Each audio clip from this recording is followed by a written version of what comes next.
I was a little bit tempted to open the show today with a British accent. No, I did not want to make anyone have to go through that one. It's Mix Up Day here for day 3 of SI24. Welcome to the B stream. No, I'm not Desatune, but yes, I am joined by Ace. How are you, mate? I'm very good, thank you. I'm very excited to be sat here with you, to be honest. It's going to be a lot of fun today. Hopefully it's going to be a lot of fun. We don't have any kind of maybe Aussie v British banter that usually goes on. I'm sure it might crop up occasionally. All right, well, I've got ourselves a big game today. I mean, well, a big bunch of games, if you will. Obviously, the B stream, A stream, they're both stacked. Let's be honest, as we go to the graphic here to kind of highlight where both streams are going to be at. Our focus is going to be firmly on this particular stream. D+ and Wolves is where we begin. Then we go to my hometown boys in Bliss, taking on a team that's looked very good, taking their phase in SSG. Yeah, it's going to be a tough game for them, is that one. There's no two ways about it. The rest of the day, I will be back with your partner, with your usual duo. We'll be covering Fury and Scars with Guz, and then Falcons versus Sonics to round us out on stream B. I think we've got some really interesting games today. We've had a lot of the big matchups, like the big teams against each other. Now it's those matches where you think they need to come and get a result here. You know, they need to sort of lay it down, but there's the potential for upsets there, and those are the days that I really love. As you get to the middle point of any kind of tournament, and I guess for the group stage, these are the games that are going to really matter now, because we're starting to get a really solid idea as to where teams are at. You can see there on the A stream, like W7M Virtus Pro, probably maybe the biggest match of the day, I think, when you look at this particular graphic. But big matches across the board. You kind of mentioned that Fury Scars matchup, APAC v APAC. That's a big one later on today. We go to the Group B standings. So obviously a couple of games have already been played. We only saw Bliss play the one yesterday. D+2 have only kind of played the one. Wolves, Space Station, FaZe, they've all played a couple. And it's Wolves on top, surprisingly, Tim. Through the first couple of days, they've been able to knock off Space Station. They got rid of Bliss very comfortably in the end. And of course, FaZe, they had that bit of a drop against SSG. So, of course, Wolves, they're one of my home region teams, and I've said this a couple of times, I'll say it again. They are a top team in terms of capability. We know they can deliver. We've seen them absolutely dominate seasons in EUL. And then they turn up and they've, historically had these problems at International and sort of delivering that same, that same sort of sharp edge, if you will. But they've really turned up so far, and I'm loving seeing it. This is much more, like the top end of Wolves that we've seen. Hopefully they're going to grow into it. They've had a little bit of trouble. We were talking about it on their attacks so far. D+, maybe an opportunity today for them to start working and improving that a little bit. Yeah, I feel like a lot of teams, though, have probably struggled on their attacks so far throughout it's been SI. tough. It's really kind of been a common denominator across all of the teams. But for D+, it's been second worst. There's only been one team rated below them when it comes to attacking win rate, and that's actually NIP, with a whopping 13% attacking win rate. For D+, it's just 20%. And that's even worse news when you go and have a look at the defensive win rate. It's actually, it's tournament worst for D+, so they don't really have that defense to fall back on. On the flip side, their opponents in Wolves are actually rated second highest with a whopping 79% defensive win rate. So they are going to be very difficult to break down for a team, obviously, that's already struggling with attack, now going up against a team that's rated the second best. Yeah, I mean, that doesn't surprise me, the numbers there for Wolves. I saw them on day one. I cast them 5 defensive rounds on Clubhouse, 5 defensive rounds on Cafe 6, actually, if you include the one that they picked up in overtime. So, yeah, they really have been doing really, really well on the defense. Like you say, with most teams here, the struggle has been on getting those attacking wins. And with D+ having that low defensive win rate, you do feel for Wolves maybe it's just an opportunity to, come in and get a little bit of improvement there today. They've got to take that chance, though. They do. Let's go to the map vetoes for this particular best of 3 series between Wolves and D+ here. We head to Chalet, then followed by Clubhouse. If required, we would then go to Bank. But I do love these maps. Interestingly enough, Chalet and Clubhouse, the 2 most played maps at SI thus far. Yeah, I mean, we don't usually always see our quote-unquote best maps through, I say that it's because I love Chalet and Clubhouse, but, quite often we'll see, a couple of sort of curveballs thrown in there and people are maybe keep it. They don't want to show their Clubhouse game till playoffs. But no, we've seen plenty of it and I'm absolutely loving it. We have got, honestly, if I could pick 3 maps to watch out of the pool at the minute, these would be in strong consideration. I won't say they're the only ones, but they'd certainly be up there. It's interesting you say that. I'm a big lover of both of these. We're in agreement here. Chalet's my favorite map. I do love me some Clubhouse, but right now Clubhouse is the most defender-sided map at SI, 73%. Yep. For a lot of people, that's not necessarily entertaining gameplay when you're just kind of looking at defense, just, you know, romp away. So 79 rounds played of Clubhouse, 75 rounds of Chalet, so pretty neck and neck when it comes to these maps played at SI. I'm curious to see how this is going to go. Obviously, Chalet picked by D+. They get to go into that first. Curious for them if they're going to be able to find some success here. Clubhouse, also a map that we've already kind of seen these teams play as well. I love a bit of Bank as a decider as well. It's, you know, it's one of those big open maps we've had, and I'm talking over the years of Siege, we've had some real deciders. You know, I'm thinking G2EG on Bank. You know, it's just one of those big grandstand maps for me is Bank. So if you're going to play Bank, get it in map 3, get it as a decider. Real showdown map for me is Bank. Whether we'll see it today or not, I don't know. It's going to be a long road for D+ Kia. I think that's fair to say. I'm APAC, Tim. I know you're gonna back your boys. I can't. I'm sorry. Statistically, D+ right now, they're looking a little bit shambles. This is a good opportunity, though, I think, to maybe learn, grasp a little bit of knowledge from Wolves. That's the way I would kind of treat it for them. This is not do or die for D+. Obviously, there's other matches that I think probably we all look ahead to. D+ versus Bliss later on in the tournament. That might be the decider in terms of who gets grouped. But I think for D+, this is a really solid opportunity. You're the heavy underdog. Wolves are playing magnificently at the moment. Just learn. See what you can gain in terms of knowledge. Go into this with a bit of a free hit. 86% in favor of the Wolves as we head to Chalet. Should I not remind you, of course, yesterday, the dominance that we saw from Mowgli.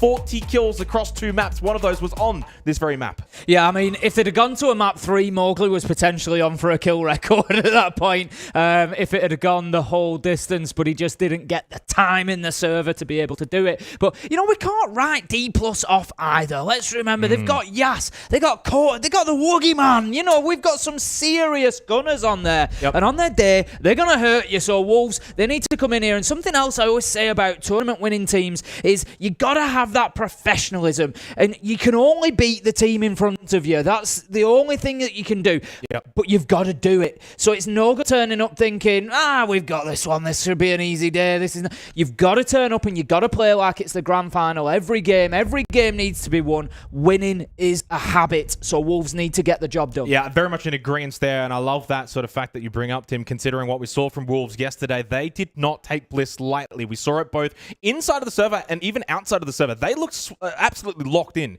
and they weren't making any kind of mistakes. They certainly didn't give Bliss any kind of a look in. And I thought Wolves looked absolutely clinical. Obviously, we've already seen what they were able to do against SSG as well. Tuberau does get bound out here by D+ Kia. I'm a little bit surprised by that on Chalet. I think there's only one site realistically. You might see those Zoto canisters in basement looking to block main breach, but other than that, I think it leaves quite a lot up available when you think about your Azamis, you think about your Solars, even a Fenrir, as Valkyrie does get banned out. I mean, that's just the nature of Siege right now with defensive operators. There's just too many. You can't ban them out all out. So D+ on the attack first. We spoke about it in the pre-show, Tim, of course. They are second last for attacking win rate. They get a bit of a free hit here. I'm curious to see how it goes. Kitchen and Dining to begin, which is the most defender-sided site on this map, 70%.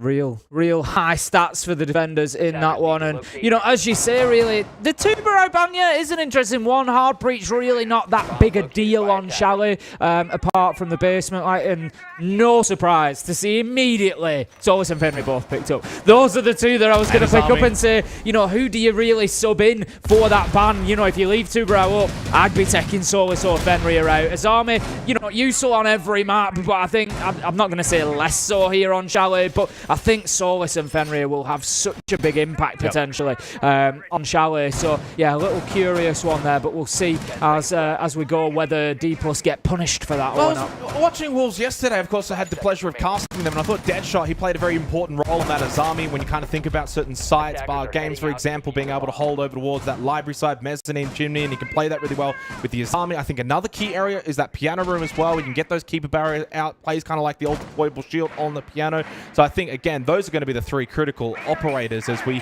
probably also again need to touch on Mowgli. 40 kills yesterday, an absolute standout, but there are other negatives that can come with that because it's a one-man show. Do we need to see the Wolves have other players pick up a little bit of the slack of the workload? And maybe this is the kind of game they could do so, and it looks like P4 might go for a little sneaky run out here. He's got maybe a bit of information. Well, they've banned Nomad, so he knows that there's going to be an opportunity potentially. Yes, there's the, possibility of a Claymore, but he's going to give that a little look before he goes out. And in all honesty, this door isn't really the biggest one for getting Claymore. It tends to get forgotten a little bit, so there could be an opportunity. And looking towards Wolves players who can maybe provide a little bit more to support Mowgli, for example. You're looking at maybe your P4, your Bee-Boo. We know they can put numbers up. He's certainly just waiting for that rappel sound. He's got the impact nade in hand. He know that he wants to go, but don't leave it too late, P4. Don't be too shy. Get out there and say hello. He's thinking about it. He knows he's on the drones. This has got to be your time. P4, come on, let's go.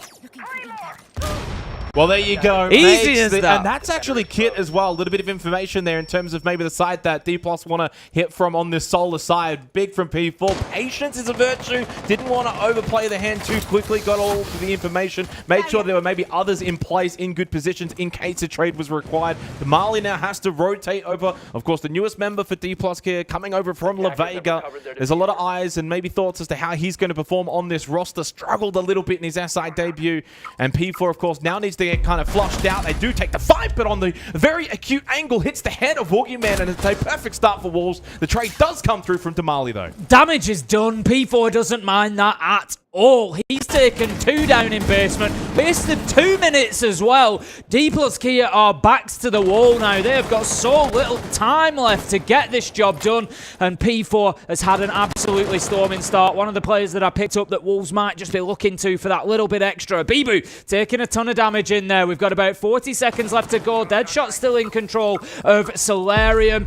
Wolves, they're looking pretty comfortable here. They've still got the top floor. D+ just don't have the map control to go into sight. I think anytime you bring an operator like Sens, that's a big part of your win condition. The ROUs, you bring him for a reason in terms of how you want to get these plants down. So as soon as you lose Coded, you lose a big part of your win condition. D+ already the slowest team when it comes to entries. Minute and a half over, in fact, 136 so far at SI. Slow pace is unfortunately their downfall, punished by the fact that P4 was able to then double down into that. 2 versus 3. Yes, got a couple of kills back. Bee-Boo goes down on the Warden, down to just Soldier, but he just goes down pretty comfortably in the hallway, courtesy of Mowgli. That's 1 for him, 39 to go to match yesterday. For the Wolves, though, a dream opening start. Nice and clinical from them. They do look like they're taking this seriously. D+ are going to have to be a lot better, a lot sharper. Yeah, no kidding. D+ just never really got themselves established in the round. Obviously, P4 really hit them for 6 to kick off. Why have I made a cricket reference? I was trying to avoid the ashes. I was trying to avoid it, but there we go. Yeah, he was just did so much damage at the beginning of the round. It's 2 minutes before they've got him killed. D+, they've got to recognise that. The drones, it's difficult against the Solus, but you've got to get the drones in. Even if they shoot them out, you know that they're there, and that's the point. They didn't know that P4 was there. They didn't know that he was poised for the run out, and then they just pushed on into him afterwards, and it was just such a weak attempt, really, at thinking, let's go and see if we can kill this Solus. For me, you got to get him trapped. Guarantee it. You've got 2 pushing, both from big garage door. Get 1 round to trench. He can't come out of big garage. You've got him cut off at the bottom of West Main stairs, then push him from the other side. You know you've got him pinched. Get him dealt with quickly. And D+, they just need to be thinking about that rather than having all 3 stacked up on Solarium side and feeding Wolves. Yeah, obviously they had a lot of that focus towards that top side vertical. Didn't so much worry about the south side. We head to Bar Games, though, second round. And when it comes to Chalet, at the very least, Bar Games and also Master and Office are a little bit more even around that 57, 58% mark defensively for the win rates. It is Damali that also gets a very quick opening kill onto Deadshot. I don't know if that was because Deadshot got overzealous on the Warden for a jump out, or Damali just hit a nice little spawn peak coming in from the spawn. Either way, that is the kind of start that D+ Kia absolutely need. They need the numbers advantage. They need to be fast, get entry kills, get some map control. That will certainly help them and alleviate the pressure from Wolves, especially on a site like Bar Games, where you might now, as the 4 members, just kind of proceed back over the light. They know they double down. P4 with a jump out. Damali gets a second kill. The aggression from Wolves punished a little bit here by D+. Sorry to do it, P4, but I think it's a little bit windy outside Chalet today. There were shots going everywhere there. He just didn't take his opportunity. I think it was one of them. You get out there, you think, yeah, this is it. I can level it up. And maybe the excitement just got him a little bit carried away. Great start for D+ so far. They're a minute in. This is a complete flip reverse of round 1. A minute in. They've got 2 down. Deadshot and P4 are off the board. Damali's had a great start, taking actually very little damage there along the way as well. So D+, they need to now get themselves inside of the map. They've still got this top floor to deal with. Mowgli needs to be moved. They have to do it, as well as the player on mezzanine, Bibu as well.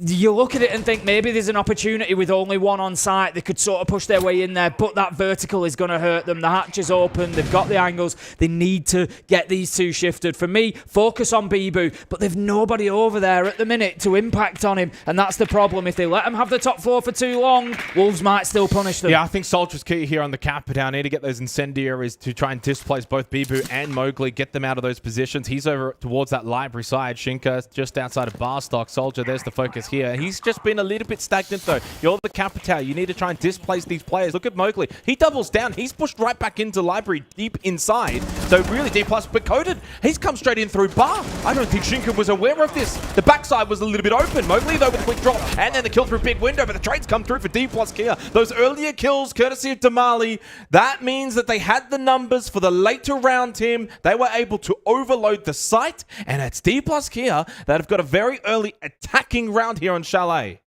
Yeah, it's a good round for them. Great start. I was, as I said in the round, a little bit concerned that they were letting Bibu and Mowgli sort of keep hold. There was no real pressure onto the top floor, but it didn't matter. Like you say, they stacked the site with numbers. They knew exactly what they wanted to do, and they got the kills that they needed. Corted's one of those players. He's always just going to be able to walk inside and get a couple of kills and open things up. So they did the damage they needed to, and whether it was top floor, whether it was site, they got the job done, and that's what's important for D+. But yeah, Wolves, I think, going to be kicking themselves to the start of that round a little bit. Yeah, a little bit, I would agree. I mean, we didn't quite get to see the POV of Deadshot. I don't know if that was just a simple spawn peek or a run out or what it was. Either way, Damali punishes it, and you kind of mentioned it in the pre-show, and I'm glad you're able to, because at these kind of tournaments, it's very easy to clown on some of these, maybe, quote, lesser teams, if you will, but D+ Kia is still a very formidable team. They are still very, very good players, and if you make mistakes, they're more than capable of punishing that. We saw that with the whiff from P4. Damali then turns around, double headshot, he's dead, and that opened up the round for D+ Kia. Wolves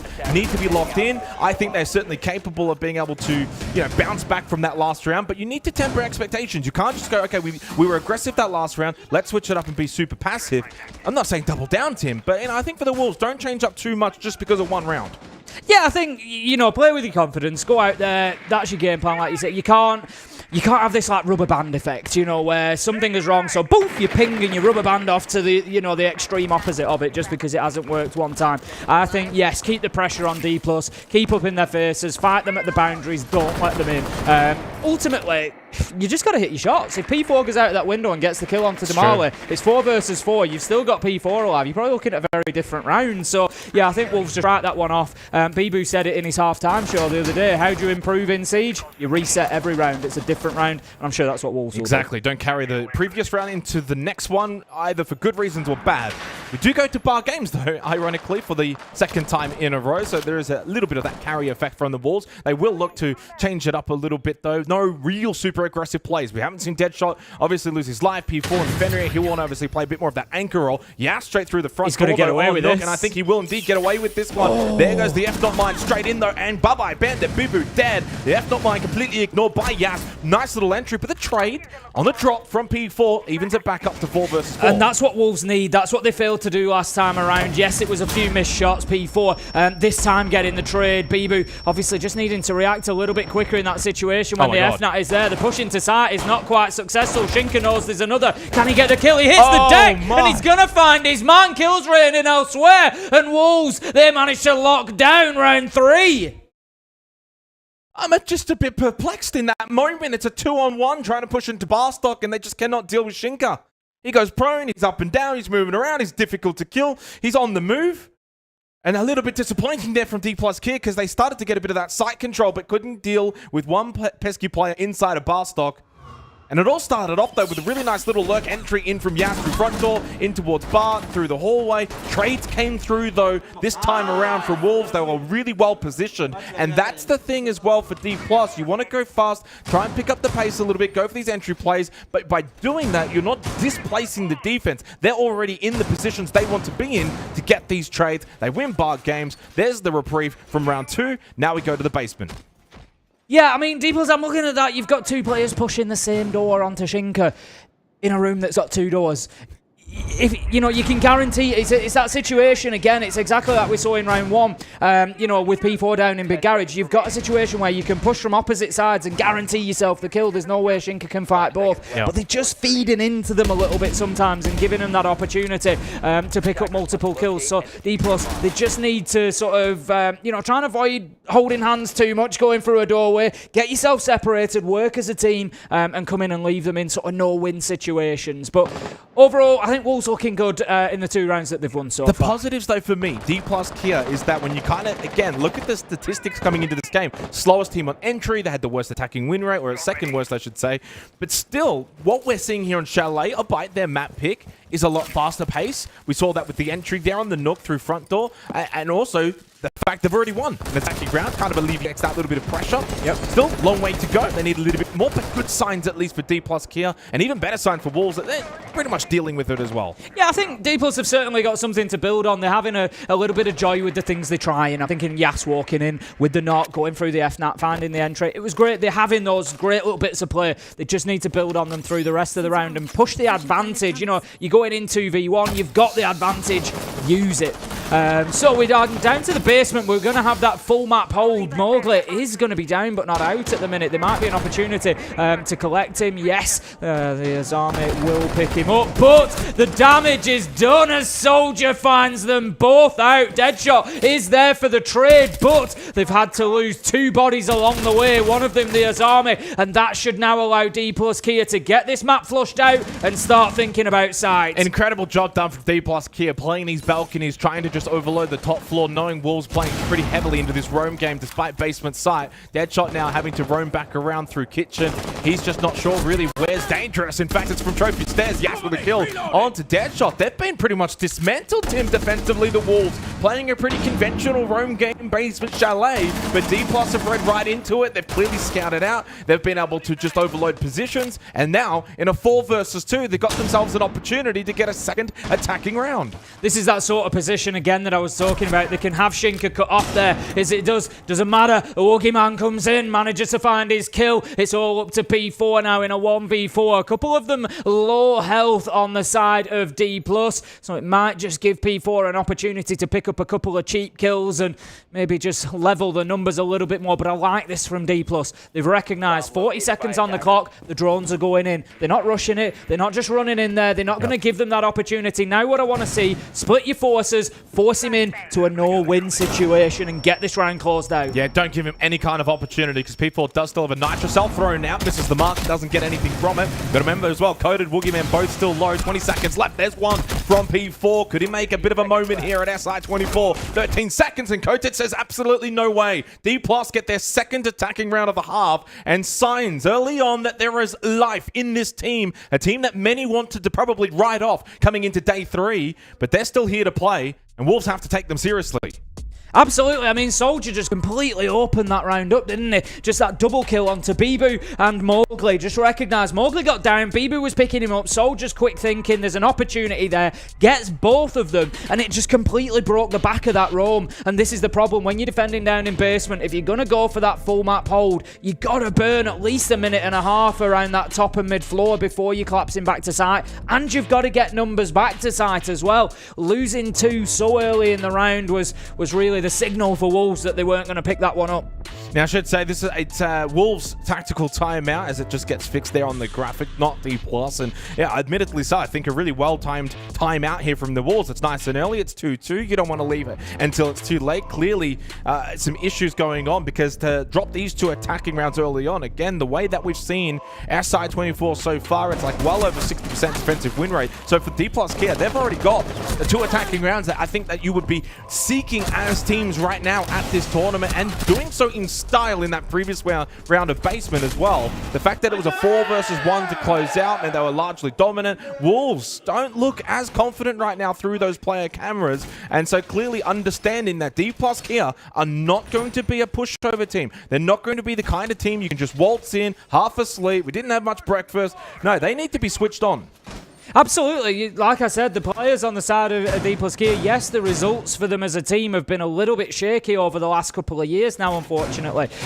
You know, I was one of the heralds in 2021 screaming about D+ and how good they were, and then they hit the semi-final in Sweden and it looked like it was just on the up and up for them, but they have had the come down afterwards as well. But you look at the players, they've so much experience across them. You know, I mentioned the bottom three, Woogieman, Kota, Jas, but you've got Soldier, Damali as well. Damali's come in and had a real, you know, great effect so far at this tournament. He's doing well today, and Wolves, yep, they need to make sure that they're respecting that, and they need to go out there and win their gunfights. Yeah, I think this is very interesting, though. 2 rounds to go in this half. It's a 2-2 scoreline, really difficult to predict. I think the way this is going to go, we've seen really good signs from D+ here and being able to get a couple of these opening kills from that, get some map control for Wolves. What do they do now? Do they maybe bring it back a little bit? They've just had that tactical timeout, Tim. So clearly, what have they discussed as a team going into the last 2 rounds of this first half? Do they want to bring it back a little bit, focus on defense first, rather than that aggressive play? You got to remember, coming into this game, this is the team rated the 2nd highest in terms of defensive win rate at 79%. If we continue in this direction, they will not have the 2nd highest defensive win rate anymore. D+ are learning lessons here. Round 1 was the round where P4 was able to really hurt them from Big Garage. Woogieman's going in there. He's got drones. He's being careful. He's making sure that there's no attempt to have that run out, to have that impact from down on the bottom floor.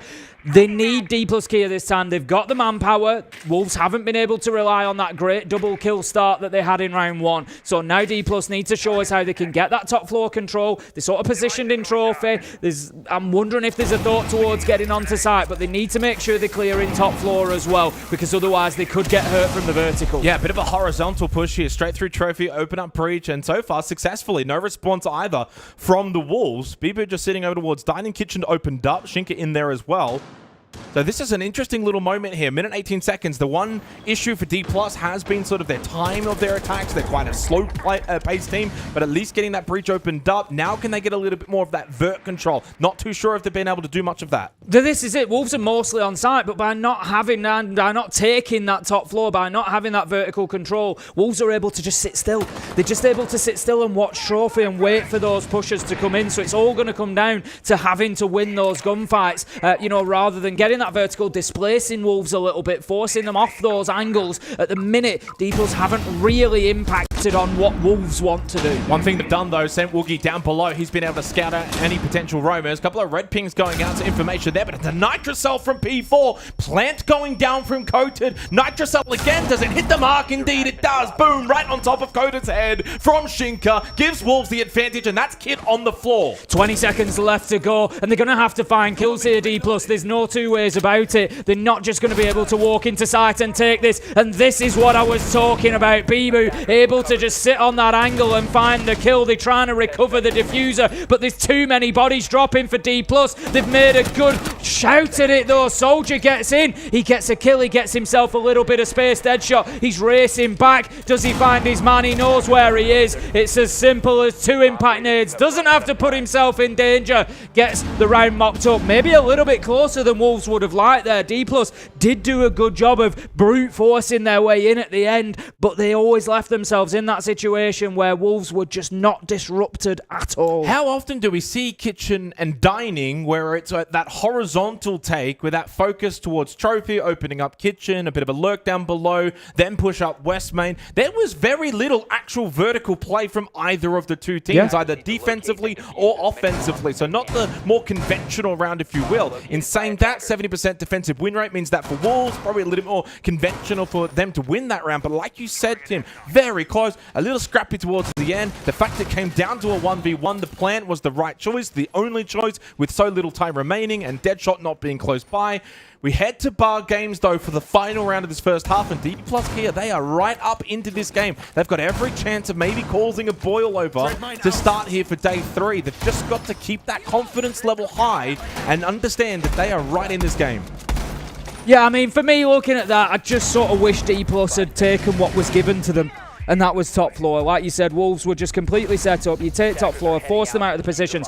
A lot of the kills came from that half wall. They came from the dining table. They came from those positions that Wolves had set themselves up into. But we'll see if that's something that maybe D+ Kia pick up on coming into this next round. It's going to be the final defence for Wolves. 3-2 it is on the board. Wolves are going to want that 4-2 half. As we've said, they've struggled on attack a little bit, so they need to give themselves all the opportunity they can coming out of this first half, and it's going to be Bar and Gaming. Last time we saw Bar Games was that sort of front door push lurk in with the Nook. It was successful. BB got caught off guard. He went down.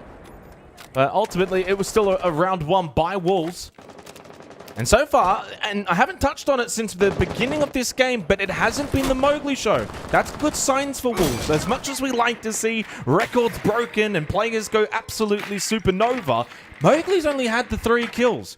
He had 18 and 22 respectively in the 2 matches yesterday against Team Bliss. So that means there's other members of Wolves that are standing up, really getting involved, and it's not just the one-man show.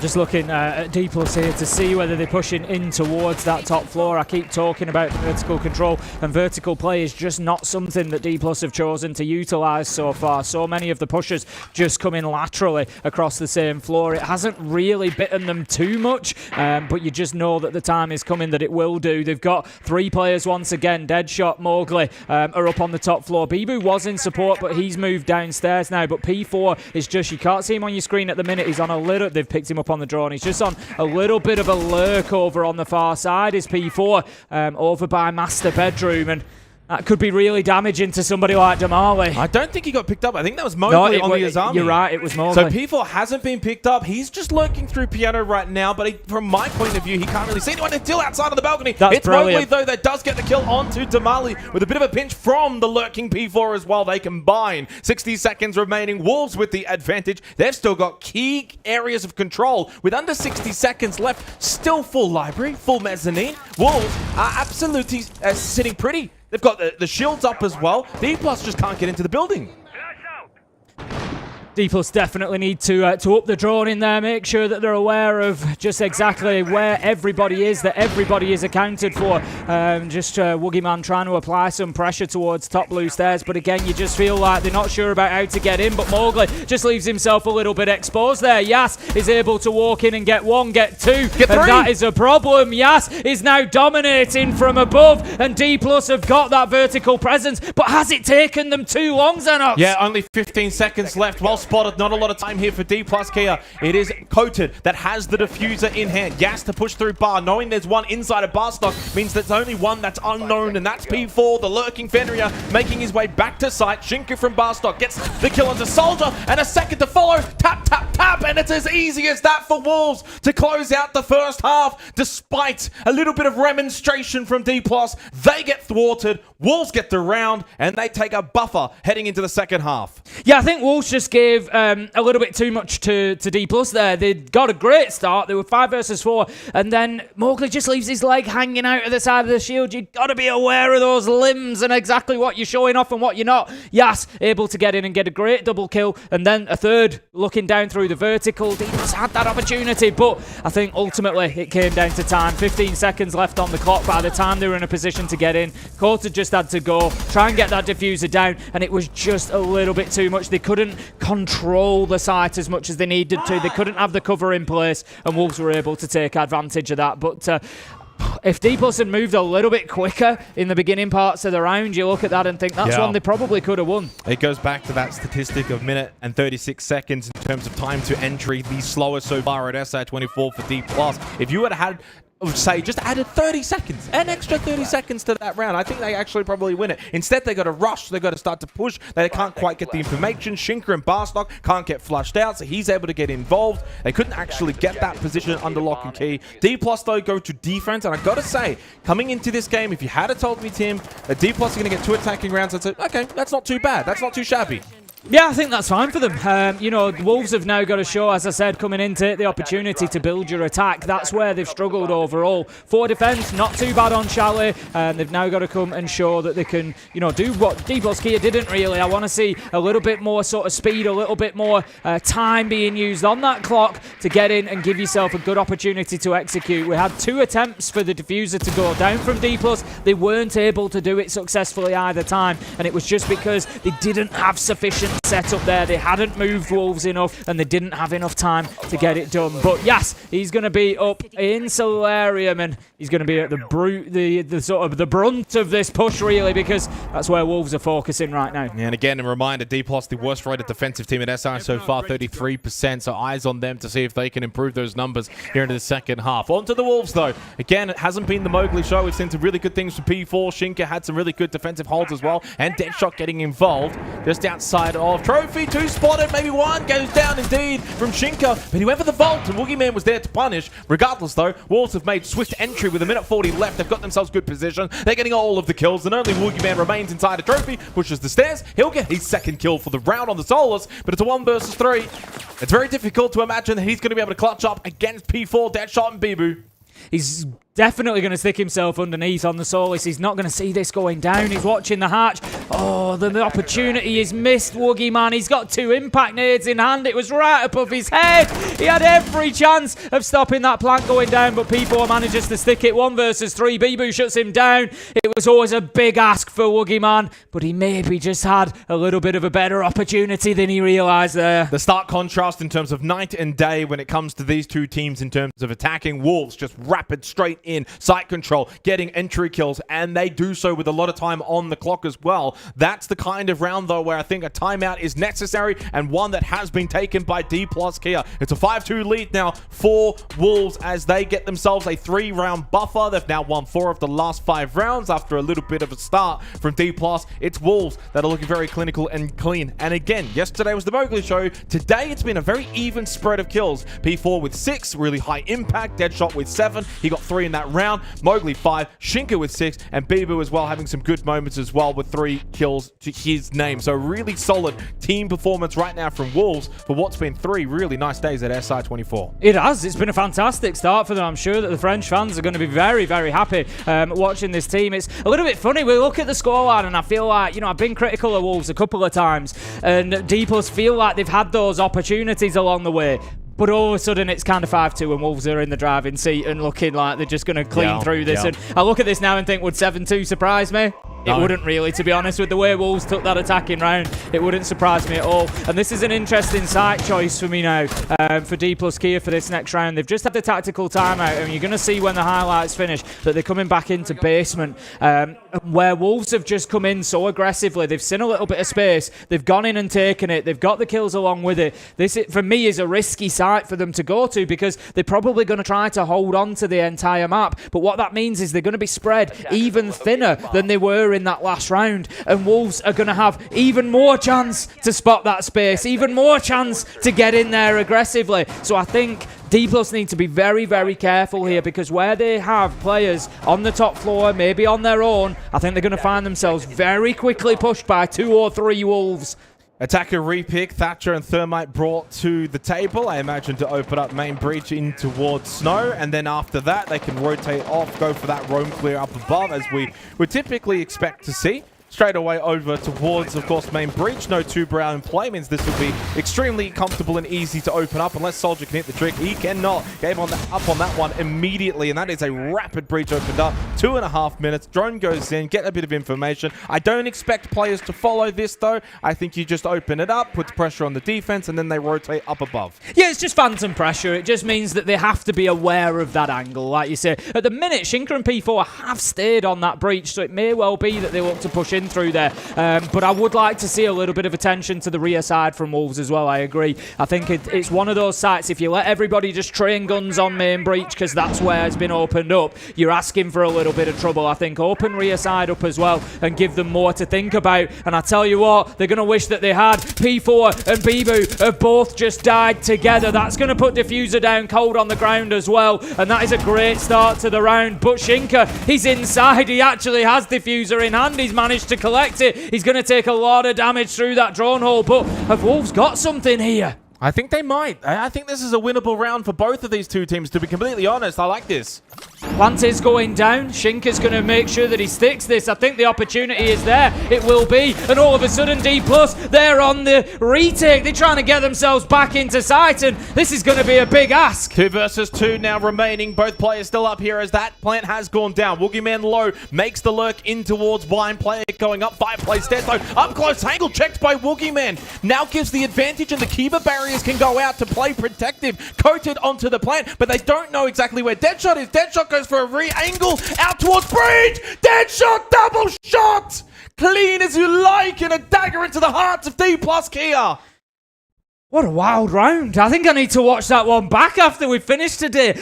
We have the 2 opening kills for D+ Kia. It's 3v5, but as all of a sudden Shinka's stood in the middle of sight with Diffuser, gets a couple of kills, manages to chuck it down on the ground, and then it comes down to Deadshot to pick up a double at the end. I don't think anybody really knew what was going on there, but again, Wolves are going to be happy. They've been struggling on the attack a little bit, coming away with a scrappy round like that. Those are the rounds you got to win, and Wolves really did go in and win it. Clearly you could see what was trying to be done there for the 2 members of D+ Kia. Play off the Kiba barriers, play in front of the planter. They weren't quite sure where Deadshot was going to come from. He originally went up 5 play stairs, then bolts out, then gets himself in towards main bridge, gets a really nice acute angle, gets the double kill, and with that Wolves get themselves 4 map points, as this is the opening map of this best of 3. Of course, this is also the map pick of D+ Kia. Like you said before, Tim, could easily see this blowing out to 7-2, and it looks, unfortunately, as that might be the case. D+ Kia now firmly on the ropes. Can they at least improve some of their statistics, get a couple of rounds here, take some good form, maybe heading into Clubhouse? Admittedly, though, Chalet is looking like it's going to be Wolves, provided they can just get the job done. We head over to Kitchen and Dining. Yeah, I mean, as I said, coming in, Chalet's a good map for Wolves. We expect them to have a good performance here. It's a little bit of a surprise D+ picking it. I'm sure it's a good map for them as well. But, you know, Wolves are certainly no slouches when it comes to Chalet, and then they're going to be moving into Clubhouse, which has been their choice. So you really do think it is going to be a tough day at the office now for D+ Kia. Yeah, very difficult from here. Can't turn your attention to Clubhouse just yet, though. Still 4 rounds to be played. We've all seen comebacks plenty of times before. Wolves, though, have been very quick in their attacks, in their entry, and that has been, I think, a big pivotal reason why D+ have struggled. They can't get their feet set at all. They're moving around. Wolves are just constantly keeping them on their toes. Drone game is quick. Yeah, a couple have been shot out. The shock drone's here for Mowgli. Pretty good. Gets rid of a couple of defaults. Yas at least keeps a bit of control of library stairs. Yeah, and I think for good or bad, Wolves have been decisive, and that's one thing I've really enjoyed about their game today. And the reason I say for good or bad, in that last round we saw, you know, P4 and Bibu dying as they decided to push into sight. Shinka survived it, and it all worked out fine. You know, but I'd rather see a decision made and teams go and lose than just sit there for 2.5 minutes, do nothing, and then try to do something in the last 10 seconds and lose. I'd rather see that decisiveness, that we think we've got a gap here, let's go for it. Maybe it doesn't work out, maybe it does, but I love that from Wolves. They've been really aggressive on the attack, really happy to go in and take those chances when they think that they see them. They just need one more round now, and you've got to say you think it will come at some point. D+ Kia are going to need 4 in a row if they want to get themselves anywhere near a sniff of overtime here. No real vertical presence for D+. Kia, Yas still around library stairs, could make his way up, play that flank late game. Would love to see him maybe go for that and catch Wolves off guard. Straight in, P4 trying to get some pressure. Coded coming up west main. Oh, but he gets shut down immediately by Bibu. Trade does eventually come through by Woogieman. Yas still running around. He can't get involved just yet. They might need him sooner rather than later. In a 2 versus 4, Wolves looking to make quick work of D+ Kia. Yeah, you feel like this is probably the beginning of the end now. Bibu is getting that diffuser down. Damali manages to get one, but again, no real vertical presence from D+ in a position where they can impact on that. Damali was trying to retake the vertical, but Deadshot, he's alive, he's alert to the danger, and he shuts his man down, and that leaves us now 1 versus 3. Yas does find the one above. Important kill if he wants to be able to get onto site. 1v2 though, and he's got Bibu and Shinka to deal with. And he still has to drop down. down as well. 20 seconds, a little bit of time, but not a lot. Has to get moving, tries to get an angle from above. Can't clear out any of those positions. One last impact grenade available, but again, time. It's the essence. A lot of it now being run out into red time. And for Yas and D plus Kia, out of time. That's going to be a good half coming out from the chat. A little too slow to get involved from the souls of Yas. It's Wolves taking Chalet 7-2 against D plus Kia. Great performance from Wolves there overall. There was a few rounds in that first half where you look at it and you think maybe D+, you know, if they'd been a little bit quicker, they'd have had a few more opportunities than they did. But Wolves, as I say, you play the team in front of you. They've done that fantastically well. Really good on the attack. You know, sharp, get in there, see those opportunities and willing to make that decision, make that call and go for it. So Wolves looking pretty comfortable in the 7-2. Yeah, they certainly were. Very impressed again by Wolves. So far, one of the more impressive teams this tournament. And again, like you keep saying, you kind of just have to play the teams in front of you. In saying that, D+ started really well, team. Those first couple of rounds. They did. Remember, it was 2-2. They got 2 attacking rounds. So when you think about, oh, it's their opponent, and who are Wolves playing? Oh, it's just D+. Well, D+ started really well. They certainly came to play in this game. Wolves just kind of brushed them aside, though. They just went up a different level and said, you can't catch us. You can't meet us at this level. And clearly, you saw that by the end of the game. 7-2 result for Wolves as they take the map pick as well of D+ kill. Yeah, and again, I think, you know, teams looking on and seeing that performance from Wolves, you know, are going to be thinking, you know, we're not too keen to play these. Wolves have got a really good sort of setup now. They don't play FaZe till the last day. They're almost certainly going to be qualified by then if they're not already. Yes. So, you know, then the FaZe game is just for seeding. They can use it to, you know, just again keep that confidence high. I think Wolves are in a great position right now. Unfortunately, a break is required. Probably more so fortunately, though, for D+ Kia, for the Wolves, looking to just obviously regenerate and get themselves back into the servers where they've been dominating as of late. Clubhouse to come after the break. A hell of a lot easier. You know, at least with the side angle, sees the shield going down, but can do nothing to stop it at this point. No C4 in back pocket, and the shots do come on through.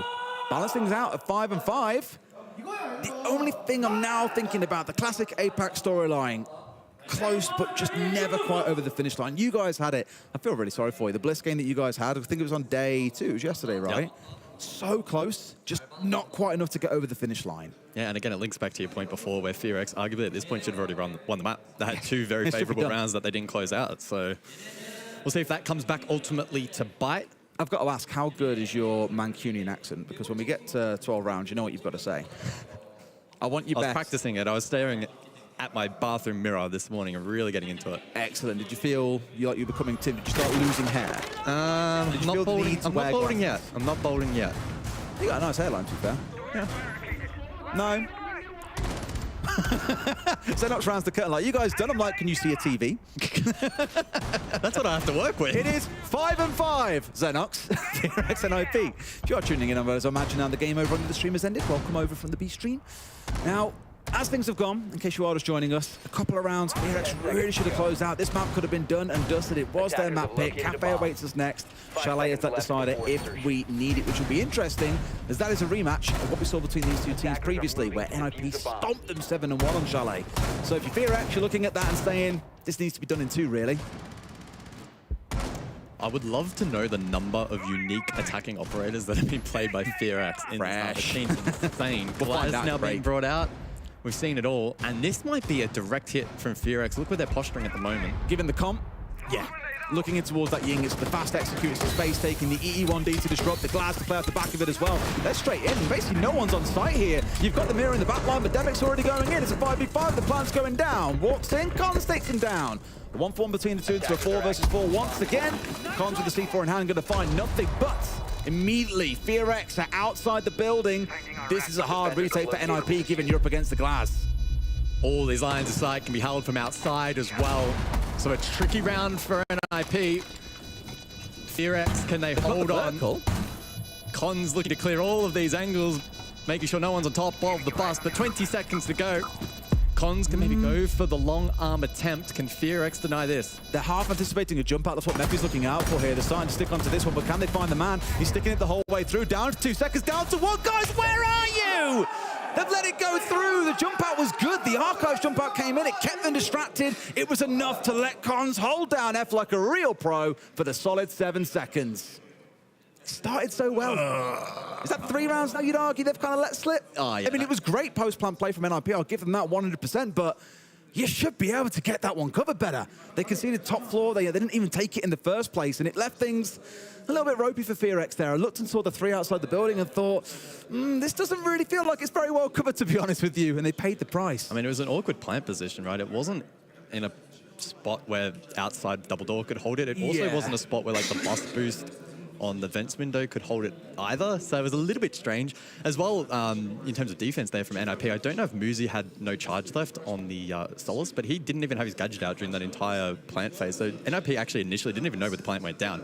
I guess credit to them for then being able to react to clear side and make sure those angles were covered. But that was a very, very messy round from both teams.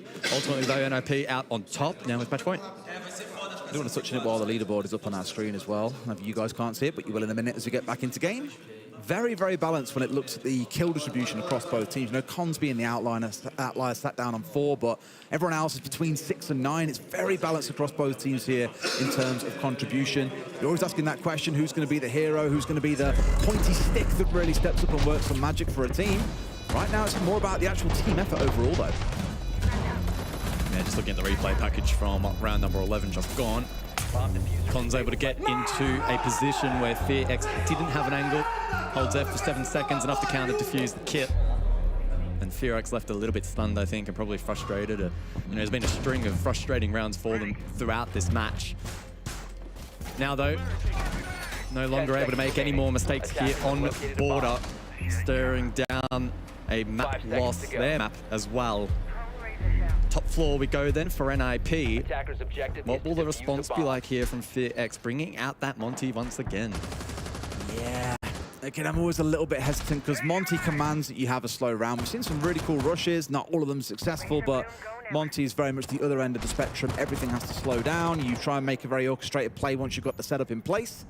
And teams haven't had too much success with Monty being the spearhead of a team. He often ends up being a little bit exposed and does eventually get picked off after the changes came through that meant it's a bit easier to stagger. Things don't look too good for the shield-bearing boy. However, maybe FearX have got something cooking up here behind the scenes that means this goes through to overtime. If not, NIP will be breaking Korean hearts and taking a 7-5 win on FearX's map pick. Well, Mephi top fragging for FearX at the moment. He'll jump onto the Australian gridlock for this particular round. Frag grenades in hand as well, and the ability to, of course, shut down the ability for NIP to rotate, which on a map like Border can make things very, very tricky for the defense. I wonder what the plan will be, though, to deal with this. Monty Cons will play initial contact top east. Please don't expose your head to it. Please don't. I was so nervous to turn to the side, get swung on and just die. They've got one pushing up this side as well, so really it's a pinch coming onto east stairs here, and Cons and Pino really resistant and not wanting to give up this ground as best they can. Monty's working his way forwards. He has got himself at least at the top of break, and now the support coming in from the side. You've also got the Fenrir coming in for the party. A lot of dancing going on around here, and it is keeping FearX at bay. We're halfway through the round and no real ingress made. Yeah, only a little bit of ground top east. The defense slowly pushed back, still 5 versus 5. Been a bit of an awkward round for both teams, sort of poking around and seeing if they can find the edge. Triple wall now to be worked by Demic with those Selmas on the ace.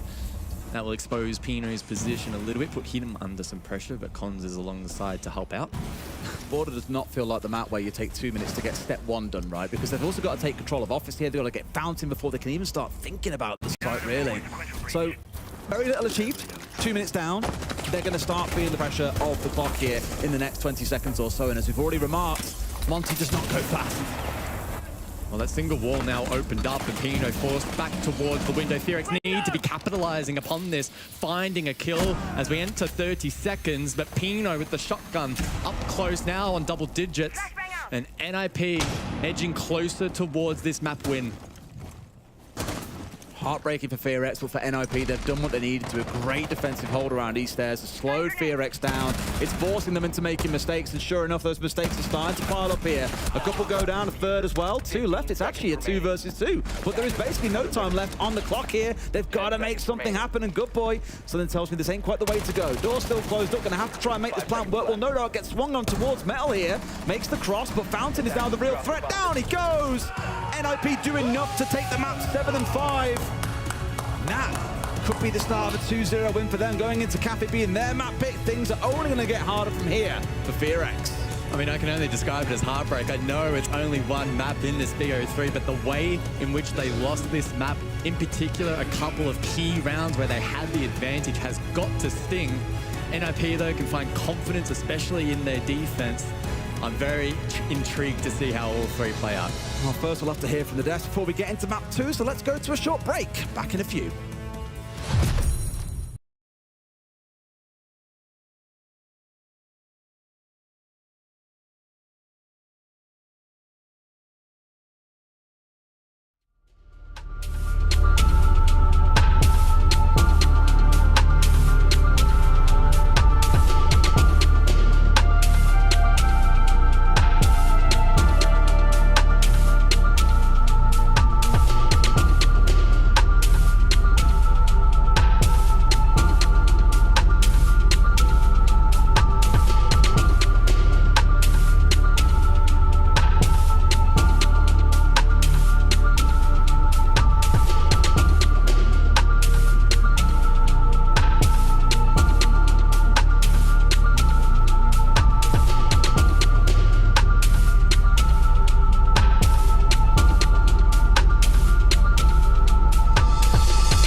Welcome back to the B stream here. It is Wolves D plus Kia, and it is 1-0 to Wolves as well as they took Chalet. It was a unburner of a start though, Tim, where of course the first 4 rounds went back and forth. It was a nice 2-2. We thought we were going to get something very special here, maybe to begin the day, and then it just petered out a little bit and the Wolves dominance started to shine through. Yeah, I think that was it. Wolves woke up after those first couple of rounds. I think it was just, you know, standard. You get into the game.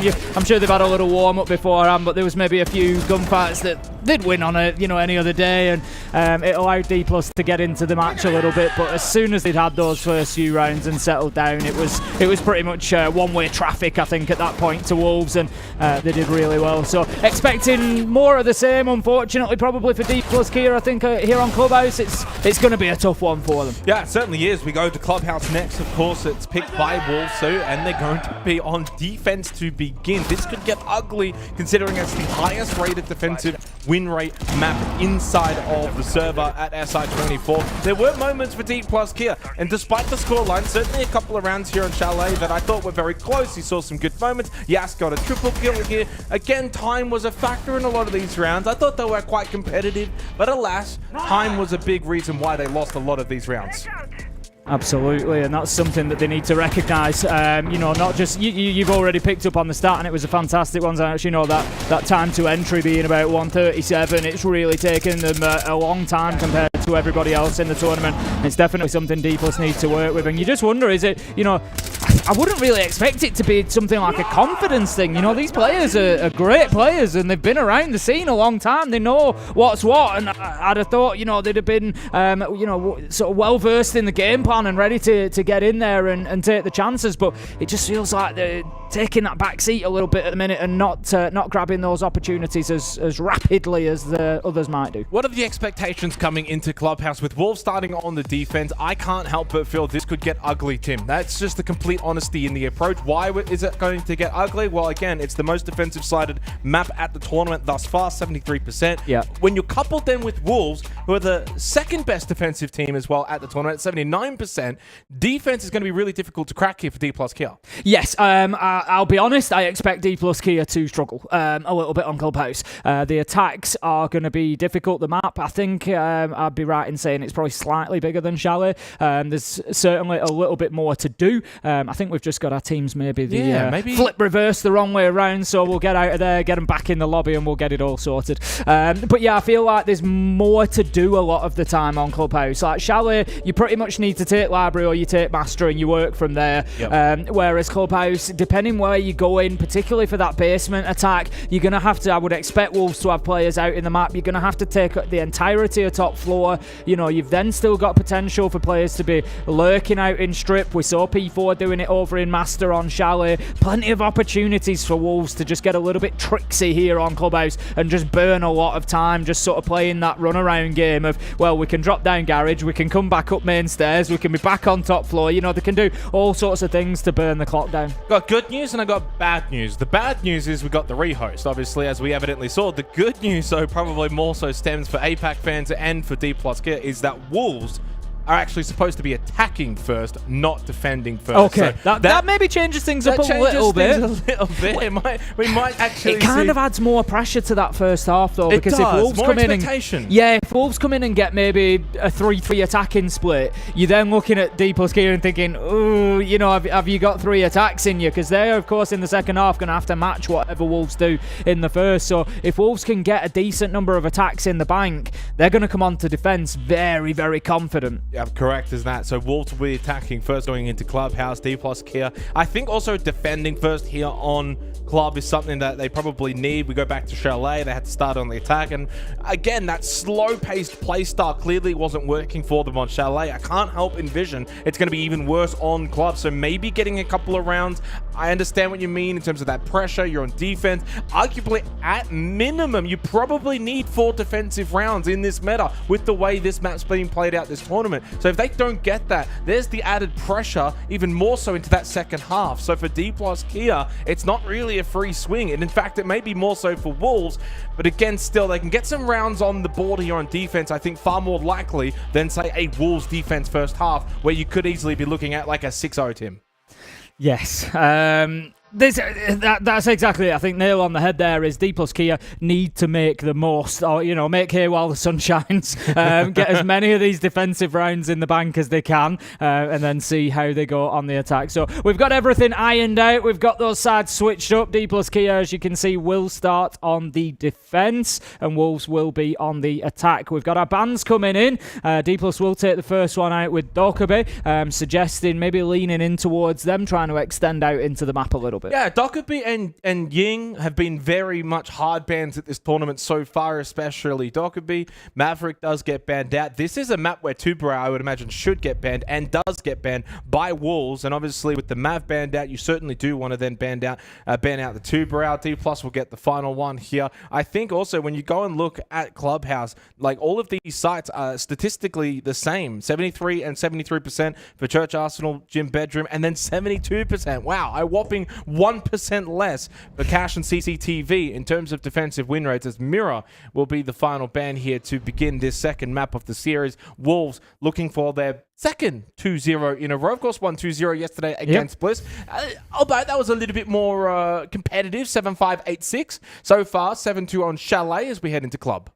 That's it. They're going to be one of those top-tier teams that are lining up 3-0. We've got the Sonics as well, of course, another one that I've covered. They've won both of their games so far. I'm sure that there are a couple of others when I have a look through the list in a moment. But, yeah, Wolves, you know, it's been a dream start for them overall, I think. Yeah. You know, they've had a number of players going big. Deadshot had his day on day one, Mowgli on day two, and that's exactly what you need, because you're not going to have at a tournament of this length a player that just every single day pops off without fail. That's not going to happen. So you're going to have others that can stand up and take the place. It also takes the pressure off those players as well. You know, if Mowgli feels like I've got to get 40 kills in 2 maps every single day, there's a lot of pressure on that, whereas if he thinks, well, you know what, if I don't do it today, Bibu's going to do it, Deadshot might have a good day. It just relaxes everybody, I think. Yeah, because I was speaking to the Bliss guys this morning, and I was sort of asking, how did you think yesterday went? And they're like, oh, it was okay, but there's not much we can do when a player goes and drops 40 kills. So those are kind of the anomalies, if you will. That's not going to happen every single game. And so I think Wolves, I mean, again, I'm not privy to them in terms of the private information, but if I was on that team, I'd think, guys, we won, we played well, Mowgli, insane performance, but I think everyone else has to step up a little bit, because that was not quite the team performance. So far back on Chalet, though, as much as Deadshot, I thought, led the way. Really solid team effort. I thought we saw some really good plays from Shinka, from P4. Mowgli got involved as well, so it was a full team effort from Wolves as we head into Clubhouse. It's Church Arsenal to begin here defensively for D+ here. They've given up a lot of the map, though. Dirt pressure immediately as well from P4 on the Ying, which has been left in, has been commonly banned a little bit at this tournament, along with the Dockerby, but P4 now from Dirt can really be a nuisance. Yeah, D+ are completely back on site. All 5 of them have been forced back. Wolves have got themselves Dirt Tunnel. Mowgli's working his way down main stairs. They're really starting to try and push them and sort of try and hurt them a little bit. What I would want to see really from Wolves is don't get too far ahead of yourself either. You know, don't snatch at it. You've got the time, you've got the utility. Let's open up those hatches. Let's pay your due diligence and let's get yourself into a good position. Maybe push a little bit of blue. So you've got blue, you've got dirt, you've got kitchen. You know, really force those multiple angles. Deadshot, he's going to pick up Yas. That's a great start for Wolves. It's now that foundation for them to build on, and they are indeed going to be pushing blue as well. This is going to be really tough. D+, they're going to be in the ringer here. Yeah, there's pressure everywhere right now onto D+. The only bit of pressure that might not come through is maybe from Moto's side. Could play off of that, keep a bit of pressure in towards main. Other than that, though, Kitchen's got a lot of pressure. Obviously, there's a double stack inside of Dirt with Bibu and P4. P4 maybe looking to make that entry. The Candelas. It's a triple stack from Blue. So double push Dirt, triple stack from Blue here for Wolves. Not the more conventional take when it comes to Church Arsenal. No Kitchen, no main presence at all. That might make things a little bit more comfortable for D+ here. Alas, indeed it is. And Deadshot and Bibu are both very low on health. This attack for Wolves has crumbled a little bit. It has. The keeper barricades kind of given the opportunity for Bibu to pick up P4, so not the end of the world, but both of them are low health now, as is Deadshot. And yeah, I think I said, you know, I was looking for that use of the kitchen hatch, get it breached, get yourself down main stairs. They've kind of made it one-sided by dropping that main stairs and kitchen approach. You know, I think the Kaid has been playing tricks with them. They've found it very difficult to open that kitchen hatch. It's still closed, but they've got 2 hard breach gadgets still in the pocket of P4. There was still the opportunity. It's very late in the round now to be going and looking and thinking, oh no, the hatch is electrified, we can't open it. And so, yeah, I think Wolves have just lost the way a little bit here. If they come away with this round, it's going to be a steal. Deadshot dies in blue. P4 follows in from Secret. Now on a 1 versus 2. Tamale on site. It's the F-Not Mines that have been quite a nuisance. And it's D+ Kia on the board defensively to begin on Clubhouse. No real surprises there when you take into consideration the map, the site, and also the side. But one thing that, again, kind of wants me to go back a little bit. Day one, Wolves, Clubhouse against SSG. Again, a different kind of level of opponent, but only one attacking round win. That was a concern. A big reason for that, they struggled against the Tuberau. Obviously, they banned it out this time. They're not going to allow it through a second time with the way in which they struggled against it at the hands of SSG. But still, only one attacking round one on Clubhouse back on day one. And you can kind of see some differences already between Chalet and Club with the way their attack broke down. We didn't really see that a lot on Chalet. Yeah, I think, Wolves need to... They just need to make sure that they're getting the basics right. There was no reason, really, to be failing out on that kitchen hatch. I think, obviously, yep, you're playing against a bit of electricity, but you've got the book. You can open up around it. You can stop players, from playing underneath there with the impact tricking, with everything else, and get yourself that hatch open. It's one that we see, opened almost all the time. So a little bit of dropping the ball there from Wolves, unfortunately, inside the kitchen. But heading into round two, this time they're going to be attacking onto Gym and Bedroom as the plus Kia take us up to the top floor. Yes, indeed they do. Gym Bedroom for the second round. Good signs for D plus Kia. And it goes back to kind of what I was saying a little bit in our prior discussion of this match, Tim, was the fact that with D plus on the defense, yes, expectations, they need to get rounds. You absolutely must. But by getting said rounds and being able to start well, that builds confidence then going into the second half. So I still like the fact that for D plus Kia, they're on the defense to begin, get a couple of rounds under your belt, start to feel the confidence inside of the server. For Wolves, it also gives them a really good opportunity, a free punch to improve on their attack, because that's been one area I think that they've had a bit of a weakness at SI so far, is their attack. Are they going to get tricked out here? We've got Bibu just stacked up on that construction wall, so they're wanting to push in there and try and get Woogieman and Damali moving. And it has dropped away, been forced Soldier back into logistics by opening that hatch. So again, yep, Wolves just settling into the round, coming back. The Rotero drones just clearing out more utility as well. Doing it, it was one of my areas of criticism last time. You didn't get open what you needed to open. This time, they certainly seem to be doing a better job of it. But Woogieman and Damali, they are still in position over on Cash and Red Stairs. The fact that construction wall has been opened has not moved them, but Bibu is able... potentially to get this one open, but... Oh, big turnaround from Soldier. Perfect. And the double push, though, as Mowgli also covers the previous player. 4 versus 3, D+. Well, I thought maybe no one was watching top main, but a quick response and a very sharp shot as well from Coded off the main breach of Jacuzzi. He gets a quick kill, keeps the advantage for D+. Here, talk about the aggression of Wolves being thwarted pretty comfortably by D+.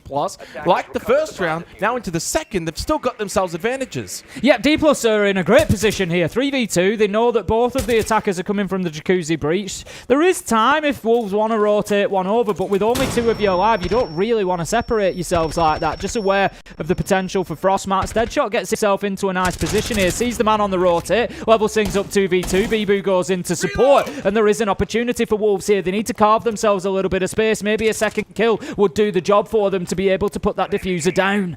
40 seconds, so still time. It's not too desperate for the Wolves. I think they've got themselves enough time to get some drones out, get some good flank watch. We'll see whether or not that's going to help them out. Nicely set up from Bibu.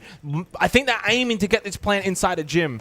Yeah, exactly that. He's going to get in behind the weights. There's nobody underneath that's going to be able to deal with this, so Deadshot's on the cover. Just needs to hold it down whilst Bibu gets the plant down. But Woogieman gets an important kill. Damali able to get Deadshot, and D+ Kia play that beautifully. Yeah, from start to finish for D+ Kia, some really good moments from Wolves there towards the end. I thought the way that Deadshot and Bibu played as the 2-man against the 3, they played it really well. They understood they still had some time, got the flank watch drones out for others to sit and watch, get the plant down, did so successfully. But when it came time to make that entry to get the retake, D+ were swift and they moved as a team. They used the 3-man numbers advantage to win the trades, to win the crossfires, and ultimately a dream start here in Clubhouse. 2 opening rounds. Again, it's club defense. Kind of have to keep that preface, but still, nevertheless, considering their opponent, considering what we've seen from D+ this tournament, these are really good signs from them, and even so much so, they've forced a tactical timeout from Wolves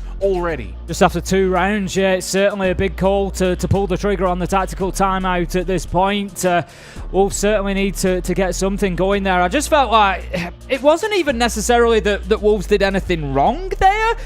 D+ just dealt with the round really well. They had the push-up main stairs, they got the kill. The Jacuzzi breach was open, they were aggressive on it and got more kills and left themselves in a 4v2. Wolves must have been sat there thinking, well, you know, what else can we really do? They'd open construction, but Woogieman and Damali refused to move out of Cash and Red Stairs anyway. They stayed there to hold on to that far side of the map. So, yeah, even, you know, Phantom Pressure didn't work. Trying to push in through the breach didn't really work. And then in the 2v2, D+Kia played it beautifully. Yeah, I think one thing that Wolves... actually, D+ need to understand, and so far I think have been understanding, is Wolves aren't spreading out so much. They're actually kind of going in these like little 3-2 splits. We saw it in the opening round where they kind of just went dirt and blue. They didn't have any pressure main, didn't have any pressure moto, and we saw it again here where it was that kind of main stairs jacuzzi push. Outside of that though, no cash con pressure, nothing on the balcony outside gym bedroom. Ultimately, again, I think that means it's a very kind of one-dimensional push from Wolves. If D+ are aware of that, they don't need to spread their defense too thin. They're in good positions to get those cross angles. Played it really well. Great start. We head into the third round. It's Cash and CCTV now, and all the opportunities for D+ to really set themselves a solid momentum base moving forward in this match. Yep. Wolves' tactical timeouts have been pretty impactful so far, if I'm right in my memory. I think they've certainly come out and won rounds on the back of them, so they're going to be hoping for more of the same here. They really need to get things going and pick up that first attack. You feel like, I don't know, we spoke about it coming in like it was going to be a slippery slope for D+, that, you know, there was the potential for Wolves to just run away with this. Certainly hasn't been the case so far, but you still even now feel like if Wolves get that first one, it could be, you know, the spark in the powder keg that really fires them in. But for the time being, B-Boot is going to be over by the construction wall looking for the breach. Nobody's touching garage, nobody is touching CCTV breach at the minute. And I'm very curious to see the way in which Wolves are going to approach this again. Do they go for that kind of 3-2 split? Are they going to be a little bit of that one-dimensional? I think on Cash and CCTV, you probably don't want to be doing that. Open up Jacuzzi, try and get kennels, do all of that, kind of split them out. You want to almost put pressure on D+, you know, strangulate them, force them on site. Don't allow them to have all of these different positions. Look at the confidence that D+ have got at the minute, though. Construction wall's been open. Yas is still playing in construction. Don't care. I'm just going to stand on the master bedroom door and I'm going to challenge anybody who tries to come in through that wall. And D+ have got those couple of rounds, and it's obviously just sort of giving them that sort of pep. Maybe they could do with a little less pep as Deadshot does take down Yas. He's going to get caught out in master bedroom. Coated manages to find Mowgli. 4 versus 4. Yeah, a lot of focus right now on that northern side towards gym bedroom, but it's D+ again that are withstanding any and all pressure. 4 versus 3. There goes Damali falling to Shinka, but the trades keep coming through. It's the third round in a row, Tim, where again for D+ Kia, they've just got players in position. They've got the cross angles covered. 3 versus 1. It just feels like Wolves are constantly outnumbered. Well, they've just challenged Woogieman one by one. You know, they had 2 players there ready to go. 1 in gym, 1 coming from breach. If the 1 in gym can just hold for a second, use the weights, get some cover, and allow his man to drop onto that breach, Woogieman is kind of in, again, one of those no-win situations I was talking about. He's got somebody on both sides of him, but it's just seemed mistimed a little bit, and it's allowed Woogie to get one, reset, turn, and get the next. And all of a sudden, you're in a 1v3, and D+ Kia are 3-0 up. It's not worrying signs just yet. Obviously, again, preferencing the fact that it's defense on Clubhouse. There's expectations here for D+ to get these rounds. But for me, it's the way they're winning these rounds. Where are the plants? We're not really seeing a whole lot of plants. We saw one gym bedroom, but ultimately, again, that was a pretty swift retake anyway from D+ Kia. We're not seeing map control for Wolves either. They're not really getting what they want because I think D+ have actually played really well in kind of offsetting entry points. They're kind of ready to take those entry fights, D+. They don't look scared. They're not sitting just on site all huddled together. They're pushing out. They're getting map control. They're making it very difficult for D+ Kia. For Wolves. 3-0 for D+ Kia, and they get to go back to basement here. And also, that was off the back of a timeout, Tim. Yeah, typically when teams statistically take timeouts, there's that little raise in win percentage. They don't get it there, the Wolves, and now they'll be wondering a little bit what needs to be done to break down this defense. That's it. D+ are certainly not scared at the minute. That's the thing that I've written in my notes there. Just they're not playing with any fear. Construction wall gets open. Normally you'd see defenders moving back towards site thinking, right, you know, we'll give up that side of the map. But no, Woogieman's still playing over by Jacuzzi Breach, and I'm going to stay there and I'm going to get 2 kills. He just won't be moved. Yeah. And, you know, with that, Yas as well, yeah, he got caught out in Master Bedroom, but again, they're just not letting Wolves dictate what they do on the defense at the minute. And it's working very, very well for D+. So 3-0 into the 4th round now. Hope once again, is the key word when it comes to APAC. It's been prevalent before many a time. And that hope usually does get crushed, does it not? Ever. Over and over again. And maybe might be the round Wolves could look to change things up a little bit. More lurk, more spread, a bit more map control. Look to kind of play a little bit more default rather than this kind of group together push, try to overload, because clearly D+ are doing well against it. They're recognising what the problems were previously, so they struggled to get the hatches open. This time they've got a Thatcher. Shinka's brought that along. So they've got the utility that they need. They're going to get the opener as well. Deadshot onto Damali. Deadshot just taking the opportunity to take some ground here. And it also looks like Bibu is looking to push on into site. Manages to get one onto Woogieman as well. Yas is going to play on the hatch above, but to be honest, he's unlikely to do any major damage from there. It's a difficult bulletproof to deal with, but Bibu's going to get out of line of sight, and he's going to be planting on that default spot. Wolves have seen the opportunity well. This is more like the Wolves we saw on Chalet. They've seen the opportunity, they've identified it correctly, and they've gone in and taken that ground, and it's as easy as that. Flawless round for Wolves, looking night and day different to the last 3 rounds. Immaculate, Tim. That's the Wolves we expect and that we probably anticipated to see a little bit more of here on Clubhouse. They were direct in their approach. They looked like they had a formulated plan of attack in terms of what they wanted to do, a little bit more of that hatch pressure. The biggest difference was ultimately hitting some really good shots. The entry from Deadshot clearly opened things up for them, and from there they were able to kind of trickle in, snowball, keep getting a bit of pressure onto site. Then it becomes a 5 versus 3 in favor of them. You kind of then looked at the map holistically, and D+ were all spread out in their nice little areas that previously in rounds were winning them these rounds, but because they had no real kind of site pressure, that meant Wolves could get the plant down. Then it's retake, and Wolves are in the best positions to deal with that. 1 to 3, Wolves on the board. D+ Kia really can't be affording to allow many more rounds. They need, I think, at least 4 minimum, ideally 5, yes. But I think 4 would be good enough at the very least. Still, into the 5th round we go, and Wolves now maybe have unlocked the formula here. Yeah, I mean, if you remember coming in, I said if we go 3-3 on the half, I think it's a bit of a big ask for D+, because they have to win 3 attacks then against that Wolves defense. So yeah, I think you're absolutely right in what you're saying. It is essential that D+ be getting at least 1 more defensive round. Let's be honest, they could really do with 2 to get that 5-1 half. But they've looked good so far. It's just whether Wolves can now continue that last round. It was just so much better. They see the space, they take it. D+, you feel like maybe gave them a little bit more space. Like they had Yas up in stock. Last time all 5 were on site. Yeah. And that was sort of the strength of that defense, really. It just forced Wolves to play into all those guns. It's not a bad idea. You kind of sit the stock. It's fine. Do you think maybe they might just be a little bit, unaware of the surroundings, push through a couple of easy kills, but Wolves aren't going to fall for that. We saw the yellow pings. We saw them waiting for that hatch drop play anyway. They anticipated that play. So I think maybe in that round, D+ tried to do a little too much themselves rather than looking to deny Wolves. We'll see what this ends up bringing, though, for Jim Bedroom. 5th round for D+ defensively. Last time out, it was that massive jacuzzi pressure along with the lurk push-up main stairs from Wolves.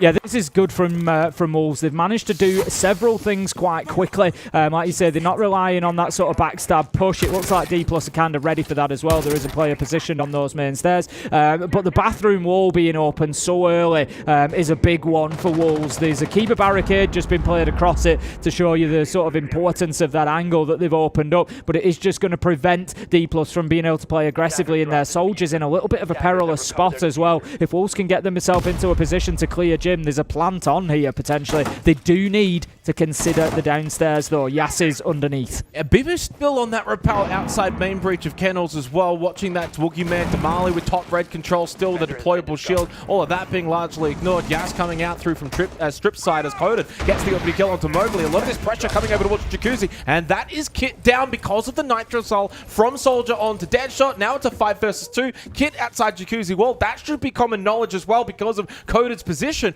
Bibu's on the other side of the map. He's still over towards Kennels. He's on the wrong side. He's on the wrong site. And Shinka's on the roof.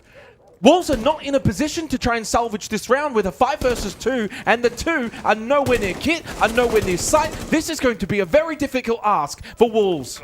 Yeah, 45 seconds left. They're just trying to carve through this defense. If Shinka and Bibu can pick up these 2 kills and find themselves 2v3 pushing into construction, if they can do it quickly enough, they might get away with this. But the double impact nade comes out from the Azami. Woogieman just using his experience there, knows he doesn't need to take the gunfight and will down Shinka. There might be an opportunity for Bibu, but I don't think he'll take it. It would be a bit of a big risk, but he's going to do it behind the flashbang. Nobody's going to push him at this point because D+ know they don't need to. 15 seconds left to go. Bibu finds the Marley, goes in through the FNAT, but Soldier finishes off Shinka, finishes off Bibu, and D+ with another very solid defense. Okay, that was hot from Soldier. I mean, to be fair, it's a 5 versus 2. You can get a little bit aggressive. Goes for the jump out, the balcony through the CC window, gets one, and then jumps back in, gets the second. 4-1 lead for D+ Kia. 1 round to go at the half. Can they achieve that sort of magical number of 5-1, the number that you would have set out to achieve coming into Clubhouse? Now, of course, we know Wolves will be more than capable of being able to replicate that 10. I'm not putting a line through this game. I'm not sitting here saying, oh my god, D+, are they going to do it? We know what Wolves are going to be capable of on the defense. My issue is that there is still that very clear issue for Wolves attacking into a map like Clubhouse. That's a concern for me, especially when you consider their opponent. Yeah, 100%. You know, it's something that I'm sure teams that they will play against later in the tournament will be looking at and thinking, right, you know, maybe there's a weakness, maybe there's something that we can take advantage of. You know, looking at what are D+ doing right on the defense, they just seem to be having these moments where they hit Wolves so hard, and it's just like 2 or 3 kills, bang, bang, bang, and all of a sudden Wolves are in a 2v5. Like, what do you do with the round? And that's just been the case for a couple of these rounds where D+ have just sort of, you know, pulled that trigger, just gone aggressive at a point. It was the last time that they did Gym and Bedroom as well, that they were able to get the kill on main stairs, turn around, get the kill on breach, and all of a sudden it was a 2v4 in that case for Wolves. But yeah, very, very difficult to play against that sort of explosiveness. 73% defensive win rate. The Church Arsenal so far at 6 Invitational 24. And that is where we go to close out this first half with D+ Kia in what has been a standout defensive performance. But despite all of these plaudits that we give them, if they lose this round, then certainly 4-2 might not be enough. So still a chance for Wolves to salvage something to close out this first half. In a half that, once again, their attacking style hasn't quite been up to par at this tournament. Well, this is it. You look across the side of Wolves, you've got Mowgli 2-4, you've got P4 1-4, you've got Shinka 1-4. It's not enough. You've got 3 players that have got 4 kills between them in 5 rounds. That's not even enough to win 1 round, Xenox. 4 kills is not even going to buy you 1 round. Yeah. And so, you know, this is... Wolves have to start winning the gunfights. They have to start getting on top of D+ Kia. It's interesting you kind of bring up those statistics in terms of the individuals. Well, Damal is 1-3. Yas is actually 0-4. Yeah. So even for D+, it hasn't quite been that full 5-man standout. Either way, 90 seconds left. And Soldier going for a bit of a trick on the hatch with that electric claw. Wolves maybe a bit more of that conventional approach, trying to put pressure in and around that kitchen and hallway position. Main stairs will clearly be a big factor for them as well. But time is seeming to be a factor. D+ still 5 versus 5 on site, looking pretty. I think they've got themselves a good chance to close out this half 5-1, especially if it comes down to just sort of the gunplay, because so far D+ has been winning that. To get away with that, I was just clenching my teeth there. Deadshot running around on top of that pre-placed Nitro with no idea, but he gets away with it, only to be picked up by a Woogie Man from underneath. Great vertical kill there. They've done another fantastic job of keeping this kitchen hatch closed. It will be opened eventually. 45 seconds left to go. They do still have the seconds on the clock that they need here, the Wolves, but 4 versus 5 now. They're again at a man disadvantage as P4 gets taken down. Massive kill too, because P4 was the only one that had utility in terms of flashes to help entry on towards site. Now it was only one more Hive launcher available from Bibu. He's used that. It's a dry run now for the Wolves. The last 3 players have absolutely nothing to really aid them in getting in towards site, and D+ have the numbers. Coated has been knocked down, but they've got position here to deal and get these trades. Surely, never mind. A swarm of kills here for Wolves gives them a huge advantage. It's a 3 versus 1. It's only Yas, and he's the man with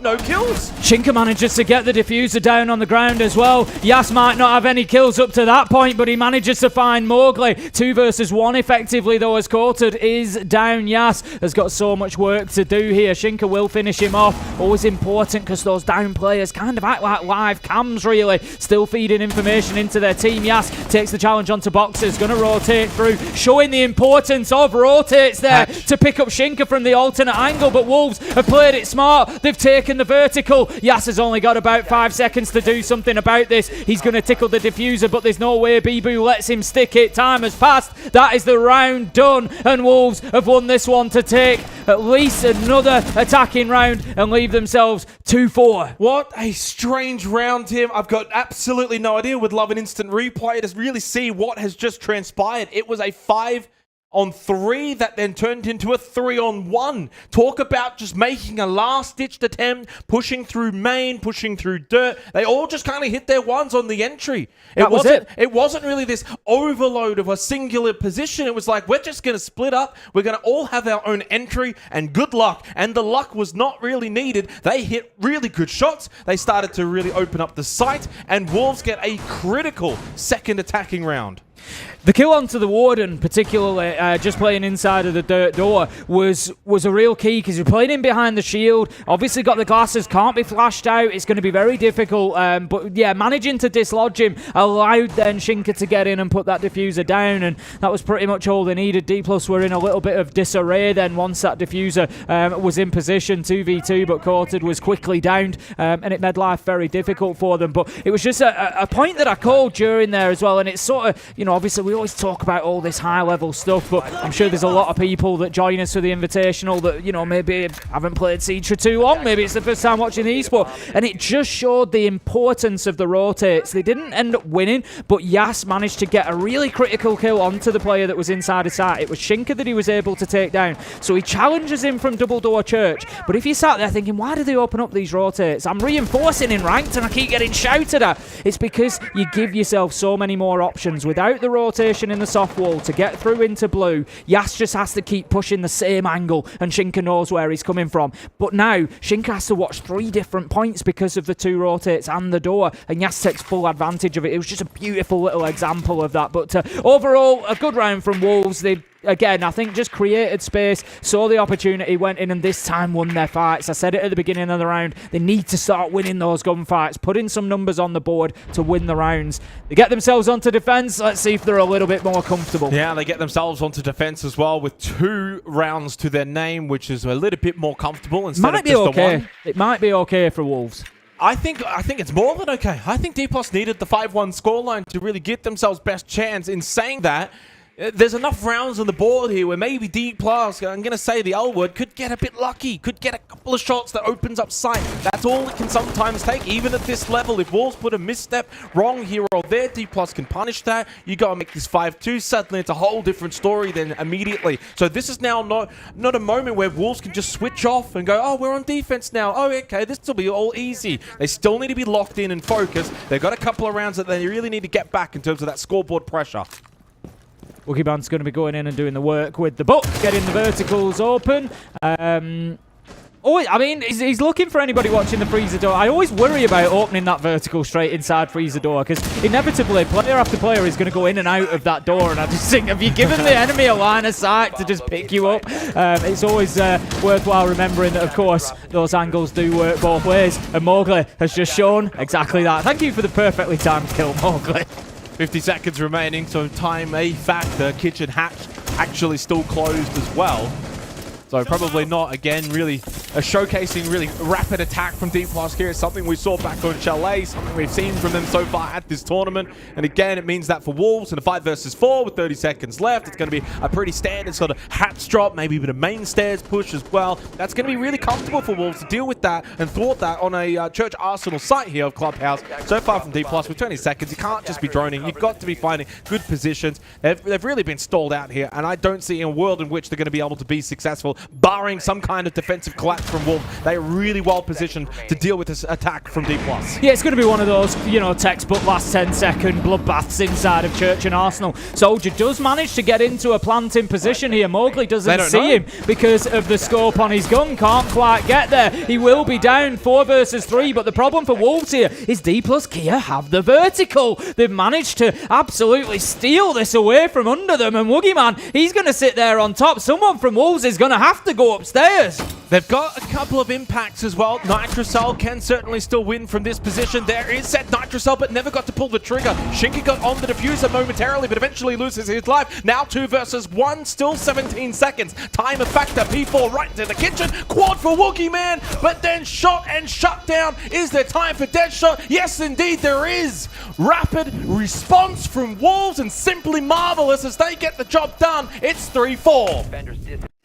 Well, what a retake. I was on the edge of my seat through that. Woogie Man was so close to locking that down. As I said, he was on the 4K. It was just having that vertical pressure. If you've got a plant down in Church and Arsenal, get a player into kitchen. You will almost always win the round. It is such a powerful spot with the diffuser down, and Wolves really took their eye off the ball a little bit. I don't know if Mowgli was, I called it at the time, I think he was a little bit unfortunate. He was ADS'd, and I think his scope was just kind of blocking. I think the boxers make it difficult to see that position as well, but his scope was definitely blocking out that area.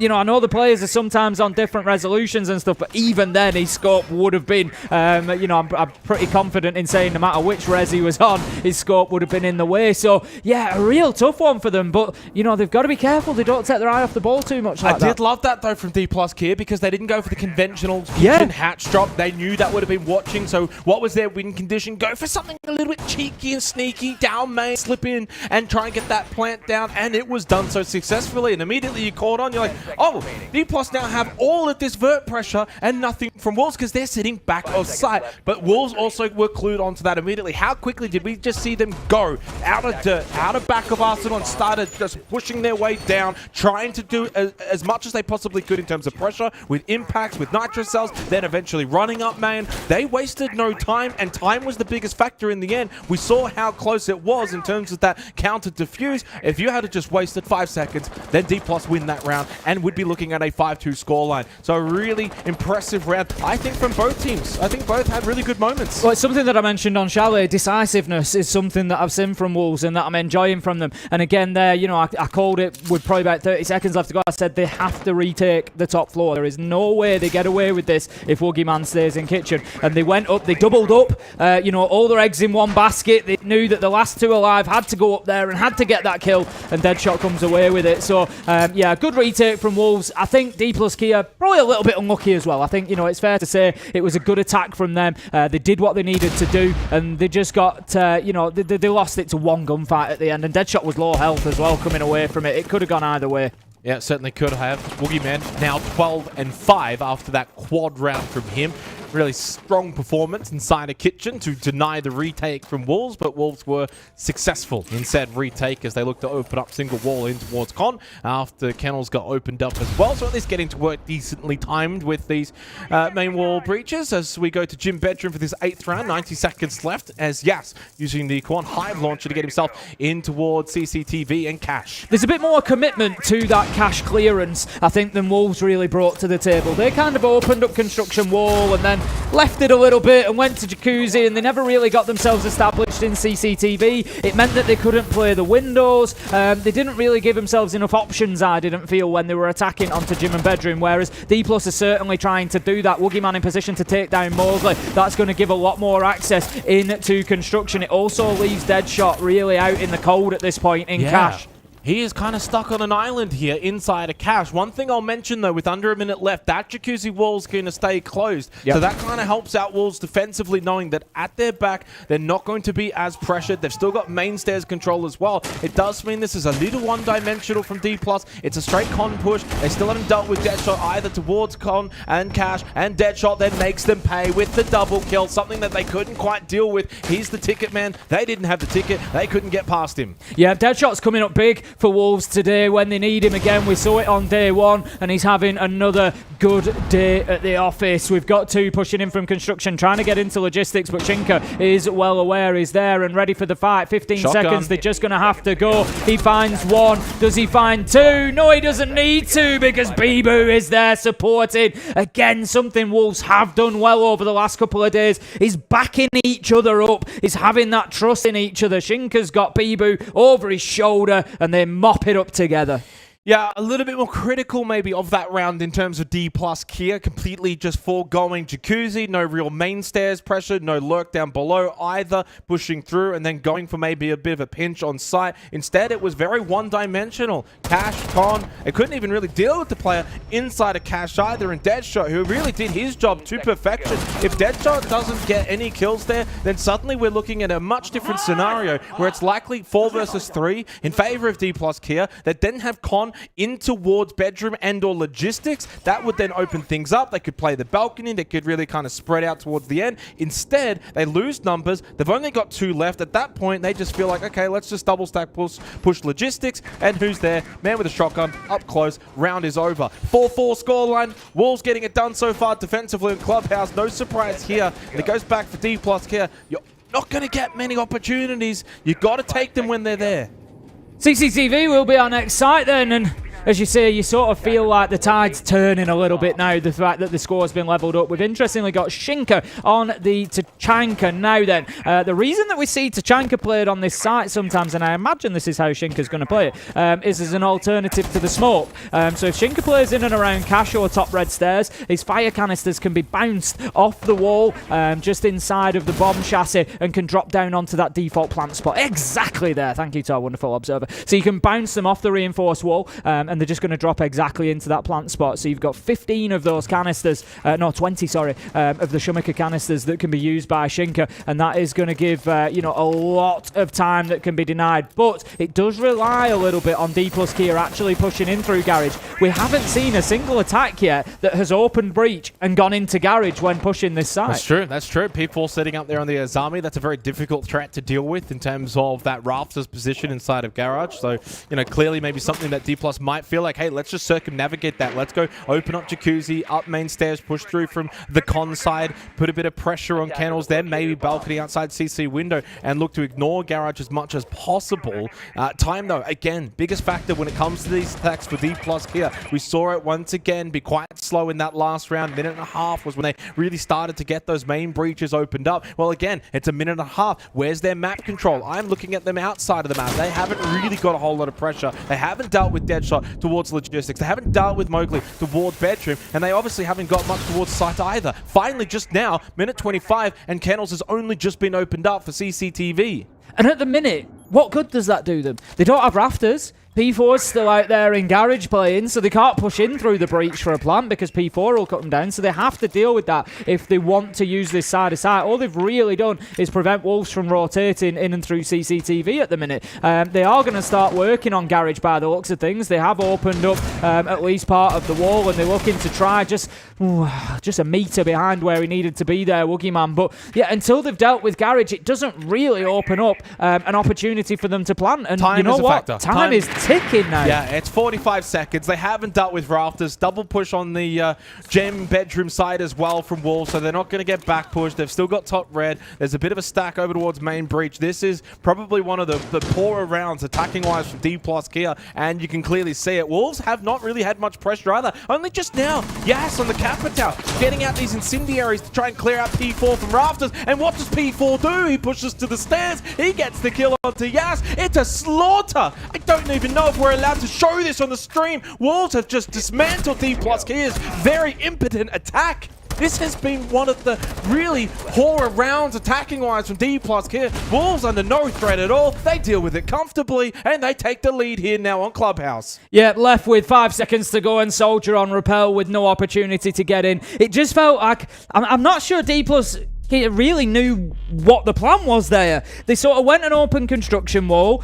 They sort of tickled around Master a little bit, and I was wondering if the push was going to come through to construction. Then they decide to open up the main breach, but haven't done anything about Garage. You know, the thing is, that is a very simple site to attack. If you decide, so long as you make a decision, so long as you decide, right, we're going from main breach, right, so we're going to need to take Rafters, we're going to need to take main breach. Both of those things can be done within 60 to 90 seconds. And at that point, all you need to do is control lounge, and you've got everything you need. You can start going in there and trying to put that bomb chassis down behind those server stacks. you've just got to get on with doing it. And D+ never did. It was like, right, we're going to have a look over here. Okay, yeah, we'll maybe play for the main breach, but, you know, we've only got 40 seconds left. We don't have garage. And there was just, you know, no decisiveness. And that was the problem, I think. Very evident and very much agree. That was certainly, you know, look, I think there's been good moments from D+ here when they've been there. Yeah, absolutely. They've given them the plaudits. That round, though, certainly no real plaudits that could go. And Wolves were just sitting there probably with 30 seconds left, like, are they attacking? Are they going to actually come in towards us? And then it was like this half-hearted effort last to maybe try and clear out rafters with the incendiary. We see it plenty of times, very common. Bring that Capital, shoot out the incendiary bolts, clear out rafters as they push out of position, have someone holding the angle. But no one was holding the angle. So P4 was just pushed out of position and immediately swung the Capital, gets the kill anyway. And like you said, no one's watching main breach. They had no real pressure anywhere else. It was a really poor round. Well, this is the problem. By leaving it to the 2-minute mark to push rafters, what you've done, really, is you've given P4 a free pass because he's done his job. He's burnt 2 minutes, so he's going nowhere. What he's going to do is he's going to swing you. You know he's going to swing you. If that's in the first 30 seconds of the round, P4 is maybe a little bit more hesitant. He's thinking, I don't want to give up rafters yet. I need to burn more time. I don't want to give my life away. Do I need to leave here? What do I need to do? Whereas at 2 minutes, he's going, yeah, I'm just going to swing them, lads. I'm just going to, you know, there's no reason not to. He's got no choice either because he's pushed out by the incendiary. Yeah, and as you said, with like 20, 30 seconds left at that point, just go for it. Whatever. It's like, you know, you see the players stood next to the windows with 30 seconds, and you think they're 3 versus 1, they're going out of this window. It was exactly the same mentality from P4, and Wolves did really well on the defense. D+ just didn't push them. Struggling to find where D+ are going to get this attacking round win now because they've had a couple of moments. Church Arsenal, ironically, the closest that it's been for them when it came down to that 1v1. They're not going to get away with that attack again, though. No, they're not. They're going to need pressure elsewhere. They need to be a little bit more rapid in their attacking playstyle as well.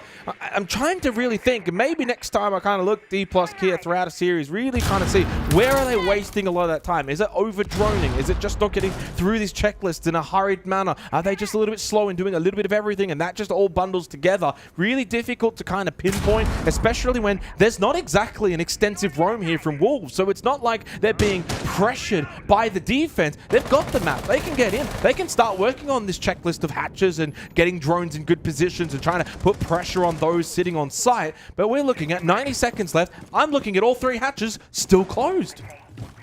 Yeah, there's just not enough work been done, especially to say that they've...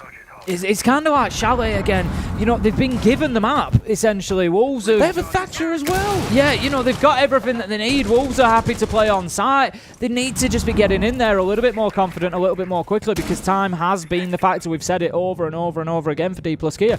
You know, they've been losing rounds because they haven't had enough seconds left on the clock, and they've just had to rush things. And right now, Wolves are looking really comfortable with a minute left to go. Well, maybe not so much if he can't get that trick. The trick has not been able to come through. Moto gets opened up. He's forced out of that position in towards Church now. 50 seconds. Okay, finally, some of these hatches, stock still closed. I think at this point will likely remain closed as they've got a bit of kitchen pressure, a bit of Moto pressure. It's something, but I'm not seeing anyone rotating, say like blue side or dirt side or from oil pit. It's a very kind of one-dimensional kind of main stairs, kitchen kind of drop, maybe a bit of Moto, and I think Wolves are really well placed to deal with that.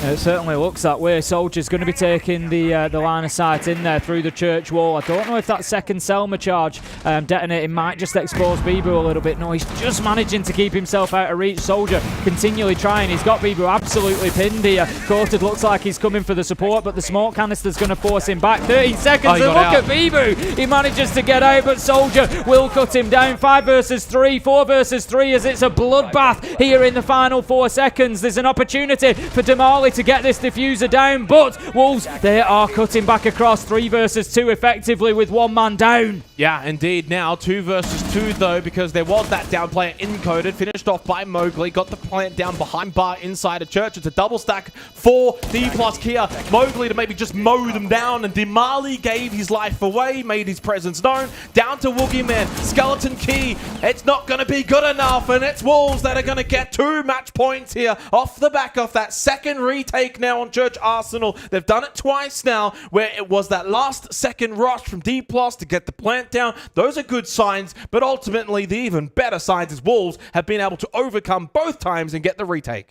Yeah, I mean, they did a good job of getting the diffuser down, but the problem was, the retake was even more likely for Wolves this time than last time, because in that position, there's no real verticality that you can use. You just had to sort of play inside a Moto, and Mowgli took full advantage of that knowledge to be able to get those couple of kills that really turned the round, that being the second one, and it gave them everything that they needed. And Wolves now, they know that they're one round away from closing this up, getting themselves a big win against D+. Yes, and another 2-0 as well to boot for Wolves after they were able to do just that against Team Bliss yesterday. It would give them their third series win as well, really setting up to try and take top spot of this group. Of course, they've still got to go and play against FaZe Clan. That's not going to be an easy ask, but FaZe have already shown this tournament, Tim, they are not quite, they're beatable. Massive juggernaut. They are beatable. 6-4. This one's not over yet, but for D+ here, it has really felt like, again, their impotent attack has come to fruition. That's been a struggle, but for Wolves, I think, again, their biggest strength so far this tournament has been their defense, and that's been on display here.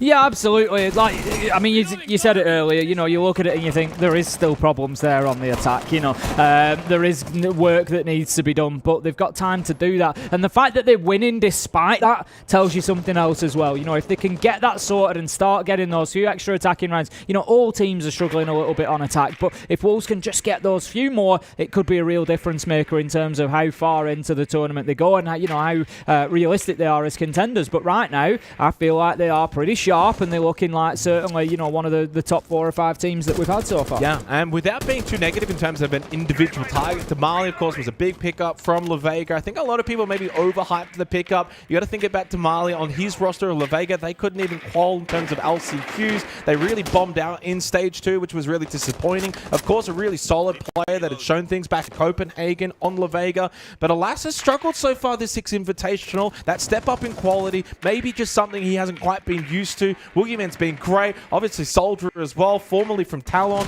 10 and 7. But other than that, they're the only two really standing out for D+ Kia.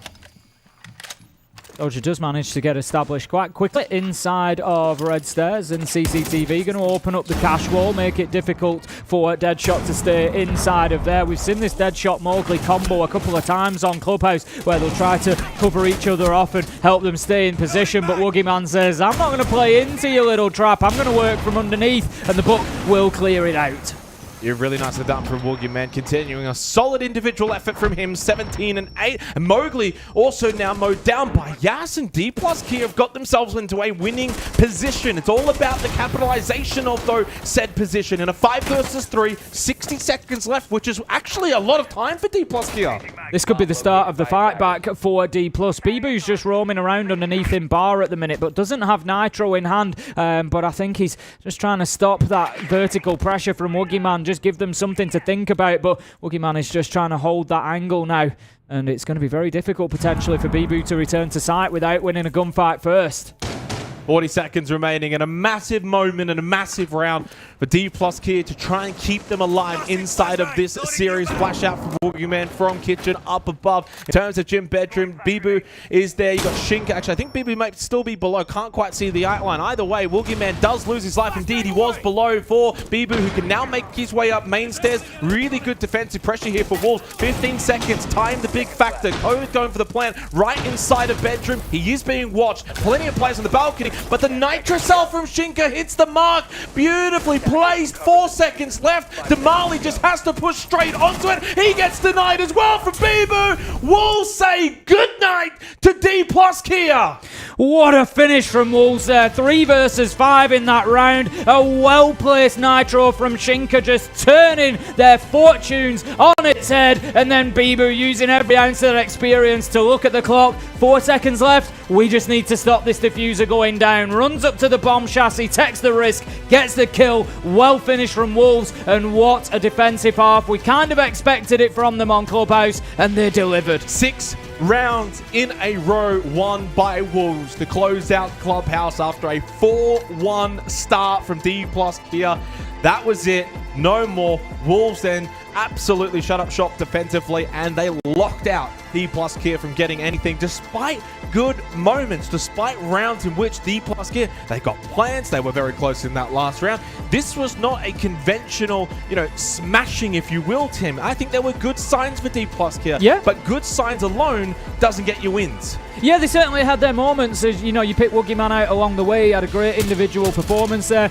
Picked up some really important kills and plenty of them. But like you say, those hero moments, those those odd flashes here and there, do not win you games, especially not at this sort of level. And Wolves just coming away really dominant there. And I'm sure EU fans will be sat quietly confident in this Wolves team as they move on. Yeah, I think Wolves have shown right now that they are a serious threat at this tournament, at this event. Of course, a long way to go. Things change here and there. And I also think there's probably a level to Wolves they can actually go a little bit higher. Yeah, I think so. If they can improve on their attacks, still some sloppy errors here and there. At times, maybe being a little bit individual dependent. I think in this case, Deadshot had a really good day one. Then it was, of course, Mowgli. Today, a little bit more of a spread, but still Deadshot at times was a big factor. But ultimately, I think for Wolves as well, they look like a really strong mental team. They take their timeouts really early. We saw that again, down 2-0. They said, hey, let's just chat about things. How are things going? What can we do to change things up? So they don't allow that to, be something they do too little too late. They're straight away onto the board.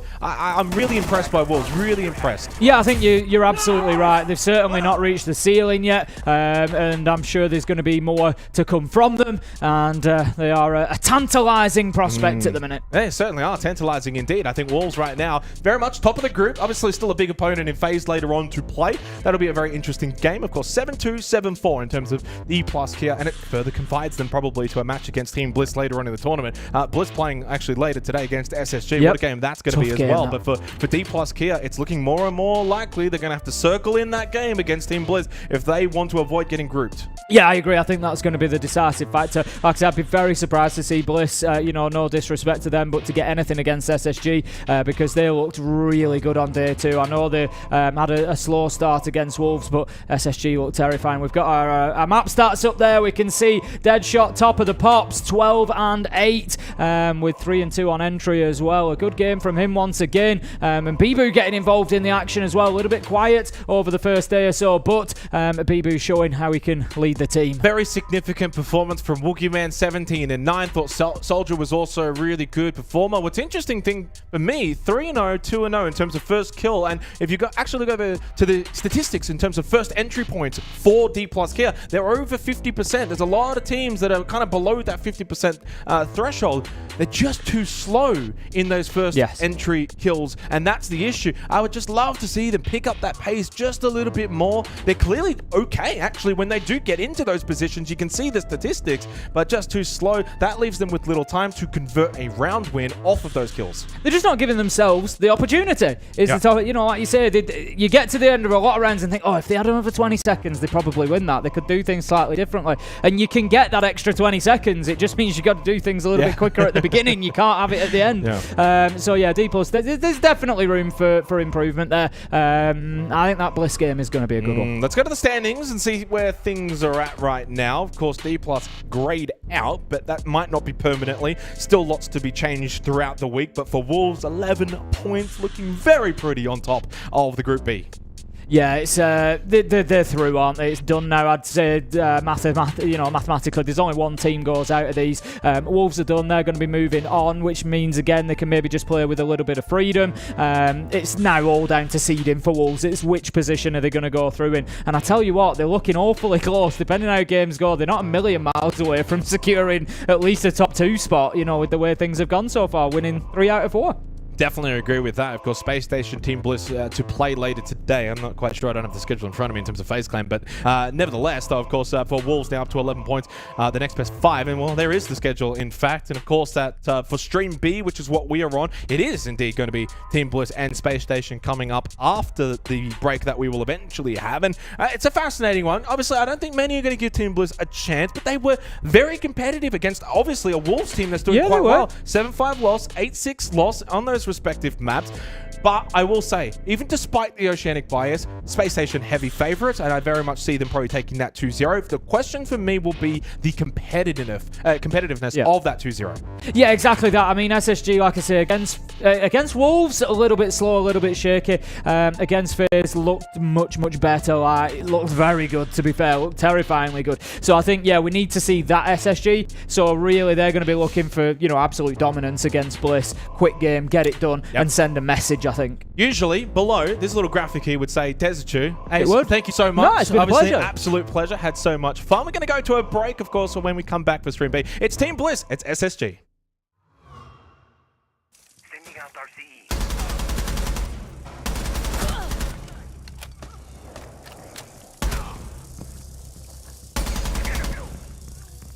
Sending out RCE.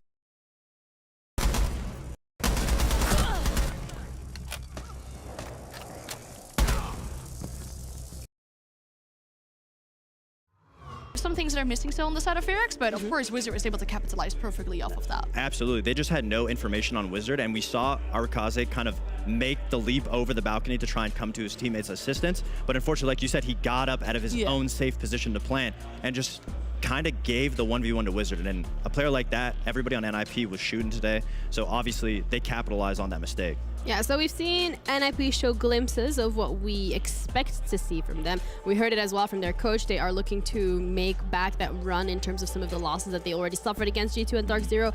But so to say, G2 and Dark Zero considered potentially the strongest one in this group as well. So they didn't really have the easiest start coming into this. But for FearX, NIP, as you put it earlier today, they were like the wounded team that you could potentially easily take down this time around, Fox, but that didn't work out for FearX. So what's left for them in the group? I mean, that's a great question. I mean, you know, I'm sitting here trying to think of some valuable traits, and I do want to say I was very impressed with how FearX played on the first map. It looked like they did do their preparation, and I'll say, through the history of their team, having a coach from Brazil, the structure was definitely there, and it looked like they had an absolute more understanding of international play. But obviously, like we talked about in the pre-show, the scrim practice back in APAC isn't as strong as other regions. Yeah. So maybe with a little more time and a few more games, I could definitely see them potentially getting away with a couple more points, I'd say. Yeah. Maybe, if they're lucky. If they're okay, you sound so confident. Okay, I like that. Well, in terms of confidence, there was a lot of it during this game, and a lot of players showed up to play. So let's have a look at the intel play of the game in terms of this was Mephi, and it was a beautiful one. It was a beautiful one. I really like this play. It was so explosive, the thing that you talked about, right, with that Brazilian influx coming in, those really aggressive plays, bringing out that Amara, and it worked wonderful for FearX, but unfortunately for them, I'm going to have to add a slight negative to this. Because Aw, womp womp. magical, amazing play, and then they started to do the exact same the next round, like copy-paste it.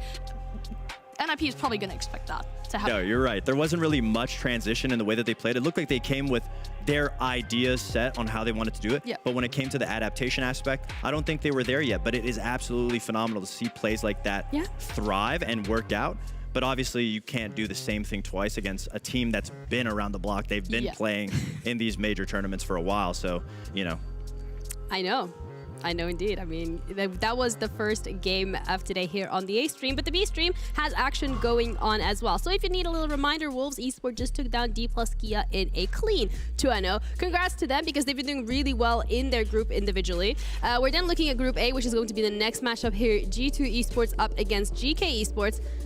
Pretty same names. And for the B stream, we have Bliss up against Space Station Gaming. I mean, from both of these games, I know that G2 against GK is a really important game for that Group A because this could solidify G2's position in terms of that first seed coming out. But GK as well, we saw them do really well against Dark Zero. So looking forward to see whether or not they had that mental reset because they did have a day off.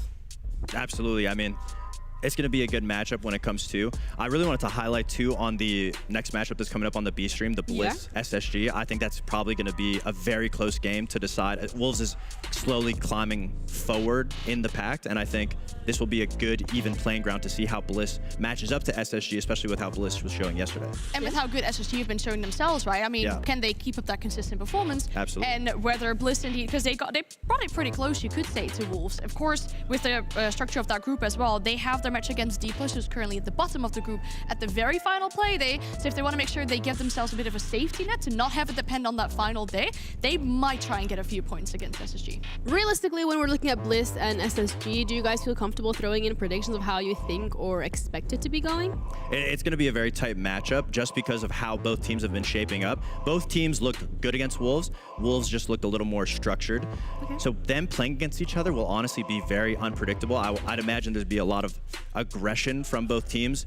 And I want to say that Bliss is shaping up well to play against SSG, but I know after SSG's win yesterday against FaZe, I think they'll probably take a little bit of the edge against Bliss, especially that blind confidence, you know, playing against an OCE team for them. So, well, you heard it here first. Make sure that you tune into both streams at the same time. And if you don't have 2 monitors, you're one monitor, Andy. That's okay. You can pick and choose. Thank you guys so much. We're going to head off to a little break, and we'll be back with G2 up against GK.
the host?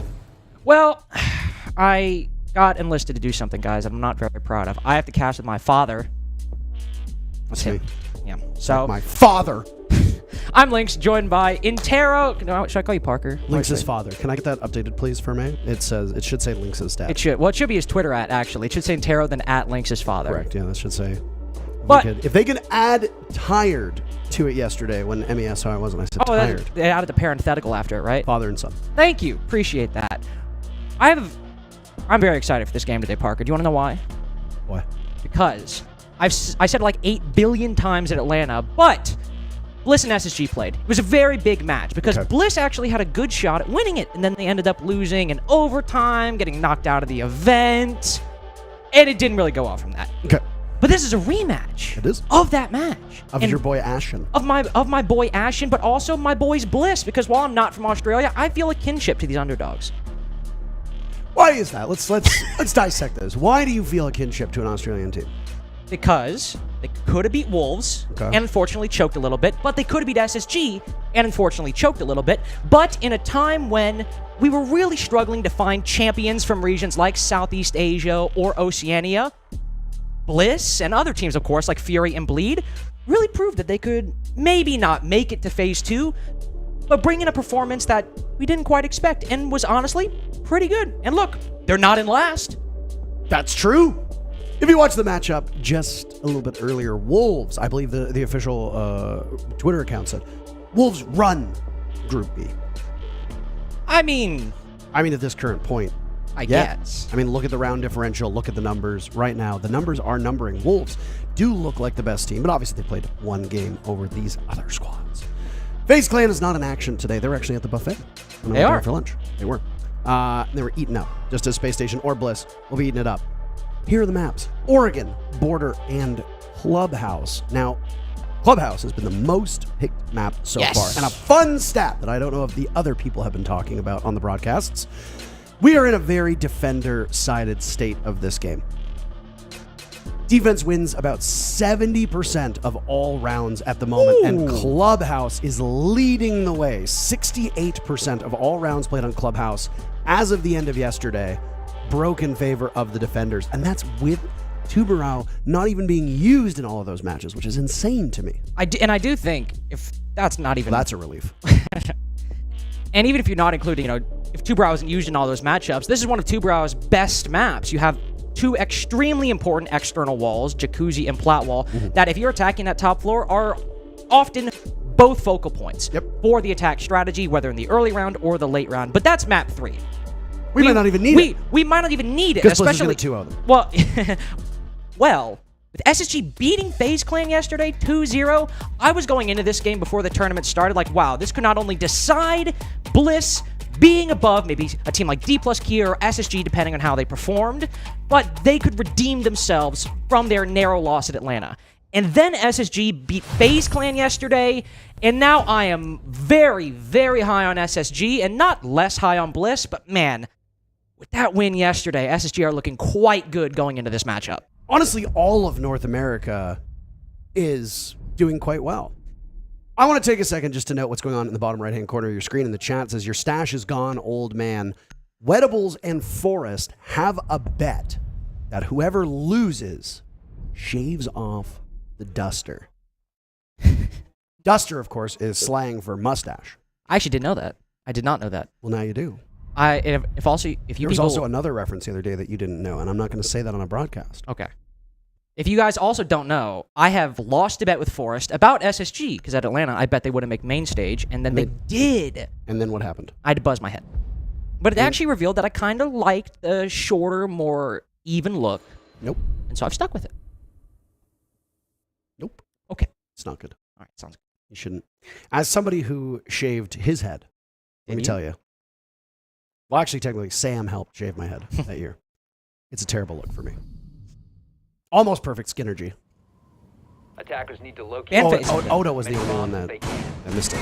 Operator bans! SSG banned out a Monty. Shield operators tend to be quite strong on Oregon, specifically on the mid and bottom floors. You don't necessarily see shields on the top floor all that commonly. This part right here of the map, referred to as blue and elbow, is where shield operators tend to have the greatest value. You saw it yesterday in the G2 matchup, where you just run a blitz on in, or maybe it was 2 days ago in the G2 matchup, all the days blur together, where you just run a blitz on in. Monty obviously is very strong for that reason. Ying is the most banned attacking operator across all regions over like the last year, so that's not really much of a surprise there. And then we talk about these nuisance ops on defense. Azami, Fenrir, Baro, Solus. You can even start adding things like Legion and Wamai and Valkyrie to that if you want. Now, defenders are in a very good spot when it comes to flexibility, Carter, so you're going to ban a Solus, you're going to ban a Fenrir, as you see on your screen, but that means that Azami is going to be up. That means that you're going to see Valkyrie on this map. That means you're going to see Wamai, you're going to see Aruni, you're going to see Legion. In this particular instance, you don't see a lot of those operators down below, so right now it's only a Legion of those nuisance ops.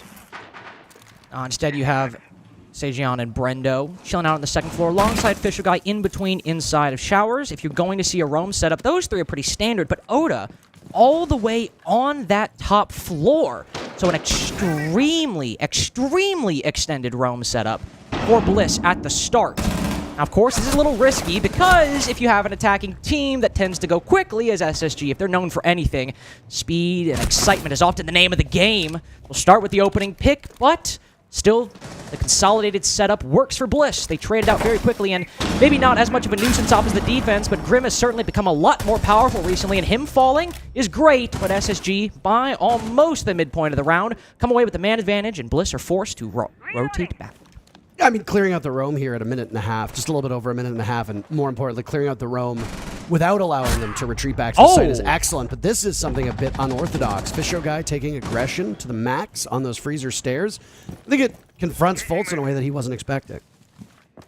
Fisher Guy just flanking up Freezer, able to take that completely off guard. But even in the 3v3, with how much damage has been done to Fisher Guy and Brendo, and the fact that the meeting hatch is open because of the nature of the roam setup, same with the Freezer hatch, I believe, as well. Sure, you've wasted some time on the roam, but by coming away with a disadvantage now even, but 2 hatches being open, a lot of the work that SSG would otherwise need to do has already been done by the very nature of the roam setup. It's a nice vibe that comes with whether or not you want to bring one hard breacher or double up on those can openers. As you can see on the right-hand side of your screen, Space Station opted to bring a Maverick as well as a Hibana for conventional hard destruction. And then obviously you bring the can openers as well in the Buck and the Capitao. So they've got tons of options at their disposal to get those hatches open. Fisher Guy now falling back in the 3v2. If he just joins the rest of the defense, they know it's going to be an E-box drop because of those flashes, and Brendo has not even moved from his previous kill of the round. Force now forced to crouch walk down the big counter stairs. Spots one. There's 3 different players who can take these fights and get the trade if he finds one. One indeed goes down. Brendo falls, but nobody peeks just yet. Wettables pushes a little further up inside of E-box. Still good potential for a trade, and both players with shotguns and secondary SMGs easily deal with this. He sprints into E-box and doesn't even know Wettables is there. The roam might not have gone as well as Bliss would have liked, but by the end of the round, firmly in a good position to win it. Yeah, I mean, the final 40 seconds of that round was largely just on face-checking angles. And that's because when you've got a 3v3 going on and you know that there's a couple conventional spots for you to hold on Oregon, then you might as well just go for it. I mean, you don't really have the time or the wherewithal, I think, to get those drones out. It's also possible that they were just simply out of drones. You look at the screen right now, halfway through the round, there's only 3 drones present when this final push came in. There was 2 left. One of which was Forrest. He's not exactly going to drone himself in a 1v3 when the moment you go on drone, you're going to get collapsed upon. He knew somebody was over towards Pillar. He knew there was somebody playing inside sight. So you've got at least 2 of those marked down. The last is, where are they? Are they playing Elbow? Are they playing Freezer? Might they still even be roaming? Because there could be a potential late retake up Laundry Stairs. When you're looking at a 40-second timer in the round and you've only got a single drone in your pocket, you're just going to have to fly blind. Ultimately, it doesn't end up working out for Space Station.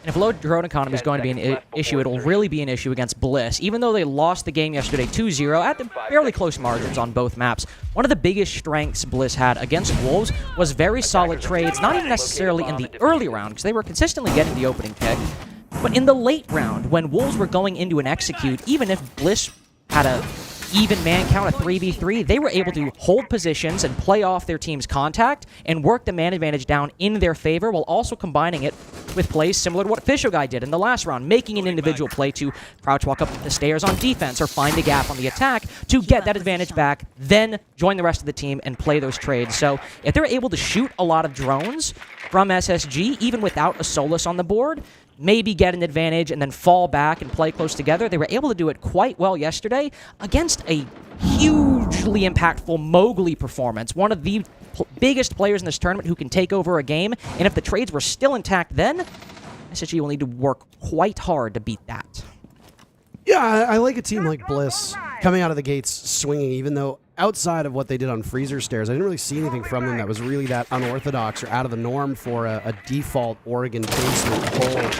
Talked about those nuisance ops when the operator bans came in, and Azami obviously has great prevalence on just about every single map in the competition, but you don't see her a lot downstairs. Now it's more common that you're going to see her on the first floor and the top floor, as immediately Bliss brings her out to go upstairs. And if you look at the explosives that are available for SSG, they've got 2 nades in the hands of the Nook, and that's it. So outside of just confronting the Kiba barriers and meleeing them, you're not going to have anything long range like an Ashe or a Zofia to be able to take them out. Take a look at the benefit of this Solus ban, though. Even though it's from Bliss, that was the first drone shot from SSG with over half the round to go. Far different than the previous round. They've had full intel at their disposal. Maybe to inform plays like this from Hot and Cold. There you go, Z-Ping on the Azami, playing inside of Armory Forest also earlier. Looking over into Z, where Brendo is playing on top Freezer.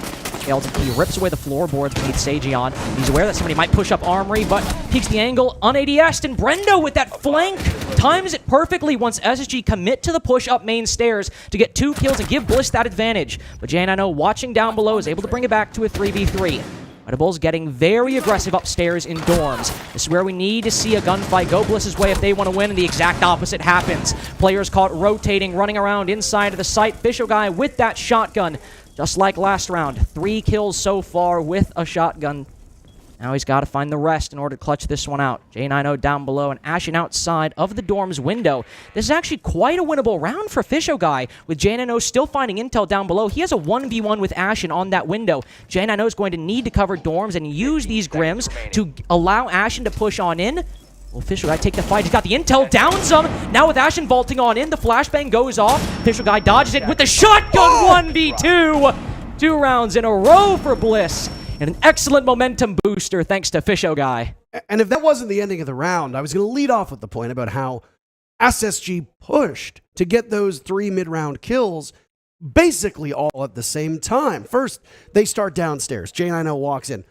He immediately sees his teammate lose the fight, so where does he go? He goes into security, waits for the flank to go through, kills Brendo. Immediately, Wetables is on the window, and then SSG swings that as well for information. And imagine that Bliss's comms were a complete and utter nightmare at that point in time. But then, SSG push staggered. They don't hop through vault. They don't vault through that big window. They don't go up white stairs at roughly the same time, and it ultimately ends up being a position where, time and time again, at Dorm's section of this map, if you're defending it with a shotgun, you can do basically like a rodeo around the door, around the bomb chassis, around the dorms, and just 1 pump, 2 pump, and that's it, and they're dead. Now, obviously, if you have the SMG-11 in hand, you can engage on white stairs, as we saw, and then just, they're going to pressure you because there was only 10 seconds left or so in the round. SSG looked quite well coordinated through the mid-round, but then at the very final second, when they needed that coordination and to push in synchronization the most, they weren't able to do it. This is... You know Ashen well enough to know that. He's probably got something to say about that. Yeah. Ashen, of course, the youngest, but by far and away the loudest player on SSG on any given Sunday. And he shuts down a spawn peak like that with ease. Yeah, he's going to be very happy about that. Also, the second highest performer for Bliss these past couple rounds. Official Guy might have clutched that 1v2, but the only reason Bliss were even in a position to start winning that round was because of that 2-piece flank from Brendo over by Freezer Stairs. So losing his impact, while his Valkyrie cams might persist, he has some decent game sense, and losing that X factor on the roam will be a little worrisome. You still Official Guy upstairs, though. He's the only one actually off-site or far away from it on the second floor for Bliss. He is playing that dorm's position with that M59. As you called it, the rodeo. I'd call it the best bomb site or rooms for for shotguns in the game, or at least close to it. Well, I mean, so much of the site is going in your favor, right? You've got the panels in the attic, but at that point, you know nobody's there, so you can easily square up to it and take an engagement either through the soft wall, which, as we noted, SSG didn't have soft destruction to cut through at that point because they couldn't deal with the Kiva barriers earlier. So what are you going to do? You're going to get pushed from the same doorway. At that point, a shotgun is easily going to fell whatever opponent is on the other side of it. So Bliss not really breaking much of a sweat here. Obviously, Bliss starting on defense is excellent. This is a defender-sided map. Though Oregon's numbers, the last I saw, were actually quite even given the state of this map. So obviously, if you're SSG, you expect Bliss to take 3, maybe 4 rounds, do the same, and hopefully win in overtime. We're starting to see some games where a single attacking round victory is enough for you to win, which is absurd at this point in time, but that's what happens when the defense is as strong as they are. Fisher guy with a very cheeky rotation back down into the bottom white hallway. 2 minutes in, and aside from that kill on Brendo, punished for the spawn peek, SSG has barely made any progress. Hot and Cold's been an addict since time immemorial, but is making good progress nonetheless, especially now that Fisho guy has dropped down. Hot and Cold can open up that meeting hatch. Still unclear where the execute was coming from. We've seen SSG give a couple looks over to the meeting side, the kitchen side, and the cafeteria side, everywhere, and as players start crouch walking down into site or in the areas around it, Bliss are just fighting them. Ashen does spot one running away, but very quick flick puts him down to around half HP. They know the Capitao is there, now compounded by the fact that the Legion sound cue gives away his position, moving up the Z hallway. The 3v3 for Bliss to fight their way out of, and we saw how good those trades were against Wolves yesterday. Shogai gets this one, it'll give them the advantage. 1 pump, 2, down goes Ashen. 2v1 now as J9O in the site with the diffusers, put to 1 HP. Official guy with a dominant performance on these anchor ops so far, in 3 rounds in a row. He's 8-0, by the way. So 8-0 for Fisho guy. Quite the early start for him. Long faces on the bench of Space Station. It doesn't surprise me whatsoever that they've used their time out. Now, this is a tough nut to crack for them because usually if you're going to win a bomb site on Oregon, it's going to be that tertiary bomb site, at least if you're going to win it on attack. But SSG on that round, they get a freebie. They get the very first pick. You've got a 5v4. Put pressure on anybody who's off site. Clear out above you. Take control of attic. Take control of dorms. Get up there. Back in the olden days, you know, you'd see a Maverick go through that attic wall, pressure forward, then you'd put either a buck or a sledge up there and start raining hell down upon kitchen. Isolate the players in kitchen. Force them back into meeting. Take kitchen or take an engagement towards meeting. But where was SSG for all of that? It was a very linear execute from them. They went straight for the site on the first floor. And I gotta question it. If they're droning through these 3 rounds, go all the way back to that very first laundry supply room take, I really don't see SSG gaining a lot of information off of this. And again, only 2 drones left towards the end of it that are in play. Like, you're losing your drones. They're getting shot. You're not using them. You're not gaining information optimally. And I can't even point to Bliss stopping them. It's not like they're bringing a mute Mozzie constantly that's being used to deny you information. So if you're SSG, how do you fix this? You're going to go back to the bomb site where laundry supply room, you expect the defense to win. You got to change things up if you're Space Station. So far, they like their lineup and they haven't bothered to swap anything out. Oh. I fully expected this. Yeah, Forest on a shield is jelly or peanut butter. There are just a few teams that when you see them take attack timeout and they're down 0-3 or 0-4, just to bring back maybe some momentum or some energy or hell, just to compensate for some flaws sometimes. If they have a shield player, they'll put him on blitz. And in this particular case, I think it's perfectly apt. Because you mentioned that Oregon, while it's still defender-sided, is not nearly as defender-sided as it once was. And I think a lot of teams have figured out cheeky ways or cheeky ops to give themselves an advantage on attacking bomb sites, specifically like basement. I would say Blitz and Grim are 2 of the biggest operators in my mind that if you're struggling to attack basement, you can bring and run a strategy and have success with. Grim, if you're attacking freezer laundry, can basically cover the entirety of the front of the bomb site in the freezer hallway with bees and stop the defense from pushing. Or if you want to run the blitz like Force is doing right now, you could run it up elbow, or just for more broader application, just sprint through the building, push enemies back that you find, and create space behind you that your teammate can fill. So, Forces appear to go for the latter, and, well, thankfully for them, I suppose, much less roam presence from Bliss this go around. Yeah, I mean, if you droned out blue, though, you'd see that the only player from the side of Bliss that was even close was Wettables. Just watching it from essentially pillar, that was it. Yeah, right there with that deployable shield. Look on the side of SSG, though. Again, no explosives being brought. Unless there's a Gone 6 buried in their lineup, you have no way to tackle that. How many rounds are we going to see a lack of explosives from Space Station? It kind of puzzles me. And I think maybe part of that is they bring Mav so much, maybe they're really worried about the Tubarão, which this is the first time he's brought, but Flores, as you mentioned, explosives, Flores is a very common pick in general, but on this bomb site in particular, nades might not be what they once were, but having some Rotero drones to destroy those shields is quite important. There are few sites where you get as much value out of a Flores as Laundry Supply. There isn't. You can take out any Goyo shields you might find. You can take out any observation blockers. You can take out the ADSs. You can clear out blue relatively effectively. You could force people back in B. You can then turn around and use it on Freezer to open up the wall if it's a soft wall. There's so many different ways that a Flores really helps here. And he's not banned. I mean, there's a reason why you see Flores bans here. I really do think this lineup, in terms of objectives, is suboptimal for SSG. And when you see this lineup, they inevitably rotate to the bunker push. That when you have a blitz usually happens, but what are these mistakes? They know that at least one player is close, likely two, because you see that deployable shield, and holding elbow is one of, if not the most common positions to hold on basement. Forrest goes down to a C4 because Bliss anticipate that somebody's going to be out there once Fultz makes noise, and then when he falls off, somebody rotates up close to peak. That's a good heads-up play by Bliss, but again, this problem could be avoided if the utility crew was more efficient and if the coordination was much better. Sejion just places a Zoto canister at the door, so they're much slower when they push in, and the round's pretty much over at this point. Bliss are peeking, honestly, when they maybe don't even need to. They could just hold these angles and wait, and Sejion is so confident he prone peeks the door to end round 4 up 4-0 in man count. This game is not even close. No, it's not. And here's the funny thing about an operator like Tubarão. It's Portuguese. Wow, that's crazy. I didn't know my own lore. Thank you so much for telling me. Did you know that Oregon, the map, is in America? I just wanted to help. You don't smile anymore.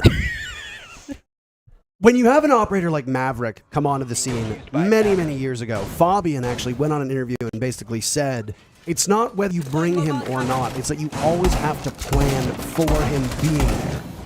In a lot of ways, we refer to this on cast as phantom presence or phantom pressure. And now, obviously, with attackers, you can completely tailor your lineup. You don't know what's coming if you're a defender. As defenders, you don't have the opportunity to change things. If SSG droned out a Tubarão, then you have to play as if he is actively going to stop all of your hard breach. So before you can even go about doing the usual hard breach, you got to find ways to try to sidestep him. So if people are a little confused about, well, in that particular round, Tubarão wasn't even really that much of a factor. Not to the last 15 seconds. Exactly. So people will say, well, why didn't they just do default stuff? Well, maybe it's because Space Station knew that they would be thwarted by an operator and instead tried to sidestep it in advance, just as way back in the day, teams would effectively fall off certain parts of the map that you knew a Maverick could easily cut through without you being able to defend. But SSG are just looking far less composed than they did in their game against FaZe yesterday. Sure, they weren't perfect. There was still some SSG antsiness that was a huge problem in Atlanta and NAL Stage 2. But they showed an ability to adapt, and instead of just falling back on cheesy strats or aggression or heads-up plays when their normal pushes weren't working, they instead tried to do something more standard, maybe pull back, play less aggressive on the attack or the defense, or try to counter-strat a little bit in the moment, come up with an on-the-fly adaptation. Right now, it's just lethargy from SSG. Split attacks, split pushes. We do have a nice adjustment that I do like. We see Fultz bringing those Rotero drones to clear that util, but most are already gone, though, and Fisho Guy's playing the mute. So when there wasn't that presence on basement, now there is to perfectly counter those Roteros. Hot and Cold does find one, though. On the Nook, he's able to cut down Brendo on this Dorm's bomb site. And Sejion, currently stuck inside a Wolf, also on low HP. If there was ever a round that SSG might find a way back in, it seems like this one should be. I mean, the funny part is that when you talk about getting first blood, SSG actually has 2 uncontested first bloods. The other 3 rounds have all been draws. So it's not like Bliss is getting an opening pick and completely thwarting SSG at the start of the round.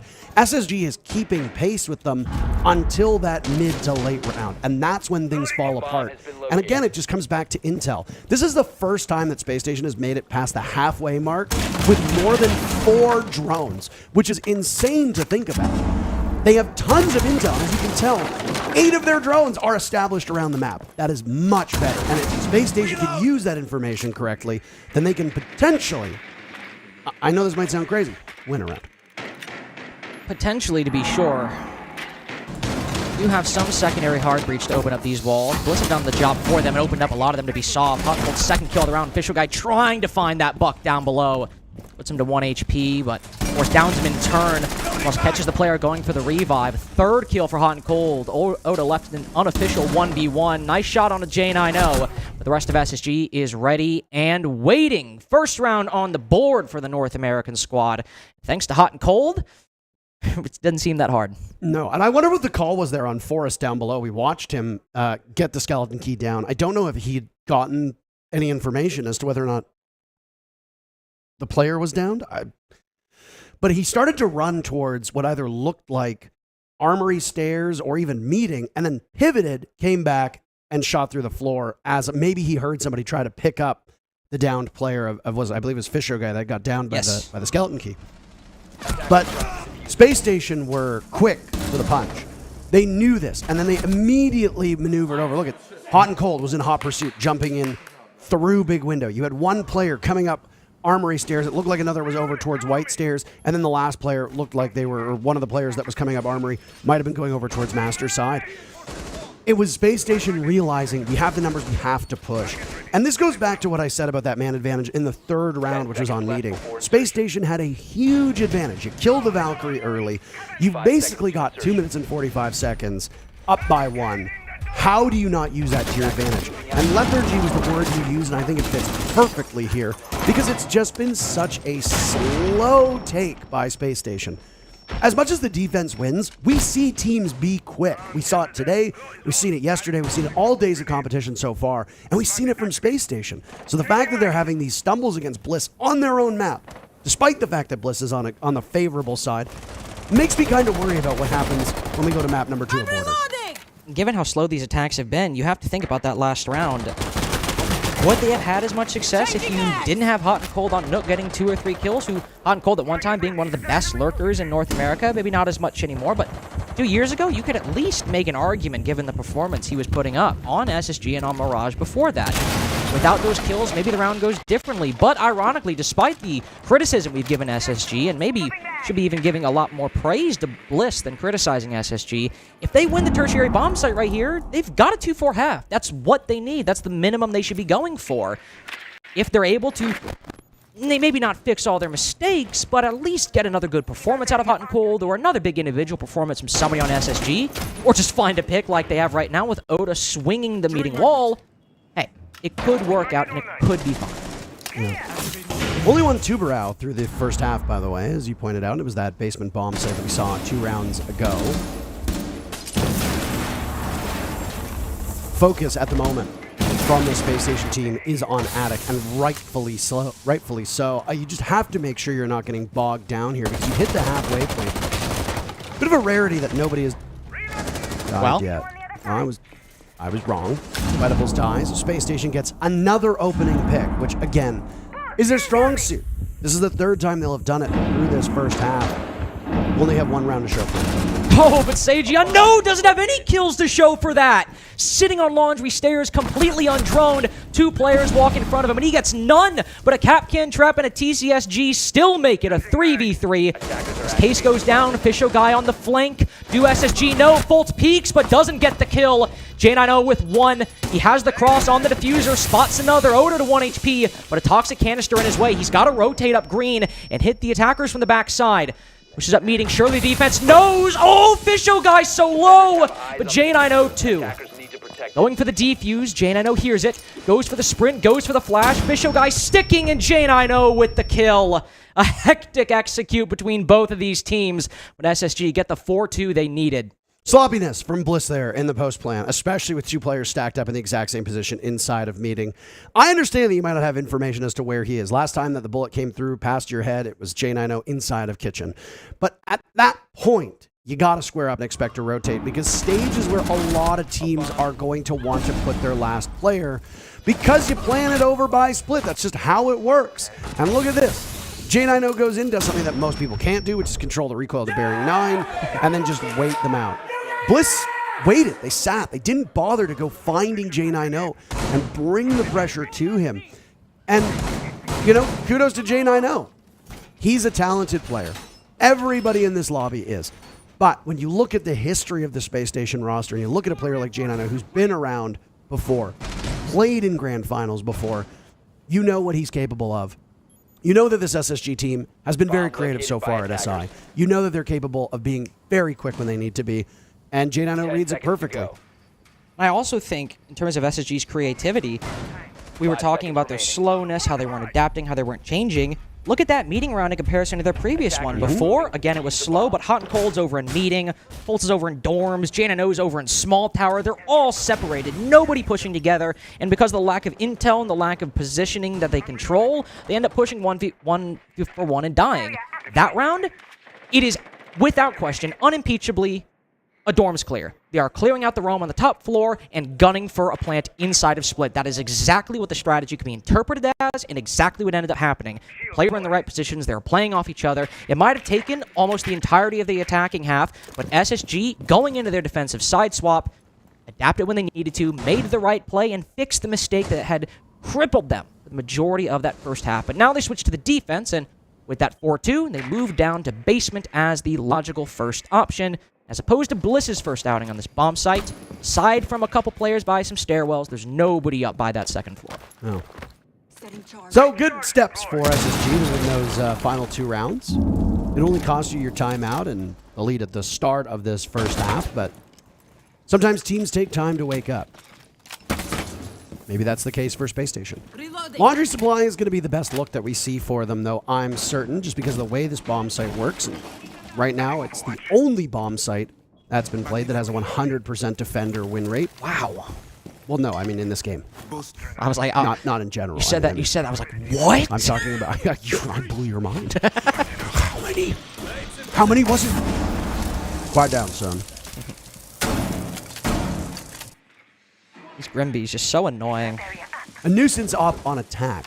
We talk about the nuisance ops on defense, but I don't think we shine a big enough light on some of these nuisance ops on attack. Dokkaebi is definitely in there. Finka's in there. Lions in there. Grim is definitely one of them. I mean, look, this used to be such a key play to get aggressive on a basement defense, and he's being spotted the entire time. Fultz, to be fair, is just sitting there. He's kind of saying, I have a shotgun, come and push me. Oda instead says, all right, you know what else this player usually has? Somebody to play the long angle, to provide him some backup. And so he rotates around and gets the first kill for Bliss. That's a really smart play from Oda, and Fultz is still playing up aggressively.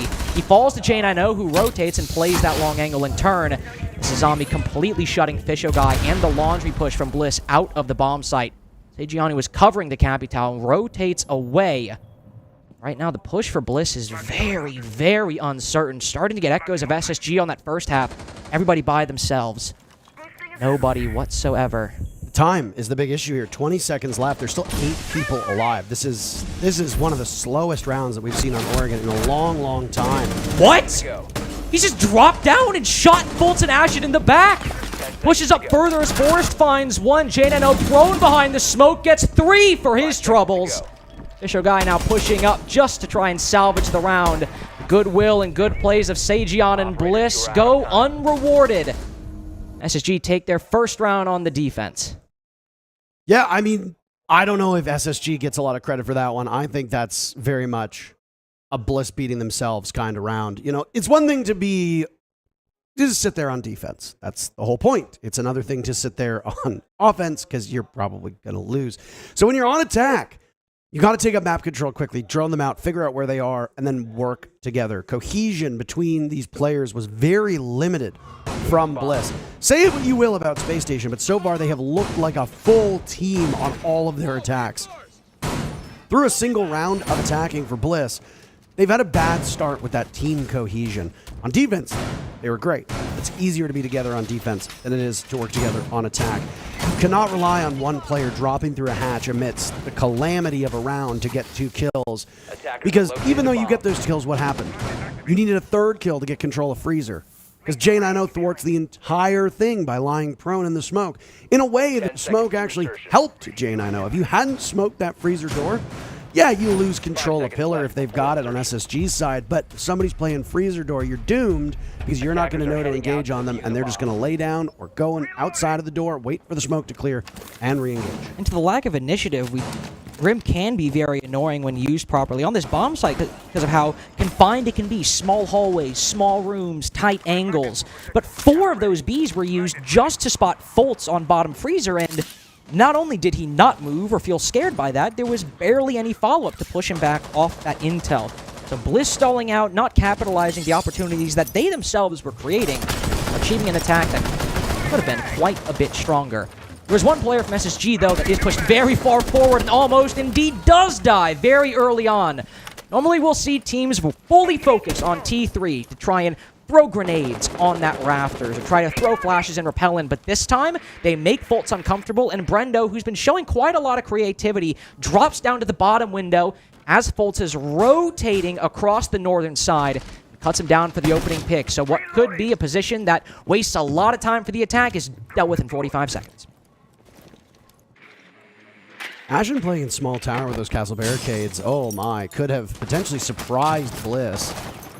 The drone gets shot out by Ashen. Ashen didn't actually let the drone skate by. I'm not sure if they would have had the information on him, but Gone 6 comes out, he loses one of those castle barricades and realizes that the jig is effectively up at this point. Worried about the Dokkaebi, obviously. Worried about Foltz dying and getting access to cams. That's why you saw him shoot out the own default cam. He's the Dokkaebi hacks it. Is there something you wanted to add? I was about to say, Bliss need that intel, though, because they're down to 2 drones. Need those default cameras, need those Dokkaebi calls. Ashen domes Brendo outside small tower, but Bliss hold on to that advantage. Visual guy wrapping around to try to take the castle out inside of cafeteria. Looking for a pinch, firing towards Ashen. He spots one, but cut down through the soft wall. Excellent recovery from Bliss as Ashen could have been the thorn in their side to give SSG enough time on the site to set up. But now with Attic open and a 4v2, Bliss seem to be in good hands. Extra intel on Hot and Cold's position. He needs to shut down Wedables, pushing up Attic. Spots him for just a second, but no bullet collides with the Grim. Janino just spots the player white and dies from behind instead. Great recovery from Bliss, and one that came far quicker than SSG even managed to do on their attack. Yeah, those last 3 engagements that we saw from Space Station were all done relatively blind. Space Station just decided to take those fights maybe a bit ill-advised and lost every single one of them. And sometimes when you have a team that just wants... Yeah, I'm a bit shocked by this one. But Space Station losing 3 gunfights in a row is quite rare, frankly. This is a team of good gunners, and to be overpowered in the most crucial moment of a round is unheard of. I actually quite like this timeout by Bliss, because they obviously have seen things through 2 rounds that they don't like about their attack. And it's also entirely possible that strategy-wise, Bliss saw that round playing out and thought they would lose it until they win the gunfight against Hot and Cold and they win that final gunfight over at top of White Stairs. Because if those 2 things don't happen, it completely changes the course of the round. And what utility have you expended to do that? Absolutely nothing. Grim dry peeking an angle inside of Attic and then dry peeking an angle atop of White is not something that any other operator can't do. They're all going to be able to do it. The only operator that could potentially stop a dry peek is a Blackbeard. It would be crazy if one showed up on our screen. So, who knows?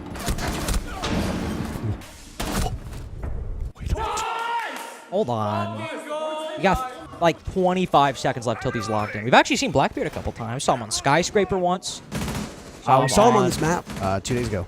I'm trying to remember what team it was. I think it might have been the W7M match. I know the Skyscraper game was... Oh, I remember. So, well, the one I'm talking about, I don't know about the W7M match. On Skyscraper, Alamau brought it to hold karaoke window.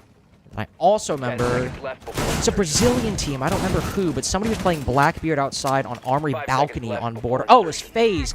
Wait, it was FaZe against SSG. Because Souls was playing outside of the CCTV window to try and fight the Azami, and Ashen just kept shooting him in the back. Wasn't great. But Blackbeard outside karaoke window was good, so not the same map, but Blackbeard has had some okay moments. I'm sad we didn't see him. Instead, it's a much more standard lineup for Bliss. I know, as SSG go back to the dorms bomb site, just as I'm sure they took that tactical timeout to rethink some of their strategies. Public enemy number 1 in this one, don't have someone in T3. Bliss clearly know how to deal with it. Instead, they have somebody all the way down below in basement, and the rest are generally speaking around the bomb site or directly supporting it, though you have somebody inside a small tower and cafeteria, which Jay and I know is playing right now, where Wedibles just propelled up to. If you're going to play in T3, having a Wamai is almost always a necessity. That's an operator that's absent from SSG's lineup right now, so just completely forego that entire part of the map.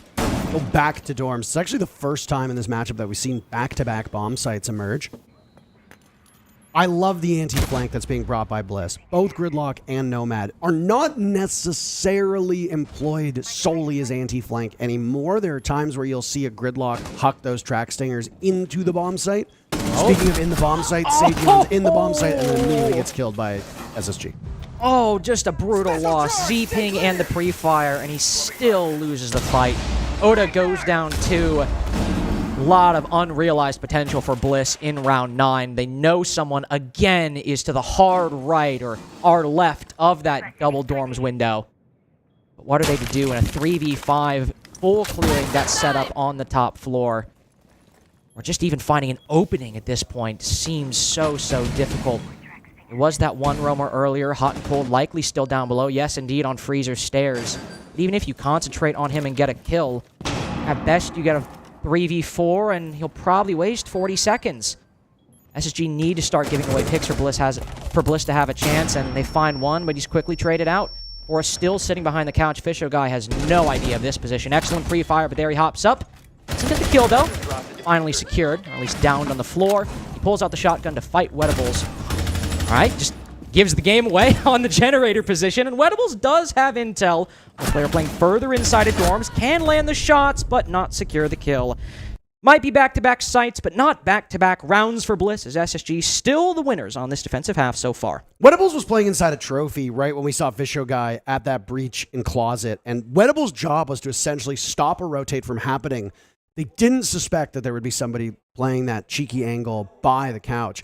Now, if Wedibles had stepped up a little bit, neither player from SSG was actively watching trophy door. So he could have walked up, killed Forrest. Yeah, immediately one's going to pivot. The first shot that we saw came from the top of White Stairs. But that's really the only way that you can stop Forrest from killing your players here, right? Just a bit of a sloppy execute from Bliss, and Space Station play it pitch perfect. Just sit, just wait.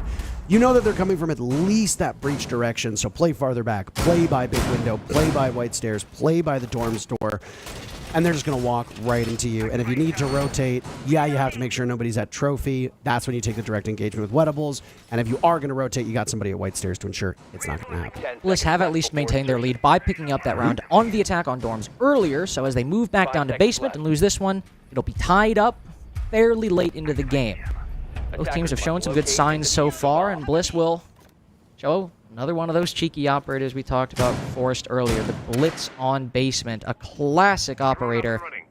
At SSG, as you saw with Forrest last round, they are famous for their rat angles, and Hot and Cold is peeking the smallest hole you've ever seen inside of the sandbags. This is going to get patched. They're going to be like, no, this is not allowed. This is not... Oh! There's almost zero counterplay here. He honestly might get a kill here. He only sees his legs. Fisho guy also getting damaged, I believe, from either split or classroom to draw attention away from Hot and Cold, but Hot and Cold finally droned. He'll fall off the sandbag position. Instead, move down the laundry stairs. Ashen all the way on the top floor. Very heavy roam setup from SSG. They do like their castles. They like their extensions to play aggressive and get rotations back. But if Oda or somebody slips through, how much will it matter when the castle's reloading? But he gets off completely with the rotation. Moves back down to the bomb side with only a little bit of damage done. I believe this is the first Flores that we're seeing as well in this matchup, which great timing and, as you pointed out, a great bomb site to bring him on. You want to attack that laundry supply downstairs. Yeah, the Flores is probably the best operator for you to be able to tackle that. So kudos to Bliss for making that change, but you haven't cleared out the top floor at all yet. That's Oda's job as he creeps right up. Oh! Pre-firing, there's a shotgun from Ashen leveled at him, and Ashen puzzlingly losing that first engagement. A very early pre-fire from Oda. That, if Ashen had hit that shot, would have easily gave away his position and secured the opening kill for SSG, but first pump misses, and Oda's able to recover after that. Smoke grenades go down, essentially to cover the blitzes, push up Freezer hallway, yes indeed. He is not going for the full execute yet, but it's just to get him into position. Hopefully the default cam didn't spot him. Grimbees push the castle back. Wedables taking control fully of the Freezer hallway. The rest of his team needs to start joining him. The Blitz can't do this completely with smoke canisters cutting off his path into the bomb site proper. Brendo will join him inside a pillar, and while one falls from Bliss, they're still holding the lead. Fisher guy with the map holes inside. The castle spots him, but domes him through those very holes. With Wedables now on low HP and the smoke canisters still stopping him from pushing forward. Bliss had the opportunity. They had the momentum. Now Brendo's got to be the one to save it. One kill is not enough to get the victory. Sagion now in the 1v2 has to push up. Throws the flashes and peeks to the left, but the two brows are cutting off the rotation. SSG have accounted for this. He has to get the kill, but Jane, I know, one pump from the super shorty ties the game 5-5. Actually astonishing that the Maverick gets killed in that engagement. I mean, you knew somebody was playing inside a closet. You knew it. You tried to pre-fire. You still lost it. And just these gunfights are ultimately getting away from Bliss time and time again. When you've got a shield on the board, so often you need to get in relatively quickly, right? The fewer players you have on your team, typically the less value that a shield has. Additionally, the fewer players on their team, the stronger a shield will get. Because if it's a Monty in a 1v1, the Monty's going to win more often than not. If there's 3 of you left, 3 defenders left, and a Blitz and somebody else left, that's still a winnable fight, but your odds aren't looking very good, especially if you're having trouble with hard destruction, which it looked like Bliss did. There are few things worse, speaking of hard destruction, than your team executing and dying all over the map while your Maverick is playing art on the wall. So you're like, why are you not in? What are you doing? Why are you sitting in blue right now? Be a little bit faster to the punch. Honestly, I don't think that was that big of an issue for Bliss, but losing that engagement is a tough one.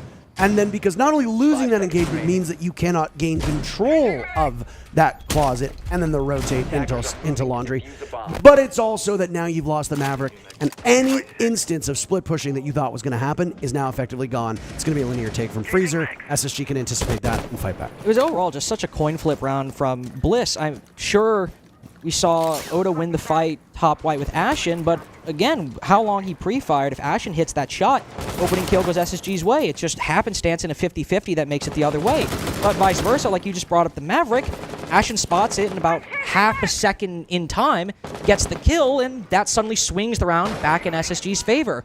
The ways Bliss were finding ways into that round were extremely 50-50, relying on individual gunfights, pave the way to success. Against SSG, who, as I'm sure all of you know, are expert gunners when they need to be. Gonna be difficult, but Bliss going for the rush. Send it into Green Hall as the kitchen bomb side is relatively clear, but Sagion on the Ash falls to one of the players from SSG. Traded quickly back as Wedables makes his way all the way up to the split hallway. Finds an impact, and as the shield reveals his feet, falls, and SSG still hold the lead. A failed rush from Bliss to deny match point for SSG. While there's some control gain, neither attacker is close by. It's just Oda, trapped inside of Attic, to stop SSG from winning round 11. Puzzled as what's going on with these teams. I mean, look on the right-hand side of your screen. No mute. No Mozzie. No observation blockers. Where are your drones? Bliss has been having the same struggles with Space Station regarding drones. Solus is banned. Mozzie's not being played. Mute's not being played. There's no observation blockers. Other than just getting your drones into the Lion's Den and then getting shot by the defenders, there's really no other way to stop these drones from getting shot at. And it's so baffling because information is so critical. You bring a Lion, you bring a Dokkaebi, and you're still losing the intel game. I mean, it's just, that's a damning statement for these attacking teams. And it's not even just a Bliss issue, but right now, obviously, they're the ones under the microscope. And Space Station are going to have all the info in the world they need from a yokai. They know Oda's now inside of Kitchen. He's got a small rotate to go through. Space Station won't actively hold that. They know they've got diffuser control by the sandbags just by stage. Yokai is still there. All it's going to take is one player to swing, and there's Ashen to do that with a Supernova in the hands of the Echo. Map point for Space Station on their own map. And believe it or not, it's the first time that SSG's led this map all day. That's unfortunate for Bliss, who, after SSG's victory over FaZe yesterday, if you were able to get such a strong win on your opponent's map pick, this group just would continue to devolve into chaos at who's better than who could get first by the end. but it's ending up being another really close affair for Bliss and an overall solid performance. But still a map that they let get away from them. It's not over yet. They just need to win one round and they can bring it to overtime. And SSG are going back to dorms, the very bomb site that Bliss won. Sure, not both times SSG played it, but still the one time Bliss truly had some success on this attacking half. Something that you couldn't really take away from them. The one round they got in their column. How are they going to change it? 2 rounds now. They've tried to rely on fast blitz pushes. One just execute with a blitz, but the second time a full-on rush into Green Hall that seemed like it acquired quite a bit of control. The blitz worked his way through Kitchen all the way up to Split, but no bomb went down, no man advantage was acquired, and the control quickly evaporated as SSG retook the bomb site. So what are they going to do here? Wedables is bringing the Amaru in. While it might not be a rush, that again indicates to me that Bliss are trying to go for a quick execute to catch SSG off guard whenever it occurs. And if that's where we're getting to, the bag of tricks for Bliss might really not be that deep. Apologies for the Stokes bleed through. I'm going to be casting with him later today, so he's going to be bleeding through my own headset, I'm almost certain. And this is what you deal with on a daily basis from him. Everyone says I'm the loud one. You're the loud one in social settings. Perhaps. He's the loud one in professional settings. I suppose. Mm-hmm. Even though we are technically called shoutcasters, he really lives up to that billing. It says shoutcaster. Tubarao being brought yet again, this time by Hot and Cold. He did it, I think, in the previous round. He was on Tubarao 2. It might have been 2 rounds ago. 2 rounds ago.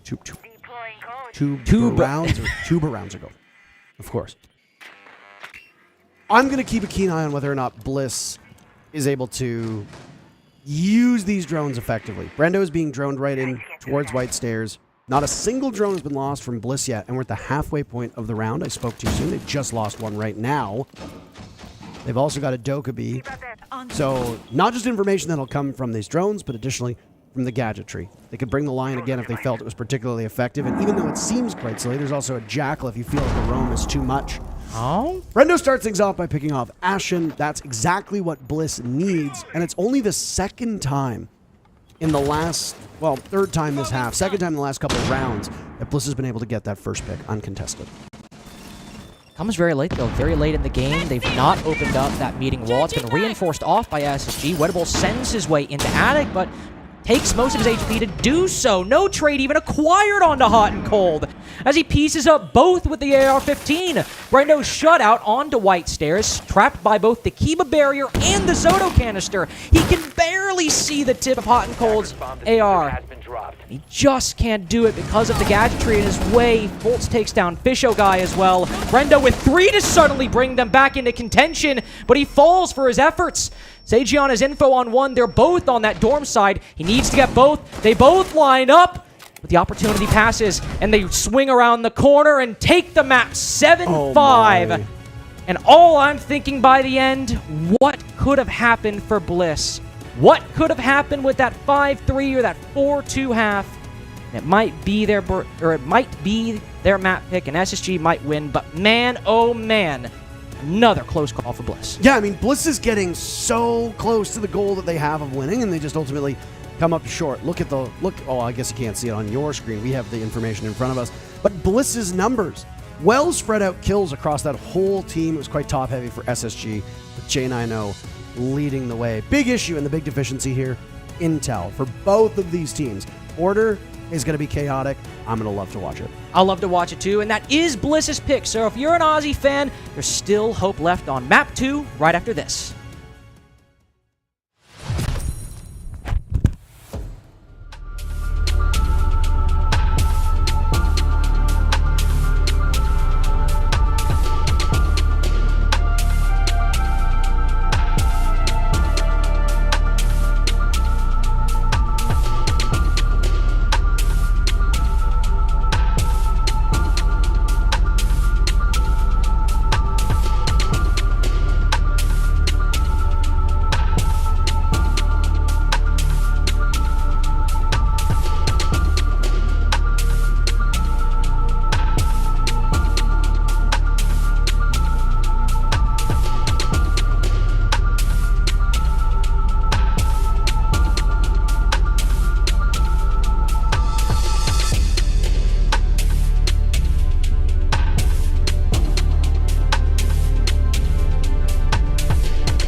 if you were hoping for a Bliss 2-0, I'm sorry, my friends. You will have to wait at least another map to see if they can manage a victory. I am Lynx, joined by my father, Parker, and Taro, my Kai. Hello. Hello.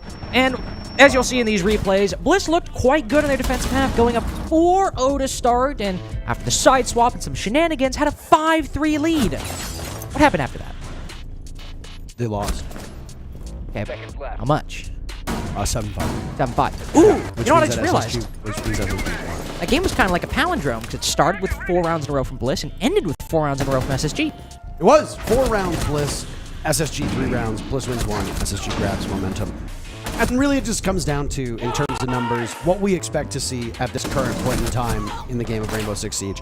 The defense have an embarrassment of riches when it comes to what they can do onto the attackers. This has already been, for the most part, a defender-sided game ever since the game came out, but it's really egregious at the moment. I think the number that we highlighted was something like 70% of all rounds or something like that have been won in favor of the defense. What would you believe it? Space Station won 2 attacking rounds, Bliss won a single attacking round, and that's all she wrote. Yeah, and I think on the defense, you have a lot of ops that can bail you out of situations or make the defense just intrinsically far better. Azami, Solos, Fenrir, blah, blah, blah. You know what I'm going to say. But for the attack, both of these teams, it wasn't necessarily those ops that were completely shutting them out, but both teams were quite slow, at times quite uncoordinated. SSG, especially on their attacking half, sure, they won 2, which ended up making the difference, but those other 4 really did not look that great, and in no small part, their efforts were bolstered by a great performance from J90, many consider to be one of, if not the standout player on this roster, whereas on the side of Bliss, it's actually a remarkably consistent performance, but not enough to get them over the line. Yeah, obviously Wedables had a game probably below his own expectations, but at the same time, Space Station has these games too. You know, like we've seen games where J9 will drop 2-3 kills. We'll see Forrest play a game where he goes 2-9 and makes a series of baffling decisions. Hot and Cold just seems allergic to taking engagements. So it's possible that SSG has some bad performers. It's very fortunate that in the matchup, everybody showed up. Oregon should be relatively familiar territory for this SSG squad. Now we turn our attention, though, to Border. This map plays out completely differently from Oregon. Oregon is going to be, in many ways, far more structured, far slower. Border's a more open map. You've got that huge lobby area that's influential on pretty much every single bomb site. You can rotate relatively quickly. The roamers don't have a lot of places to go when they're playing upstairs unless they open the hatches, and if you lose that map control, you concede that hatch to your adversaries, which obviously isn't ideal. Haven't really seen much movement in terms of the social prediction. SSG's still the favorite if that number carries over. And it does end up being, you know, like a prognostication of sorts. Then SSG will prevail 2-0 and keep this group quite competitive, with Wolves being at the top at the moment. On that point of SSG potentially prevailing in this series 2-0, I understand the pick from Bliss. Maybe you're more inexperienced team. Maybe you feel that you can harness your mechanical skill or individual ability, and especially on a map like Border, where an individual position being won or lost could completely turn the tables for a round and who could end up winning or losing it. I get the pick. Problem is, SG beat FaZe on this map yesterday in regulation. This is also a map that this new iteration of SSG love quite a bit. So I don't doubt that it might be a good pick for Bliss, and it might be a comfort pick even, but this is equally, if not more so, for SSG, especially after that huge win over FaZe yesterday. That was the more dominant scoreline in that series, 7-5 on Border versus 8-6 on Cafe. As the ban phase transpires, I doubt there are many surprises to anybody watching. Valk, Solus, who can enable a lot of that aggression on Border, will be taken down. Ying, one of the most banned operators over the course of the year, as you pointed out, and Monty, a shield operator who was banned last time. This means that Azami will be on the board, who's another extremely common pick on Border to play in CCTV. A lot of operator picks that I imagine aren't really going to surprise us throughout the majority of this map. Attackers need to locate and defuse bombs. No. Valkyrie obviously has far more prevalence here. I was actually quite surprised with how little Valkyrie we saw in Oregon, but that really just comes down to, I guess, team adaptation. In certain regions, Brazil obviously being the most notable, love to run Valkyrie on pretty much every map that's available on. She's available on, including Oregon. But if you've got other ways to gain intel, or you're more importantly, your opponents are just simply not gaining any intel, which was really the case for the last matchup, then you don't need to bring her. That's the only real change here. Fenrir being brought immediately, and this is the first round that Fenrir has been available so far in this matchup, doesn't really surprise me. 5 seconds left. One thing that Border has that goes kind of against the open nature of the map is that there's lots of very small doorways or hallways with things around it that you can really easily hide those mines in and gain great value from. Now, if you're not bringing in IQ or you're not particularly proficient at droning, you're going to be punished far more than usual. Given how both of these teams played Oregon and the efficiencies they had in droning, I suspect you're going to see high value from Fenrir. Fenrir and Azami, because you talk about those narrow hallways and doorways. What happens a lot on Border is, as an attacker, if you're moving into a certain part of the map, you have to either commit yourself to a gunfight without the option to back out, as in the case on one side of East Stairs with that long hallway, or you have to commit yourself to a lot of angles, such as peeking that break door. You get peeked from 90, to the right on Courtyard, to the left in CCTV proper.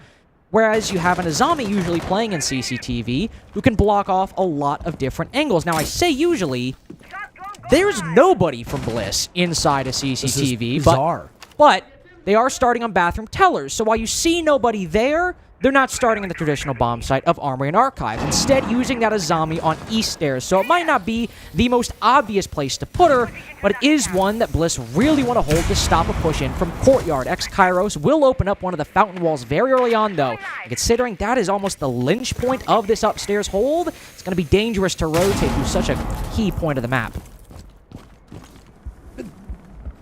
Frustrating, I think, to squander that map control, but it's a risk, certainly. Absolutely. We talked about Intel being gamed. Excuse me. I have in this kind of game, huh?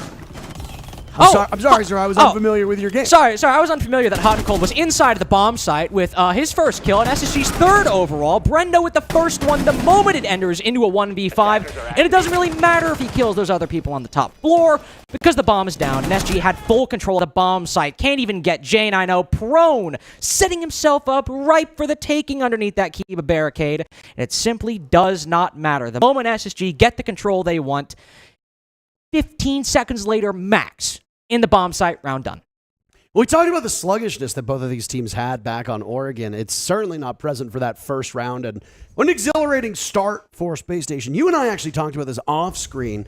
It's not something that you want to necessarily mention during the match itself, but out of all the 7-5s we've seen, that Oregon was one of the sleepier 7-5s, especially with the explosive potential that both of these teams have.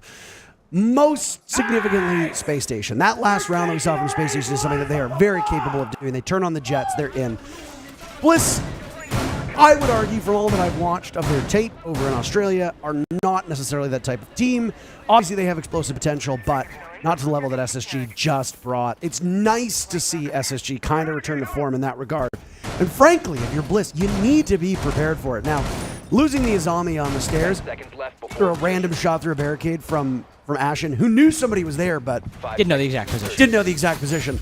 Yeah, that's going to piss you off. You've already lost control of security because you never had it in the first place. You lose control of Top East because you died a random Ashen shot through a barricade. Act of God. You ever heard of divine intervention? Defense is online. Path of the righteous man. Do the whole thing right now. No. Is beset on all sides by the tyranny of faults. Wait, no, I skipped the line. Anyway, bit done. Something about inequity. Something inequity and Fugazi. And I will strike down upon the... With great vengeance and furious keep a barricade. Kind of you ever think about how woke that statement is, using words like strike and equity? Like, that's the language of the woke, okay?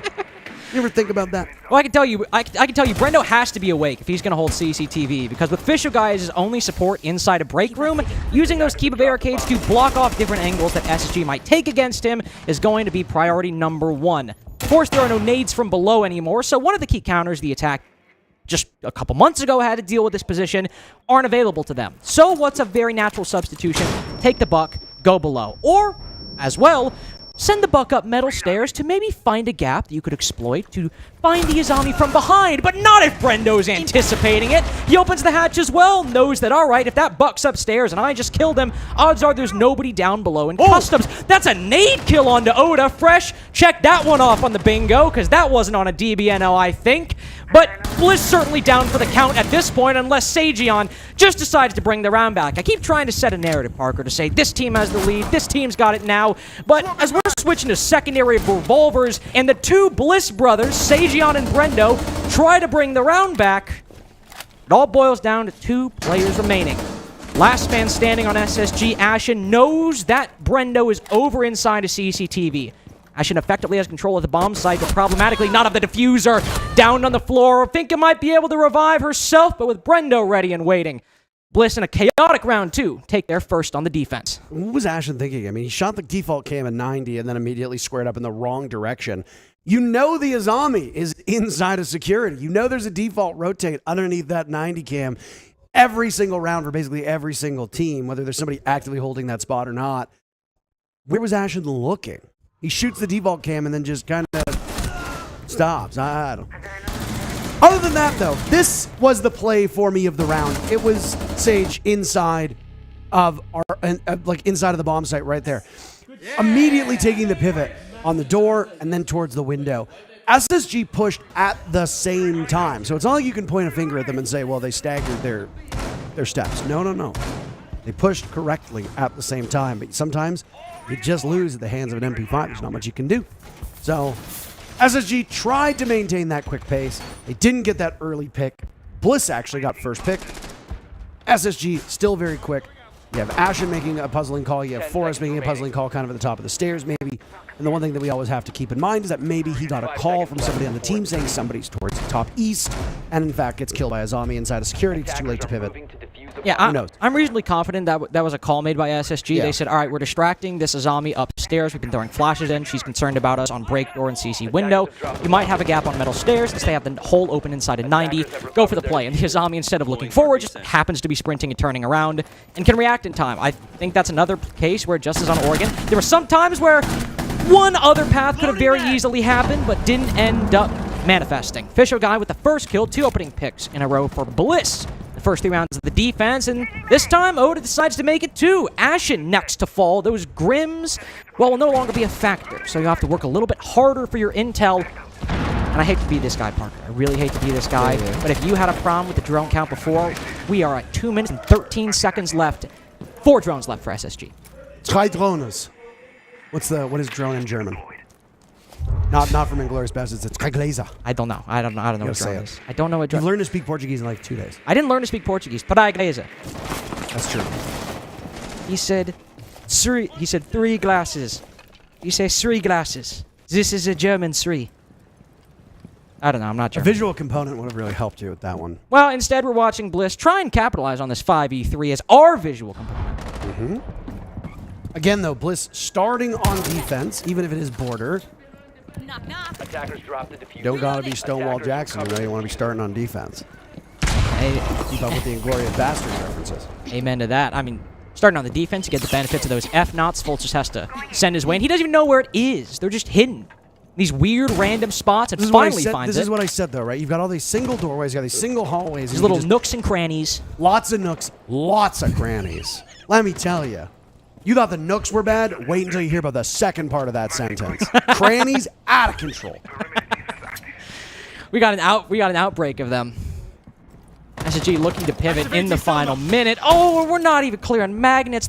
Selma ripped out of his hand. I will say, that's annoying. That's annoying. That is very annoying. What kind of rat throws a magnet outside? I mean, it works out. Jay and I know. Honestly. Jay and I know creeping his way on in, finds one thanks to Fultz, but Bliss still maintaining their lead despite SSG's best efforts. Jay and I know with control of the diffuser and perhaps control of the round as he's killed the only remaining player on the top floor. But Fisher Guy down below, as Jay and I know moves into the bomb site, is cut down by the Pulse. Unbeknownst to him, the Pulse sitting there, literally reading his every move and then capitalizing off of it. An impactless kill that comes out from J90 as he tries to salvage the round. But, yeah, I mean, you pointed it out. The drone economy is in shambles. We are in a drone recession Listen, right now. Okay? there's a great drone depression going on. Not unlike the UK and Japan announced this morning, we are also in a recession. Are they actually in a recession? Yeah, they actually. I didn't see that. Well, now you did. You know who beat the recession allegations? USA! USA! USA! That's why I put America first, brother. We're not beating the I didn't have a segue. I was gonna, That's fine. It was going to be how just like how SSG's not beating Bliss. That's what I was going to say. That was, you did have I was a segue, trying apparently. to be more creative, but you know. Are you saying that out? Sorry that my references are too lowbrow for you. No, hey, shut up. You put on some goddamn shoes. I'm barefoot. By the way, if you guys don't know, I am barefoot right now. You spent pretty much 80% of the day barefoot. I spent 80% of the break trying to find my shoes because I had lost them in the green room. Could not find them. 5 seconds. Rate My Feet having, or whatever the website is. I don't know what it's called. They're all right. They're having a field day right now. Listen, Backstage photos of the grippers. Who let the dogs out? Me. That's who. It only took 20 years to answer the question, and almost 30 years to answer the question. I wasn't even born. I wasn't even born when it was postulated. You weren't born when 9/11 happened. I wasn't born when Halo 1 came out. I feel like 9/11 is more significant than the release of Halo 1. Well, I think Teller's Bathroom, for the second attempt by Bliss, could be where they widen their lead to 3-1. We saw before that CCTV wasn't much of a priority for Bliss, and SSG punished them for it, flooding in to CCTV the moment they realized that control was ceded. But Sejion now is looking a bit more interested in it, Parker. He sees some free real estate and he says, I like this. I like what I'm seeing here. There's a pool in the back. All right. My client doesn't like jail. That's why he reinforced it off. Well, significantly better information from SSG to this point. And one thing that I kind of wagged my finger at with Space Station on Oregon was a lack of explosives. They're doing the same thing here, but they have tripled up on hard breach, and they get the very first pick as well. The Kaid is off of the board. Somebody's got to stop Ashen from shooting through walls and killing people. It's really excessive. You know, I think that a great change for the game would be that there should be no bullet pen whatsoever. We already got rid of the bullet holes. We should get rid of one-shot headshot. I don't think Ashen thinks the game can change. Maybe we should. Maybe we should get rid of ADSing as well. You know, I just think that it's ripe for change here. I think we could really be. There's a lot of untapped potential, both in this game, but also in SSG's attack, because they have flooded into control of Passport, whereas Oda's just around the corner. This is a very strong position for SSG to take. They only have a minute left, though. SSG, beyond that very quick control, are really lacking. Bliss might have vacated the top floor, but if they, being SSG, want to go for that push in through Courtyard, they need to cut down Oda, and likely Sejion as well, and that's not even starting with Official Guy on the site. Bolt is still face-checking the top floor with 45 seconds left, so this execute might be 20 seconds away, Parker, and they haven't even opened this wall yet. 9 players still alive with 40 seconds left is very, very odd, but honestly, credit to Official Guy. Every single time you bring this Azami, and every time SSG fails to bring anything to tackle these Kiba barriers, your value towards the execute is going to be huge. Still, SSG is finding kills. Making good progress, even if it's low on time. A 5v3 through Vulcan packs might just be possible if you can get the right angles on the defenders. JNNO watching the rotation between ventilation and bathroom, spotted one for a second, said it's Brendo to fall. Official Guy has to be the last line of defense, and he falls soon after. W's indeed for SSG, as it's a flawless round on the attack. Might be slow, might be very, very slow. But I guess if you have 5 people who can play the game well and hit their shots, doesn't matter. Big bounce back from Space Station. And honestly, exactly what they needed to keep things close. 2 rounds on attack for SSG. That's basically your high water mark. Sometimes I wish there was a camera here so that we could see exactly Attackers need to locate what and we do. I mean, there is technically a camera here. He is roughly about 8 feet away from where he's supposed to be sitting. Okay, for the record, we don't need to sit while we're not on camera. He doesn't have any shoes on. That is true. And his shirt is a plunging V. Flying V! Flying V! I feel like that's copyrighted from the qualifier cast. Can't, Well, you know, it's from the Mighty Ducks, Were you even actually. alive when that happened? I was 4? That was like 5-6 years ago. I just, I'm a late bloomer. I'm a blue. 5 seconds left before insertion. 2-2 now, though, Parker. Bliss, SSG tied up. So I will say, I mean, we're kind of, it's like 51-49 here, but I would say the Bliss defenses they've won, even if they've had some very close calls, have looked a bit better in the SSG attacks in the aggregate. Yeah. And that previous round, so if you look at where the Kiba barriers were, plugging the outside component of the box site, you can't vault through the window and get on in. You got Kiba barriers also plugging hard wall, so even if you get some hard destruction done, there's a Kiba barrier on the other side, cutting off lines of sight inside of tellers, leaving bathroom is really the only place that you can go to. Space Station very adeptly, and I think this is because they had so many drones, read into that and repositioned to just go for gunfights upstairs and then go for a more direct pressure, avoiding the areas that the Azami had created. So as well as the Azami was played by Bliss, I also feel that SSG were even better at reading into that and countering it. Now, Flores was an operator that we talked about back in Oregon about the value that is brought from these explosives, and I like that Space Station is finally bringing explosives to the game, because these explosions, as you just saw, can be so crucial in shaking the defenders off of the positions that they're on. Brendo is actually playing inside of security, so it's not a part of the map that Bliss has decided to give away early.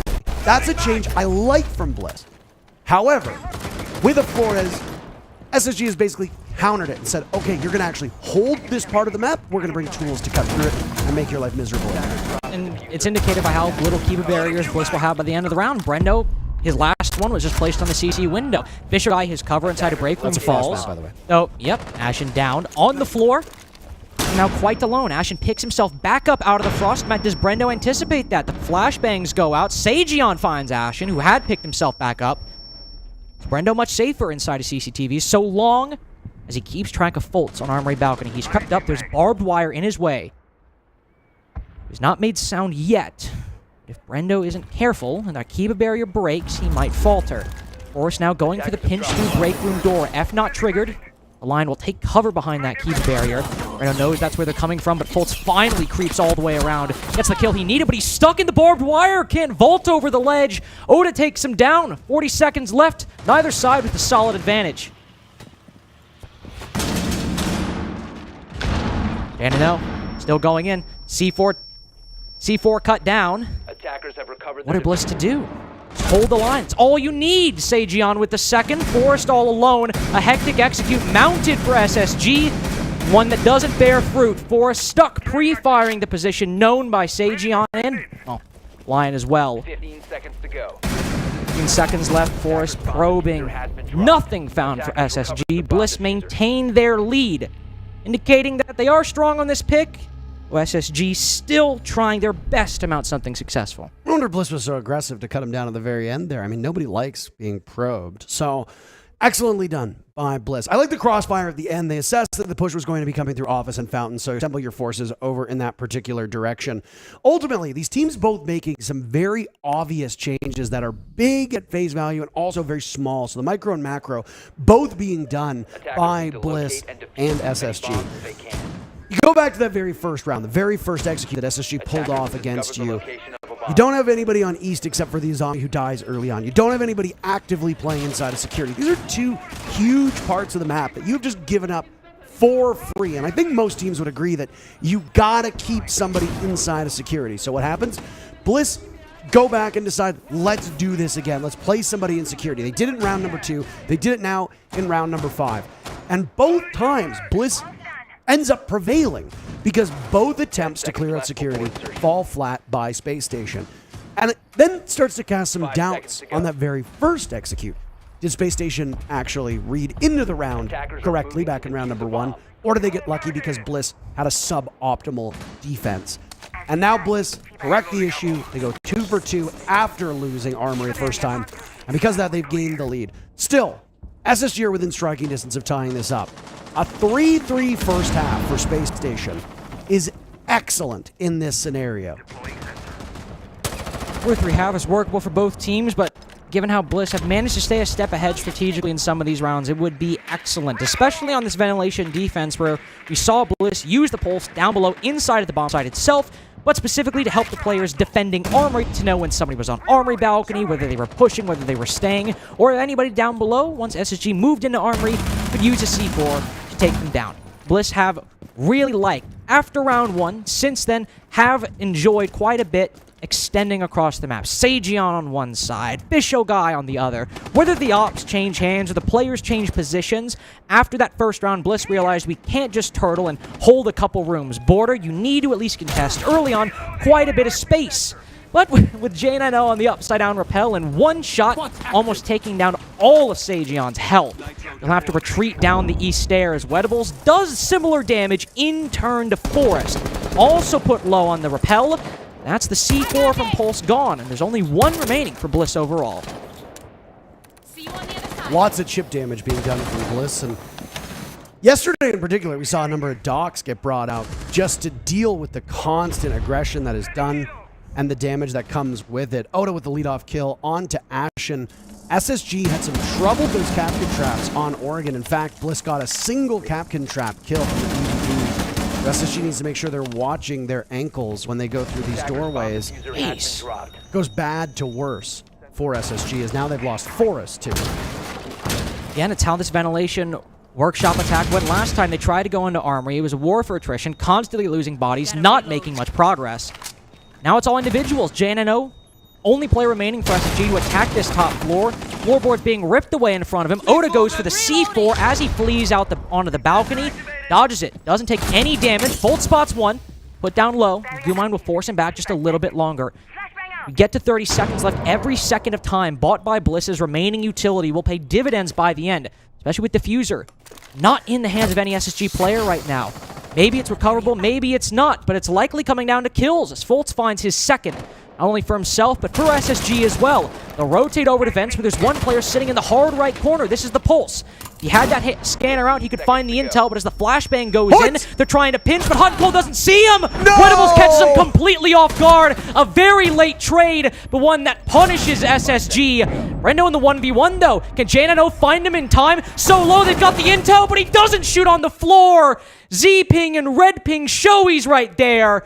But once the defender goes prone, it just saves his life. And the 4-2 half for Bliss. What a thrilling round that was for these teams. And both of them, honestly, a coin flip as to who deserved to win that round more than the other. Obviously, the Red Ping aiding, but J9O not exactly having full faith in the location of it. First half in the books, both teams managing to strike first. Objective play for SSG did happen, though not all that frequently. Just a single time that we saw the diffuser go down. The other round won by SSG, won by kills, not by objective play. We've seen a near permanent usage of both the Azami and the Fenrir so far, with Bliss rocking these operators quite heavily on their defensive stat, and now SSG doing the exact same thing. We talked about the Nooks. We even talked about the crannies. So the fact that Hot and Cold brings the Fenrir, you're going to get great value out of that. We got to see it firsthand. I don't expect that's going to slow down. Neither of these teams have built a compulsion to bring an IQ yet because of the gadgetry that's brought by the defense. IQ is more often than not a reactionary choice to what the defender's doing. But also, we're noting IQ is one of the best guns in the game right now. True. Because of nerfs to existing weapons, the commando used by IQ is pound for pound one of the best weapons in the game. Problem is, she used to have a monopoly on it. And then not only did they make Grim, they buffed it. So why bring IQ? Exactly. No point. Because for gadget, for electronic. Because she's reactionary. It's almost like I said this, but you obviously weren't listening. Well, probably too busy thinking about Halo, no, which you weren't born for. No, I was actually really focused on how annoyed I'd be if I was facing SSG's lineup right now. Right. Because imagine you're a player, right? Imagine you're, I don't know, let's say your name's Fisho Guy, something like that. Your name's Fisho Guy. You want to go take a gunfight through a doorway. All right. Oh, well, guess what? There's a Kiba barrier and an F-Not and a zombie standing in your way. Well, that's not good. All right, I'll use my drones to find out the position of J9O playing this. Wait a minute! Oh! There's a Mute and a Mozzie? I'm not going to have any fun this round. And Bliss clearly isn't having any fun, and neither is Brendo. There's no fun to be found in those nooks. Not at all. What about the crannies? Can we get a cranny status update? Bliss obviously losing Brendo early is not good. when you're attacking Armory, you find a lot of value from that buck. Number one, buck, if you bring the Con 6, great secondary destruction for you. You got the flashbangs as well, or the can opener if you want to bring them. In this particular instance, it was flashes in the pocket of Brendo. He's not going to be able to use them anymore. And there will be far less vertical pressure as well. What we doing? You heard him shooting. Oh, not like this. It's like shooting fish in a barrel. Right now, Bliss have lost 3 players and we're only at the halfway part of the round. Ashen holding CCTV, Fultz holding office. None of SSG's positions have been dealt with. All right, well, hot and cold on his camera in front of the head holes, but he's traded out by Ashen, who, like I just said, in CCTV. Oda goes upstairs. Wow, does not check the Mozzie, but does react, even at the cost of a lot of his HP. Diffuser all the way outside on ventilation window, so he'll need to go for these kills. SSG know he's on metal stairs and have reacted accordingly. Set up a crossfire in 90. He'll try to make his way into Armory itself, which he has done. But SSG accounted for this. They vacated it on purpose. Give him that control. So SSG minimized the potential locations where he could be. They have to fight through him to get to the diffuser. And he doesn't make it past the Archives doorway. Yep. Relatively listless entry from Bliss, and this is the frustration that you have on attack. We talked about it both comedically but also seriously about how do you have any enjoyment when you have to play up against an Azami, a Mute, a Mozzie, a Fenrir. You're just going to have a bad time at this point. And when we wagged our fingers earlier in this game with the lack of information that either of these teams were bringing and the fact that there wasn't a Mute Mozzie being brought every single time, obviously SSG said, why don't we bring them? Now, you try to get ahead of this by bringing operators like Dokkaebi, like Lion. You can bring a Jackal. Even though Jackal is relatively rare on Border, you typically see him on the much bigger maps. That's correct. Feet are what Jackal looks at as you gestured towards your feet. Thank you for that. But if you're Dokkaebi, who's the biggest counter to Dokkaebi? Mute, because you just stand in the radius of one of the jammers and suddenly the phone calls silence. Lion doesn't work against you if you're standing in one of them. So you bring these nuisance ops on attack, these global operators on attack, to try and get into the building because you know your drones aren't going to be particularly effective. And where do you go? Now, there's another operator that we haven't really touched on who's excellent at finding information, and that's Yana. But Yana at the moment has such a low pick rate after they nerfed her that I don't necessarily know if she's going to be brought because teams have likely not practiced using her against the composition that SSG is trotting out. Now, good news for you if you're Bliss. It's a completely different lineup for SSG, so it's a completely new day as you attack this Teller's Bathroom bomb site on the side of Bliss. There might be a Mute, but the explosives might be the bigger name of the game here to destroy those castle barricades that we know SSG love, that they like to use to allow themselves better defenses of the map. Bliss is bringing more explosives right now at this exact moment than SSG has for almost the entirety of this series. But we've also seen Ash be brought by Bliss a lot. It's obviously a comfortable and stable operator for them. But given the reduction of the frag grenade's efficacy, operators like Ash, Zofia have become far more important. Blitz too, to a certain extent, try to carve their way through the building. I push my glasses up. Now, given the efficacy on the explosions radius of the grenades, if you triangulate the square of the hypotenuse, you can throw them and kill a player and get rid of the utility. Well, Oda certainly triangulated Ashen's position and killed the player right there. Opening pick for Team Bliss. Remember when you already said that you were the human personification of the nerd emoji? I'm not gonna lie, that was a good one. I'm bringing that to the masses. That just wasn't necessary. All the dozens and dozens of people watching are now going to start using that. I'm coming to the event like, oh, it's the nerd emoji guy.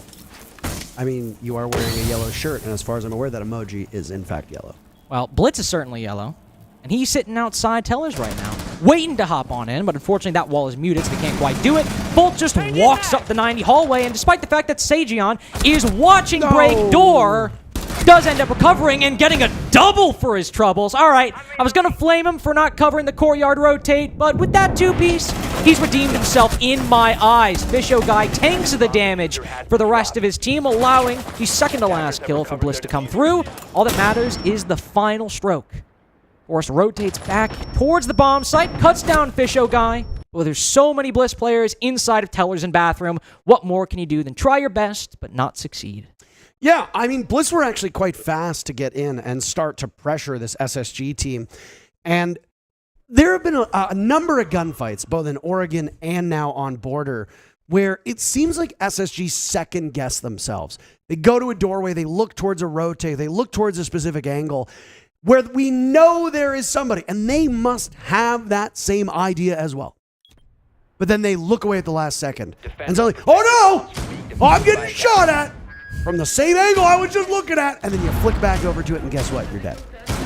And funny enough, on border, it's happened quite a number of times over by that, either the break room door or the security rotate, 90 hall, which are all kind of the same area. Again, the question you have to ask, are they getting bad intel? Because we could turn around and say, why did you hesitate? Why did you look away? Why do you look at break door into 90 hallway and then look away and then suddenly look back again?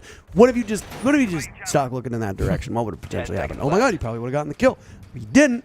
Is it because there was a call out somebody was top east? Is it because there was a call out somebody towards archives? Or there's somebody who was towards tellers? I don't know. She's back. Attackers are heading out I to defuse the spoke bomb. her into existence. Our sweet baby angel. Yana is back. Ooh, I mean, I think she's still decent. I mean, oh no, you can't use the G36. I guess you have to use the ARX, which does like 8 billion damage per shot. And you still have flashbangs, your primary gadget. Still provides intel. I'm not saying she's the best, but I still think she has some options. She's just gone from necessary universal pick to maybe a bit more niche, but still one with some good uses. Rendo even been one of the main entries for Bliss time in these international events. We'll move on into customs extremely quickly via the jail wall. You'll stop at the beepers. You don't want to reveal your position just yet. It's only 45 seconds into the round, but he has taken a very crucial bit of control. We saw Bliss last time, wanted to go for that courtyard execute, and that's where they moved in from. Denying the position to counter that very execute within the first 30 to 45 seconds. Really great speed and prioritization from Bliss. Oh, we actually might have the execute coming down. At least smoke grenades happening. Sejion trying to find some kills in that window. It seems like they may be going for a rush. I'm not quite sure what happened there. Yeah, I'm a bit perplexed. I like the vigil play by Ashen as well. We talked about how border is an open map and you can maneuver quite well. Well, vigil is an excellent op to do that because you have that radius around you. All the while this killing is happening, there's a Glaz quarterbacking the plant. Fisho guy gets the diffuser down, gets a pick, dies, and suddenly SSG snaps their fingers. In the post plant, they put in so much work. Ashen is on the diffuser. You have to stop Sage from doing this, and he dies as SSG gets it at the final moment. All hell breaks loose, but SSG might as well be the devil because they revel in it. Okay, so, all right. 45 seconds. Okay. Great stuff so far. Bliss are like, we want customs. We want to go for a rush. Let's just flood into customs and ventilation. Because that's where SSG are going to try to rotate. Those are also the spots that could give them the ability to peek us from different angles while we go in for that rush. We're vaulting in through a single window. We're going to need to do this. And they do it really quickly, and I have to give credit to them for that. But then the XU takes a long time, and with 2 smoke grenades at that window, SSG, talking about Phantom Presence like we did earlier, when they see those smoke grenades, they're like, all right, we don't know if there's a Glaz, but let's not start rotating in front of that. Let's play it safe, and odds are they're going to go for an execute very quickly. So even though they don't have ventilation, they don't have customs, they know the execute is going to happen. So once Bliss start vaulting in, they're like, all right, we know what the game is at this point. We know what we need to do. And at that point, it's winning gunfights, which, to be fair, Bliss might have been able to win them, as they did have a lot of valuable positions going their way. But Bliss telegraphed a very quick execute very heavily, despite the small amount of time that round took place over, and gave SSG ample time to react to it. This is so foul. Hangul is playing Tubaru, not for the gadget, but for the DMR, which happens to have a 1.5? 1.5. Tell me, does there seem to be a correlation to players favoring defenders with 1.5s? I wouldn't think so. So you're just lying at this point. No, I said I wouldn't think so. Well, it's funny enough because defenders with 1.5s get used all the time. Think about when Wamai had the 1.5. Think about when Warden had the 1.5. Think about how Oryx had the 1.5. When Alibi had the 1.5. They were all brought because long range, you want more magnification. I know the gun people are going to be like, actually, it's not magnification. Technically, it's... I don't care what you think. I'm Canadian. We don't care about guns.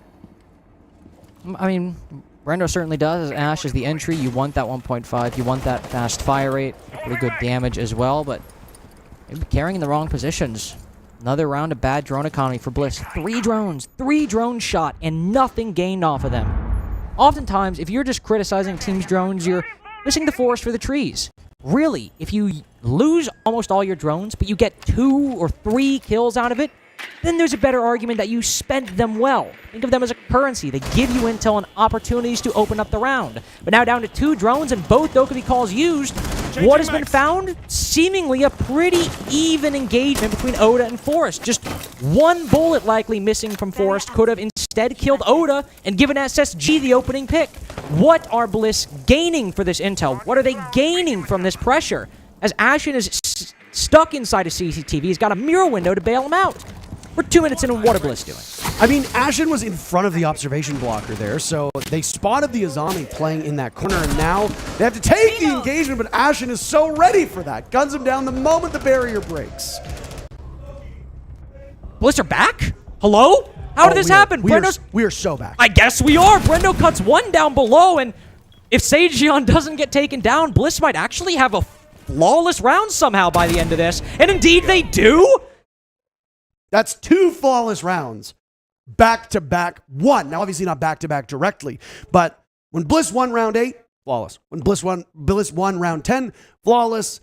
SSG called their timeout before that round was even finished, by the way. We don't usually get a timeout call in our ear, but we got one when there were still players on SSG alive. Obviously, you don't have any other choice but to use it now. Bliss is about to beat you on this map. They're 1 round away. And we talked about how defender-sided all these maps are. And yet, Bliss, 2 rounds through 4 on attack, they are beating the numbers. SSG did the same thing through these rounds on attack. They won rounds 1, and they won round 4. Those were the only rounds they got. If you're SSG, you cannot allow Bliss to meet that same pattern that you had, because then you lose. And you go on to map number 3, which is Clubhouse. The most defender-sided map that we have seen, as far as the numbers that I saw were. They might have changed today. Also, most played map, which again might have changed today, depending on the other stream, because obviously we're not able to watch the other stream. I don't know. I've seen like 8 billion clubhouses this tournament, and that's quite a lot. That's a lot of Rainbow Six. You've watched in 3 days 8 billion matches. Well, you see, the reason I've been able to was I retreat into the recesses of my brain, and I just replay clubhouse after clubhouse after clubhouse over and over again. So I've had the benefit of the speed of thought at my side, instead of just the normal, real space-time. But SSG are running out of it. Take their tactical timeout, need to win 2 rounds in a row to bring it to overtime on Bliss's pick. And you expect Bliss to win their own map pick, but given how comfortable of a map we've said this usually is for SSG, not necessarily one, by the way, that they win dominantly 80% of the time, but a map that they win or lose, love, and have consistently played for months now. Might just be more so for Bliss. These rounds might come close. They might be completely swung in a different direction by a small change. The odds are coming up Australia at the moment. Bliss just need 1 more lucky gamble. Take round 11. Oda on that Nook to start out. Would be the man to find a gap in SSG's defense. Sneak in somewhere. Cut them down from behind. Maybe Foltz with that pulse will find them through the wall. A lot of different ways this could go. Pulse has been a fixture so far for both of these teams. You saw how much value Bliss was able to get out of the operator, both rounds that we saw him used on vents. Obviously integral for that very final kill, getting information when SSG dropped through the hatch, but also I believe it was Wettables who was tucked into the corner, and it was SSG's inability to coordinate a push at the same time, which allowed him to prosper, and then the crossfire that was set up by his teammates netting the kill. He's got to have a good look at this Tubarão, being able to freeze that passport/security wall, or customs wall technically, right there, but yet still opened up. All it does is just kind of push pause on it. It doesn't really do much beyond that. The ram being brought is Well done, exactly why you see the boogie just cutting right through top of Armory, and it gives some... Okay, that's a choice. I mean, don't blame it on the Moonlight. Blame it on the boogie. Because Force has to rotate out from underneath Armory to dodge the vertical destruction, decides to swing main door as a consequence, and gets so the many opening people, pick. by the way, that reference is just going to fly over their head, but that is excellent.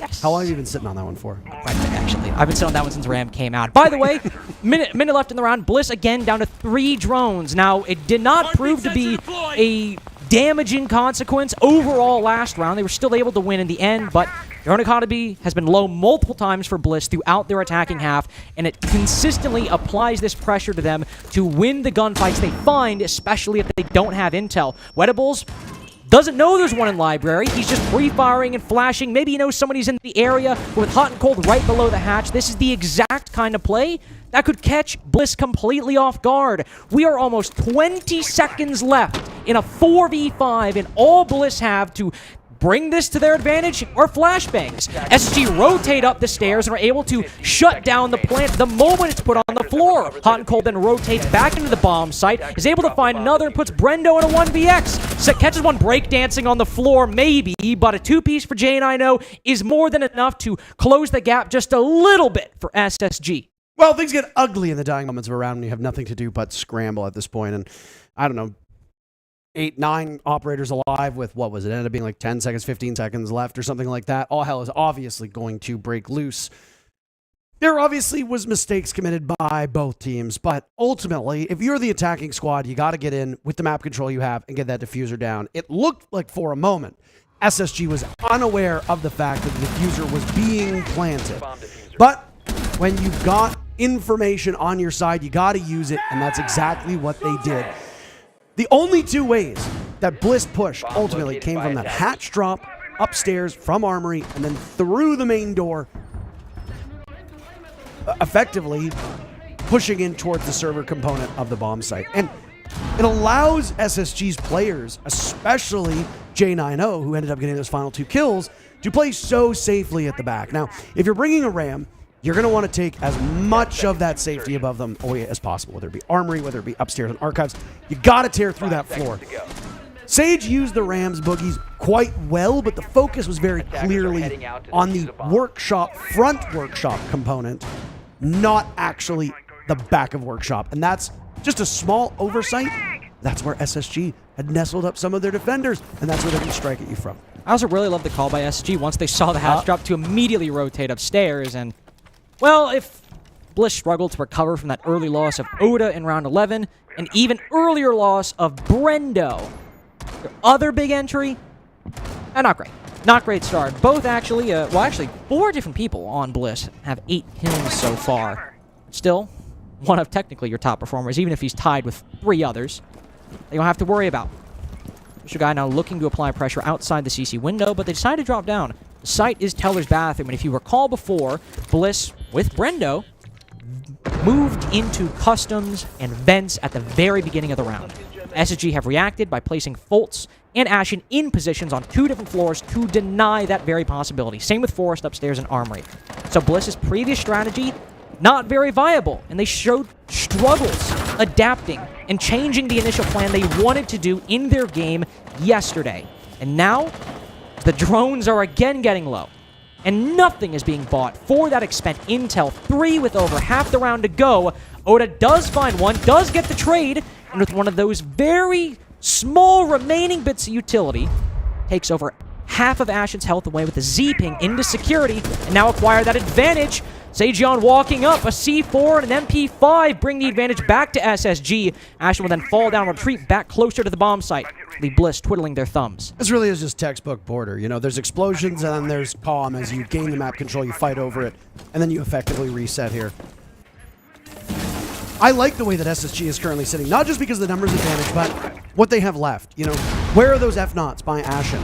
Are they around the actual bomb site? Because if you've got some still in back pocket, not in terms of like in his pocket, but close enough around the site, then when these last 2 players from Bliss go to push in, it's going to be a miserable experience. And it will allow SSG to not just get information on it, but also punish them on top of it. Fisho Guy will have just Sage to watch, and that's it. He'll go for the drop. He's got some safety and security, but it's J9O through a soft wall, looking for kill number 4. Can he find Sage, who's all by himself? No, it's Ashen, who's still above to send us to overtime. Hits the rotation station for the final kill. Hard to understate the importance of that mid-round for SSG, with Bliss able to fight back and even for a moment make it a 4v3 with very low intel, very shaky control of the map. That's still something workable. They've won rounds at similar odds on Border and Oregon. But instead of falling back and maybe throwing a C4 and missing the intel and the control that SSG did have, make it a 2v3, and now the round is going as it should have. As it should if you have an attacking team that cannot get use out of 8 drones, that can't get control despite sometimes rooms being ceded to them. Bliss are definitely playing, I would say, below the level that I think they are capable of. I don't think they're necessarily tournament favorites or even necessarily dark horses. But going up 6-4, you expect a bit more consistency on your map pick. You expect a bit more control. If this is your pick, why are we seeing the same problem on Oregon where drone after drone after drone is being used and nothing gained from it when you ban Solus? If you're so concerned with your drone economy that you ban, to be fair, one of the best operators in the game to counter the attack's drone economy, how is this still such a substantial issue on your comfort pick in this series? I mean, it's a great question. It really, really is.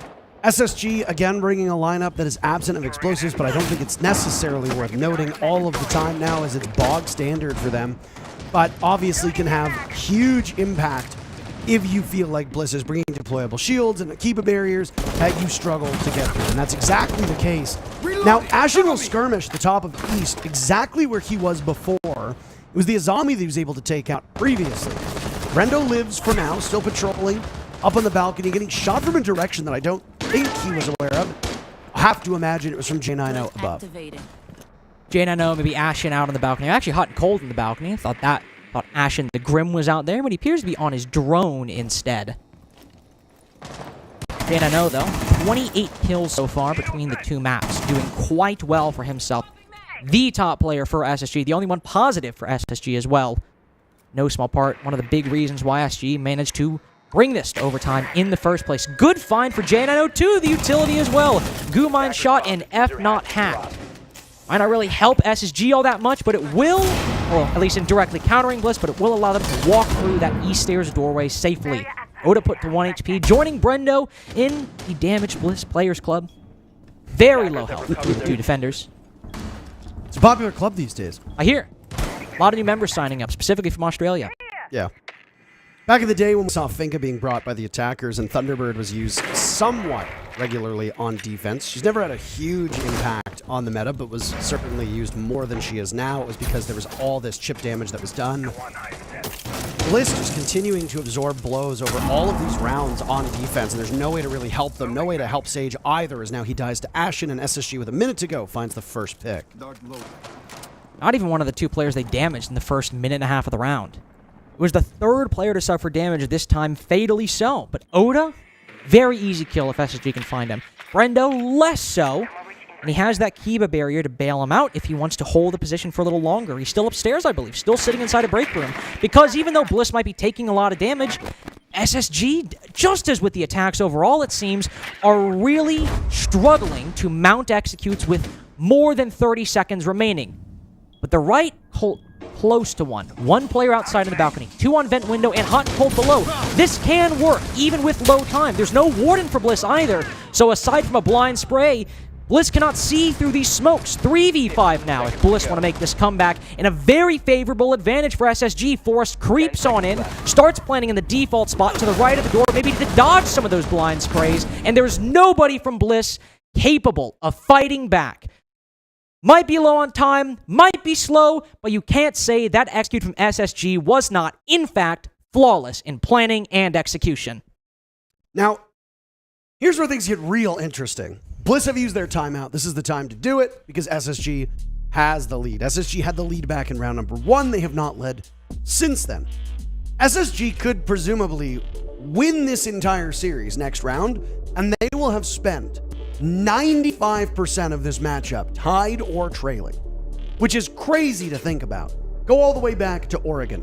Bliss won the first 4 rounds. SSG's lead comes in round 11. They win it in round 12, 7-5.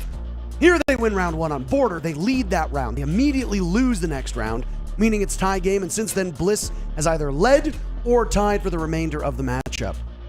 It's always a crazy statistic when you see like, oh, SSG won the match, but of the, cumulative almost 2 hours that we've been casting at this point, Bliss have been in the driver's seat for 60% of it, and the rest has either been tied or it was SSG very briefly winning, which is just, again, a crazy statistic. SSG won their first attack on overtime. So far, both teams have won 2 rounds on attack during their 6-round stead on both halves. It's weird, though, because part of me wants to attribute that to, those oppressive operators like Fenrir and Azami. Impressive, now you're using woke words again. But these attacks, man, even though SSG did get a really great plan at the end there, it still took 2.5 minutes. At best, these attacks are slow but effective for both teams. At best, these attacks are slow but effective. At worst, they're uncoordinated and unclear what the end goal even is. For Bliss and SSG on Oregon and Border.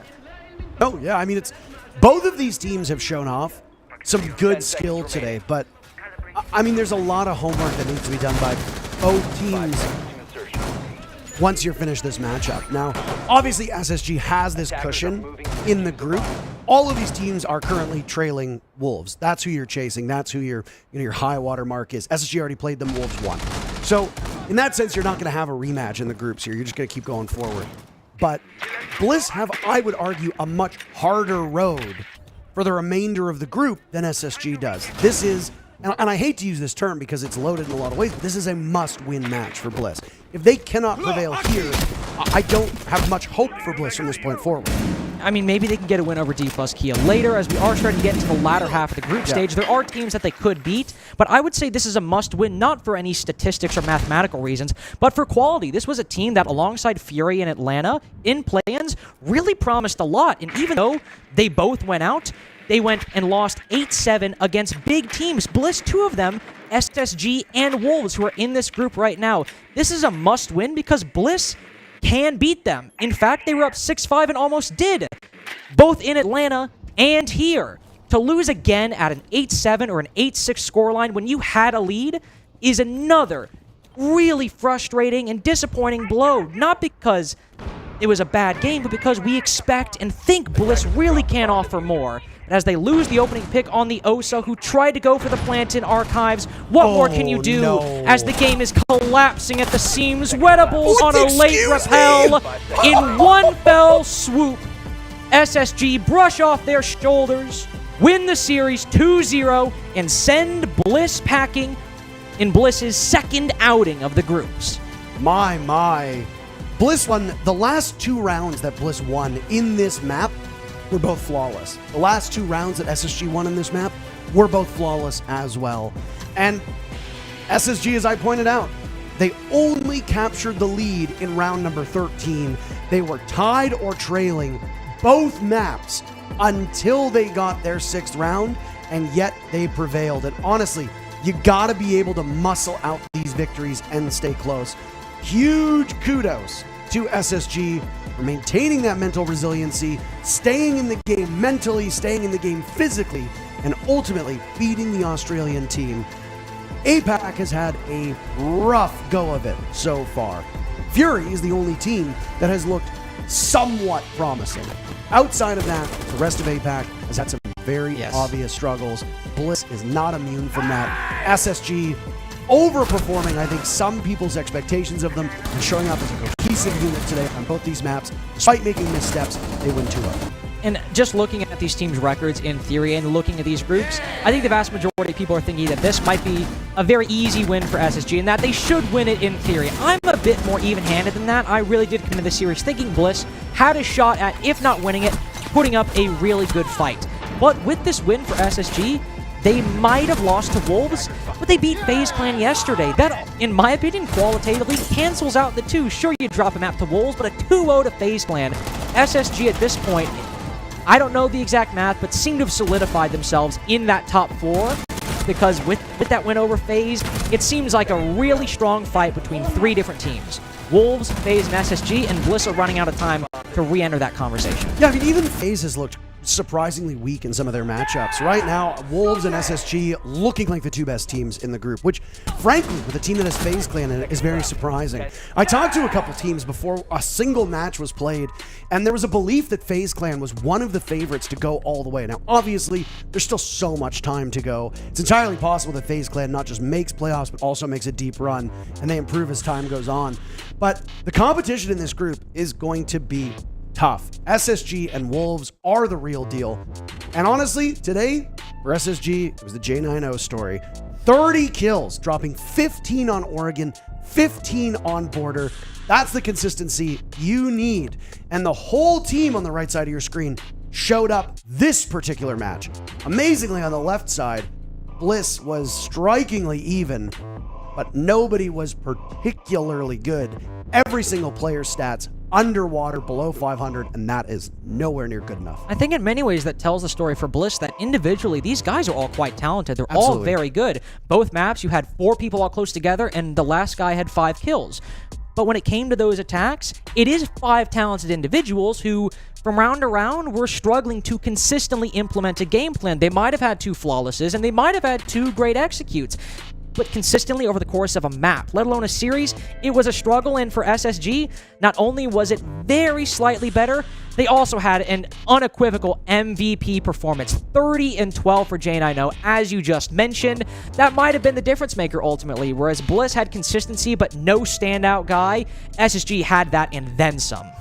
Yeah, and when you've got offensive threats like J9O, and even Forrest, who was the worst performing player on that team today, he can take over games. He can be the best player in the lobby. We spoke of what this group looks like, and here you go. Right now, D plus Kia, far and away the lowest performing team in Group B. You got some tough competition, though, if you're Bliss and FaZe Clan, because Space Station and Wolves have absolutely given reason to tell you that they're the best teams so far in the group. FaZe Clan obviously has the day off today. They'll be back tomorrow, but you got some work to be done if you're the Brazilian squad. But guess who they're back against? Bliss. Yep. Bliss have a really tough road ahead of them. Losing to Wolves, losing to Space Station. I mean, FaZe Clan are certainly looking weaker. There is potential we could see an upset, but it looks ultimately that this group really might be coming down to a fight between D plus Kia and I can still say father and son. That could come down between D plus Kia and Bliss. Yeah. No, I gotta say, this is a surprise to me. I did not expect FaZe Clan to be where they are at, and even more than that, it's not just about the numbers, it's about how FaZe Clan has played. They have not looked anything close to what we've seen out of them at previous events. That is a shocker on its own. So, but hey, these are the top 20 teams in the world, so you're gonna have matchups that are gonna be close, and you're gonna have some surprises along the way. And overall, it's FaZe Clan. Come on, it's groups. I'm sure we'll see something good for them, but I believe that's it for us. This series, Bliss lost, unfortunately, but I'm sure we have maybe a highlight, maybe an intelligence play? Maybe an intel play. Oh, sorry. Father. Yes, indeed. And I'm not shocked. I mean, Brendo with his first kill on defaults, of course, was a really great find at the start of this round.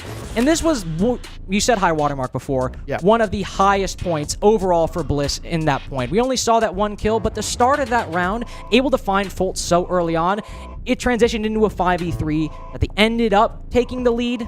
The same can be said on Border, a 5v3, an unrealized lead, unrealized potential and Bliss of day 2 of their group stage. What else is there to say, Parker? What else is there to say except there's a break? And we'll see you later.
Hello and welcome back to the B stream. You've got me, Ace of Pirate, joined by the wonderful Guz. I've been looking forward to this all day, Guz. Yeah, should be good fun. I've been relegated to the B stream, but I have B for best. True, and I've dodged Dez, so it's like a 2-in-1 special. You are winning at this point. You really are winning. We've got a great game coming up for you here on the B stream. We've had a couple of bangers already. We're now going to see Fury versus Scars, which could be a real big one in terms of the group overall. We've got our schedule up there. We can see that the matchup that we had earlier was starting off with that D+ Kieran Wolves game, 2-0. A couple of predictable ones, really. Goes 2-0 to SSG as well. I think they've gone the way that we thought, really. I mean, I'd love to agree, but I really wish Bliss were able to push that to a third Agreement nightmare. and wishing are different things, Goes. Bliss 5-3, just can't close out the game, back to back. I mean, it was devastating to watch in the green room, I'll tell you that much. But you know the one good thing about the game we have coming up? APAC got to win. Exactly. APAC got to win. We can have a look at our standings there as well for Group D, which is the group that we're going to be heading into. Sonics and Los obviously sitting up there at the top, but Fury done well so far. Picked up the 3 points against Falcons already, and I was just saying to you before we got into the stream, Goes, you know, a win here for Fury today. I think, I'm not going to say mathematically, but it's pretty much going to put them through at that point. You know, they're going to, it's going to be a strange situation where they don't. Scars, by contrast, are really going to be fighting for it here. I mean, of all the teams that I would have expected to be a real solid chance to probably finish sort of in the realm of the top 2, it was probably Scars right now. They're pretty much fighting for their spot in the group to survive here at SI, so a big game for them. Equally for Fury, obviously got points yesterday, but still an opportunity for them to boost themselves in the standings. I think we can have a look at our Fury roster to kick things off, so we'll give a little bit more focus over there. As I say, they got a good result against Falcons yesterday. It really sets them up with a good foundation, and of course some big names on that roster that we know can do great things. Yeah, I mean, Crit J for me yesterday was probably the standout player. We talk about impact a lot in Siege. Obviously numbers are one thing, but the actual influence of those frags inside of the server is huge. He had a big game, and overall at the tournament going +10, so keeping an eye on him very closely in this matchup. But I will say, against the Falcons, it was a pretty well-rounded effort, well-rounded unit. They definitely stepped up to the plate when they needed to, so we'll see how they go against Scars, a team that they probably have a bit more of a read on, especially coming from a similar region. Yeah, absolutely. Some big characters in that team. We can also have a look at our Scars lineup as well. Of course, a lot of familiar faces there. And again, I think, like you say, it's a little bit of a shame for this Scars roster in a way that it's inevitable that, you know, you're going to take losses in the group stage. That's going to happen. But they've done it in the first, and like you said, it feels like the very second game out, they're sort of almost fighting for, you know, getting away from that bottom spot now. A little bit unfortunate as well, right? They did push Sonics to an 8-7 loss over on Chalet. You flip that result, makes things very, very different coming into this one. I will say the more concerning stat line for me for Scars is the fact that they currently only have 2 players above, you know, a 1.0 Siege GG rating. So that does imply that the roster hasn't been as well-rounded, probably as a Fury, for instance. Rek has been firing on all cylinders, currently +10. Entry hasn't been quite as strong, but he's still an influential player. And I think if the rest of Scars can sort of work around him, there's a fair chance that they can push this series. We'll see how they go. We've got all of our players. You know what else we need, Gus? We need a couple of maps to play on. Let's have a look at how that veto has gone. So we can see Fury have picked up Skyscraper. We've got Scars picking out Nighthaven Labs. And if it gets there, we will have a decider on Chalet. I like the look of that. We've got a good couple of classics in there, Skyscraper and Chalet. And then my favourite new map that I can remember recently, we've got Nighthaven Labs in there, which is another absolute cracker. Yeah, I'm super keen for Labs. We saw it yesterday as well from Fury. Unfortunately, they did actually fall to Falcons. Falcons really did a really good job in getting themselves back into the game. Fury defensively looked sound, but on the attacking side really struggled. So I'm keen to see how the attack translates as well into this veto. Skyscraper, first up, historically a very difficult map to defend. You add on top of the meta that we're in at the moment, where it's even more challenging to get attacking round wins. Fury, I'm sure, will be keen to get the ball rolling, and that's obviously going to come down to them starting well on attack.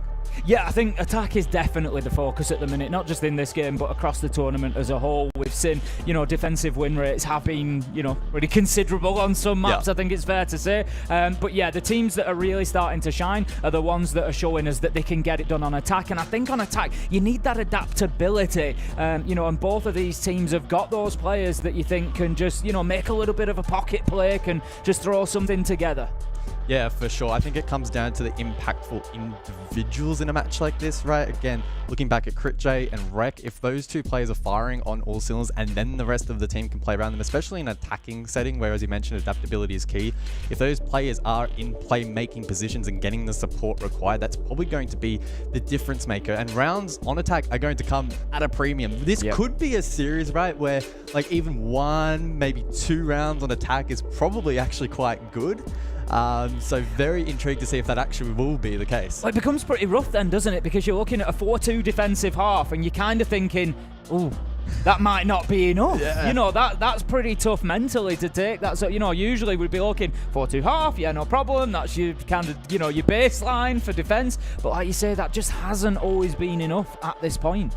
Yeah, I mean, some teams, I had NIP, for instance, first game of the day. They had the worst attacking win rate heading into the day. It was sitting at 13%. I can't think of any tournament where a team probably had an attacking win rate that low with a decent sample size. So it just goes to show that it's really tough at the moment. But again, if you're a team that on attack can have a couple of decent set plays in combination with the ability to adapt in other rounds, you're going to be able to set a solid foundation. When you switch sides, the dynamic changes, and you can look to close out the map. Yeah, I think the Brazilian fans will have breathed a collective sigh of relief to see an IP get a result earlier today. It's certainly been a tough start, not just for them, but for a couple of the teams here at the Invitational, and of course Scars being one of them, so they're going to be coming out looking for big moves here against Fury. I think the reason I was so excited about this game as well, I think, is naturally in a group stage, you're going to come in and you're going to look at the teams around you, and a team like Scars, no disrespect to them, they're probably going to look at the teams like Sonics and think, well, anything we get there is a bonus. But then you're going to look at other teams and you're going to think, those are the ones that we need. And I see these two teams and I think they line up, and I think these are going to be teams you came in looking, thinking, right, we need to beat Fury. That's one of the guarantees. Or we need to beat Scars. That's one. And so I think both of these teams are going to throw absolutely everything at this one for that reason.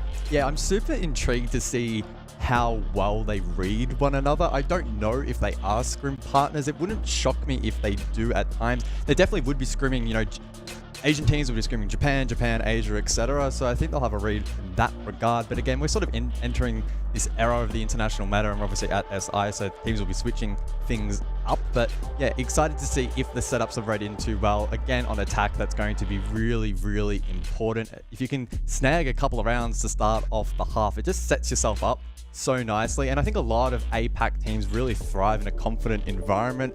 When they get off to a slow start, it often downward spirals and it gets even more challenging, right? But if they can get off to a good start, they can often kickstart something. Of course, later in the game, you get a bit concerned because they don't know how to close them out, but at least they can put themselves in a position to win. Yeah, I mean, I totally agree with that. We've only got to look back to the last game that I did with Xenox this morning, of course, D+ against Wolves. And, D+, as soon as they started getting those kills, they looked great for a couple of rounds. But like you say, when they were really challenged, it was getting a little bit difficult for them. We've just got a little bit of a technical difficulty, speaking of difficulties, so we're going to have a very short break here. We've almost got everybody loaded and ready to go, so it'll be a couple of minutes. Don't go anywhere, and we'll be back with all the action.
shorter break than I promised. We are ready to go. And raring, I must say, you've got me, Ace of Pyrite, joined by Guz for this one. We are going to see a banger, I am certain, between Fury and Scars. The social prediction kind of saying it all there. 59-41. I think that's the closest that I've seen so far. Yeah, honestly, I think it's probably pretty reflective of this head-to-head.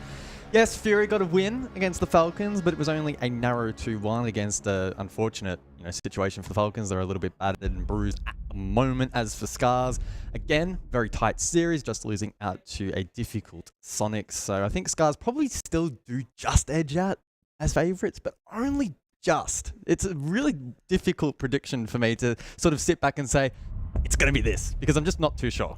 Yeah, I think, Sonics I've looked at so far, and I feel like they're doing really well, but I feel like they've got this incredibly high ceiling. I feel like they've got a lot more to come yet. It's just whether they can deliver it or not. That's always the case. But I feel like there's an awful lot to come from them. Looking back to this one, then, Fury and Scars get us underway with some bans. I think that's the first Blitz ban that I've seen so far at the tournament. Yeah, I don't know if that's a potential target ban onto Fury. Of course, casting my own personal mind back to covering Asia, it's not like Blitz has been hugely prominent from memory. Dockerby to follow up, though, another global ban alongside Lion. Dockerby, though, the favoured ban in most departments. Solace as well to follow up, one of the big defensive operators. Azami, also one of, I guess, the big four. That means that we will see, of course, the Fenrir, even Valkyrie to an extent, sneak through. But I think this veto sets us up quite nicely and leaves a couple of tools still up for the attack. Yeah, I think it's a good choice. I'm pretty sure it was on Skyscraper that we saw it the day. Oh no, it was actually on Chalet, but I'll make the same observation because it's, the logic tracks is we saw the Fenrir, sorry, not the Fenrir ban, the Tubarão ban on Chalet, but again, I'd say the same for Skyscraper. There just isn't that huge hard breaching need necessarily on Skyscraper, so I think Solus and Azami, they're going to be much more impactful potentially here on Skyscraper. So we're going to get things underway. It's round one. We've got Scars kicking us off on the defense. They're going to take us to T and Karaoke, so we're likely to see one of two things from Fury. It's either going to be a little bit of a direct push towards start, which has been popular so far, getting in towards the top of Black Stairs, little bit of pressure on Geisha, which is what a couple of teams have missed, and then getting yourself into planting Karaoke. Alternatively, they get themselves set up in Exhibition Office and they sweep across that top floor and try to take out that extended hold as they go. We did see the Amaru tease there a little bit with the repick. Ultimately, though, like Hollis will settle for the Glaz. Still an opportunity to perhaps be a little bit more direct and hit top Black. But we'll see, of course, how Fury want to play this out. I think the big thing for me that stood out as a talking point for Fury v Falcons was just the pacing of the game and the to and fro with both teams trying to dictate the pace, whether it be really aggressive, direct, quick, or slowing it down and trying to draw the opponent in. So that's something I'm keeping a keen eye on in this game, because I feel like going in, from the regions they're from and the history they have, both teams are probably going to want to be as proactive as possible to kick things off. And it's BG Man over on the Geisha Rappel to find the first. Yeah, he's going to pick up Pion, and the positioning of Fury at the minute would suggest that it is going to be that Geisha Black Stairs tick. Dark has moved in underneath into Bathroom. Tayu's going to come under pressure on these Black Stairs, I would imagine, pretty soon. They've got one on Rappel of the balcony as well. He's looking to get aggressive here. Will be taken down by the air jab, and that's just going to give the opportunity for the Nomad to rappel onto the balcony, get feet on the ground, and be in a position to challenge. But the bigger pressure for the Warden is likely going to be Dark trying to move from underneath, but perfect cover from Rek there as he manages to slam Dark across the bottom floor, and that levels things up 4-4. Yeah, Fishlake holding the vault, so this is a position that you need to try and pressure, otherwise this push is probably not going to work out. Reaching the halfway point of the round, and like Colas looking to shift position on the Karaoke Rappel, keeping an eye on BG Man as well. In the back of my mind, he has the diffuser in hand. Like Colas now looking to aggress down below. Crit J also with the 417 drops Wreck, of course, key player for Scars. Only the one kill in this round though. Crit J, of course, a big name that you picked up on before the match, so I'm sure that they'll be glad to see him getting going, and that's a double for him as well, so certainly not slowing down from what we've seen previously. They haven't really dealt with Washoy inside of Geisha, though, and PG Man gets taken down. Looks like he was unaware of Washoy's position as he went in through the window. 50 seconds left to go. We've got Washoy now down but not out. He will not be collected, and it is up to Fishlike to try and close this out. 1v2. Diffuser, though, should have been spotted, so I think Fishlike will have a read as to where Fury will want to push.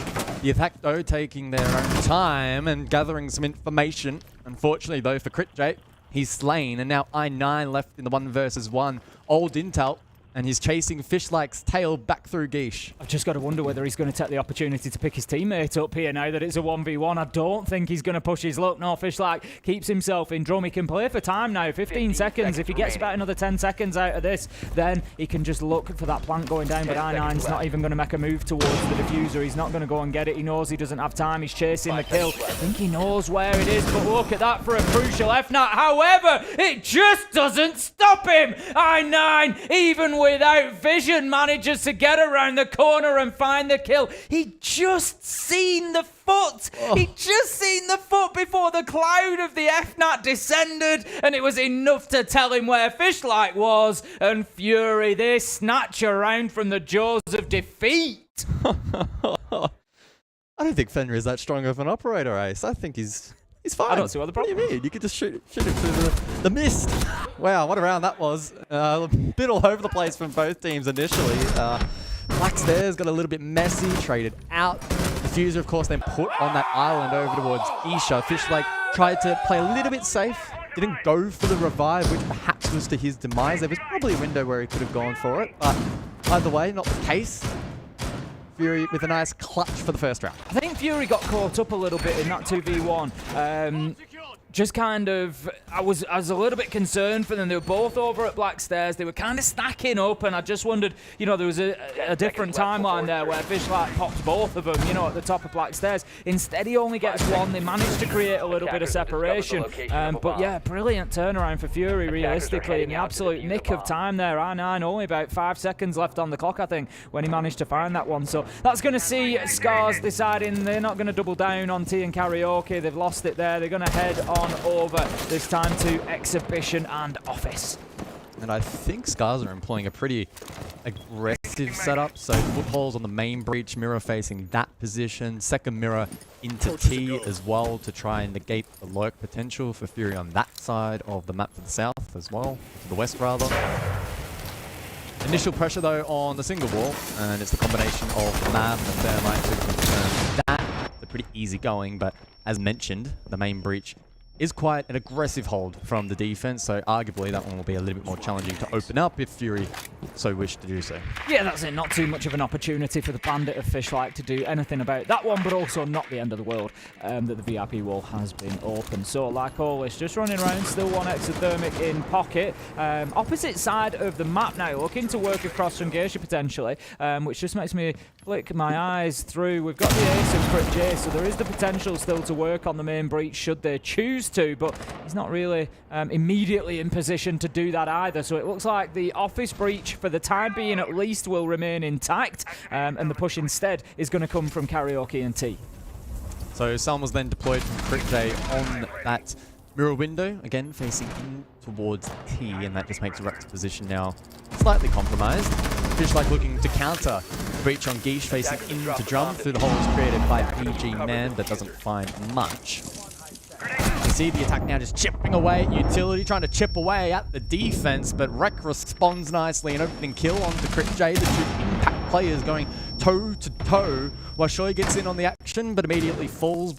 Dark find that one. 60 seconds on the clock, and Fury still trying to find this control safely. That's it, not really comfortable in charge of this top floor, and given that Scars have now got that man advantage with only a minute left to go, they can just be a little bit more flexible with leaving players like Fishlike, for example, out in drum to continue challenging. BG Man does manage to take him down, but once again, Scars there for the trade. Tayu managing to lock up BG Man and leave it still at a 3 versus 2. About 30 seconds left to go, and it just feels a little bit like Fury are stalling out here. Goes the Like always, over onto that office breach is a little bit late to be worrying about that. You've got such little time left. You're going to have to really move around. I think he's looking to apply pressure from site window, if anything, because he just doesn't have time to deal with that wall. He's just going to have to go in and look for kills here, surely. And he needs Dark in support to push forward. But no, the Goo Mine is going to be everything that Scars need to keep that locked up. Dark shut down in Dragon.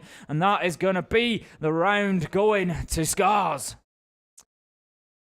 Yeah, I gotta say, I'm a little bit surprised that Fury put all their cards on the table, like laid them out on the table over towards T and fully committed to that push, as opposed to, you know, trying to split it a little bit, maybe play off the single breach, locale stairs, obviously trying to work double breach on the side as well. They're just all fully fledged over towards T, and sure, you know, they got the key walls open, they deal with the mirror windows pretty nicely, but they didn't win the trade game, and then playing at the disadvantage, playing from behind, always a challenge. And the last 30 seconds, they were never going to win the round. They didn't have Diffuser in hand over towards Drum. They didn't have, you know, the positions needed to capitalize on the info in sight that they did actually have.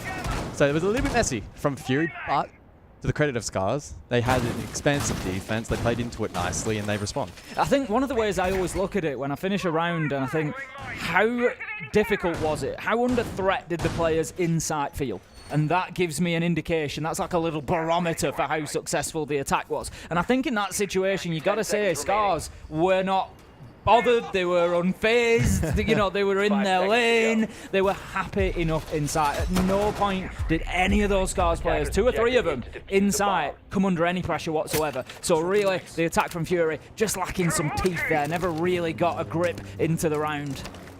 Yeah, I think that's a really good point that you bring up. And again, casting my mind back to the Fury Falcons game, a lot of the attacks that Fury did not convert were often a similar story where they weren't even pressuring the site in the end. A lot of it crumbled on the exterior, whether that be getting some map control or throwing a couple pieces of utility. They might lose a picker or there untraded, and it's like they've got the right idea. They know they need to clear out that extension, but they kind of stall doing it and then never actually get to that final point. So maybe I'd like to see them just go route 1, just straight to site. Let's open it up. Let's put some immediate pressure, because if you do that, that extension kind of deals with itself sometimes, because those players have to return to site. You know, so it may be something that Fury could consider, but we will see whether they choose to or not as we continue. It's going to be round 3. We're a minute in. It's Kitchen and Barbecue this time that Scars have gone to. So again, holding similar locations upstairs, not really wanting to give up too much vertical inside of Geisha, Drum and Karaoke, wanting to lock those areas down. And again, that's an extension that Fury are going to have to deal with this time.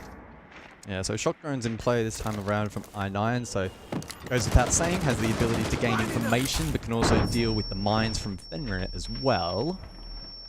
Getting close to the halfway point of the round, and Geisha now opened up the secondary and was showing immediately under pressure from the double window rappel, but able to resist that at least initially and forced back a little bit to play a more defensive position as I9 look to continue to chip away at that utility. Fishlike's looking to aggress now through Drum. If he can maybe catch an attacker off guard, it will be worth it. But Crit J, again, head-to-head with Breck, and he wins it out on that occasion. Good for 2. Fishlike trying to trade, but doesn't land the shots. Yeah, Fury this time doing a much better job of getting in there, getting the entry, and starting to clear out that top floor. Pion managing to get the kill onto I9. They're going to need a little bit more of that yet, because Fury still have the advantage and they have access to the top floor pretty much now. There's one player left up there to be cleared out, and good night was Shoy as Crit J finds him through the barricade. Now, Fury, take this round by the horns, get involved. You've got your top floor, move with confidence, get some verticals. You've got 30 seconds. You need to get moving. And they have the tools required, no doubt. So from this point, it should be relatively smooth sailing. Like Colas with the drone down below, looking to see if he can find a little bit of information to help with the push. And we'll see if Fury can close this out cleanly. Diffuser in the hands of Crit J. Paiute on site. Has one in a mat. That's Crit J. 10 seconds now, and he's able to find a second. Good for 2. Is he good for 3? He is. Can he get all 4? Oh my word. How the hell has he pulled that off?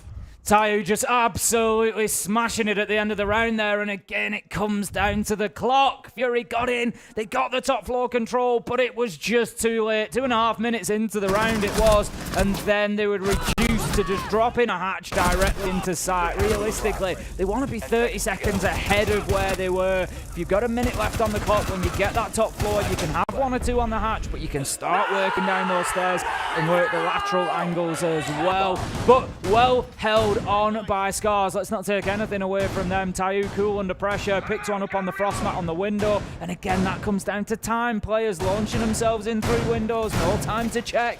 They've just got to go for it. But tell you what, those frost mats really do win rounds. I mean, even in their current state, right, where they're arguably weaker.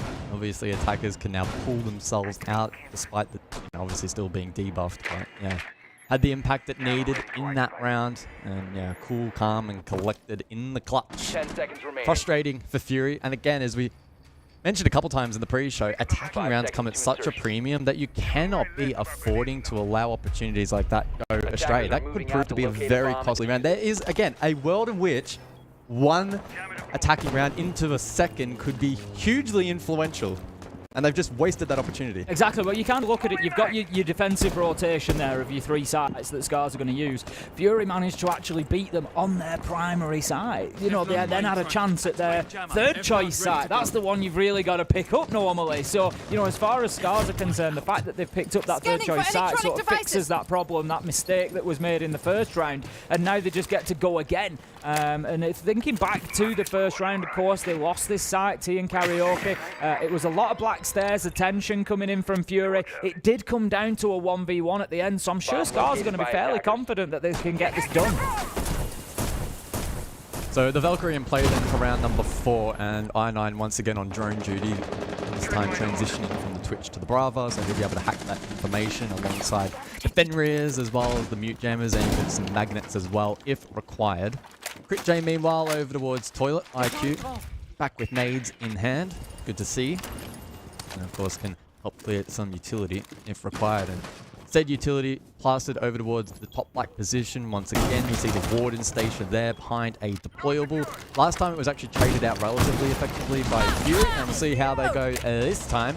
Rek once again in on the action, but Crit J breathing down. His neck will find the trade. At the halfway point, it's a 4v4. Yeah, not too bad so far. Relatively even spoils in terms of the entry, 2 apiece now. Rek being the only one to collect them for Scars, but as you say, that advantage wiped off the board pretty quickly.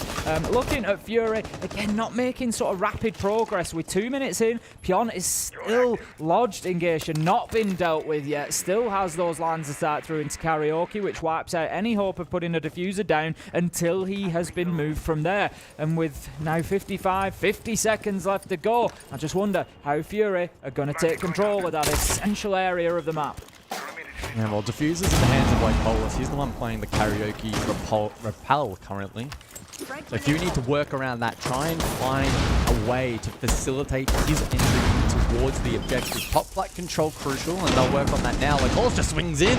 That's the kind of aggression that will be rewarded, and now he can think about getting in a position to get the plant down. Yeah, Pion can't lose that gunfight. As I said, that Geisha area is such a critical position to be able to stop this plant going down, which now they can't do. Like Always sticks it successfully. I9 couple of kills. Fishlight taking serious damage. Shut down from the stairs. It's Crit J to finish it off. But what a great attack from Fury. And it came down to that linchpin. Pion not able to hold on around those Geisha boxes. Was stood there and just got absolutely slammed by Lycolis coming in through that window on the rappel. You cannot lose that fight, because you see what happens to the rest of the round. Whilst he's there, they cannot plant inside of Karaoke, but as soon as he's gone, that diffuser, it starts going down. Yeah, very well said. I totally agree. Once you unlock that position, it's pretty simple to get the plant down in combination with top black control. As defender, you can't make that cross to deny the plan, and it was reinforced off, so you can't get the angle from top or drum either. So it looks like we're settling into perhaps a close map here, even a close series as well, as these two continue to trade rounds. Into 5 we go, and over to Exhibition for this one. And I'm not quite sure how to feel about this one so far. It's one of those, again, like I mentioned, they're just trading rounds. It's a toss of a coin, yeah, they're both kind of feeling each other out at the moment. It feels very different, again, to Fury's previous game that I covered, where it was very clear-cut, decisive rounds where Fury knew exactly what they wanted to do, Falcon knew exactly what they wanted to do. Sometimes they clashed and one team would obviously win out because of the pacing and the compositions brought. Whereas this time around, it's a little bit more difficult to have that sort of read. Right, here we go then. It's going to be 2-2 so far. Nothing really to separate these two teams as we head on into round 5. Back to Office and Exhibition, and Scars, regardless, will move on. No surprise, they've lost that site twice now, T and Karaoke, so they're not too keen to hold on. I think the Selma, the first one at least, will detonate, and then the EMP will sort out the second level, so that will now be accessible. BG Man just holding a very tight pixel, but Fishlike manages to pop out, and you gotta say, I don't think Fury had any idea he was there. That's gotta be an error in the droning. Yeah. The element of surprise pays dividends for Scars. And if you're attacking on Skyscraper at a man disadvantage, especially this early on, it's going to be a challenge. Valkyrie cameras peppered around, feeding information to the defense, and unlike previous rounds, Fury not playing the Twitch, not playing the Brava, so this could be a challenge to deal with, especially with no IQ on the board. There's a fair chance that Fury are not going to find these cams. No, Fishlike's doing a great job out there as well, just holding that position. Look how much time he's wasting. He's just peppering shots here and there, keeping himself safe, and that's almost half of the round done, and the kill to boot as well. He's getting a little bit of support from Tayu inside of Drum as well. Out goes the Nitro unsuccessfully, but again, it's just keeping that Fury push at bay for the time being. We've got the push onto Shrine Window, but not quick enough to challenge Rashoy after that air jab detonates. Well, the pacing then will just slow down a fraction. Lion scan to come through, and Dark to take some ground. Contact follows, spots the shoulder. Orbit engagements all over the place. The air jab coming into play as well. I9 though, able to win that duel. 4 versus 4. Minute on the clock. Perhaps Fury can get themselves back into the round. I asked that same question again here, and that is, what pressure has been felt by the defenders on site? And the answer is absolutely none. All these fights are coming across in T and Karaoke, only now just about pushing into Shrine and Dragon. There's been no pressure whatsoever on 3 players on the side of Scars. Tayu, Pion and Rek have basically seen nothing so far in this round, and that's fine by them because they're holding on to site. They're the anchors. 4 versus 3. Dark manages to pick up Rek, but still with only 25 seconds left to go, there is so much work for Fury to do here, and what they're likely to find is now they're just pushing in, they're getting aggressive, and they're just going to take death after death. Yeah, you can get your kill onto Fishlike, but it's out in Geisha. It's nowhere near the site. It's not where you want to be. And so Dark, he has to start taking risks to make this happen, and Tayu is just poised ready. He sees the barrel of the gun. That's 1, that's 2. Easy clean up, and again, Scars in Office Exhibition put under 0 pressure, really. Yeah, too linear there from Fury. Fishlike should never be allowed to hold that position for so long. I think it was about 20 seconds. It was like 2.5 minutes he was in there. Yeah, and then there's like, what, 20 seconds on the clock, Tim, and they're only just clearing him, and arguably probably wasn't even a favorable engagement, yet they won it out.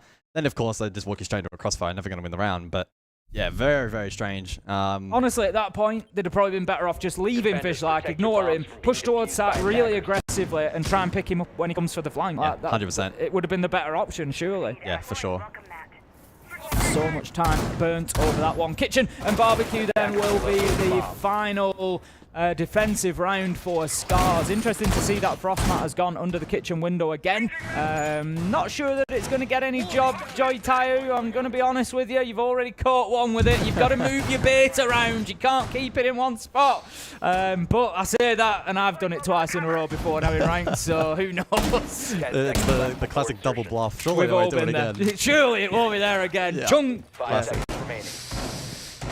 Can Fury even out the half? Because, again, I feel like 3 rounds, this meta, this map, probably okay. You can work around that defensively, and it will be a decent confidence builder. That said, they're already at 2, so you could almost make the argument, right, that this is a bit of a free shot, especially on the tertiary site. So we'll see if they can tidy things up. Last time, they were in a great spot to convert. It just came down to the last 5 seconds where they absolutely threw it.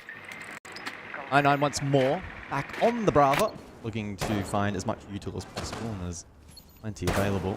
Combination with the IQ, if the communication between those two is sound, could weaken the defensive Scars quite significantly. Yeah, absolutely. Targeting exactly which utility the Bravo drone wants to pick up and feeding that information through the comms. Just looking to get a little bit of pressure on from the house side to begin with. I9 opening up there, sending in the drone. And again, like you say, just going to be looking for that utility. Out goes the default cam, but out goes the drone as well. Oh, the torch getting to work again. We saw a pretty similar approach there over towards Geisha last time around. To Lashoy to play contact close by. Secondary hard breach utilized by the Grim of Lycolis, so that's the wall opened up elsewhere. Dark taking a lick of damage, but he'll be able to survive that engagement. Again, it's just a little bit all over the place at the moment. Everyone getting a bit of a feel. Fury, of course, trying to gather information. Continuing to clear utility. Deployable shields spotted through Shrine. Dealt with, though, quite soundly by the attackman. That forces the field back. And that defense slowly getting pressured back towards the objective. Crit J, sharp shot. Fishleg falls, had no opportunity to respond. Will the trade from Wreck land, though. He's now found himself in a bit of a pinch. Absolutely fantastic job from Crit J to begin with, but the cover is there. Pion moving in and just Wreck acting as the bait there, dragging his man into position. And Pion shuts him down for what is a late trade there. 4 versus 4, a minute left on the clock. And again, not enough progress towards site directly from Fury. Yeah, where's that pressure going to come from onto the objective itself? Because at the moment, certainly lacking. I believe Lycolis is posturing outside kitchen window again. Hopefully, this time around, he'll clear the frost map entry. Taiyu close by. Lycolis in, the map clearly down. It is going to go for the plant. Is the coverage there from Fury? Does Taiyu even know the plant's going down? He does eventually, but he can't deny, and Fury will stick. Bit of a problem, especially if he gets out of this window. No, he doesn't. Taiyu manages to cut down Lycolis. Wreck onto Dark. 4 versus 2. They've got the numbers. 3 versus 2 as I9 starts to fight back. But that is a huge loss as Pion manages to find him with the shotgun. 3 versus 1 now. BG man, low health. Not in a position to deny this disable attempt on the diffuser. Pion's going to stick it. And that is going to be the 6th round going over to Scars. What a great retake from them. Taiyu unable to do anything about the plant going down, but did everything that he needed to by taking out the planter afterwards. Yeah, I think that's one of those instances where Lycolis probably does make a pretty opportunistic play, and because Fury are often so far removed from the actual objective itself, they were not in a position to actually aid and assist, or even be in a position to help ward off the retake, right? I don't think they had much pressure over towards main. That's why Guiche was then occupied in the post, and just a little, combination of errors like that made it very challenging, despite the diffuser going down, to still win the round. So we sit at 2-4, again, probably the benchmark, if not probably maybe even exceeding it, depending on how the match plays out. So I don't think Fury can be all too upset. But again, back-to-back kitchen attacks that arguably could have been theirs.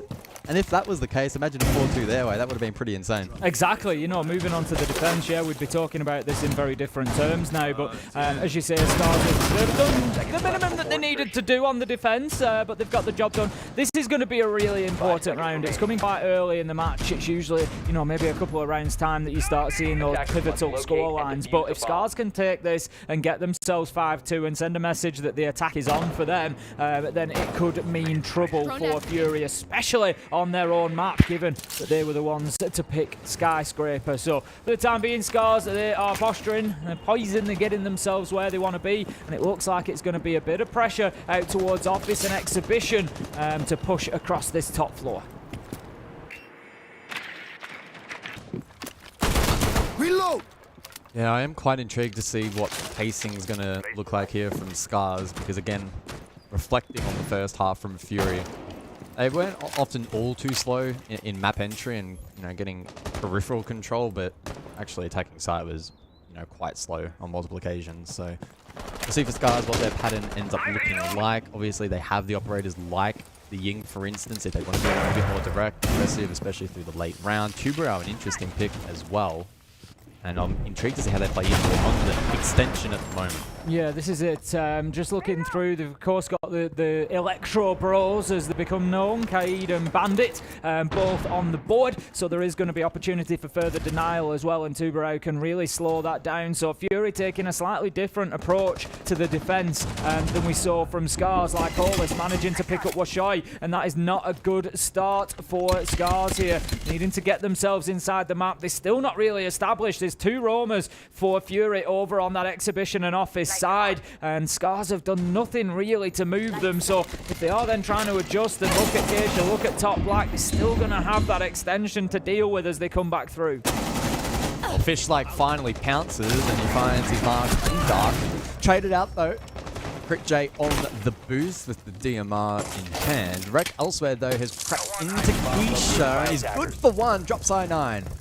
Tayu has Diffuser in hand. They've sort of got a little bit of site control here, and Scars might be able to work with this. 2 versus 1. Crit J now is having to work back in off the roam. There could be an opportunity. No, the flashbangs come out, the damage is taken, and there is the kill. Crit J 1v1 now against Wreck, who finds who? Wreck blasting through the drum, but cannot find his target. Crit J wins it out with a fraction of health remaining, and what a last few seconds that was. Wow, I tell you what, clutches it with the pistol in hand.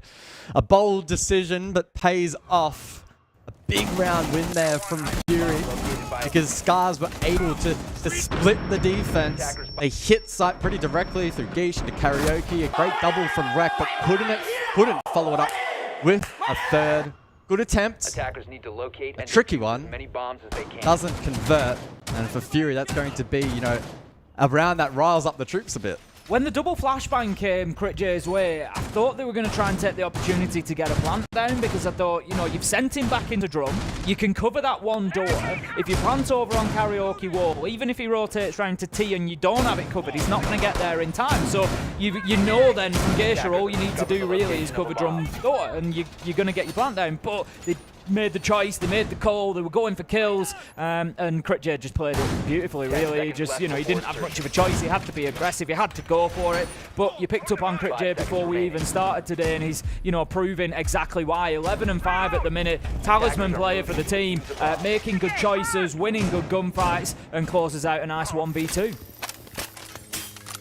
It's always nice when you highlight a player and instead of cursing them, they actually perform, right? So, yeah, it's been a good start from him.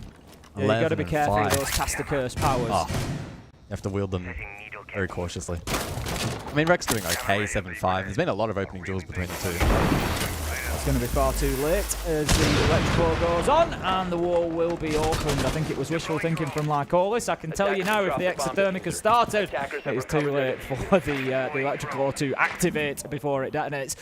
So we've got the Valkyrie on board as well. We haven't seen too much impact from the Valk so far in the game, but of course those black eye cameras always have the opportunity to really open up the round. We're going to have the main breach opened up as well. I like this from Scars. We didn't really see it from Fury. Again, an electrical just thrown into the ether, really. Yeah.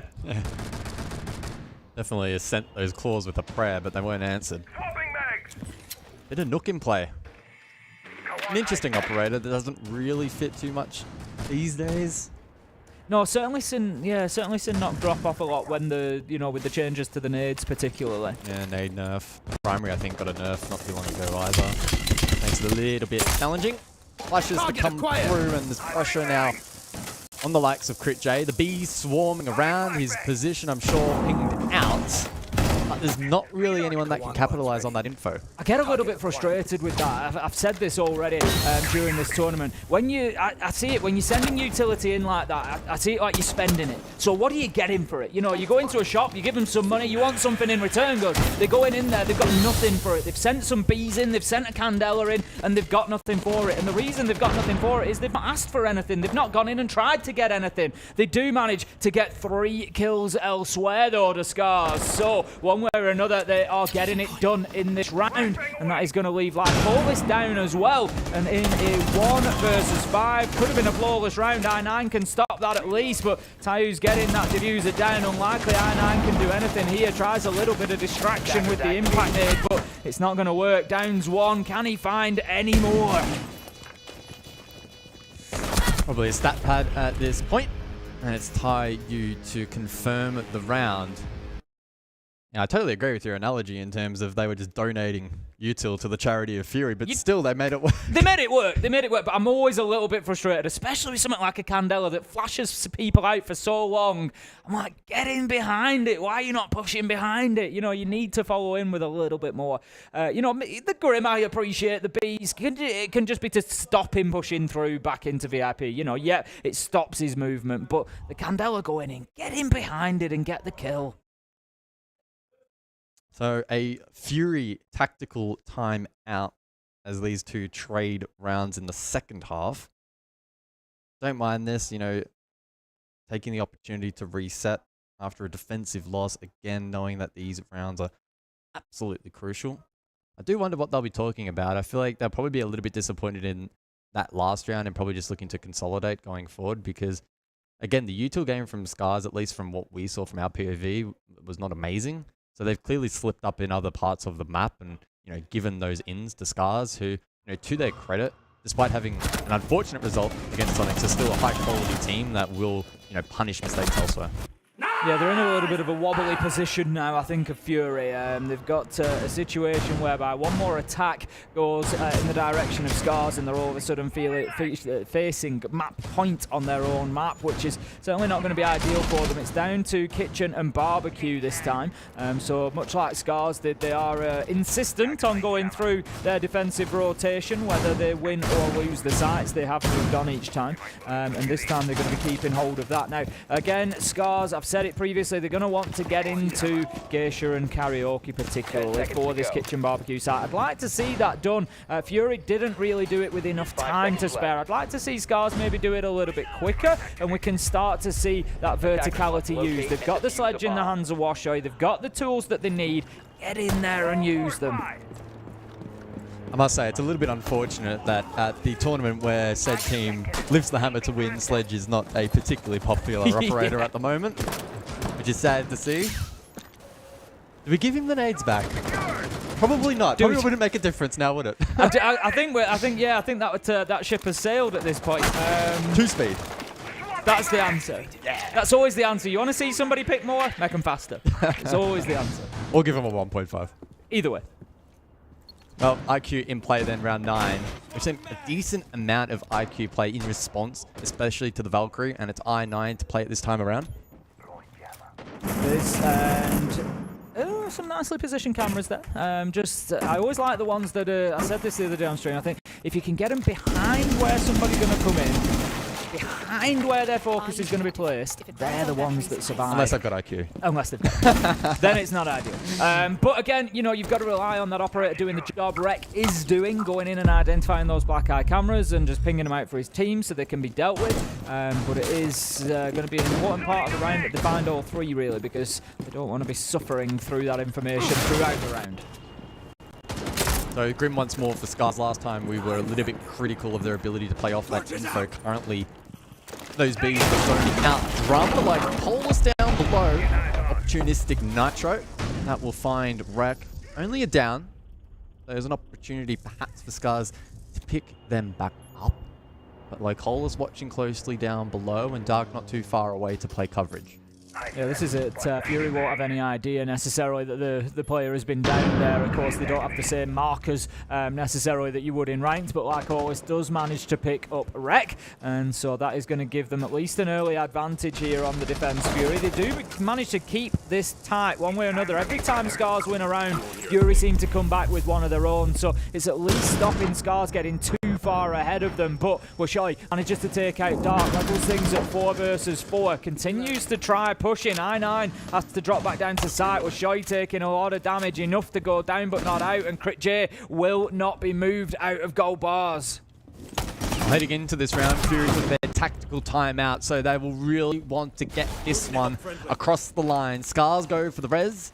A 3 versus 4, 20 seconds on the clock. The biggest thing for Scars is that timer. Are they able to convert this round with it beginning to dwindle? They could be facing the same problem that Fury did when attacking onto this site, and that is going to be a lack of seconds on the clock. 10 of them left to go. They need to find a kill. It's not going to happen as like Orlis and I9 double up. 2 versus 2, 5 seconds to go. BG Man and I9 clean up. They are unable to deliver the diffuser to site, and Fury, they lock out a defense, keep things tight. It's 5-4.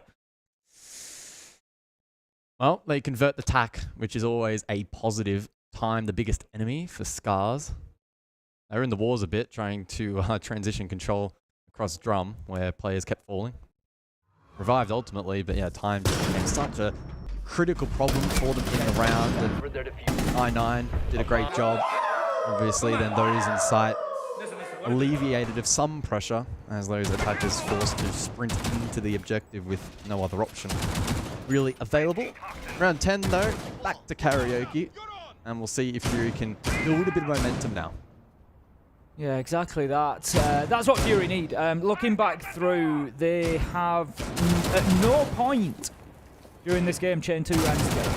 It's been single rounds every single time they've won one. And so it just, I think when you're playing like that, it just really halts your momentum every time. You get one, you lose again, you get one, you lose again. Whereas by contrast, Scars have had the opportunity back round 5-6 to chain a couple back-to-back, and you feel like the confidence that you will gain from that is no doubt substantial. So Fury, they could well do with just getting this one locked down. It's their primary site choice. They chose this in their first defensive round, round 7, and they won it. This is the opportunity for them to level things up, get a bit of momentum, and try to push on and win their map.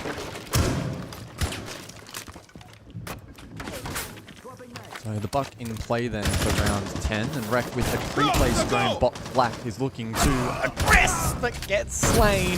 I9 with the superior shotgun, good for one. Perhaps a little bit unfortunate that he doesn't find the second, but Washoy with a composed trade leaves us in the 4v4.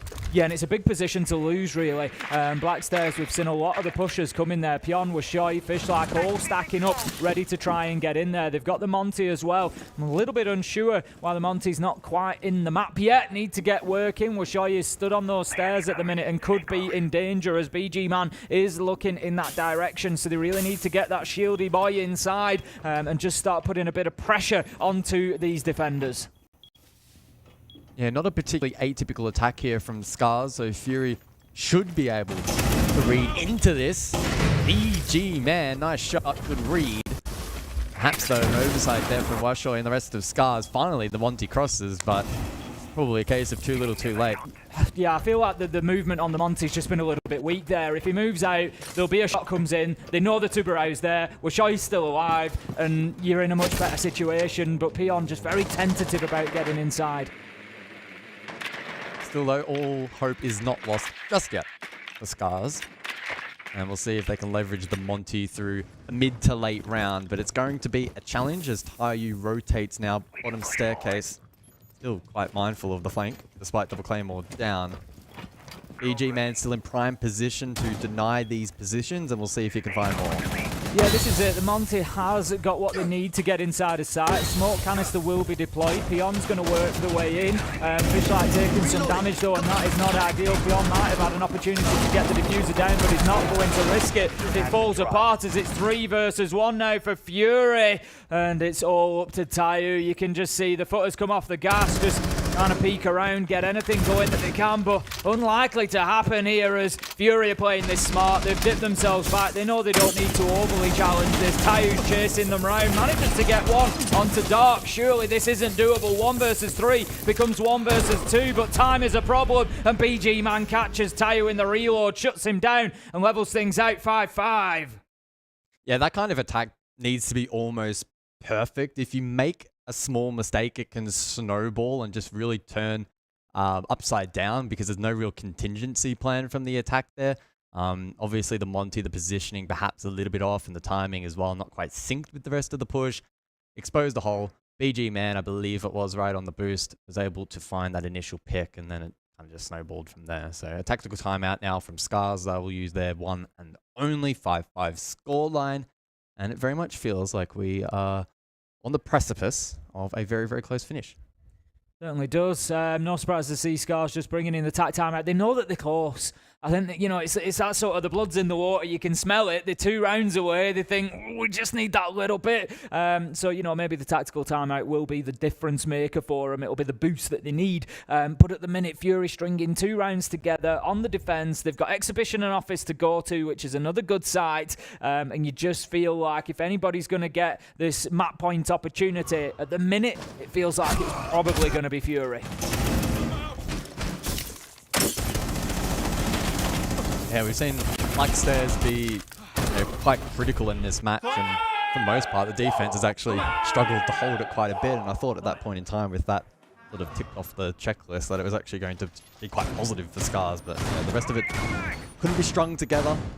And as I mentioned before, even greater emphasis of it in this kind of meta. If you put a foot wrong in the attack against a defensive team that knows what they're doing, you can find yourself in a bit of strife very, very quickly, and it's difficult to then get yourself back into the round. Think about a map like Skyscraper in particular as well. It's very, very difficult without the ability to flush out positions with multiple attackers. This is it. It's small margins that we're talking about. You know, these mistakes that we're talking about are very, very small, generally speaking. But like you say, a defensive team that's on its game, that's playing well, is going to take advantage of them, especially at this sort of level. So Fury definitely able to do that in the last round. So heading into round 11, it will, as I suggested, be Office and Exhibition that Fury will move across to defend. And Scars immediately heading towards the balcony on that side.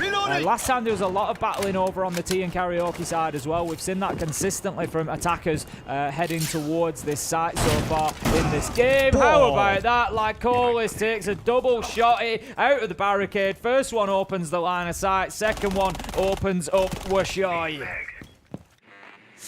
That's one way to get an entry. Certainly the most unconventional that we have seen in this match so far. And that's going to be frustrating for Scars. On the attack, trying to stall out the momentum that's starting to build for Fury. Of course, the last few rounds going their way. The only 2 consecutive rounds that Fury have been able to gather in the match thus far. I'll tell you what, if they're able to get 3 straight, the tertiary side will be perhaps a little bit more comfortable for them to be able to close out their pick. It's all about leaning now into the Ying, I feel, to create space that, of course, Scars conscious of the warden on the other side. Yeah, that's it. VG-Man just able to activate that gadget there, see through the smoke, see through the flash, and still be able to challenge onto that window. So something that Scars definitely need to be cautious of and take account of. We're just watching Dark there, who's currently sat inside a shrine and just preventing any push coming across. Rek is trying to work across from that far side, but just isn't having any joy at the minute. You can see the 2 players of Fury there just creating that defensive line and not allowing any movement. We've got Beyond sort of crouch walking around downstairs. I think he's going to try and move up the drum stairs, but the door's barricaded anyway, so it's not really going to gain him much, and it is burning a lot of time. Yeah, I think at this point, Scars sort of sending a bit of a Hail Mary, seeing if they can isolate a pick or 2 away from the objective, but Crickbait Conscious able to move into a difficult position to clear. Rek will advance. Can he find the kill? Not initially. Shotgun now in hand. Perhaps the worst shotgun in the game, and the prone peek there from Dark. Good enough to find the kill. Swift trade, and it's a swift double from Fishlike, and it flips just like that. It's Fishlike all alone, low on HP, to try and ward off this match point. That's it, hits the reverse and sends it back in the other direction. 2 versus 1 now. Fishlike with a sliver of health and has to take out whatever utility he can find. 20 seconds as well, so time not really on his side either. And as suggested, it's looking likely that Fury are going to take this and give themselves the map point opportunity. It's going to take some real heroics here. Doesn't know that there's a man inside his sight. I9 shuts him down, and that is going to be the round for Fury. They go on to 6 points. They go on to map point. Good work there from Fury around that. I mean, almost flipped the other way, out of nowhere, really. Scars, as mentioned, tried to go for a little bit of a Hail Mary and squeeze the defense. Fishlike through Shrine. Good work from him. Taiyu as well got in on the action, but good composure from Fury, a team that can at times find it challenging to close out, you know, close rounds like that. Able to put the foot down, establish some authority. We go to Kitchen, which I tell you what, has probably been the most peculiar objective in the match so far, especially from the attack, where time after time, the defense has done such a phenomenal job You're just leaning into the time and making it a challenge. That's it. It's been a defensive stalwart so far, really. As you say, the attacker's just unable to get in there. And I don't know, I feel like Scars have just been broken a little bit over the last couple of rounds. You know, looking at that there, they had the two men trying to push across, Pion and Rek trying to move across from Karaoke T. Just didn't really get anywhere until the last 15-20 seconds. You know, yeah, they managed to get it down to sort of a 2v1, but it was never really convincing, and again, didn't put Sight under any real pressure. So let's see if they can move a little bit quicker. They've got the Monte. Get Pion in there. Start bullying these defenders. Get them moved. You know, you could realistically have top floor cleared within 60 to 90 seconds here and have that vertical control and then start seeing what you can do.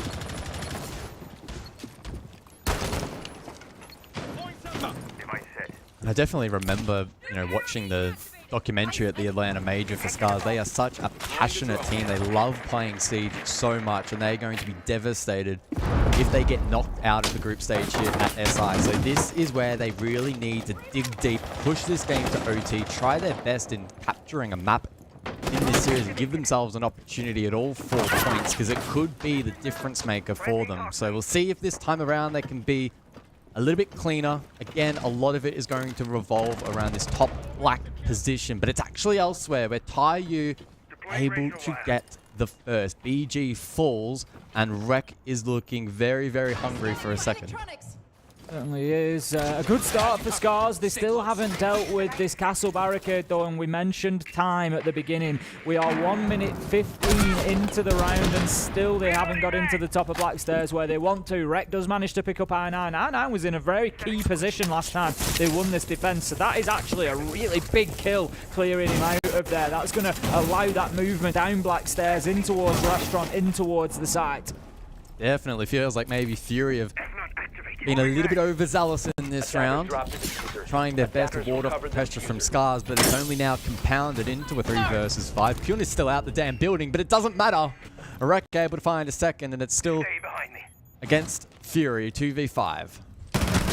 Certainly not looking good for Fury right now. However, as I say that, Caster Curse strikes. Dark and Crit J managed to pick up 2, and that is going to leave us now in a 2 versus 3. This just became a lot more doable, but Pion likely to go inside and try and get this diffuser down. However, Fury do have the vert up above them and will be able to make challenges. Inside the smoke, they're going to go for the plant. Shield is on the back. Dark trying to challenge into Restaurant is going to be beaten back. Taiyu manages to get the kill. It's all up to Crit J above. The diffuser has been planted, and it is now 1 versus 3 with an awful lot of work to do. Looks like he's just going to use the bailiff to try and keep opening verticals, hope to find something, but what it has done is burn 15 seconds, and they just keep ticking by. Unlikely, I think, at this point that Crit J does this. Just going to have a look through the hatch, see if he can find anybody. He's going to have to come down to a drop eventually. He's got 10 seconds to go and 3 kills to find as he comes down. Scars have played this smart. They're having absolutely nothing to do with it. Rek, he manages to find it, and we're going to overtime, Guz. Oh, it sounds so good. Wow. It warms my heart. Wow. I mean, it's still though, that objective just played out in such a strange fashion, right? Like, it did. It's a 3v5. Even down to the 2 versus 5, the Monty was still outside the damn building, which arguably should be the biggest piece of the attacking puzzle to help unlock top floor, apply pressure, flush the defense back towards the objective, and then work the vert. I mean, it didn't really matter in the end. Fury overpeaked. Scars kind of just sat there and waited for them with open arms and greeted them for the kill feed, and obviously time not an issue in the end. Bit of vertical pressure, but that was dealt with, and yeah, overtime we go. It's going to be the best of 3 rounds then, whoever comes away on top. Fury do have the defense, which we would argue there is a slight advantage in. It's been 4-2 in both halves. It enables them to go back to Tea and Karaoke, a site that they won twice in 2 attempts. So Scar's going to have to do something different than they did before if they want to get in there and get this win. And for me, I think if you're going to go from the Black Stairs, fine, but they've just got to be a bit more aggressive with it. They haven't brought the Monty this time, so they're maybe not going to try for that play. But if you're going in, then go in. Don't just keep hovering around that Black Stairs door. Get in, try and take some ground and get moving. But there is a possibility that they try to work the other way across. So Chibarao will see a reappearance here from Fury, and I've got to say its impact so far hasn't felt like it's been huge. But perhaps with time being a key proponent for a lot of these attacks, the Tubriel can help stall out a little bit of that. We'll have to wait and see. Other operators not really standing out as being crazy. I will say, like, Halls probably needs to tidy up his work on the Kaid a little bit. Yes. Obviously, it was in response to Thermite previously, but not the case this time around. His role will be mitigated a little bit with just the Maverick available for hard reach. Young looking to pressure on Cation. Also, there's somebody inside, but Crit J is going to take down Tayu, and what a start coming out for Fury there. Crit J, he's got about 5 minutes to get back inside of the map from there. He's got quite a jump and run, manages to get himself back inside of Closet, but what a double to pick up and get away with as well. Nobody from Scar's able to do anything about that. So, what a start for Fury. Fishlight manages to get himself inside of Exhibition and Office, just getting aggressive, but too aggressive as Dark manages to shut him down through the soft wall. I9 onto Rek. This could be a flawless round if we're sure you can't get anything going. And we haven't seen a whole bunch of ultra-aggressive plays defensively, and when's the one time you probably aren't expecting it if you're Scars? It's the first round of overtime where everyone's sort of a little bit tense traditionally. Crit J just says, yeah, stuff it, I'll go for it. They're probably not expecting it. Hits the 2K, round over. Easy as he'd like, 15 and 8. And I think for Scars, it's probably a good opportunity to chill on this rappel, have a sip of water, and refresh for the next round. Yeah, I think it's just about, you know, having that conversation. What's gone wrong there? How do we change it up? The problem being that they're on overtime. So, yeah, you can have that conversation, but how valid is it going to be for the next round because you're on defense? Really, what they're talking about here is round 15. You know, they're talking about, let's assume we win the defense. How do we win this next attack if we want to win this matchup? So they're going to be fairly confident, I'm sure, in locking down that defense, and they're looking towards the fact because they know which side they're likely to be on. They know that they're likely going to be attacking Exhibition Office should they get to round 15. So they can, you know, have a real game plan position then to go in and see what they can do, but for the time being, just holding on for the rest of the round and taking that opportunity to break it down. And of course, an opportunity for us to relax a little bit as well and sort of review what's happened thus far. Key players continuing to step up, so Fishbone on 15. I9, I feel like we haven't been talking a whole lot about it. Not really mentioned I9 very much, but it's not just the fact that I9's on 14 kills. I9's had some really critical kills, real important moments, has picked up one or two which has swung around. So, yeah, very, very good from I9. I mean, he's a fantastic character in the Siege scene. We've seen some great moments from him over the years and certainly continuing today. And probably a confidence booster for him too. I'm just looking at the numbers. At Copenhagen, he was the top rated on Fury 0.3, but at Atlanta, still a 0.9, pretty respectable CGG rating, but that actually placed him last on the team. So he's posting numbers here, good impact kills, as you mentioned, as well, and alongside Crit J have made it quite challenging for Scars, who once again are trailing. Fury on the attack, of course, primary site, OT to kick things off, so we'll see if they're able to close it out cleanly. No surprise to see Office and Exhibition being the first choice for Scars. I commented on it a number of times when they were defending. At no point were they really put under any pressure inside of sight by Fury. So, yeah, I would agree that this will feel like the absolute strongest site that they had defensively because Fury just spent so much time fighting with them, around Drum, around Geisha, around T, just trying to get themselves across the map. There was 2 minutes 40 gone on the clock and they were still battling with people inside again. They know how much time that they can waste here. So, I really do think at this point that we're probably going to come down to this 15th round unless Fury can do something special here, which they didn't show us really on attack previously. Well, it's the exact same setup, right? So you've got the mirror window facing T, you have the second one facing the breach. Geisha's open with drum reinforced off. So those were like the three key parts of the attack, or pardon me, of the defensive setup that the attack tried to break down. And sure, they kind of did in the end, but unfortunately, they lost many members in the process, and as you alluded to, right, it meant that they had such a lack of pressure on the objective that the defense could kind of sit back, wait, play into time, and they weren't under a whole threat of losing the round. So we'll see how they go this time, whether or not Fury try to split it a little bit more, or if they'll try to maybe expedite the process of clearing the map. But either way, they need to be decisive. This is an opportunity for them to really stamp their authority in the series and put Scars under some pressure. I think clearing the map is absolutely fine. You just got to do it quicker. It's, you know, it's as simple as that. Get aggressive, get in there, don't stall out. You know someone's in Shrine, go and take the fight. You lose it, but, you know, make the decision and go. Because they were hovering around and then still losing the fight. So then you've lost the life and time. You know, so it's really not going to work out for them. Like always, sending the drone straight into Geisha. That is good this time. They've recognised that it's empty. They can get themselves straight in there. Just get active on it, and they've done that. Like always is taking ground. This is what you want to see. Drone goes in, it's clear, take ground. Well, they EMP drone wall, but then don't immediately follow it up with hard breach. I think it would have been a trick either way. So maybe a bit of a disconnect there from the attack. Not in a position to counteract that, nor is Dark behind that pick. Dark was so close there. He saw the pixel of the head go across, but didn't quite have the reflexes to hit the shot. Did he throw the Selma earlier there and got caught? Yes. By the wall? Well, doubly bad there from Fury. There could be punishment, like Collis will just brute force his way into jump. Will correct that mistake, mitigate it a little bit. 60 seconds, so time perhaps not as much of an issue, but they need to be careful. Definitely moved quicker. Tayu just some really smart movement there. You can see the smoke grenade that went off, and he was stuck inside a terrace, but he used the opportunity. The attackers have actually given him the chance to get out of there. The smoke grenade came in. They wanted to use that to push him behind, but he used it to Scarper and get behind small bar.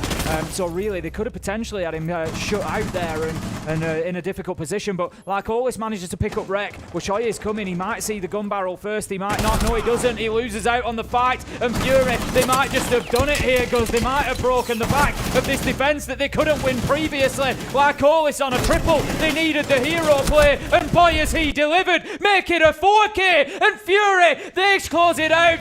I9, he's letting them know that they've won that one. They pick up Skyscraper, and what a start for Fury. Well, I tell you what, after his attempt with the hard breach, like Collis had to do something in that round to make up for it, and he says, well, I won't get one kill, I won't get two or three, why not make it a quad to close out the map, an 8-6 scoreline, and as I said, this stamps some authority in the series. Sure, it's Fury's map pick, but I think the way in which they were able to gain momentum and really carry them across the line with it was really, really impressive. Yeah, Fury have sent a little bit of a message there, I think. We've got to remember that it was their map pick. We expect them to come out and win it.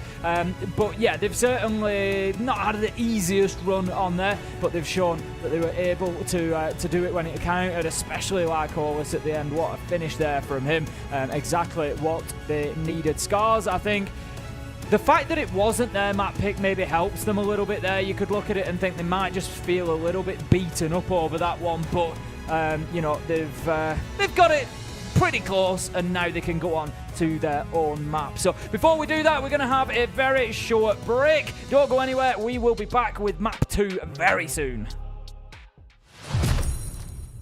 Let's replay the site. We can go for exactly the same lineup again, which is what we can see they're doing on our second monitor over here.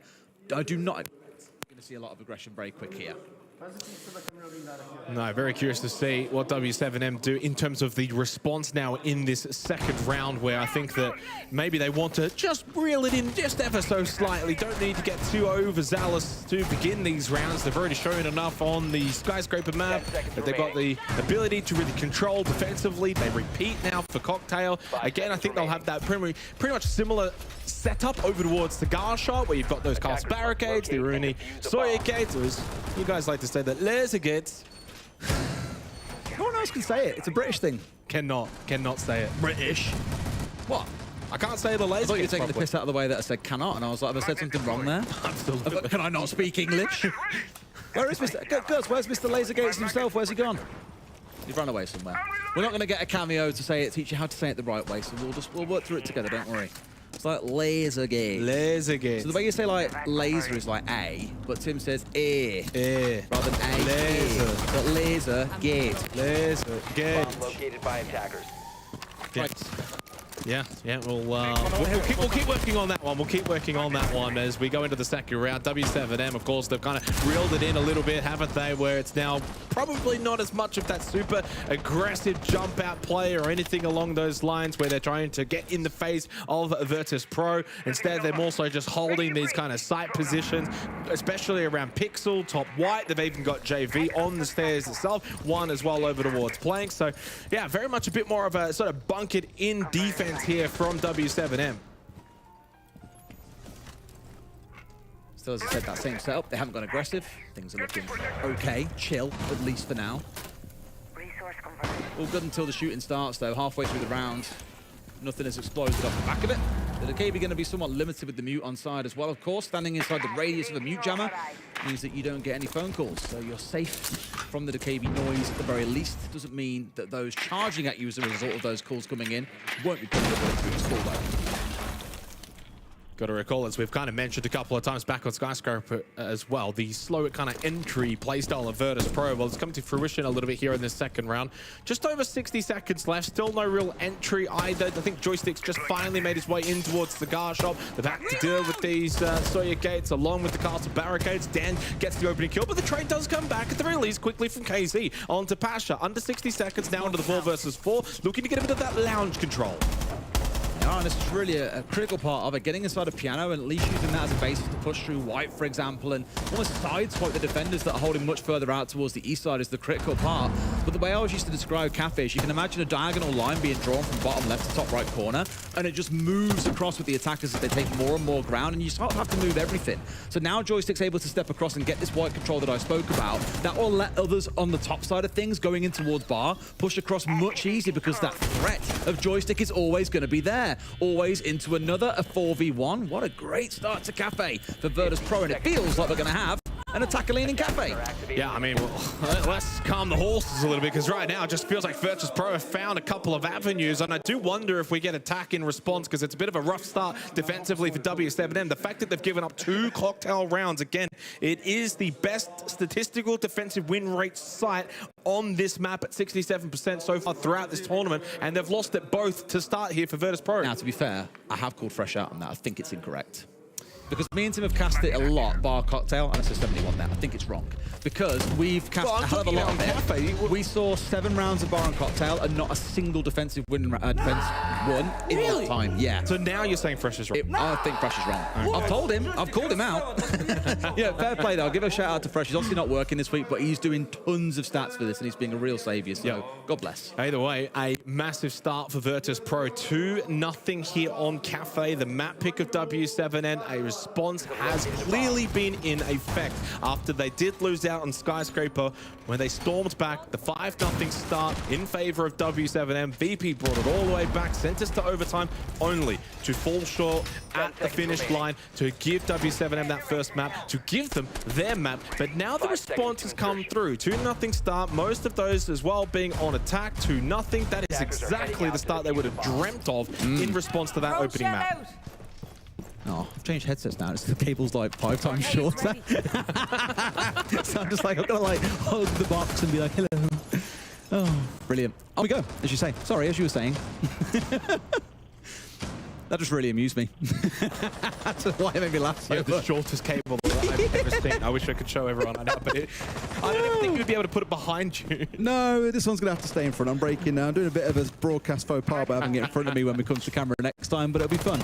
We roll with it. We move onwards. We go, and the show must continue. I mean, that's what VP's basically done in this game so far. They've moved forward. I love your transitions. You love like just sweeping the conversation over. It's beautiful. It's like, speaking of smooth transitions. Well, you're talking about moving on. Well, yeah, literally. Yeah, well, I mean, look, they've clearly just left Skyscraper behind them. They haven't kept that focus on. I think, you know, it's been said, you really do need to just kind of let go those bad games, those bad rounds, those bad maps, move forward, new map, new focus, and VP have started really, really well.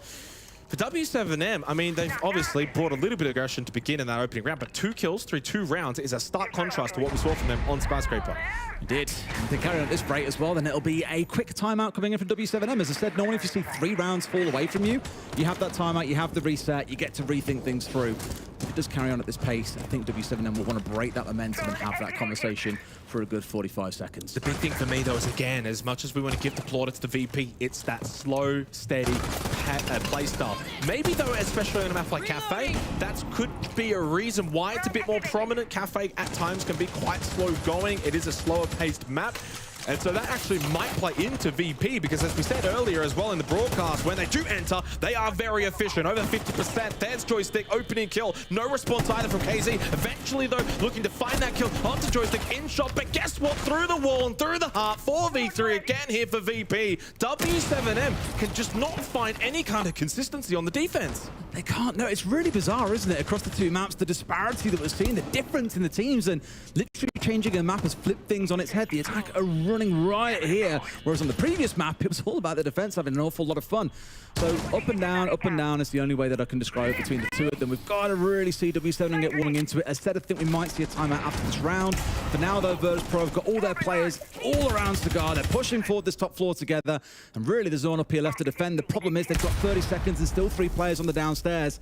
The pace they now need to move at may force some errors out that may help W7M get this over the line. Couple of smokes available through Dan on the Bravo to maybe just help out, block a few sightlines. Big kill onto Hertz, because I certainly would have still given W7M every chance on a 3 versus throw nade. Waiting for that drop down, gets a view from above, always gets the kill, and we are seeing a very dominant Virtus Pro right now.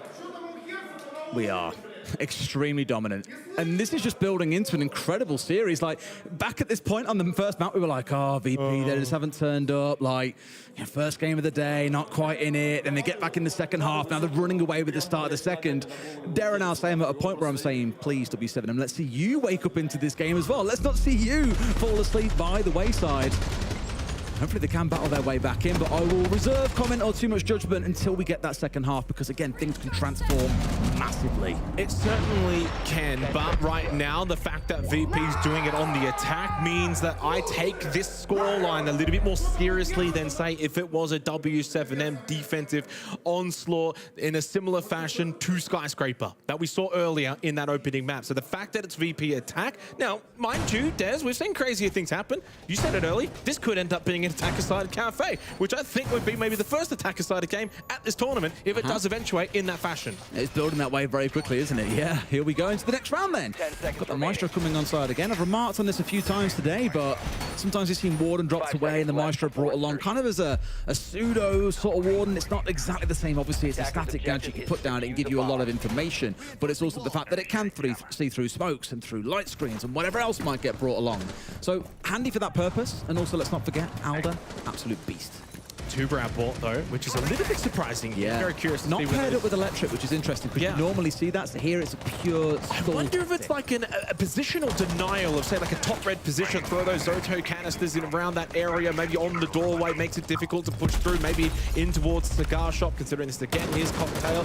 I am absolutely curious to see how Nate is going to utilize those canisters. Onto the roof immediately for Virtus Pro, looking to find 4 attacking rounds in a row. That is the task at hand for them. They brought the Oscar as well. Let's see if that's going to be utilized, along with, again, the Bravo from Dan, who's been able to get 4 kills so far. And he's not the only one. Joystick also and always both have 4 to go alongside him. So a nice team performance so far for Virtus Pro on the attack of Cafe. The Oscar on side is obviously the key thing you're looking at as the agent of chaos on the Virtus Pro side. Where they choose to employ it, where that shield goes down, everything will be based around this. Of course, diffuser in back pocket for Shepard as well. Again, it orchestrates everything. So follow the shield and you'll know what it is Virtus Pro are trying to achieve. Welcome back to the B stream. We've just seen a cracking game between Fury and Scars open up on Skyscraper. Fury were able to take the win, but boy, it was a close one, Gus. Yeah, they really have to grind this game out, and I think for the longest time we were sort of posing the question, at what point will Fury be able to string not only back-to-back rounds, but then be able to convert that into something a little bit bigger?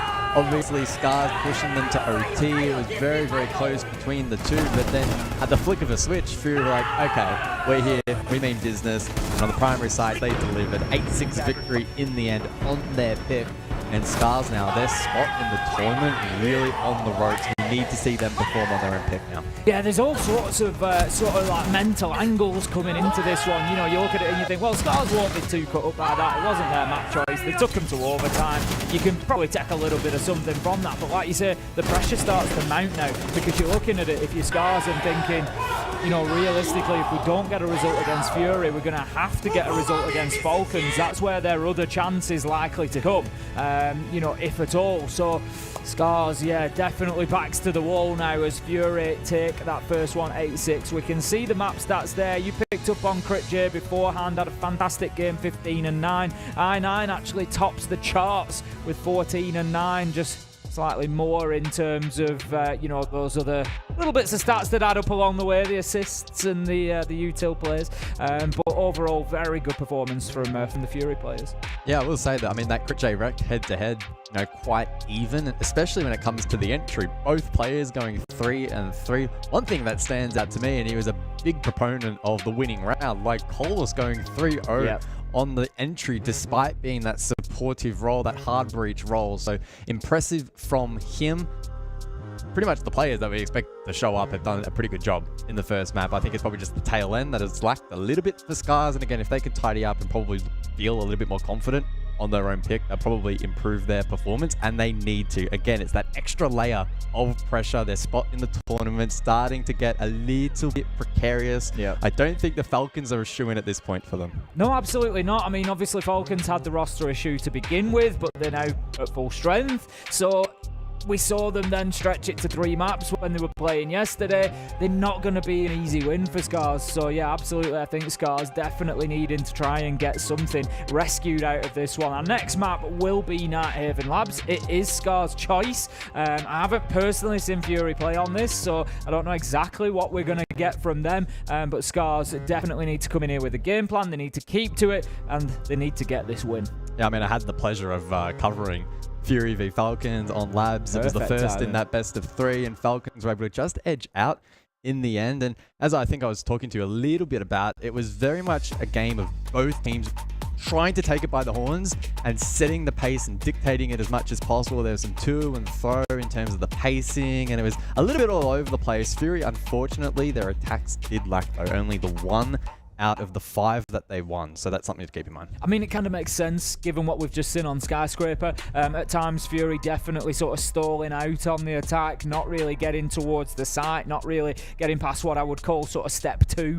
You know, step 1, get yourself established inside of the map. Step 2, get the kills, open up the space, and prepare yourself for execute. Things like your hard breach onto site, things like clearing utility. Step 3 being that final execute. So they were just never really getting themselves through to the end of step 2 and being stood there ready to have that discussion of, can we put this diffuser down or not? And that's definitely something that they're going to need to improve. I'm not sure Nighthaven Labs is really the map for that kind of attacking problem to exist, because it's big.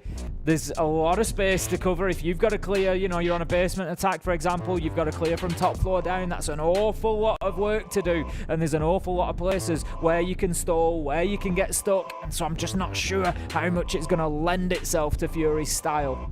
I mean, fundamentals on this map for me are so important. You think about the attack having to break so many really critical crossfires on things like top floor, basement, etc. You have to be clean, you have to be concise, you have to work as a unit. And as I mentioned back on the previous map, the tail end of both teams was struggling, and you have to make sure that they're being put in supportive positions to help those fraggers who can get the job done. Absolutely. I think you can probably see, as we can on your screens there, just a small technical issue over on the Scars side. We're going to take a very short break. It'll be a couple of minutes. Don't go anywhere. We will be back with this one continuing before you know it. Ball can be enough to take you out, and while butt can be a little bit more secure, you kind of stood there with your gun out. If you've got the right angle, you're being blown up. Whereas a gadget running across the floor, okay, cool, you destroy that. So what? I've got more in back pocket that I can throw out once again. Just love Ram for this side. Yep. Opening kill, of course, for VP again. Very successful. Knocked yourself with JV, though not as successful. Actually, I think that might have hurt. Felipox has taken some damage anyway. Dokkaebi Logic Bomb goes out. Over 90 seconds left in the round. Good little clearer up above from Virtus Pro. Not overly focused on the site, at least not just yet. Really playing into this Vert, especially even with the Montang from Shepard. Now over towards the hallway. He's got himself into an intriguing position where there's a gas babe in his face over towards Pixel, despite the fact this is Kitchen. And it's just like, no problem, I'll open up a diversion, we'll just walk around. Redirected traffic on the motorway, easy peasy. Shepard carries on his march down down white. Whenever I see this, by the way, I always think back to a really old G2 versus Na'Vi game where Pengu was playing on, I want to say, Monty, and it was Kendrew for Na'Vi at the time playing on the Clash, just slowing the Monty down the whole way there in white stairs, and they ran the clock down to 30 seconds and managed to win as a result. This round is starting to feel a little bit slow in the same way. 60 seconds to go or so into a 4 versus 4, and Herds, an absolute titan, and they've shot the Monty in the back as well. This is more what you expect to see. Herds having such a great last map, really putting in a shift here for his team in this round, which means Virtus Pro might finally suffer a loss on Cafe. Yeah, we'll see. Still a bit of time here. There was still one Boogie Auto Breacher available from Pasha. He opts to not use it. Does actually still have the diffuser in hand. Always makes his way down Brown, and Pasha does get a kill onto JV. Brings it back to a 2 versus 3. Herds, does he finally make his move? Well, once again, I underpromise and overdeliver. We get a shorter break than expected. We are ready to go. We've got our social stats in. Another close one. Nobody really knows. This was always going to be one of the closest matchups of the day, I think, between Fury and Scars. We take a little flip on the fly through. We have already seen the skyscraper. It is indeed the Nighthaven Labs that we are heading into, Guz. Yeah, keen to see how Scars try and settle themselves now in this best of 3, knowing that every single round is going to be critical if they want to keep in the top 4 and be seeded into that playoff bracket. Of course, Fury played this map yesterday, again against Falcons. Unfortunately, though, they did just fall short. So there's weaknesses there, and I'm eager to see if Scars can rebound and exploit them. Gonna have a bans coming in then, and we will kick off with another Dokkaebi ban. We saw that in the last map as well. It was accompanied by Blitz last time. We will see whether that is the case or not. Well, there you go. We've got identical bans so far. It was Solus and Azami last time, so let's see if that happens again. Yeah, it wouldn't be overly surprising. There's one of them. Dokkaebi as well, just a quick note. Fury have banned out at every single map so far at the event. That's 5 total. Could well be a 6th if Scars push them to their limits as we wait for the final defensive ban to come through. Will it be one of the big defenders? It will. It's the Solus once more, so a bit of deja vu for the second map. Yep, absolutely identical bans to what we saw last time around. So, I mean, at the end of the day, at least 2 of those, if not 3, I think you can include Dokkaebi in this. 3 of those are always going to be powerful operators. It doesn't matter which map you're on. It doesn't matter who you're playing against. There is always going to be value in taking them off the board, particularly to support your attacks. So no surprise, really, to see them go in the Blitz. Like you say, maybe just a little bit more of a target, maybe, or something. It's probably a less common one that we see along the way, but again, Blitz can be very useful on the roam clear a lot of the time. That's not always how he's seen as being used, but get him in there to a top floor like this, for example, sweep through the map quickly, pressure those roamers, use the flash. So again, it maybe just gives you a little bit more comfort out on those extensions. Well, storage for round number 1. I don't think I have ever casted a game of Nighthaven Labs where this has been the first objective chosen by the defense. So, an opportunity to perhaps catch Scars off guard. Obviously, that strategy is mitigated to what it may have been a couple of years ago now with the introduction of attacker repick. But in terms of what Scars may have come into this game expecting, that has thrown a bit of a curveball. They did do this yesterday. I definitely would have remembered if they did. So we'll see how Scars respond. It's going to be a top floor push, I would imagine, from Scars. We will see over the next minute or so whether they shape up towards that. But again, you're wanting to get that warehouse catwalk locked down, really. You need to get servers. You can see there's a couple of players up there. There's Lycolis. There's also a Valkyrie up there as well. So Critch is in position to try and hold on to this top floor. And as suggested, really, Scars straight away towards that RT wall. Exothermic charge on there. And they're going to be opening that up and trying to pressure, move across, and clear out at the top. Yeah, I think as well I saw a bit of defensive setup on the basement floor actually from Fury, so they may look to vert up above in the late round as well, so just something to keep in mind. Yes, Solus is banned out, but with some info off the Valkyrie cameras, for instance, we may well see that leaned into by the defense. Not the case at the moment, but with the hatch opened up in the garage and other passages of play available, we could see that come into fruition. But all focus on the top floor currently, and this is a very nice drone, Tim. It is, indeed. You can take that away, have a look at it in ranked, see if you can find the spot, hop it up there, keep it out of the way. I think there's some monitors mounted up on the wall they've just managed to get up on top of. A little drone parkour, we always love a little bit of it. And so that's just going to be providing an awful lot of information on those players up on the top. We can see one of the Fury players has dropped back down now. So the top floor hold sort of just that little bit weaker, but they've done a decent job. They've wasted half the round and they've come back and kept themselves alive. As I say it though, like Lykolis gets taken down. Fishlight finding an opener, wreck onto Dark, traded out immediately by that man once again. It's Crit J. I'm not entirely sure what the thinking process for Lykolis is there to chase the kill so far away from the objective, but he could have just tried to hold his ground and push the attack back. Unfortunately, Fury tried to commit. Doesn't work out. 2v4 against them as Scars look to claim the first round here on the tertiary objective, but Crit J won't go down without a fight. Still alive with a Nitro in hand. Desert Eagle as well. I9 goes for the pinch. It's a success, but now he needs to clutch up. 1 versus 2. Tayu is in position to be able to get this diffuser down. Low health, but unlikely that there's going to be an opportunity for I9 to stop the plant going down, but he's got himself into a position to at least try and pick up a nice kill to level the playing field here, but no, Fishlight has the angle, shuts him down, and that's going to be the first round going to Scars. Nice start for them. Yeah, they react nicely. The off-site, not off-putting enough. Doing a good job to get the basics done, and smiles all around, which is always good. I mean, it's great to get it out of the way, isn't it? Because now they can look at it and think, we've got that one.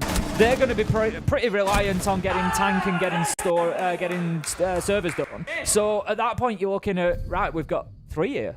You know, all we've got to do is play our game and we should be 3-0 up. You know, so I'm sure that that's how Scars are going to be feeling about it.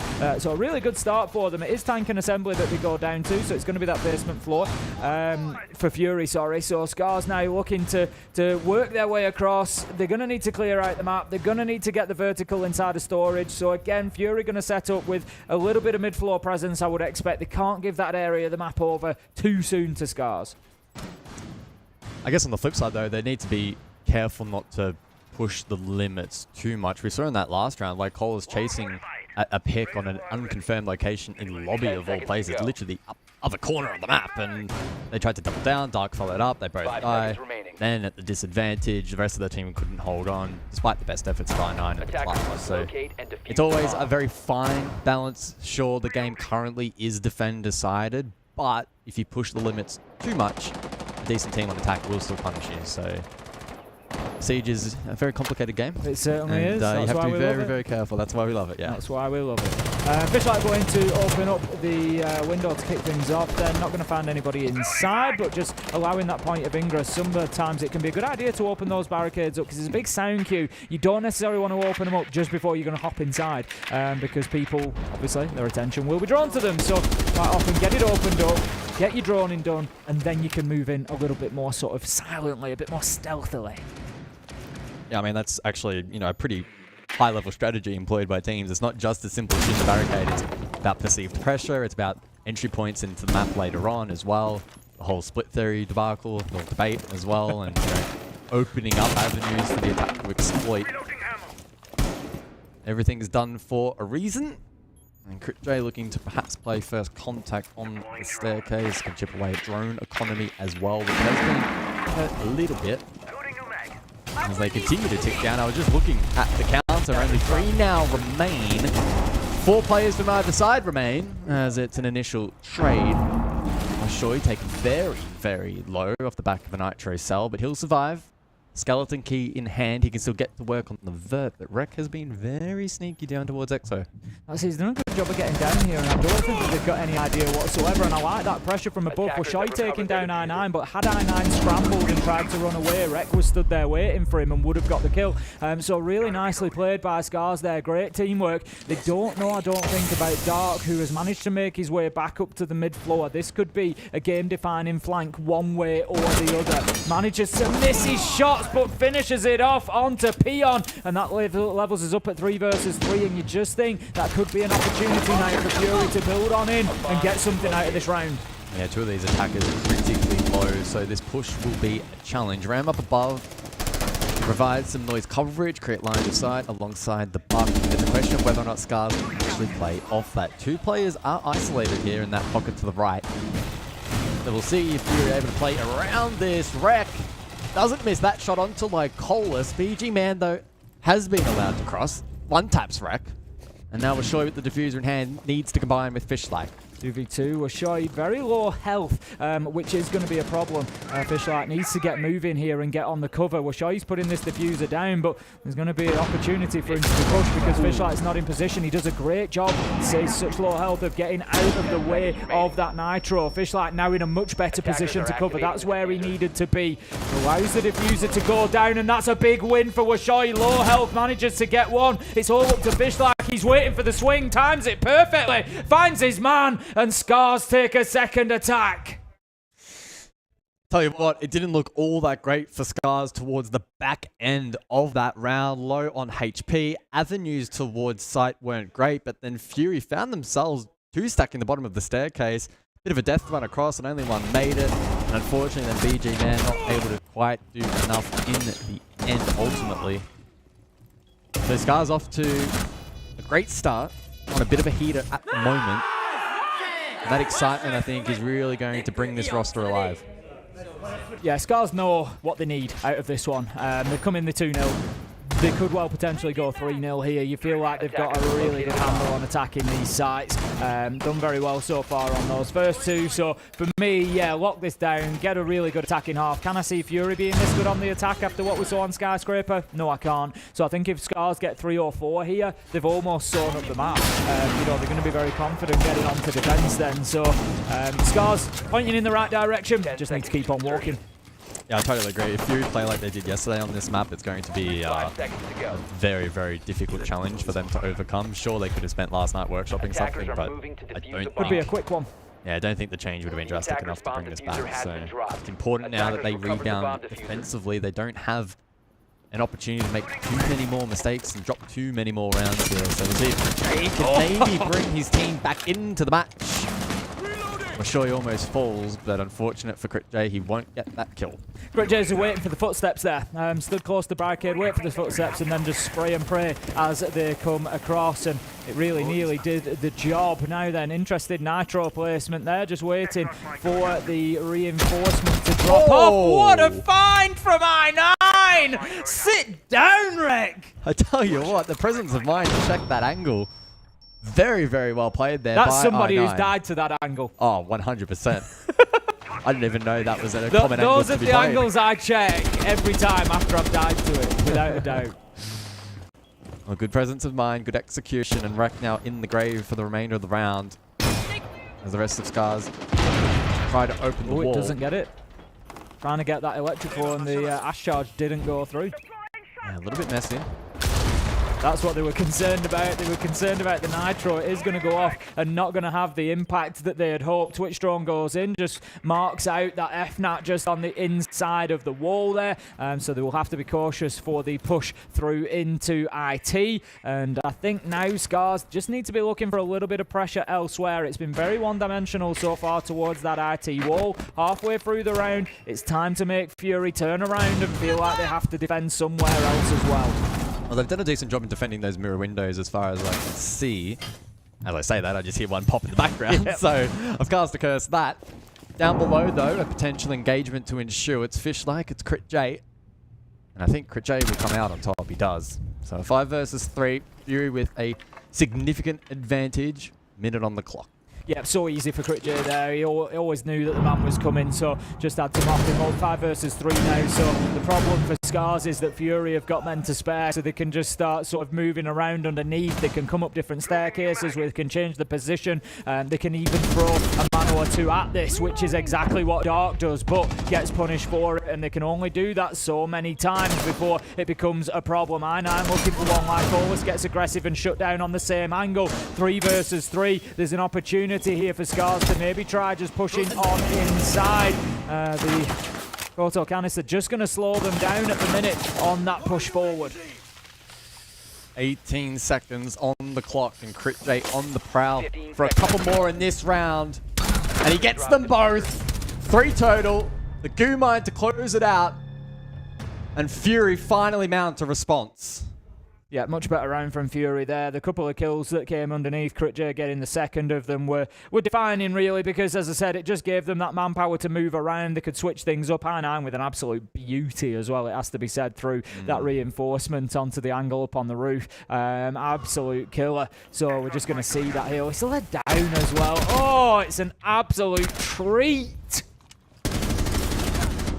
I mean, the one difficult aspect of defending this site is without the Azami, the actual objective is exposed to so many angles of attack that it's really difficult to lock down. So you have to be quite aggressive and proactive. And, you know, a play like that from I9, the lurk down below from his teammate of Critj just helps alleviate site pressure. And Scars, despite ultimately, you know, getting some decent control rafters and exposing the site, they didn't have a lot of time, they didn't have the best positions or information, and ultimately unable to close that one out. So good work from Fury. This is, you know, the start of a larger, I don't want to say comeback because it's so early in the round, but after having a slow start, it almost is, especially when you're on the defensive side. Yeah, I mean, for the time being, you look at Scars, 2-1 in the first quarter, you know, double that up, let's say it goes the same way, 4-2, great attacking start for them, and they're almost certainly going to go on and take the map, you would expect from there, unless Fury delivers something different, a little unexpected on their attack. So Fury, for me, need to get, that's it, at least the next 2 attacking rounds. They want to give themselves an opportunity at 4-2, really, to take the pressure off that attacking half. But for the time being, we've got an immediate push towards the bottom floor coming in from Scars. I think they're aware that I9 is down here, and that's why the pressure is coming underneath. We've seen that soft wall opened up with the skeleton key, and they're just going to look and see if they can catch him out. But tell you what, I9's playing this a little bit sneaky. If this drone does not catch him, they are going to be in trouble. Oh dear. Oh dear. No. He saw him. He's just going to stand there. He knows. He's just going to stay there now. They're droning again. They're droning, but they are not going to check that boost spot. They're going to walk in, and I9's going to get at least one. Unless he saw him and he's faking it, but I don't think he did. No, I don't think so. He's not ADSing coming towards this wall. He's double checking again, just making sure, and he's going to kick himself when he's triple checked and he walks in and still gets slammed by I9. He's going to wonder just exactly how he was able to find his way there, surely. I mean, we saw a similar setup down below last time. There's the push. So easy. Wow. Missed droning. And that shows the fine margins. How close was that drone to seeing I9 twice? And the reality is that Washai needed to take that drone another 6 feet forward and have a look on the boost spot. That's the reality. I was going to say a couple of meters, but I suppose that would have been lost in translation. Up above, though, Critj under pressure, and he's now in an awkward spot. Rek to try and flush him out. Knows where he is. Lands the shot. There were 2 versus 4. And despite Washoy having a devastating start to the round, the rest of Scars have stepped up. Yep, they've all picked it up, and that's exactly what they needed. 4 versus 2. That Nitro won't do the job. Or will it? I thought that was far too distant, but it was not. Manages to pick up Rek, and that leaves us now 2 versus 3. Fishlight going to be sending the utility in, as will the Thermite. Tayu goes in through the window. The Human is going to slow him down for the time being. I9's going to take some damage. Diffuser going down here, and it is not looking good right now for Fury, although Dark is in position, gets the Diffuser down at his feet with 30 seconds left to go. A 1v3 becomes a 1v1. The red ping is there. He knows exactly where the final man in. Knows the Peon is out in warehouse. Needs to find the kill. The peak is unsuccessful. Peon shuts his man down, and that is going to be another round for Scars. Oh, scary for Scars. The 3 versus 1 almost slips through their fingers, but they're able to convert. Again, the very beginning of the round, that awkward little engagement down below, I thought was going to set themselves up poorly, but elsewhere, exploiting the map, top floor was clean. This, not so much. Fishlight could not cover his teammate, Pure a long way away, but he hit a very clean shot with the 417, and Pure says, no, we'll win this round. Thank you very much. It's kind of tough for Dark there, because you can look at that situation and think 1v1, you've got Diffuser at your feet, and there's an element where you'd be screaming like, don't peek it, you know. But ultimately, Peon knows exactly where he is. The fight is coming. There's 30 seconds left to go, so he can't just hold on forever. And if he just sits still, if he goes prone, if he does anything like that, he's basically got a 50-50 chance because Pyon can come either side of that pillar. So he doesn't know exactly what's going to happen. Maybe he gets a little sound cue. Maybe he can play off that a little bit. But I kind of feel that Dark's done the right thing there. Sometimes you've just got to take the fight. You might not want it. It might not be ideal, but you've just got to try and take it on your terms, and that's what he's done. Pyon, it's a 50-50 gamble. He's got it right. He's watched the right side of the pillar. If Dark peeks from the other side of the pillar, probably a different outcome, but it's just one of those. So unfortunate for Fury, but Scars locked down another good round, 3-1. I don't think we saw it in the replay package, but of course we did in our feed. 417, he just like one-tapped him with the DMR. I mean, very fine margins and unfortunate there for Dark and his clutch attempts. We go over to Kitchen though. First appearance in the match, round number 5. And I'm intrigued to see what the approach will be here from both teams. The Ying being brought out from Fishsmoke to perhaps create a little bit of space, but it's Tayu to find the first on the primary hard breach. Hard hitting, finds the kill. Washoy though falls, and that's back-to-back rounds from him where he has been the first death for Scars. 4v4 then. The trades have come quite often on the back of the entries. Nobody seems to keep an advantage for too long. Dark rips down the barricades, just deciding that the movement is more important than the Vulcan canisters for the time being. They're going to be up and down, and then Pyon up on the rooftop. So just a little bit slower from Scars here. Rek does manage to pick up Crit J though, and maybe that's just going to give him the impetus. That's going to give him the push forward. They're trying to take this top floor. They're pretty confident now, I think, that they've got their access that they need to it. Like all this Nitro in hand has had some success so far, but he's going to have to be patient for a second or two if they want to catch anybody here. And will not. No. Fortunate. Another Nitro. As we hold with bated breath to see if this one will land, but that's all the way over towards Con. So I don't think we're actually going to see an attacker step foot there, at least not for a little while. Focus over towards lobby. Probably wanting to open up the wall. Ty is still with an exothermic. I suppose Pyon will have this in hand, and he does, so they can combine that. And then probably keeping an eye on Fish-like to go for a push somewhere else off the back of their Candles and really help create some space and a distraction for the rest of this attack. Yeah, like, they've got the vertical, but I don't feel like they've really done that much with it. Rek manages to get a double though, so that's just going to open things up. Sometimes just go route one, I guess, walk up to side door, see if he can get a couple of kills. He does. The wall's going to open. That makes R9's life a lot more difficult. The Candela comes in, but isn't going to matter because it's the Warden that's remaining. Shots will rain on. They'll likely know that now. Reacts well to the push through the window, knows that the Thermite's up on the reinforcement, I think, but nothing he can do as Pyon picks up that final kill. 1 versus 4 was a big ask for I9. Another successful attack for Scars, and you just feel that this one is absolutely rocketing towards that third map.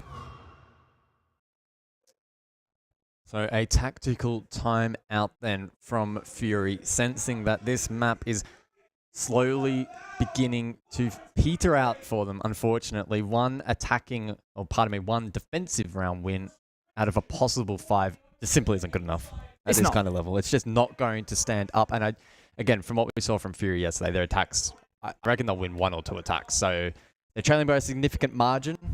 And unfortunately, I don't know how much of an impact this timeout will have. No, I think, ultimately looking forward as well, obviously Fury have more games to come, and they need to win some of them. Yeah, they've got to win against Falcons, but it won't necessarily be a guarantee. Obviously, it depends how the rest of this one goes, but let's, for argument's sake, say that Scars win.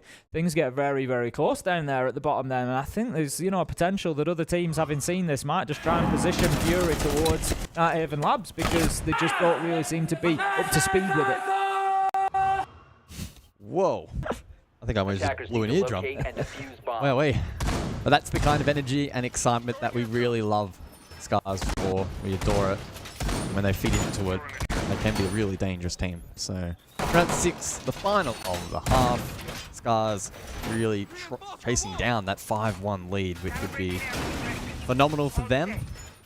The Fury, not so much. We'll just use their tactical time out and know that this is pretty much a do or die. Yep, more than likely. Right, okay, so we've got the position on Warehouse Catwalk there. I think the Legion of Dark is likely to try and keep hold of that. Just stay in that position, prevent too much pressure. There was an attempt by Scars to get in via that direction last time around, but no, we're not going to actively play somebody out on there for now. We've got Crit J working underneath at the minute inside of storage. I think just, you know, again, looking for anybody getting in underneath, playing the book, anything like that, trying to open up. You know, there isn't a book on side, he won't know that, but we're sure he does have the Ash, so could do a little bit of vertical destruction and work from underneath, so Crit J is just going to try and prevent that. Yeah, I wonder how aggressive Fury will be here in the initial part of the round. Again, knowing that without Zami holding in the objective is really, really challenging. Saw it last time with the peek through the Maverick hole onto the roof. Payu once again bring the blowtorch into the battlefield. Although this time I don't believe that same angle is being held, nor is I9 close by. Instead he's over towards Electrical to perhaps catch an attacker off guard. Maverick now grateful for the recent alterations to Tubarão, I think. Very grateful. He's not affected anymore by the canister, so will continue burning out. Obviously the operator is still affected by the freeze effect, but will be able to continue burning out as normal. BG Man just peppering through that wall as soon as the reinforcement drops, hoping to catch somebody. Will catch nothing, but not the end of the world. Send a few bullets through, you never know what you're going to get. I like this from Scars. So there's attention towards IT, the wall's been opened, nobody's really pushing it at the minute, so it's a bit of phantom pressure, but they're on electrical window, they're going into connector, they're really making it difficult here for Fury to focus in any one direction. Yeah, and the Grim used there to flush out electrical, so Scars are slowly chipping away at map control. Rek vaults into Con. And as you can see on the overhead, it's just I9 lurking on the mirror window. Playing the warden, so the smart glass is able to peek through the smoke. So Fury will need to be very mindful of the deployment of those, or Scars needs to be very mindful of the deployment of those, the flashes as well. These mirror windows posing a problem though. Two main entry points being guarded by the defense. Yeah, we'll show you trying to get himself into Warehouse.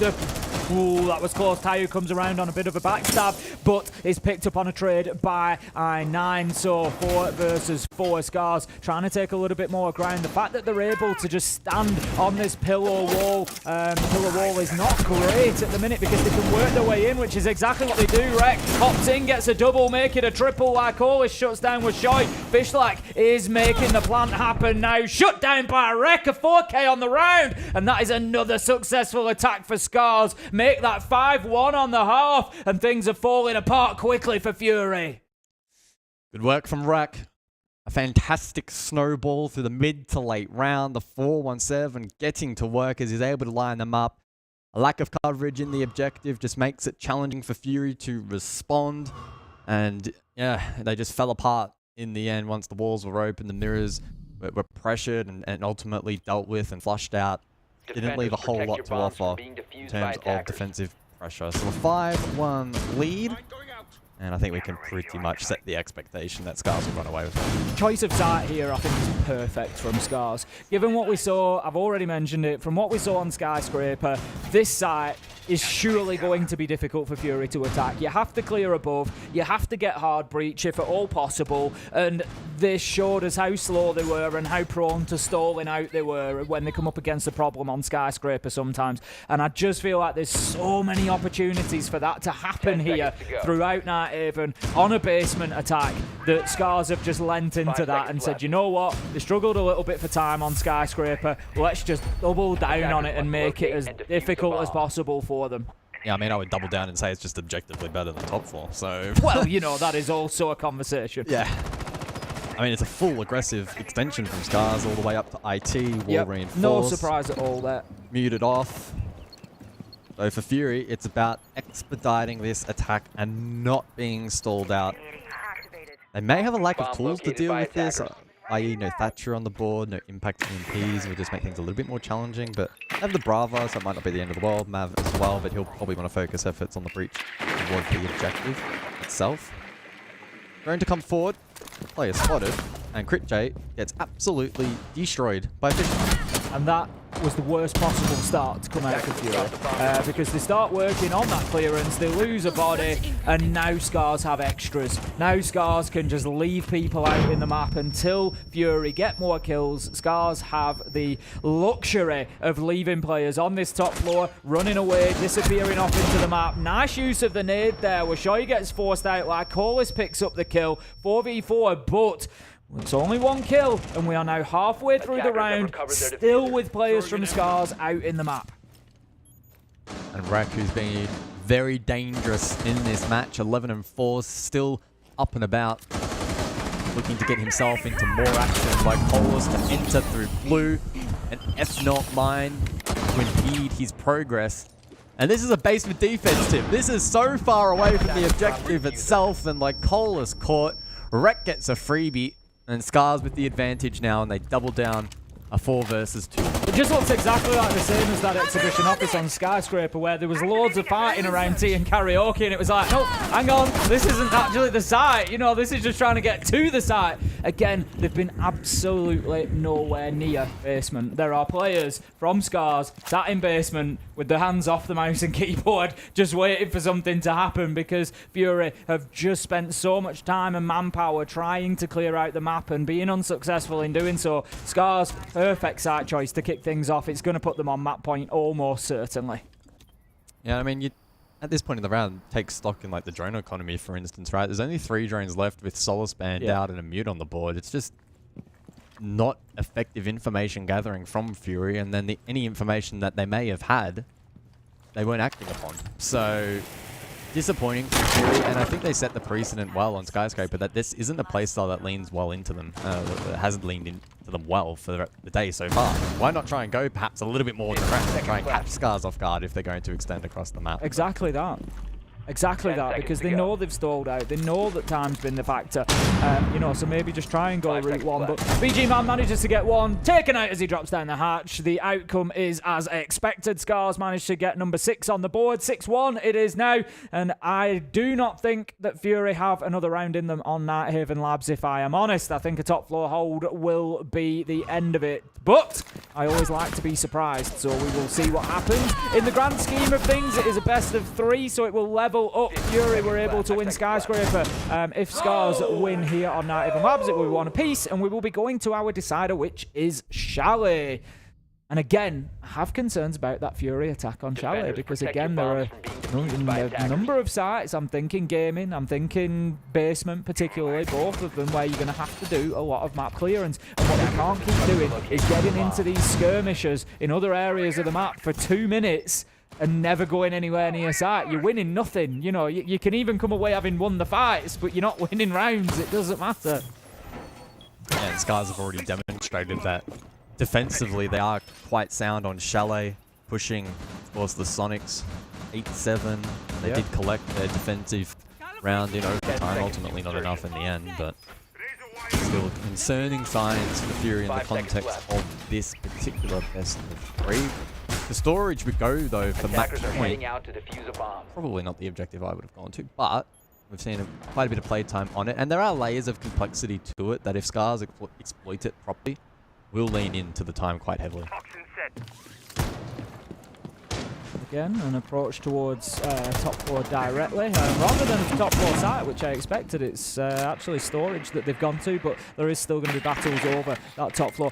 I think, to be fair, it kind of leans into that time question again for Scars. You know, they're looking at it thinking, if we go top floor, Fury are going to do what they probably should be doing and just giving us a chance of just running straight up to site. You know, so let's go mid-floor and let's give them more to do. Let's go somewhere that we can have an extension, because if they play on the top floor, it really reduces the possibility for Scars to have that extension of defenders. So I think actually probably a pretty smart choice, because again, you can see debating them into the fights on the top floor.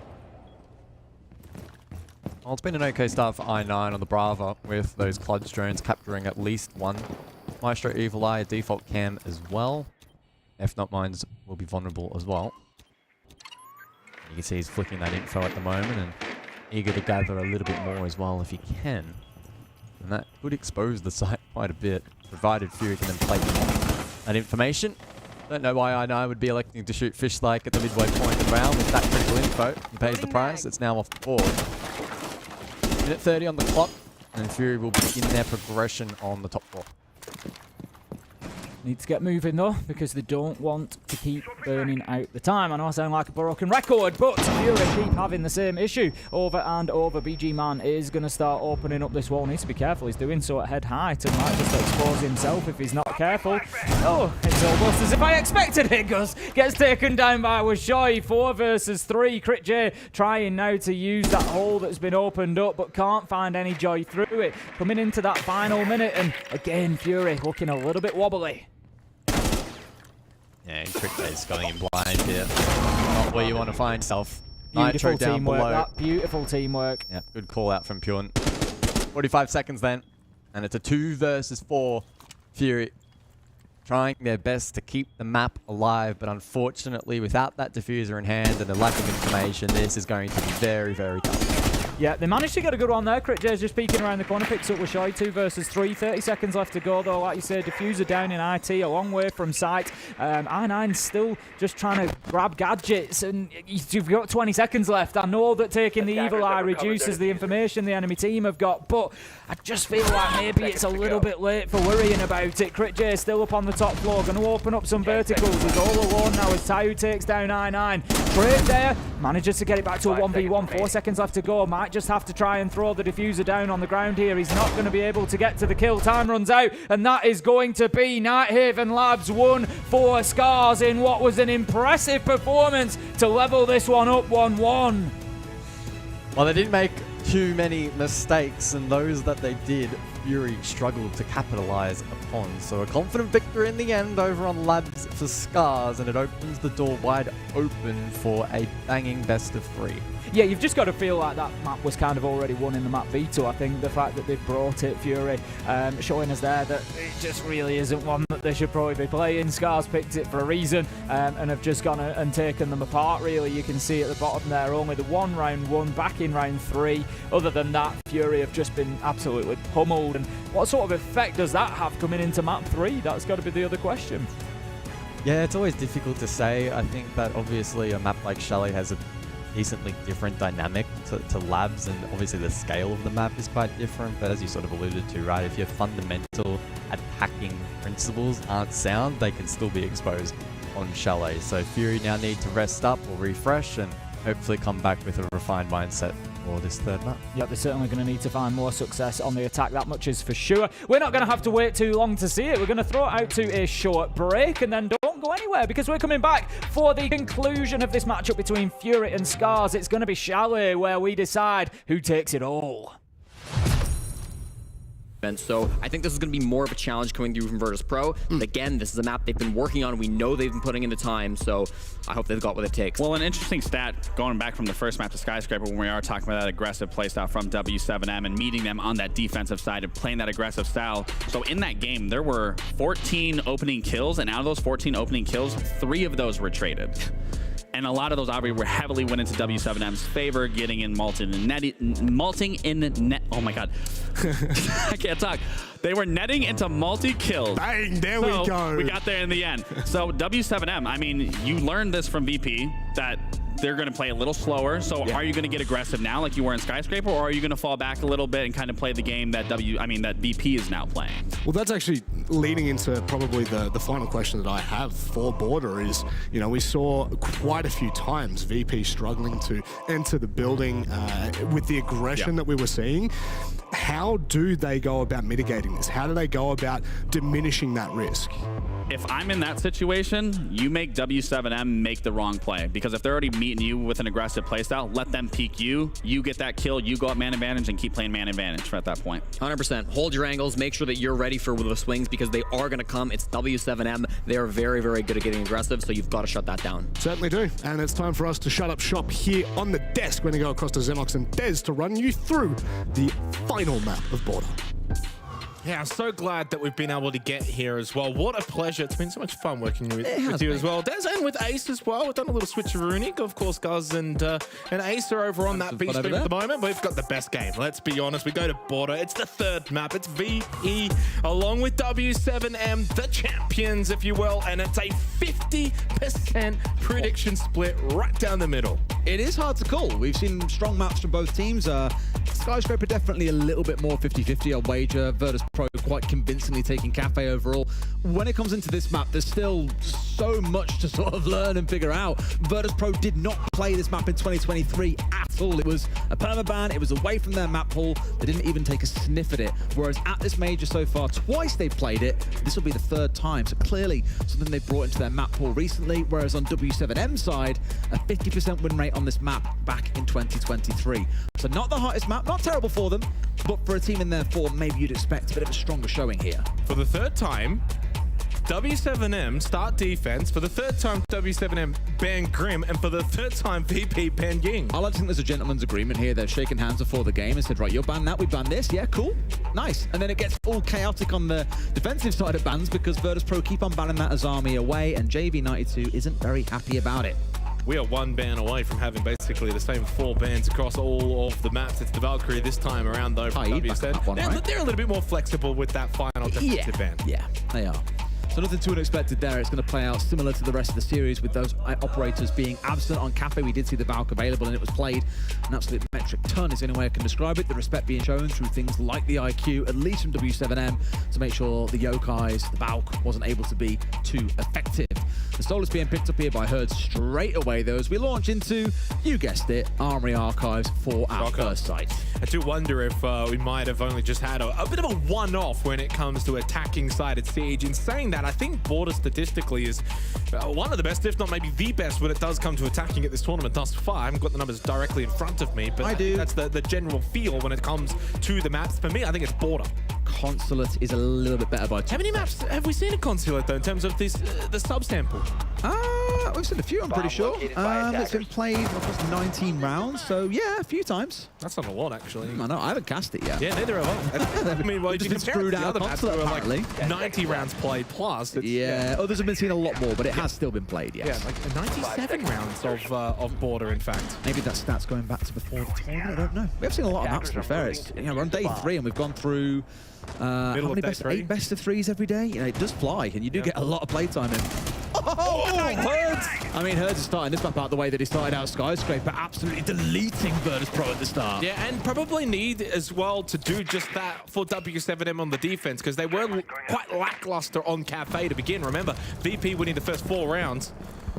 So obviously for W7M, needing to feel on border that they've got to get aggressive, try and deny these entry points, somewhat similar to what we saw maybe back on Skyscraper, defensively for W7M. Reload. A couple of words coming out in chat as well between the two teams off the back of that initial opening kill from Herds on to Always. Gets rid of the Docker B2, so no logic bombs for the entry for VP, trying to play off of the Montaigne.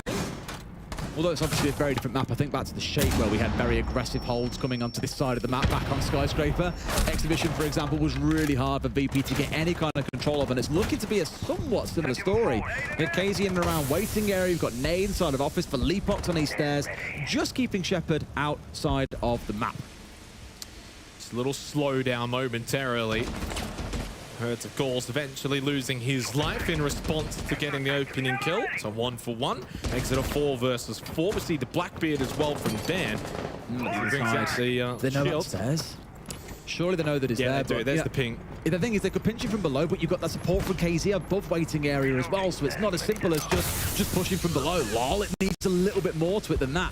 I just feel like they're not really being given the opportunity they need to get this round moving. Final gas bait utilized there by Philippon, still with over 60 seconds remaining. No kill coming through there from Shepard.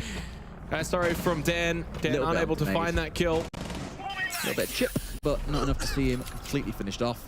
And that wall reinforced off. That's a really good hold coming out from W7M. And again, I likened it back to Skyscraper. It does feel the same, although there's not been a massive swing of kills. They've wasted 2 minutes, gone 1-for-1. That was exactly what Herds achieved back at the start of Skyscraper. I will say, though, it's still a 4 versus 4 here for VP. These are kind of the similarities to, say, a Cafe as well. So you can kind of look to the 2 maps that we've played thus far and maybe take elements of both of it here for both teams. Blending it all together. Now, should be able to at least start trying to get something open here as we hear the Oxcaros going through from Pasha. Last 30 seconds though. Confirm the vert below. Mistakes start happening. Yeah, confirm that vert below. Then Shepard can maybe go for the backwards plant here on the Montang. That's clearly their win condition. That's so what they low, want to achieve. Holding the angle now is going to be Pasha on the Havana. 20 seconds remaining. Shepard will eventually look to try and turn around. Pasha's going to be the one that will play behind him. And Shepard is not being contested here. Surely they're going to try and deny this. Nade from below though. He's underneath with the shotgun. He can blast out the floor. He can stop this going through. They've got to move and do something. They've gone for the back corner instead, actually. And Nade's not in a spot to be able to deal with this right now. They're letting him get away with it. As they found the back. No, they haven't. Pasha just managed to stick it. The Leapox falls, and it feels really like they've got away with a bit of murder there. As C4 comes on through, it should be enough. Joystick's got around in here and do something. They're getting the disable going on through. He's found one for himself. He's got to go fast, but it's not going to be fast enough. A crucial shot coming in from KZ and W7M. Claw back round one. There's so much to probably go over in terms of that round. One, of course, the fact that there was no contest down below from VP. That was the biggest issue. That's why they couldn't go for the plant in the doorway behind the Montang. They did a nice job of pivoting to the corner. I thought that was really smart. You know what the issue with that, though, is it's a lot more difficult to then rub back out. And you also then can't play the doorway and play the balcony. So clearly, yes, nice pivot, but it really wasn't what they wanted. So they needed to try and get someone down below, clear out the vert, get control. I thought they were going to necessarily do that. They didn't. They get punished for it. Even despite that, still got the plant down. Still a very fun, lively round, but it is W7M on the board to begin. They really struggled to get that downstairs controller thing because obviously they never really had control of office. There was this like 2-minute battle around East stairs that just kept on working against them. Really smart from W7M. I'll hand it to them. Really, they were the ones that wasted all that time at the start at the cost of Herds' life. They got the 1-for-1. Certainly no complaints. And the Virtus Pro, maybe there has to be that willingness to pivot away that little bit quicker or accept that you are playing a very high-risk, high-reward game style. It's so difficult to probably ascertain as to what is required here on Border. You know, when you kind of think about typically, is it attack, is it defense, how many rounds, 4, 5, what's required? Honestly, at this point, I kind of just want to take Border one round at a time, and I think that's the way the teams need to take it too. We don't know if it's going to be strong for attack, is it going to be strong for defense? We've already seen some crazy things happen in this series, especially with VP winning 4 attacking rounds in a row to kickstart Cafe. Anything can happen now in this series. Great start for W7M, good little bounce back as well after dropping another map. Of course, they dropped a map yesterday to Bleed. These guys are champions. They are amazing, but clearly they're not infallible. No. And that's the thing, I think at this competition, with very few exceptions, no one is infallible. Obviously, some have struggled more than most, looking mainly at the Korean teams when I say that. But even Bliss, who I know you're absolutely torn up by, have put on really good performances time and time again, but just can't quite get over the finish line. But if nothing else, it shows there are very, very few freebies in this competition. Yeah, I definitely agree with that. No freebie in this series either. Both teams trying to fight for top spot in this group, for Group C, a group that many looked at initially as the group of death when it looked at the stacked names of rosters of teams. Joystick trying to get a bit of top east stairs control here for Virtus Pro. Getting inside of buildings has probably been one of their weaknesses a little bit so far in this series. Once they do get in and get into good positions though, they've been very strong. They look a little bit hesitant at points, I think, as well, and I don't blame them really. You can't always get enough information on W7M. They punish you when you do try and step in. They got, gunned down so many times back on Sky, just trying to step in. Welcome back to the B stream of the 6 Invitational 2024, where we are right in the midst of a bit of a thriller between Fury and Scars. Fury took map 1 on Skyscraper. Scars were able to absolutely dominate Native, and Labs winning 7-1. Sending a message that they are here, they know they need a win, and they are looking for it right now. We're going to our decider. It's going to be map 3. It's going to be Chalet Goes. Yeah, can't wait to jump into this third map. I think both teams have shown enough and made a case that they probably deserve a series win here. That said, Scars, I think, in that department probably do just edge out. Labs from them was almost faultless. A 7-1 scoreline indicative of the dominance that they had. Yeah, it was really good. I mean, we're seeing a lot of the highlights there, and the way that Scars were just sort of bullying Fury at everything they tried to do. Fury open a Mav wall, a Mav line in a wall. Oh, we'll go and shoot you through it then. It's like, it was just painful for Fury, really, as Scars were completely on top. We can see our map stats coming through there. Rec, top of the pops, 9-2. Just almost unstoppable on the KD. Pion actually not taking a death through the whole thing. Just a rough game. One of those for Fury that you just need to forget and move on. I mean, there's two key stat lines that stand out to me there, right?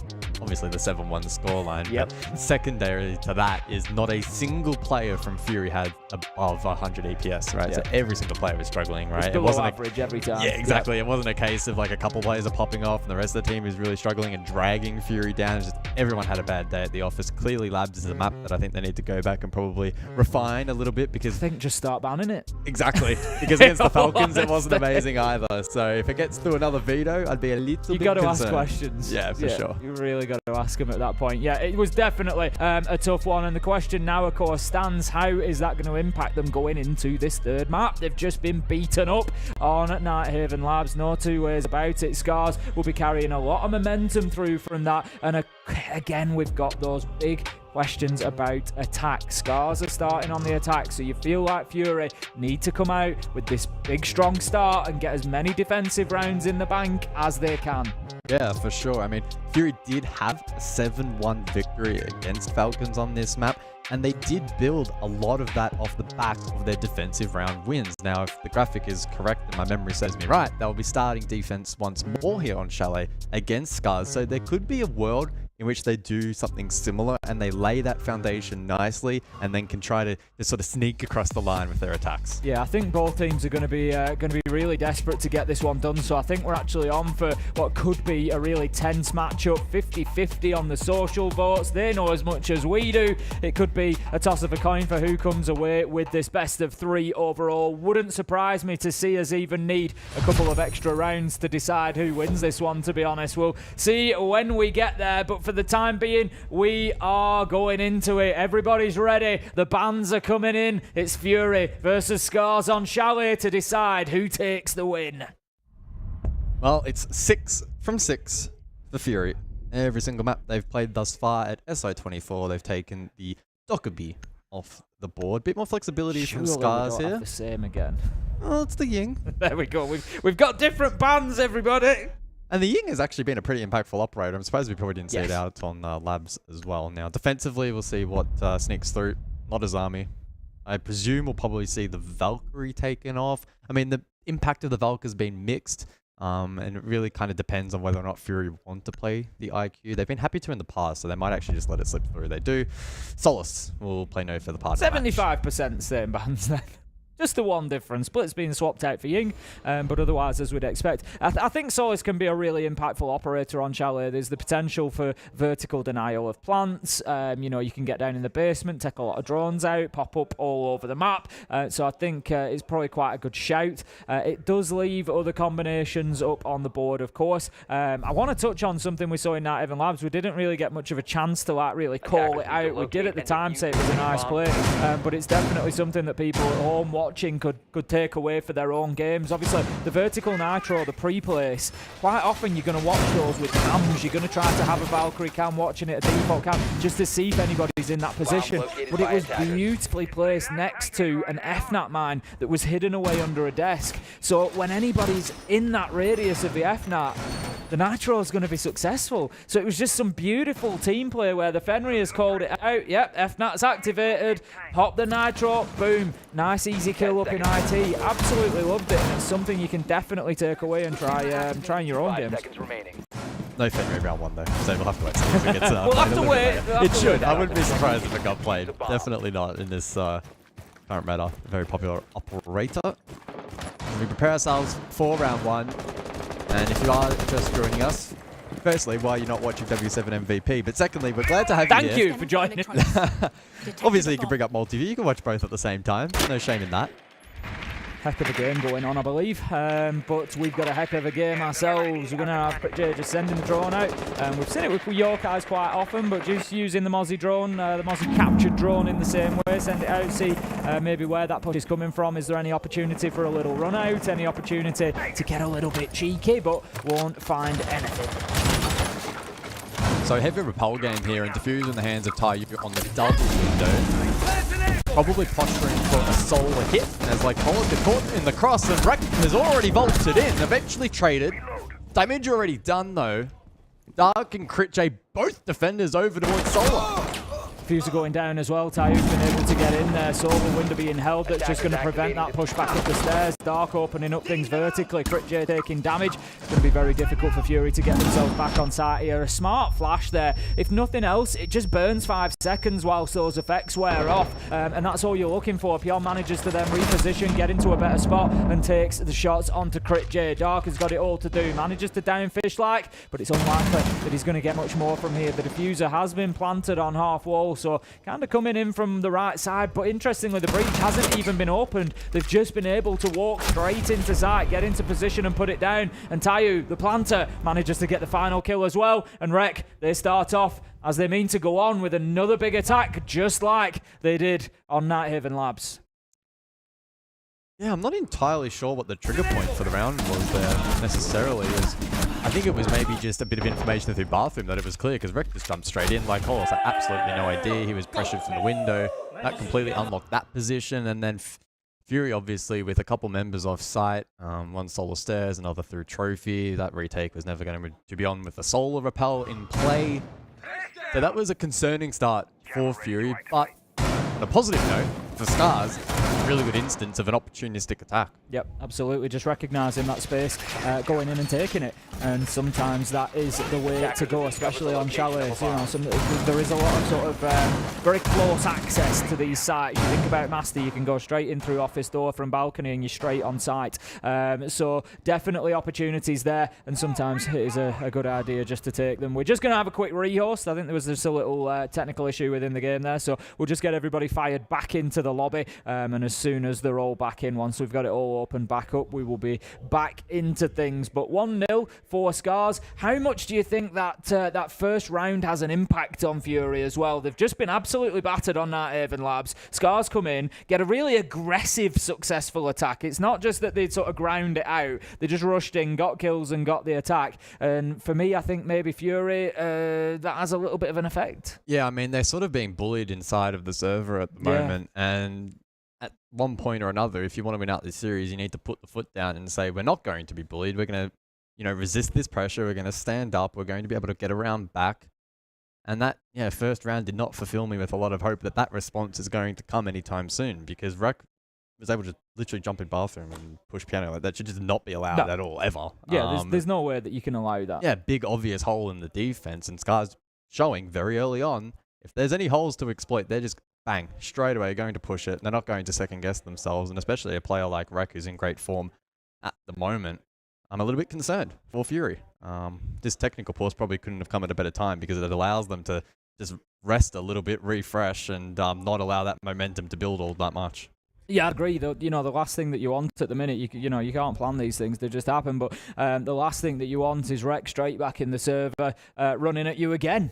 Because this is the problem. It's not just about the team of Scars, but if you get an individual like Rec who's just getting a couple of kills, starts feeling themselves, comes in and really starts smashing through this game, that can be 2, 3, 4 rounds before that slows down, and all of a sudden you're 4 down, and what do? Your back's to the wall, and you're in a dire position. So yeah, I'd agree with you. I don't think it's necessarily the worst timed for Fury, but equally it gives them the thing with a technical pause is, as you can see, the players aren't allowed to speak to each other. They've just kind of got to sit there, and it puts them in their thoughts a little bit, and they're thinking, we've just got run over on Nighthaven, we've just got run over in round 1, is this going to continue?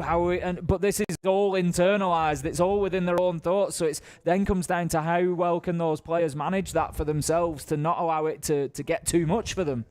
I feel like a lot of that, though, comes down to mentality, because on the other side of the coin, if you're a player or a team that's super positive and upbeat during these moments, you can be visualizing success, right? 100%. Instead of visualizing that negativity. And I think a game like Siege Confidence... It tells you which I'd be doing, doesn't it? I'd be sat there thinking, I'm going to get smashed. I'd be doing the same. I'm going to get wrecked here. I do the same, unfortunately, too much. And that's only in ranked when you're fighting for ELO, not a $3 million prize pool.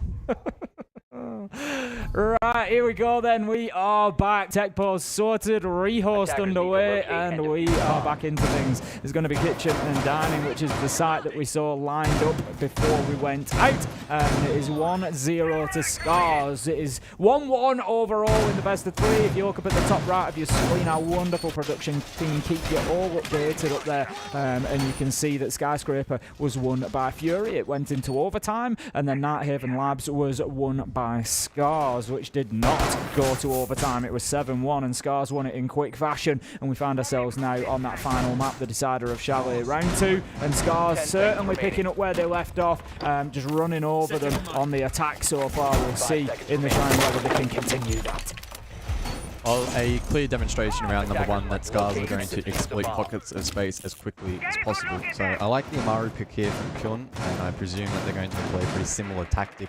If they have a read on an entry point, I mean, Solar may be that point of entry as Dark now transitions across, spots that drone, actually captures it. That could be a small little mini-game in this round where perhaps Scars have thought about going for that, but that will no longer be the case, unbeknownst to the defense at the moment. Maybe he will get it.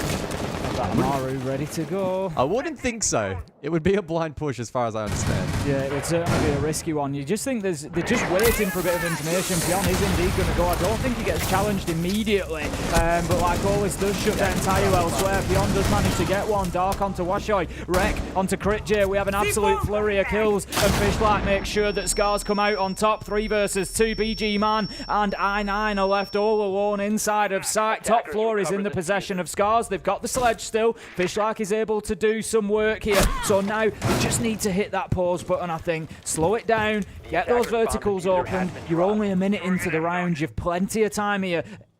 Yes, you've been successful at speed, but not everything has to be at 100 miles an hour either. Yep. Take your time, convert the advantage, carry out the retake. Up the trophy stairs or through fireplace. They've got the information. They've got enough drones. They've got Washoy and Tayu, so they should be clear as far as flanks are concerned. If not, there's a big problem. Yep. Concerning. I9 under the pump.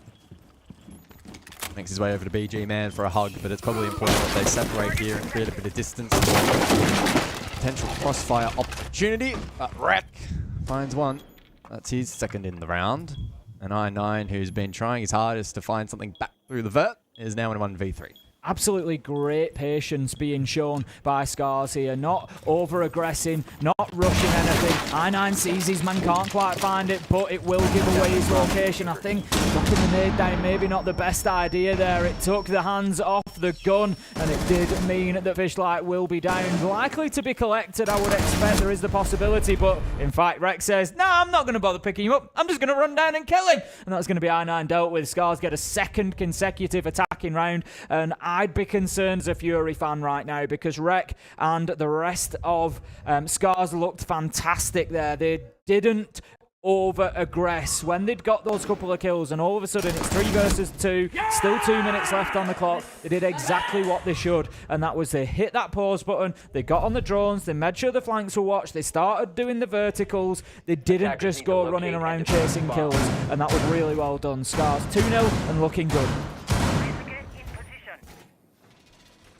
Yeah, Fury just aren't keeping pace at the moment. It's been quick and snappy on the entry in the first 2 rounds, and sure, more resistance in the second round, but they still didn't win enough of those trades out. And then I would also probably say that the remaining defenders, obviously easier said than done, failed to aggress and trying to disrupt the pause that was made by the attack there. I know they were pre-postponed, so it would have been probably a futile effort, but at that point in time, just sitting on the objective in the 2v3, you're not going to achieve anything. So I think Fury, at the moment, that lack of confidence is really being reflected in the server. To me, Fury feel like they're playing for their position in the tournament right now. And in reality, they're not. They have a win under their belt. You know, yeah, this isn't ideal. It puts Scars level with them, and, you know, maybe Falcons will get themselves in that mix, you know, at some point as well. But there's a lot more Siege to be played yet. And I think, you know, you can't let that sort of pressure get to you because you're going to make your life harder work down the line. You've just got to look at it and say, you know what? We've got plenty more games to play. Let's go out and just play this and try and get the win. If we don't, we go on. But they just seem to be playing like there's a big weight on them at the minute. Yeah. And maybe, you know, the outcome of this is more sort of urgent than maybe it is. I mean, it's cliche, and I know players say it all the time in post-match interviews, but it's taking them with a one round at a time approach. Just remove the context, remove the pressure, remove what's happened in the last, 9-10 rounds. Just focus on the next. And that's exactly what Dark is trying to do with his aggression through lobby. Almost finds Fishlike, but able to back out. Fishlike survives, so 2 does Dark. Gridlock in play. Looking to probably get some control around the map and then fortify that for Gridlock. It's actually a really good start from Fury, is that, because Scars have wanted to play aggressively, they've wanted to get in, they've wanted to, get straight into gunfights, get straight into the mix. So by meeting them at the boundaries like that, you're sort of taking that game away from them. And that's what we can see. A minute 30 now, no deaths.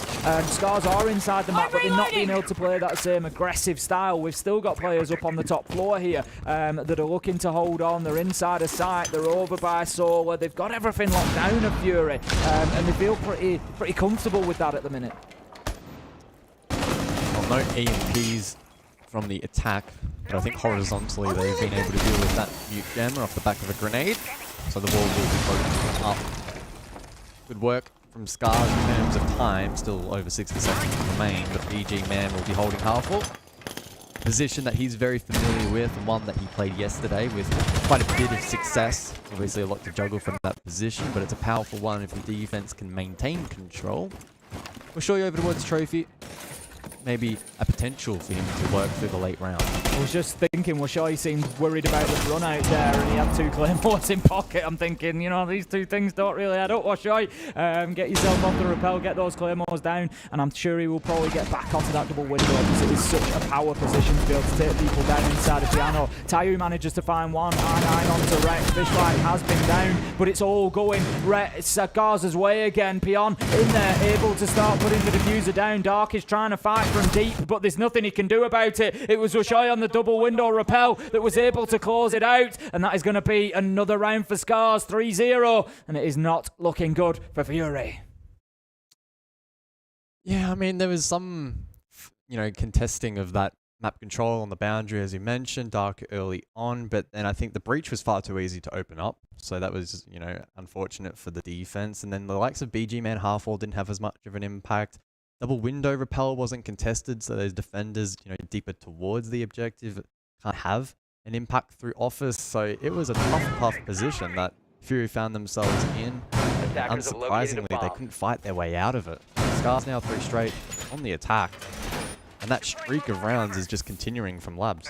Yeah, that's exactly it. If we look at Labs, how many in a row was it on Labs? 1, 2, 3, 4, 5 in a row. So overall, that's now 8 in a row. 8 rounds since Fury won one. That's going to start, grinding you down. And I think we're starting to see that. As I said, they're just not as competitive as they were on that first map of Skyscraper. Chalet starting to run away from them. You just feel like 1 or 2 more rounds will be enough for Scars at this point. If they can get 4 or 5 on the attack, can I honestly see this Fury team taking 4 or 5 attacks? Given what we've seen so far, I've got to honestly say no.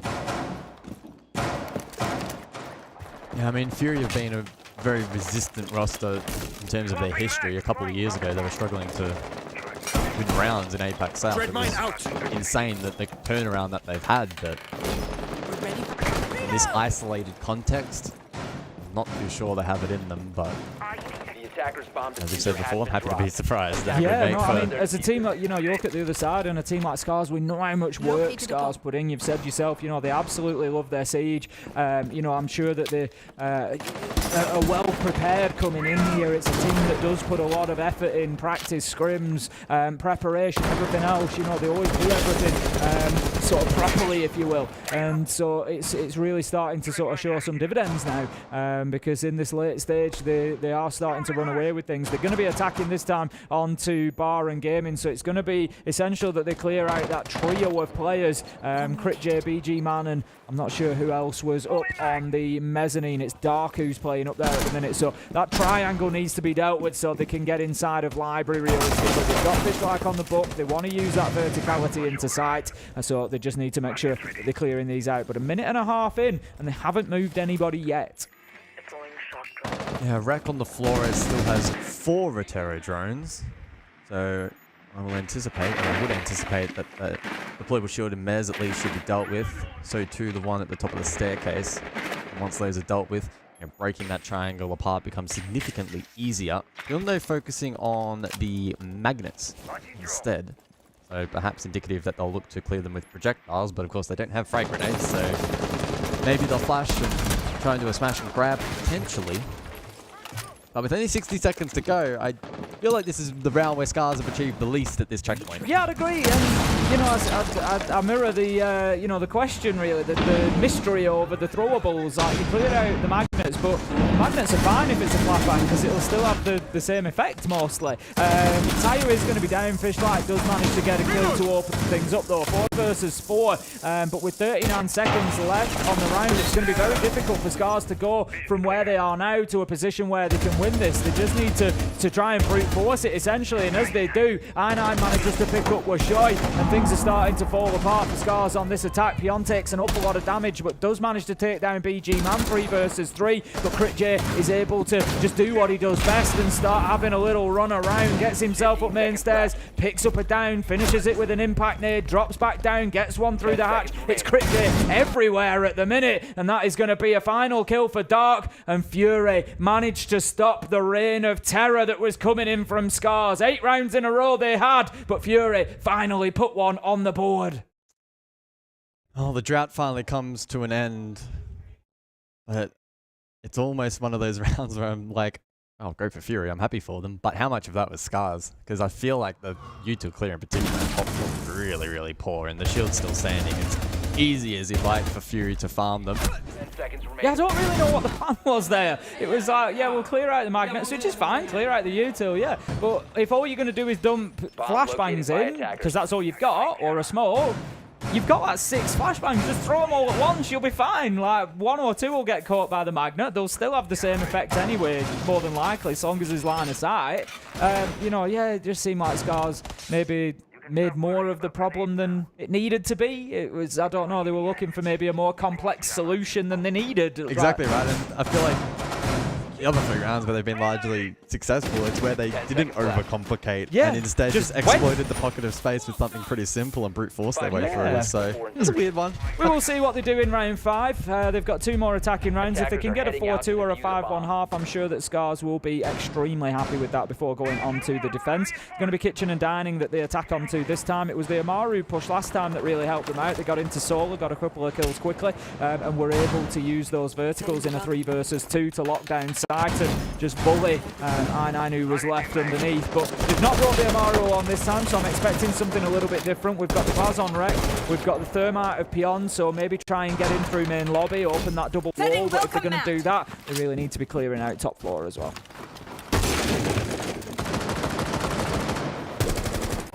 Scars posturing through library, and that will be where they spearhead this grinding attack.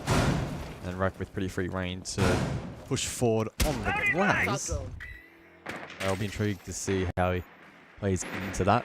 Of course, has his own smokes now, which does. Very self-sufficient. Quite powerful, yeah. Very self-sufficient is Glaz. The Twitch drone is just going to take out the denial on that wall and manages to escape as well. Very nicely done from Washoy there. So it does tell us that they are going to be looking for that main lobby breach, as I suggested. Pion will need to breach the office wall first. So the push here is open the office wall. That allows you to push across the top floor and force everybody back into Solarium at best. A little bit close there on his own nade. And then the Thermite drops down, opens the wall from main lobby, and you look to basically get in and plant behind the bomb chassis. You don't need to completely clear top floor. You just need to force them back into master bedroom and Solarium so that you are safe from that vertical hold above the bomb chassis. And that's what should happen now. Dark should move away, and they've got space to get in underneath and plant on that bomb chassis. Must feel good as a caster when you say something and it actually happens. It is nice, isn't it, when it lines up and it's like, oh, see, I actually do know something about this game. I know the odd couple of things, don't you worry. I tell you what, though, they stood right on that breach. They're not moving here. I think it's I9, you know, Gus, that's just standing right next to it. He is, and that's going to be a little bit unexpected. If they're running here with the diffuser, it could well go down in no man's land, but no, Wreck knows exactly what's going on, picked him up on the thermal scope and takes I9 down. Well, you mentioned the Glaz can be very self-sufficient now. Probably the only operator that would have won that fight. Each man on board can see through the smoke himself, so an awkward duel between him and the Glaz with 35 seconds on the clock. BG Man good for 2 in the round. The Nitro lob forward, and it's a third for BG Man. Taiyu to respond to try and keep his team alive though in this round, but it won't be enough. Washoy to push through with the 4-1-7 in hand. The shots don't land. BG Man has been a menace in this round, but finally shut down. 10 seconds on the clock. He has the diffuser. If he can pluck this, it could make things interesting. Immediately goes for the plant, and Dark's all the way over at bar. There's a real opportunity here. Washoy is going to complete this. The shots come through. Dark finds his man through the wall. What a shot. There was just a yellow ping of information, and that is Fury clutching that one out. That was closer than maybe it should have been. But again, Scars, I feel like, I don't know, there was maybe just a little bit of dither in there again. Once I9 gets taken out, Pion takes an age to get in and think about getting that diffuser down, and the Warden is able to activate his gadget, throw his Nitro, and it all just starts falling apart. I mean, Dark was in another postcode when that plant was going down, and then he hits that.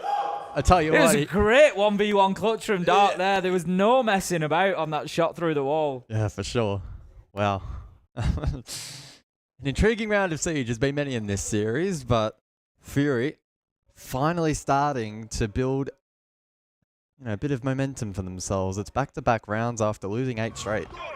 It is, and that's exactly what they needed, I think. Getting one round was great to break the streak for Scars, but getting another was almost essential because, A, it does a lot for the scoreboard. It's 3-2 now. They can maybe get a 3-3 half. I'm still not certain it will be enough. I think they've struggled on the attack, but I will... Prove me wrong. I hope they do. I always say this, I will be honest about teams, about what I've seen, and I haven't seen enough from Fury to say that they're going to be good on the Chalet attack. I think they'll have that problem of stalling out again in certain locations, but come and prove me wrong. Get yourself 3-3 on the half and then go and have a good attacking portion. But right now, Scars, they're going to be looking for that 4th attack, I'm certain. They're going to be, nice little cheeky cam on the bottom of the light there. They're going to be pushing onto the basement, which is meaning Scars are going to have a lot to do. You can see we've got at least 2 players on the mid floor for Fury, so they're going to need to make sure that they're cleared out potentially, although I'm not sure. They're all stacked up on Snowmobile here. They might just try to push straight in. That breach has been opened really quickly. Yeah, I thought initially that might be the case as well, but not meant to be. A bit more reserved from Scars. And perhaps the feeds their downfall. Yeah. I feel like at the start they were really quick, snappy, trying to catch Fury off guard. Maybe sensing that Fury was starting to acclimatize to that, so they didn't go for it the last couple of rounds, but it's been to their demise. And Fury have been locking out these objectives quite nicely. Rek rotates over the library, so he'll start his push there. Dark, I believe, is the sole roamer here for the defense, and that's confirmed, or for remaining defenders on the site. So there'll be a bit of pressure here on Dark to stall out. Yeah, absolutely. It just depends exactly what Scars choose to do as the round progresses. It looks like they are going to be looking for an alternative to the Snowmobile as well. There's just a little bit of pressure going towards Blue Stairs, for example, but Crit J and Dark are managing to get themselves upstairs. I was going to say after Dark went to pick up that goo man, I wasn't sure that he was going to continue up the stairs or not, but he has done, so they're working as a pair up there. And I tell you what, if Rek is unaware of this, this could be real trouble for the Thatcher who's working on top floor in library at the minute. Fishlike is with him, and it looks like they're paying a bit of attention. They've seen him. This could be really dangerous. They're going to walk into what could be a slaughter here. Key drone feeding vital information to the flank watch of Taiyu. I feel like they just need to go and get them here. They've seen them on the drone. Go and get them. It's a 5v3 then, pushing onto site, but with only a minute left, you can't really ignore them because you're going to have to rush into site and you're going to have them coming down on the flank. I mean, the Valk's got info as well, so it's a bit of a standoff at the moment. Everyone knows where everyone is, but who's going to make the first move? Shots sprayed through the wall from Dark, and just like that, he'll run away with Crit J. There we go. That's going to force them back. Scars now have got a little bit more limited time. They seem very concerned about them 2 roamers. They're very much aware of their presence, but it's not going to be easy for them to get into sight here. I9 is going to eat the nade, and he's going to be taken down. Washoy, Pion managing to get a couple of kills apiece. 5 versus 2 as Washoy suddenly is in through the main breach and able to start putting that diffuser down, which he will stick. Dark and Crit J have made it back to sight, but find themselves in gun gunfights immediately. And Crit J brings a Nitro to a gunfight, and it's successful. Manages to get one, but will get no more as Rek finds both. And that is going to be Scars taking their 4th attacking round. It's 4-1 now. Well, we've been questioning when the response was going to come, when the counter punch was going to land for Scars, and it finally does at the conclusion of the half 4-2. I think they'll settle for that. Not too bad, considering it could have unraveled a little bit further. I like that. I mean, the perfect nade onto I9's feet. He had to move. They had the crossfire established, and unfortunately elsewhere it just broke apart. I mean, rewinding the clock. There was that huge standoff with information on the top floor, and both teams showing that they can be disciplined when required. And ultimately, though, in the objective itself, when it came to crunch time, Fury didn't have what it took. Yeah, absolutely. Yeah, slight correction on myself there. I called 4-1 at the end. I was doing Fury a disservice. 4-2, of course. They picked up the 2 rounds in a row. But yeah, we now switch into the second half. Scars onto the defense, and this round is super important to me. I want to see how Fury do on this attack. They're going to be attacking onto Bar and Game, so they are going to have a top floor hold to break, something that they've struggled with a little bit previously, taking too long to get in there and taking, turning into a 2.5 minute skirmish over an area that is not the site. So we'll see whether Fury can do any better this time around. It was a nice round from Scars, really, to just have that explosion into sight and get those couple of kills. It really opened things up from Washoy and Peon through the main breach. Did a great job for their team to lock it out. So good stuff from Scars, and they take their rewards into the second half.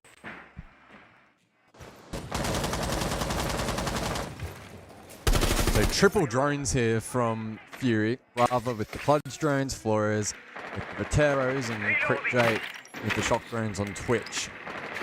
So the pacing for this round is arguably going to be probably much slower than what we saw from Scars.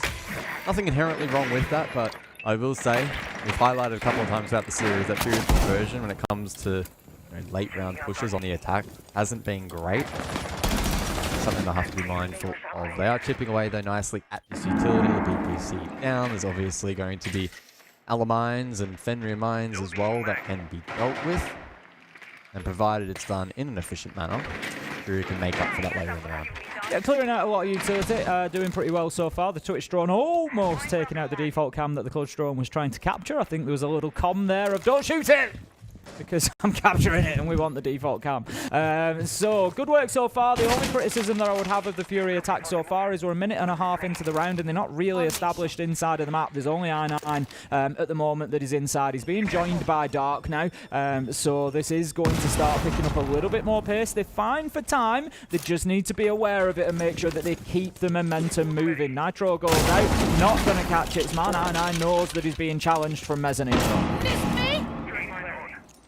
Can't help but feel that I9 will be key in this round, but Crit J is pushed all the way through Dining Hallway.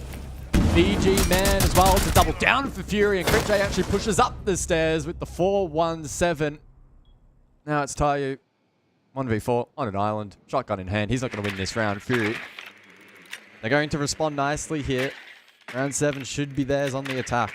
Yeah, and that's exactly what they needed. I'm sure that they will have had question marks in their own mind about their attacks, given how they've gone so far today. But they've really done a job when they needed to. That's going to be the first kill for Tayu. He's going to move himself around nicely, but Crit J manages to predict the drop down the hatch. Probably heard it as well and picks up his man. Great kill from him, and that's going to be the first attack going to Fury. Great start for them. The bigger point being there, if you remember, I said, how do they go about clearing that top floor? Do they waste too much time? Do they stall out with it? And the answer is absolutely not. They were able to push in, get those kills, clear out that top floor. Crit J and BG Man really did a job for them there, and it opened up the round way better from Fury. Glad to be proved wrong. Attackers need to locate and defuse. Tell you what, I'm hearing a lot of noise. There's a lot of noise going over on that A stream. Yeah, wowee. It's looking like it's a very close game over on stream A. But I tell you what, this one's probably still got legs in it as well, especially if Fury continue this momentum on attack. I said at the beginning I could see us maybe getting a couple of extra rounds, a couple of bonus ones at the end, and it still wouldn't surprise me if that's the case. So to basement we go then for round number 8, and Scars leaning heavily into util this time around with the castle play. as well as the Boyo to stall out space. Legion as well, just like added layer on top of that. Fenrir. So there's going to be some challenges for Fury to deal with. Attackers must locate They're only going to go with and the defuse bomb. singular drone specialist this time around with Twitch. Obviously last time we had the Brava and the Flora play. Interestingly enough, we're going to see the Monty brought out. Again, we've been a little bit critical of how impactful the Monty has actually been, but we'll see whether or not I9 can use that. Probably in an attempt to obviously shoulder peek the likes of the Fenrir mines, but help live from areas of that. I don't think it's necessarily a bad idea. You know, Fury, we've seen them get stalled out a little bit. They didn't on that last attack, but, you know, bring them onto and just try and sort of brute force it a little bit. Go in, you know, make life difficult for them. Just going to wait for that to be taken out, or take it out himself. There you go. But yeah, you know, if you're struggling and you're stalling out in these little skirmishes on the top floor, for example, bring them onto and just bully people out of position. Washite is going to go out of the door, though, manages to pick up EG Man, and they can't be giving away freebies like that. They can't be allowing them to go on the run out and pick them off like that, but nothing really to stop that happening. No claymores. I don't think there was any. No, there was none on the board. You know, no air jabs, anything like that. You're not really going to put down a track stinger on the outside like that to prevent the run out. It wouldn't have stopped it anyway. So a little bit of a freebie there for Scars. Oh, but here's this is the power exactly of the Monty creating space. Beyond to fall. Wreck placed on an island, but still finds one. Almost a second. Shotgun now out in hand. Finally taken down. Scars with the advantage. Just look, Critcho was shooting the body there, but going for some vert line of sight. Diffuser needs to be collected here by Fury. Still a bit of time, but probably not the tools to deal with what's ahead of them. The problem that they've got is, as I've said, big fight, no any site. Still got miles to go to get to site, and they're basically 1.5 versus 3. You know, I always count that because Monty's only got the pistol. He needs the gun of Crit J really to feed information to, and then Crit J picks up the kills. They've got to work together as a team, and that's going to be very difficult with only having 2 of them left. The fewer people that you have left alive, when one of them is a Monty, the weaker that Monty becomes. You want a Monty with a fully stacked team around them. So there's Cole out there, there's Cole out there, there's Cole. I'm going to bully him into your line of sight. That can't happen when there's just 2 of you. So this is going to be a very difficult finish now. Well, Scars will dig their heels in on the objective. I9, diffuser in hand. He'll look to push through. Currently in boiler, stalled out though by the canister from Washoit. Crit J takes a little bit of damage from that. Impacts available, now used all up. 15 seconds left. Another canister deployed. Tayo on the off angle. There's BPC feeding information to the defense. Can't help but shake the feeling that this will peter out. It does. Scars take round 8. And that will leave them now 5-3 and inching ever closer to a reverse sweep. Let's not forget, Fury took the first map here. So they are in the position of having to fight back from 1 map down, and Scars are doing a fantastic job of it. We're going to have a tactical timeout come in. It's going to be Fury to pull the trigger on that one. Not too much of a surprise as they find themselves 3-5 down and only 2 rounds away from losing this group stage game at SI24.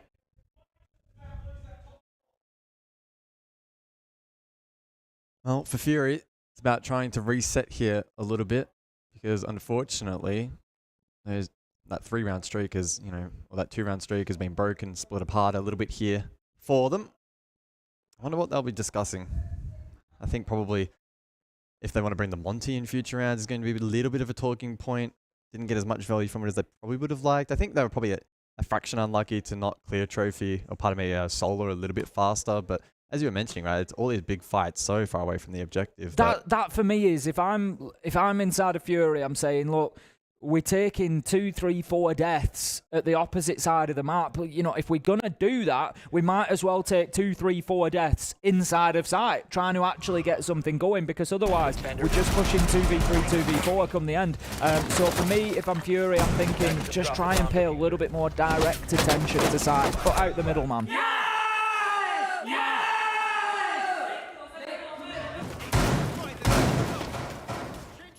Well, we prepare ourselves then for the 9th round here between Fury and Scars. Map number 3, 1 apiece.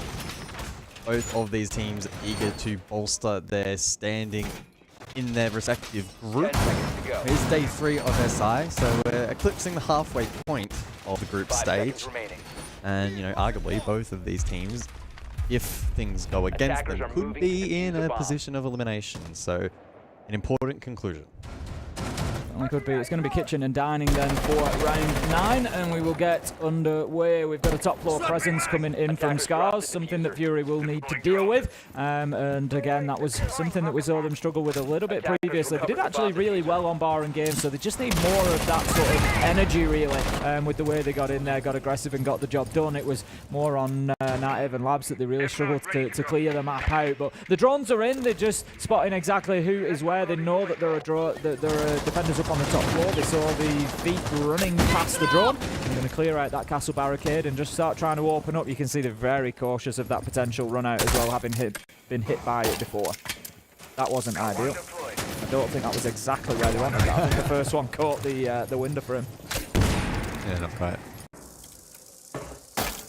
Shield set up here from Kieran. Start low. That closet position. Trap though in the flames, falls back. ADS won't catch that bolt. Some good counterplay early on here from Fury, and I know inside of the car garage, an opportunity for him to vert not up just to West Main, but also all the way through the bathroom if required and the surrounding area. Oh, you lit up. And it feels like Fury finally are actually peppering players on the side and in key positions instead of just throwing bodies at, you know, one anchor point on the side. Yeah, Scars are actually struggling a little bit here. They're taking a lot of damage along the way. Fury are making easier fights for themselves later in the round. They haven't quite got themselves in and established just yet as much as they might like to, but Critcher is holding a nice position inside a trophy there. Dark's trying to work up and just clear this area at the top of Solar Stairs. They need to get that done because it's becoming a bit of a struggle for them at the minute. Beyond's kind of locked in place, but he's happy to just play his life. 2 minutes have gone. Fury in danger of that stall out that we've talked about, but R9 manages to get Tayu. Is that going to get things moving? They're just so cautious of the flank from above. Dark tries to push towards side. It's starting to work. PG Man goes in. Washoy is down but not out. We're effectively 4 versus 2 now. Crit J gets another. It's all up to Fish like he has the vertical. How critical can that be? 40 seconds left to go. This should absolutely be a round to Fury. Upside down rappel. Surely going to see Fish like just waiting for that noise. Doesn't want to take the peek onto him. It's going to be BG Man who closes him out. And that is another round for Fury. They keep themselves in touch. They're keeping this one close. Yeah, and critically, it's a successful conversion off the back of the tactical timeout for Fury, which I don't believe it was on, I think it was Skyscraper. Either way, though, good work from them. Just like, you know, good, clean, fundamental positions to not allow that opportunity to slip and go astray. Protect your So bombs we're going to round 10 then. And it does feel like we're continuing down the narrow road of heading towards an overtime potentially. The Scars, they go over the bedroom and we'll see if they can find comfort. Well, the tack timeout on Skyscraper that you mentioned for Fury actually got them 3 rounds on the back of that. So, you know, if we get the same thing here, that puts them on 6 and it puts Scars really on the back foot there. But Scars, they're going to head back to Master, and it can get difficult to close rounds out at this point. You know, Scars in their mind know, look, you know, if we get 1, we've guaranteed overtime. That's something. If we get that opportunity, we've got 2 rounds then to close it out. But it sort of, it wears at you, I think. You know, you've got 3 rounds. If we get it, we've got 3 rounds. Oh, well, it doesn't matter. But if we get it now, we've got 2 rounds. Well, no, if we get it now, we've got 1 chance, and it just starts wearing down. And but mentally, you really do see that chance sort of slipping away. So we'll see how Scars deal with that. Castle will see an appearance once again for Scars. And we'll see how Fury elect to deal with that. Intriguing composition of their own. I'm really a big fan of the Grim Lion combo if you can pull it off, just because it has the ability to either prevent defenders from retaking space or locks them into a particular position, and you can then look to exploit that. Of course, with the Castle and Pro though, maybe some of those lines of sight will be obscured, and I'll have to deal with that. Pacing though from Fury has been definitive throughout this half. They have not gone for anything fast, explosive. definitely nothing like what we saw from Scars when they kicked things off. No, very much different attacks, but still finding success in their own ways. I9 just underneath at the minute on the book, so we'll have the opportunity to start opening some stuff up. I think he's just being cautious at the minute. It seems to be locked into holding an angle. He's just concerned about it being pushed, I think, by a defender. But Wishoy is out in Ivy at the minute, just watching the library balcony, the bathroom balcony. Fishlight manages to pick up Lycolis. Great start for Scars, exactly what they needed. The work does start coming from underneath by I9, but can't really dislodge anybody, can't find anybody with that skeleton key. Dark's going to take the opportunity of cover to get on inside. May take a little bit of damage from the smoke canister that was there, but I think he just managed to skirt around the edge of it. He knows somebody's in the bathtub. There comes the fire. Tayu comes out and gets shut down. Beautiful from the Capitão. Good work from Dark. Can Fury snowball this, though, into a round win? The conditions are set. The plant position opened up, I would presume, at this point in time. Just about Fury settling themselves and not letting this opportunity slip. Crit J with the deep drone. Info obtained. Minute on the clock, and Wishoy responds. Exactly when they needed it as well. 3 versus 3. Crit J goes in and shows why he's been a top player so far in this series, managing to get an important kill. 45 seconds left to go. Wreck low health. Peon with a bit of chip damage. Everybody on the side of Fury at full health and ready for the fight. They're inside of Solar and they're thinking about exactly how they can go in and get this diffuser down. Scars are defending at distance now. It is not going to be easy for them. BG Man knows that there could be a peek coming around this corner and he goes for the cover. It allows Crit J to get in, and this will almost certainly be a successful plant. They're trying to do something. Peon moves around. What a kill from Rek. That's exactly what Scars needed. 2v2. Peon moving around. Can't find anybody from the bathroom. This could be a problem as Crit J finds his man. 1 versus 2. It's all up to Rek. We know he's got the capability, but he doesn't really have the hit points. He's going to find one. No, he won't. Crit J shuts him down and Fury draw level. It's 5-5. Yeah, good attempt there from Scars to keep the end of that round competitive. But Fury with decent composure. I mean, there was a small window there. I was like a little bit scared, but able to close it out. Did a good job. Obviously had the condition of getting the plant down in that very specific spot, which is typical for a solo push, and they made it work. Almost got timed, but yeah, got it across the line in the end. That does trigger a timeout in response, though, from Scars, as the scoreline is drawn 5 apiece. This is getting very, very tense between these two. Let's not forget, in terms of the overall group, they've both shown us some good siege so far. But, in reality, these are teams that, this could be a game that is decisive about maybe not necessarily even who's going to stay or go from the group, but it's going to be some very important seeding potentially. It could be a difference between a second and a third place or a fourth place. If you're Fury, you've already had one win. If you grab another one here, you're on, you're going ahead of other teams. You're doing really well on that point scale. There's only 4 games to be played. You've won half of them at that point. You guarantee yourself almost that you're going to go through, and you're starting to look at potentially getting further up the table than you might have expected. So there's a lot on the outcome of this game for these two teams, and at 5-5, it's absolutely anybody's at the minute on Chalet. I don't think we could have had a better map to finish this on. They've both really turned up in their own way. Very, very competitive map thus far. Same couldn't be said when Fury last played this map against the Falcons. And I don't say that in a negative light because they won 7-1. As for Scars, though, they did push the Sonics to overtime. Did narrowly fall, though, in the end. Unfortunately, they did get attacked in OT. Only able to claim the 1 defensive round on that occasion. So, with the precedent's been set, that this could be very, very close and very, very competitive between the two. It has been so far. See if, though, maybe one of these teams can edge ahead. We go to basement for round number 11, but an extension set up above from the defense with that mirror and castle in combination. Immediate attention out towards Library then. It's going to be the basement that they're attacking onto, but Fury once again just conscious that they're going to need to clear out the entire map. I think Beyond is all the way up on the top floor. There is a presence throughout the map for Scars. You can see there just those red silhouettes just scattered all around the map. Rek is indeed up there on the top floor supporting Pion. So, Fury, this is going to be the big test. You've had a couple of good attacks, you've managed to chain a couple of rounds together. How do you go with a full map clearance, which is where we've seen you slow down previously, get caught up in those skirmishes elsewhere in the map? They need to make sure that they don't do that this time. They've got in the map quickly, that's good. They're within a minute. They're working their way across that top floor.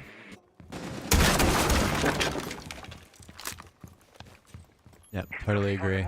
It's just about being really efficient in the clear here. As for Scars, about playing for the clock right inside of Piano at the moment, so keep that in mind. At the moment, he's just dispersing those goo mines around and giving himself some coverage. Jun's down below in kitchen, and we saw the hatch reinforced, so that position will be tricky to take down as well.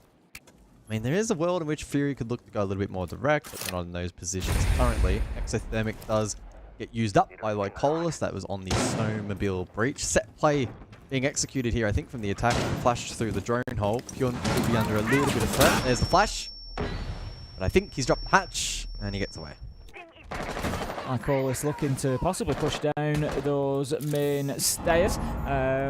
Just going to be a bit aggressive potentially. Rek is just out there in dining as well, so still really not dealt with this roam. Crit J is going to think about it. Lycolis scarpers off elsewhere with the diffuser, so plan is going to be to put it down somewhere else. We can see there's 3 back on site at the minute. I think a 4th silhouette just crept in at the back there, so it may be only Rek that is left up on the top floor. Takes a lot of damage, is shut down by Crit J, and that is really good for Fury here. 38 seconds left to go. Lycolis has the opportunity to get in and think about putting that diffuser down. He's actually just walking through sight. Washoy has been able to take him down. It's put the diffuser down cold. Washoy will be closed down. Essential kill from I9 there to go in and at least gain access to that diffuser, but with 20 seconds left to go, they're going to have to push through, and it's potentially possible for Scars to just hold this from deep and keep them off the diffuser, but no, I9 has been able to collect it. He's going to be going for the plant. That could have been a slip up from Fury there, but they've managed to rescue it. The nitro goes out, but at a bad time. Crit J closes him down. 2 kills come in, and that is going to be the round locked out for Fury when it looked like they might have thrown it away with 20 seconds to go. I mean, that was an ambitious attempt from Lycolis to cross and make it to that I'm smoke. thinking just get it down behind the bin. Yeah, I was thinking the same. I guess maybe they're a little bit of afraid of like a con angle, but an interesting decision. The rest of the team, though, is to play clean-up crew. Even worse, they'd been firing at Washoy. They knew he was there, so he went for the gunfight with Washoy, and you've got the diffuser in your hands. Let somebody else go in and take the gunfight. But either way, it worked out. You know, one way or another, they got the job done. Fury will have the series point opportunity, but they will only get 1 bite at this cherry. That said, just like they did on Skyscraper, they called a tactical timeout. They took 3 rounds in a row, and they make it 1 better and make it 4. Well, we'll have to wait and see if that comes into fruition. Go over to Bar Games for the final round of regulation. The Sense initially teased, but an attacker repick on to Flores in combination with the Brava. So it's a triple drone lineup again here from the attack Brava Flores Twitch. We've seen this in the past from Fury, and I was a little bit concerned that it may make their attacking pace too slow. I believe, though, they were able to flip that narrative, so we'll see if they can do it once more.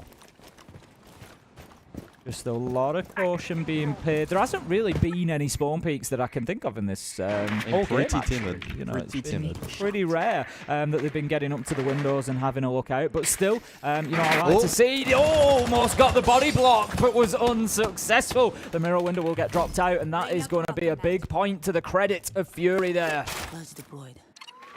Yep, small little win there for Fury, but could be the influential part of the round, especially if they commit to the roam clear as it weakens that dining room position. Valk's still in the hands of Washoy, and he gets one in the fireplace position again to just aid the team in holding that. Rek with a deployable shield facing into library. BG man on the floor is tasked to deal with that at some point. There's a couple of different challenges being thrown at the attack here, and I think for Fury it's about prioritizing the right things, because that's in the past sometimes been a bit of an issue for them. If they can align properly this time around, it should be the case that they can clear this.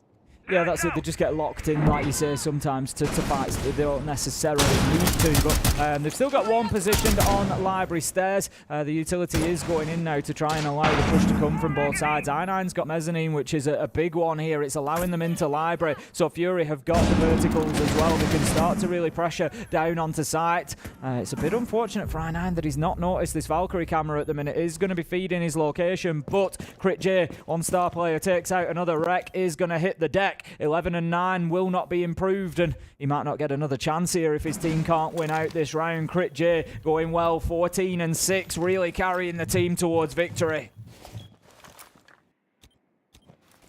So 60 seconds then, and Fury convert this advantage into a map win, a series victory over Scars, fighting valiantly for Japan. Damage dealt. A kill not found yet. BG Man continues to hold this flank. Fishlake needs to be so careful as Yun does find a kill. It's one for I9 and Dark as well, though. It's looking good for Fury at this point. As you say, a double coming in there with Shoy low health as well. It's going to be Tayu that really needs to stand up tall here as Shoy is taken down by Dark. 4 versus 1, and this is almost sorted. And there we go, I9 with the final kill. And Fury, despite taking an absolute beating on that Haven Labs, they come back and fight fantastically well on Chalet to get themselves a well-earned victory. 2-1 over Scars. And you can see they're thrilled with that result. They really had to grind away at this game. There were so many points in time where I was doubtful. I feel like you were doubtful as well. 100%. But Fury, they kept that belief alive, and it really served them well. Let's not forget that the start of Chalet went 3-0 to Scars. They had 8 rounds in a row between Nighthaven Labs and the beginning of this map. They were 3-0 up. Fury were on the back foot massively, and they have dug deep and found some reserve of mental fortitude to be able to battle their way back into it. And genuinely, I am really impressed with that Fury performance towards the end. They struggled on the attack at Skyscraper at times. They were a little bit too slow. They were getting hung up on the wrong things. Nighthaven, it was non-existent was their attack, and they had to come and do it here on Chalet, and they got the job done, and they looked completely different. They recognised those problems, they dealt with them, they improved upon them, and overall, really, really impressed.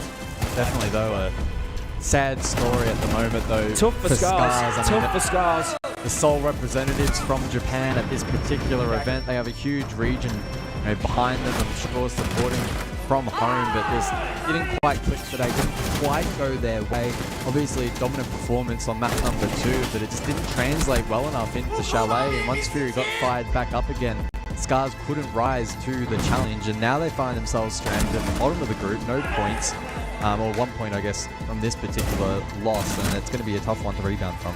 Yeah, it really is. We're seeing some of the highlights coming through here across all 3 maps, and there's been some big moments, some beautiful kills, and what better time for me to say that than that absolute beauty that I9 tries to out of the Mav hole there. But yeah, overall, it's been a back and forth game. We never really knew who was going to win. It was absolutely anybody's. Overtime would not have surprised me in the slightest on Chalet, and like you say, you kind of feel for Scars, and you look at it and think, would overtime have maybe been a fairer way to decide this? I don't know, but Fury, they certainly earned the rewards that they got, so well played to them as well. They're going to be looking forward now. They've got 2 wins on the board. That's, not necessarily mathematically, but it's going to go a long way towards putting them through from the group stages. 2 games, 2 wins, good start for them, and it could be a really good platform for Fury to build on. I tell you what, that Stars Falcons game on the final day is going to be doesn't it? very, very intriguing, considering obviously Falcons on a full strength game 1, then tired from travel game 2. They'll be raring and ready to go for that match, so I think Stars will have to probably play it at their best if they want to survive this group. Yeah, I think you're right. It's going to be an absolute classic on that final day, and that's assuming that Scars don't get anything else, somewhere else as well. It's possible that they turn a result. They've shown us some good siege today. Get Scars on Nighthaven and see what. I think I9 might be happy with that. They're nearly taking the backdrop out. We'll let them off. It was a good one. Jeez, they almost just broke the set. It was a good one. Yeah, understandable. And look, Crit J, highlight player, 142 EPS. Wreck, though, equally up to the challenge of 133, but again, towards the tail end, they just couldn't quite hold their own. 7-5, obviously a close result. A best of one, right? You'd walk away from this and say we've gone either way and probably did deserve overtime, but in the best of 3, Fury just too good, and having that resilience to bounce back from, I think, as you mentioned, that critical 8-round streak. They broke that, and they never looked back. So tough to turn that around. You cannot overstate it, and the fact that it's carried from one map to another as well, really must leave the players feeling like, what can we do here? It's not, at a point where it's all on Nighthaven, you can just sort of think, we don't like this map, it's fine. But when it carries on the next, you're thinking maybe it's not down to the map. We've got a summary there for the entire series. Crit J, you called him out beforehand, right at the start of the match, and he's delivered for you. There goes, he's turned up, and he's the top man, the MVP. Overall, 33 and 20 plus 13. He's had a great game. Yeah, he sure did. Obviously, like Coles as well with a couple plants. He had, a standout round to close out Skyscraper as well. So acknowledging his performance inside of the server as well. But again, for Scars, it just didn't quite connect today. And I think they'll look back at that Chalet result and be disappointed and scratching their heads at how did we let such a golden opportunity slip away. And now they'll have to reset, right? They've obviously got Loss coming up, and if they don't get any points there, then it really sets the stage for the Falcons game to be a do or die. Yeah, it won't be an easy game against Loss, but the way that they've played, I think it is doable for them. We can have a look at our standings for the group and see how that leaves us points-wise. Of course, their Scars now just sitting on the 1 point. Loss getting themselves on 4. Fury all the way up to 6 and sat in second place. They are looking good at the minute. So yeah, the battle at the bottom really coming down to Scars and Falcons probably in the next few days. Well, Fury Sonics tomorrow. Is there a world in which Fury could maybe take down Sonics and fight for first place? I mean, it's probably a little bit of a stretch. I'm going to say maybe not. Yeah. I don't know. Look, if they attack the way they did in the last few rounds of Chalet, maybe they can get something. If they attack like they did earlier on, getting caught up in the, the sort of swamp of skirmishes elsewhere, then it's going to be tough for them. Yeah, I think the Sonics probably have this group in the bag, and for the other 4, it's going to be a matter of survival. It is. That's going to do it for me and you guys. It's been an absolute pleasure sitting next to you and casting. It's one that I've looked forward to for a long time, and it's been nice to have the opportunity. So thank you. Thank you to our teams, Fury and Scars as well. Don't go anywhere. We've got more games to come up, and we're just before the short break. We've also got the Intel play of the game, so check that out.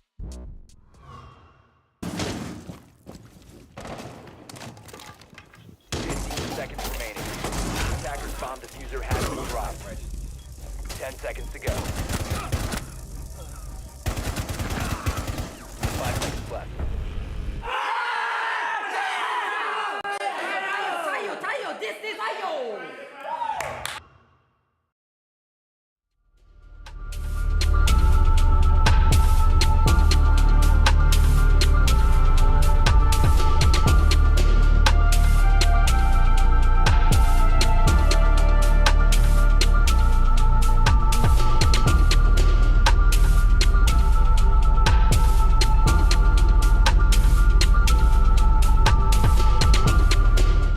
Yesterday, it felt like he was always dying early. He did get double spawn peaked on one of the rounds on Clubhouse back-to-back, which is unfortunate. But I think there's no player maybe in this tournament, I don't have the stats for this, feels like there's no other player that spends that long just dead and on cams, because he was dying very, very early, and if he can stay alive a little bit longer, like maybe he can in this series, then he can have insane impact, because mechanically, he is nuts. Absolutely. I mean, if I came back, I'd take that record for sure. Absolutely. I almost forgot how to play at this point. But let's not forget about Julio, though, their coach. He's the only SI champion in here currently. So with the backing from him, being able to also help this team understand Liquid better, because Julio has tons of history with Liquid. So you only got to think about how much is he going to provide for this team, especially going into this game, of being able to get everyone set up, of knowing what Liquid does, how they want to play the game, just the fluidity of how the map is going to run. Like, that's got to be important coming into this. Oh, yeah. Look, we've broken down a little bit about Bleed, but now it's time to hear from them themselves. Hi, I'm Turd. I play for Bleed Esports, and I play the flex/lurk position. In Stage 1, we actually missed the major. It was a heartbreaking defeat against Fury. We took the 5 months off season to really get on the grind and focus up. In Stage 2, we ended up qualifying for the Atlanta Major. We had a Cinderella run, and we qualified for the 6th Invitational. Playing at the Invitational is like a dream come true for a lot of ranked players myself. Our preparation is going well. We had a 10-day boot camp here in Sao Paulo. We got a lot of scrim experience, and we're ready for the challenge ahead. So we're in Group C, the so-called Group of Death, with W7M, Liquid, M80, and Virtus Pro. The team I'm most looking forward to versing is W7M because there's no expectations on us, and if we win, then it'll be huge for us and APAC as a whole. JV92, get ready to learn Chinese. Oh, that's so... Oh my God. That is so entertaining. I tell you what, Turd, okay, Turd's got a big mouth. We can say that. That bloke can turn it up. Oh, I love him. I love Turd. Oh, man. He's an interesting one. Oh. Look, if anything's going to go wrong for Bleed here, where do you potentially see it happening? Well, I'm glad you asked, because when they are on attack, Bleed, and what we saw yesterday in their match, when they lose that opening pick on attack, they really struggled. In fact, they didn't win a single round yesterday when they lost the opening pick on attack. They had a 0% recovery on the offensive half. So that's one area, and if, again, we're talking about, Reaps getting double spawn peaks, there is some correlation between these points. Like, we are seeing Bleed lose a lot of bodies very early, it feels like, and it's specifically on one of those halves, there's been zero ability to reconvert that, to turn the round around after it starts off poorly. So that's what I'm hoping we can see change around a bit today. And it was their first game, too. So you got to think that they're going to learn from it. They had that day to, kind of just realize what they need to do. Even in the W7M game, we're seeing a little more trade potential going on. Maybe it's still not as much where we need to see it, but you can only hope now going into this that we will see more of that. Yeah. Because it's going to need to be there. And like you were saying, like losing out on that man advantage is so detrimental to your setup, because now that's someone you need to fill, that's someone you need to rotate around. But if you can trade it, then you're just as equal as the other team. Now they're trying to move someone around, you're moving someone around, and then you just got to keep playing that man advantage. And if they can't do that, 100% that's where they're going to be struggling. Yeah, now we have heard from Turd, from... Right, to speak Chinese. What a name. What a name. We've heard the smack talk from them, but now it's time to hear from Liquid. My name tag is Paulo, I play for Team Liquid, and I'm currently doing Flex. I'm really excited to play this Invitational. Like, all the journey, everything is for this moment. We are playing against the best. We are the best. I'm in my hometown. Everyone's excited. And playing in the front of the crowd is screaming for us. We did it a couple of times, and there's no other feeling, especially here in Brazil. Like, people go mad. It's really insane. Our group is really difficult. We have like lots and lots of good things, and let's say it's a great test to start the tournament, because if we go through, there's nothing that we can be scared, Virtus Pro, we have, as I said, a history against them, and it's a good history, so we hope we beat them. Aí, Chique, te pegar, hein, mano, você tá em casa. All right, so this is a pretty terrifying matchup in Prospect. There's a lot of things that could go right. There's a lot of things that could go wrong. Do you potentially see something? I'll just ask you the same question I asked about Bleed. Do you potentially see issues that might arise here for Liquid? Yeah, I mean, the biggest problem with Liquid coming into this event was going to be their map pool, right? They have a very weak map pool coming through, and in this series, it's most likely they're going to have to play one of Cafe, Oregon, Skyscraper. These are three maps that they have not played well on so far throughout the year. We've seen Bleed really dominate on them, so it's going to be tough for them. I mean, you might not have the strongest map pool, but look at how we saw VP. If they can just play their game on those maps, maybe not the strongest maps, but as long as they can play a game that if works in their system, you can still make it work.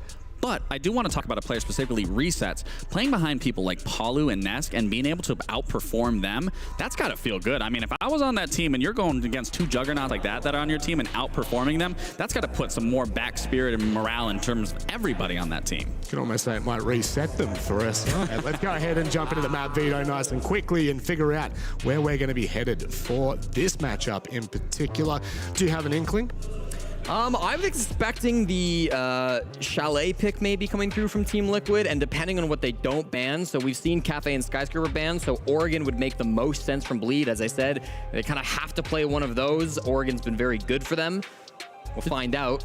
I mean, I was going to say Oregon. There it is. Yeah. That was kind of obvious. Shut up. Bleed have never lost Oregon. Through team history, through 5 plays, they've never lost that map. And while 4 of those matches were against low-level regional opponents, they beat W7M yesterday, 7-5 on that map. So they're obviously feeling comfortable on it. Nighthaven Labs will touch on quickly. Team Liquid, they've never won it themselves. They played it once in the LCQ against Los to make it to Atlanta, and they lost in overtime. That ban pool really confused me, especially seeing the Nighthaven, like you were just saying, especially in terms of their attacking power not being so strong and letting that slip through the cracks right there. So we're definitely going to have to see the performance from Liquid going into that. Oregon, again, was a no-brainer for both of us. I think that's a very dominant map for Bleed. It's also a very default map, that being Liquid, being in the game for as long, it's not anything that's going to surprise you. When it comes to Oregon, it's just figuring out of how you're going to take the entry points, take the engagements, do the trade game, and then come out on top of that series. Then Chalet. Chalet is going to be an interesting one. I think that's ultimately going to come down to the attacks from both teams. But if Liquid, again, if they can't figure out their attacks in these first 2 maps, getting into that last map might not look like it. Look, there's a lot of questions that need to be answered from here on out. But of course, we don't have to wait any longer. It's time to go to labs.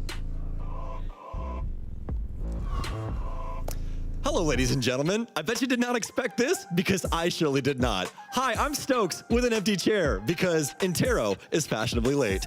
I'm going to be setting things up for this map all alone, by myself. So we'll see how good of a bang-up job I can do. Well, first things first here, we have to talk about the elephant in the room, Liquid. They've been looking pretty good so far this event, specifically our main man Resets. He's had an amazing cost. He actually has the #1 cost of this entire event right now at 86%. Also, just to notice, Lagonis is also tied for 3rd in plants with 5. So, as we hop in here, it's going to be Liquid versus Bleed, folks, on Nighthaven Labs. Liquid leading the social queue here with 73%. So you guys at home think Liquid are going to take this, and why wouldn't they? You know what I mean?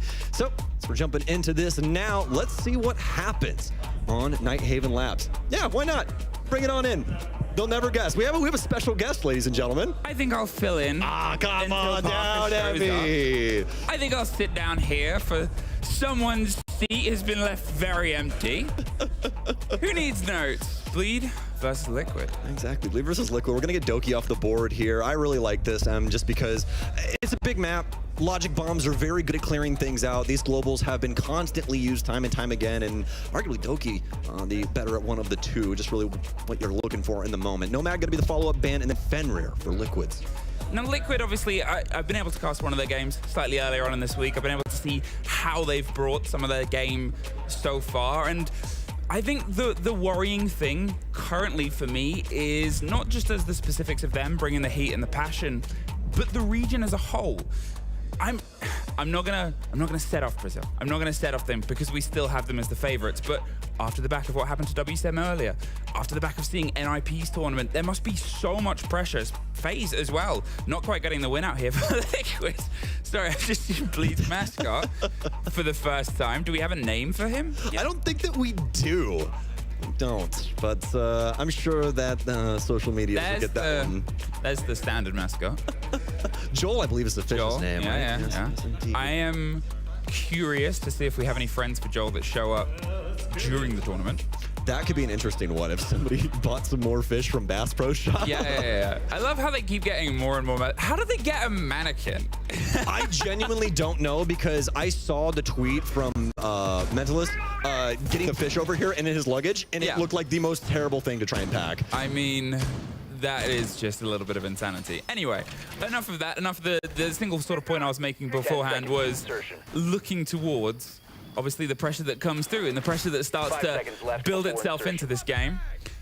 Liquid, can they set themselves up against Bleed, who have built their own pressures and built their own ideals against this otherwise? Starting on their defense, Labs, again, a map we haven't seen a huge amount. I think I've seen 2 plays of it across the tournament so far. We've had bucket and buckets full 4 plays. I guess I can't watch every game.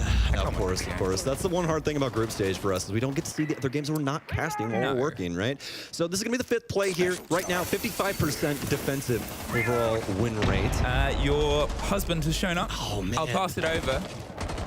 I like to look at it more as like an uncle. but not the uncle that you like, the one you just deal with. You know what I mean, Emmy? She can't hear me anymore. The beauty of your blood sugar crash. You poor man. How you feeling, buddy? Are you okay? Better. Okay, good. Well, he's alive. But better. We will improve. We will improve. Indeed. All right, well, we're on to Nighthaven Labs, my friend. We got Oregon after this, and then Chalet if we do make it there. Liquid got rid of Nomad. We've got Dokkaebi off on the offensive side. We also don't have Fenrir here as well, but we do have access to a lot of other broken defensive operators. So we'll see exactly what they want to try and bring in here. Get done. We already have the Solus out for Aspie. So we'll see if he can try and deal some solid damage to this drone game, which he already has with 5 of those off the board.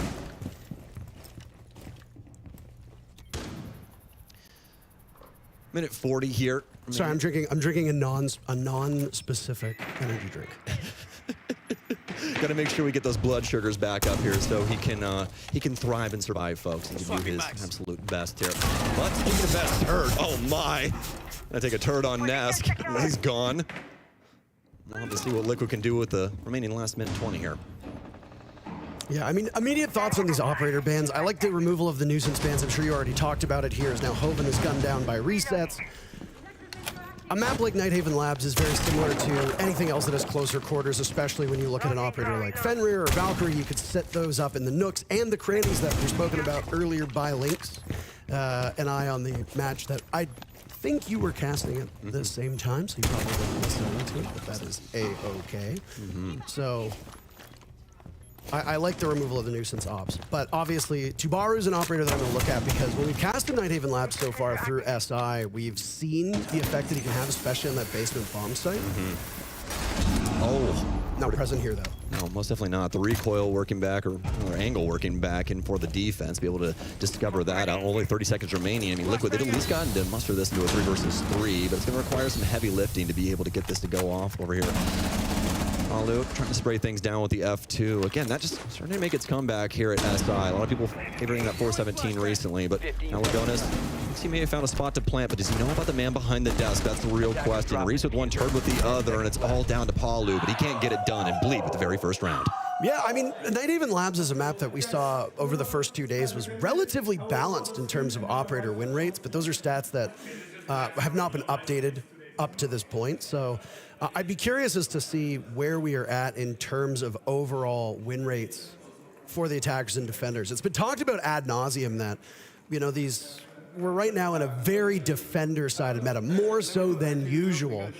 But a map like Nighthaven Labs strikes me as being relatively quite defender-sided, just innately.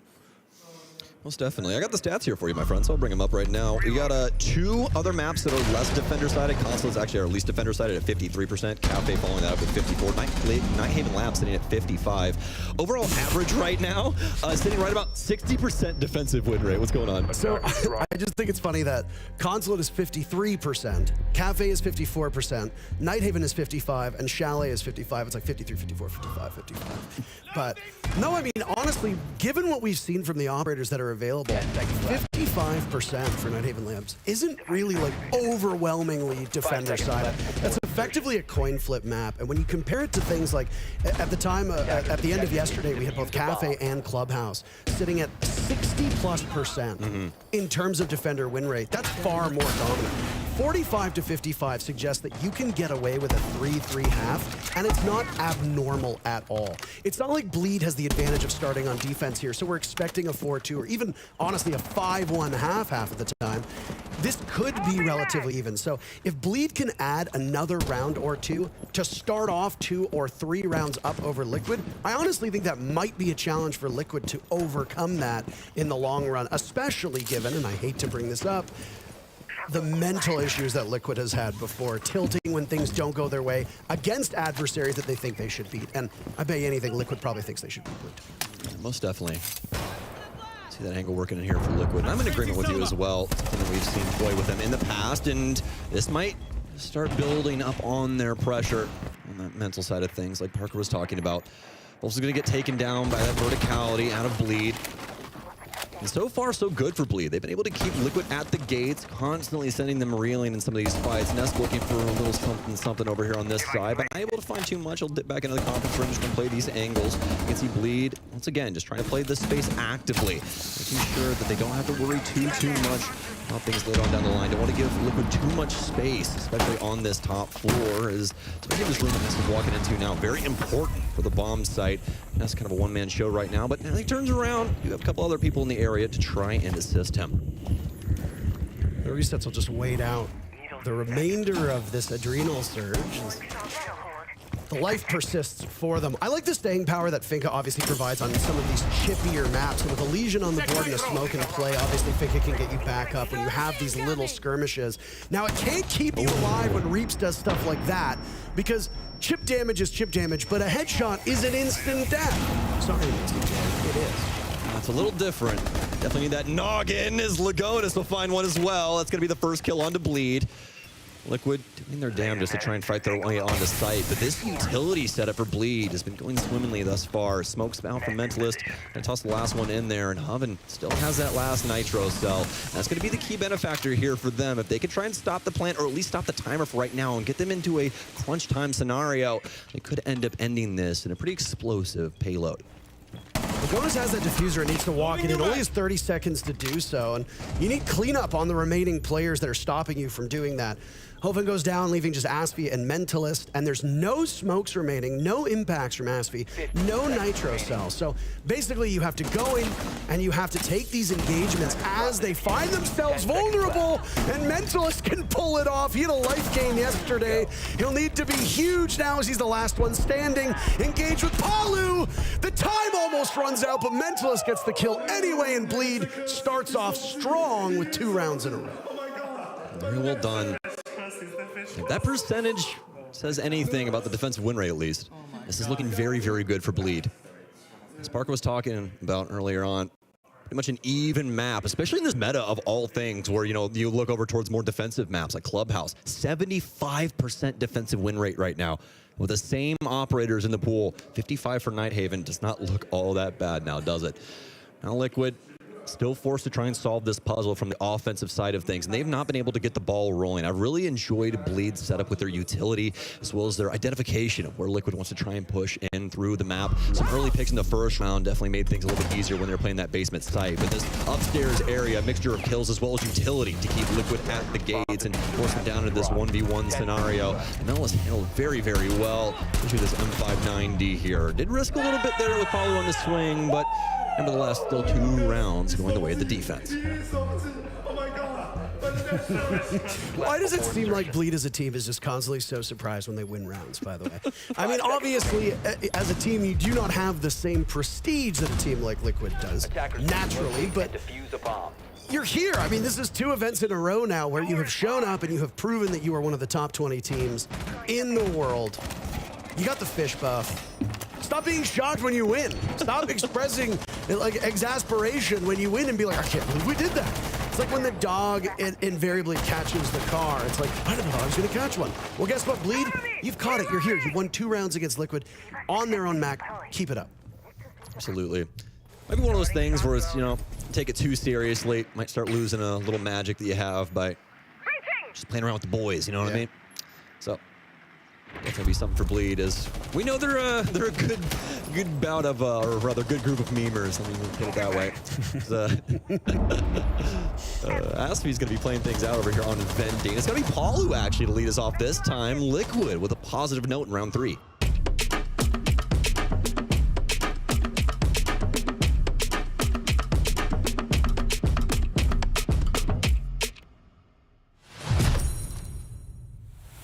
For our final game on B Stream, we got an NA team. We had to get another NAL cast on here. Sure, it might not be me with Sam or you with Parker, but we were not going to let Sonics get by without at least some North American representation. I am Lynx, joined by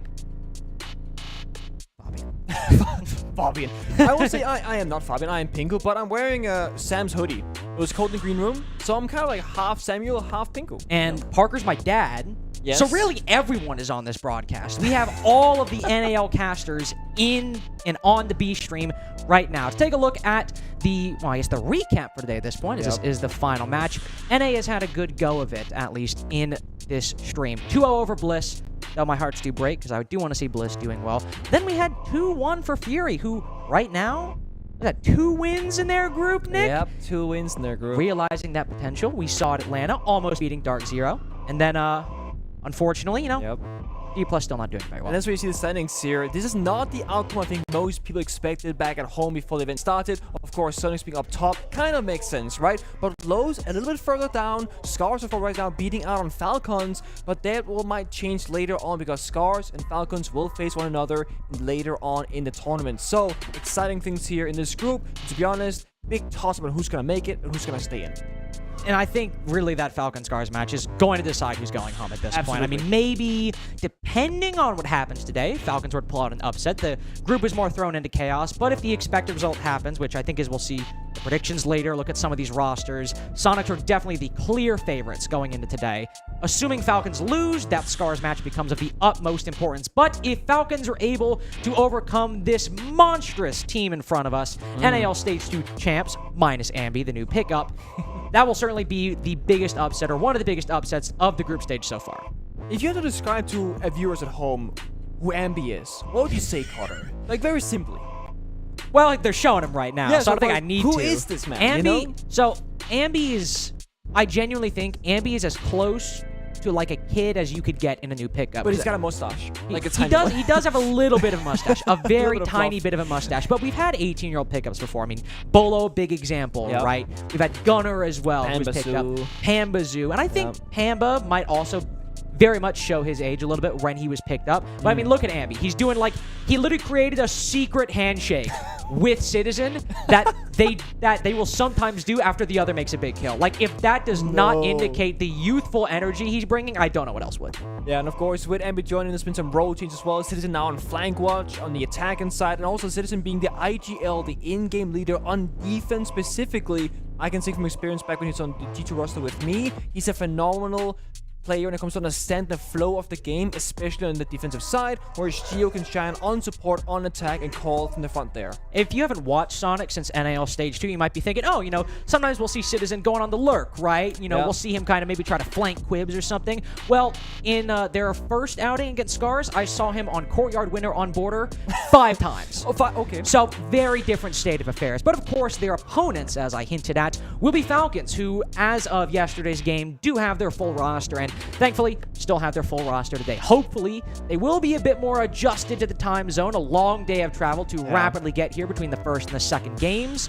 But still, they are put in a very rough position in their group going into this game against what is right now the top team in Group D. Yeah, if you're Falcons right now, you're hoping for at least getting one map here against Sonics. They're going to shoot you above Scars and give you a bit of leg room for later on in this tournament. So if they get 0-2'd here, it is a really bad position for them. They're looking for at least one map. And right now, on your screen, they are going through notes and strats to prepare here in the final moments before the server goes live. And unfortunately for most of them, including the substitutes that are no longer playing for the team, it's a very consistent affair all across the board. But in this series, when the subs were there, when the subs were not there, they had the full roster. It has been a string of lackluster performances in Falcons' first 2 outings, even though they did have some success, able to get a decent bit of rounds against their previous opponents, depending on the opponent, that is. Sonics are definitely going to be, of course, the biggest test they face so far, but likely the biggest test they will face in Group D. Especially if Sonics win today, they could be upwards of 3-0 and fully 2-0 victories, or 2-1 and 2-1s, and at that point pretty much solidify Sonics' position as the top team in Group D. We have our maps. Nick and I purposefully did not look at these, and if I recall correctly, no, that was Chalet in the previous outing I saw against Scars. Either way, I have casted this exact pool before on Stream B so far this event with Oregon, Clubhouse, then Bank. Okay. This is very familiar territory for me, at least not in these 2 teams. I've not cast Bank a single time so far at this I've not event. either. Okay. It was just left up as an option. I didn't end up casting it. Okay, that's fair enough. Oregon, very like stable map, right? Every team can play it, not surprised there. Little bit surprised that it was left open by Sonics, to be honest. I always feel like if a team is weakened, like you can argue that Falcons currently are, you wouldn't go to a simple map like Oregon against them and let them even pick it themselves, whereas Clubhouse and Bank requires a lot more effort. That I can more understand. But I also think if you're Sonics and you're going into this game against the Falcons, who in the MENA League have been constantly neck and neck against Geekay for the #1 spot to qualify for majors, and of course both MENA teams at SI. While Falcons are no slouch, you need to treat every opponent seriously. Sonics, in theory, being NAL champs, coming from one of the strongest regions in Rainbow Six, on a map that is often about fundamentals and structure. Strongest regions. I'm sorry. I didn't say the strongest. One of. I said one of Still the insulting strongest. as a European to hear. You can say Europe is the listen, you know what? I'll say it right here. I do find it funny that Nafe is the top-rated player on Dark Zero.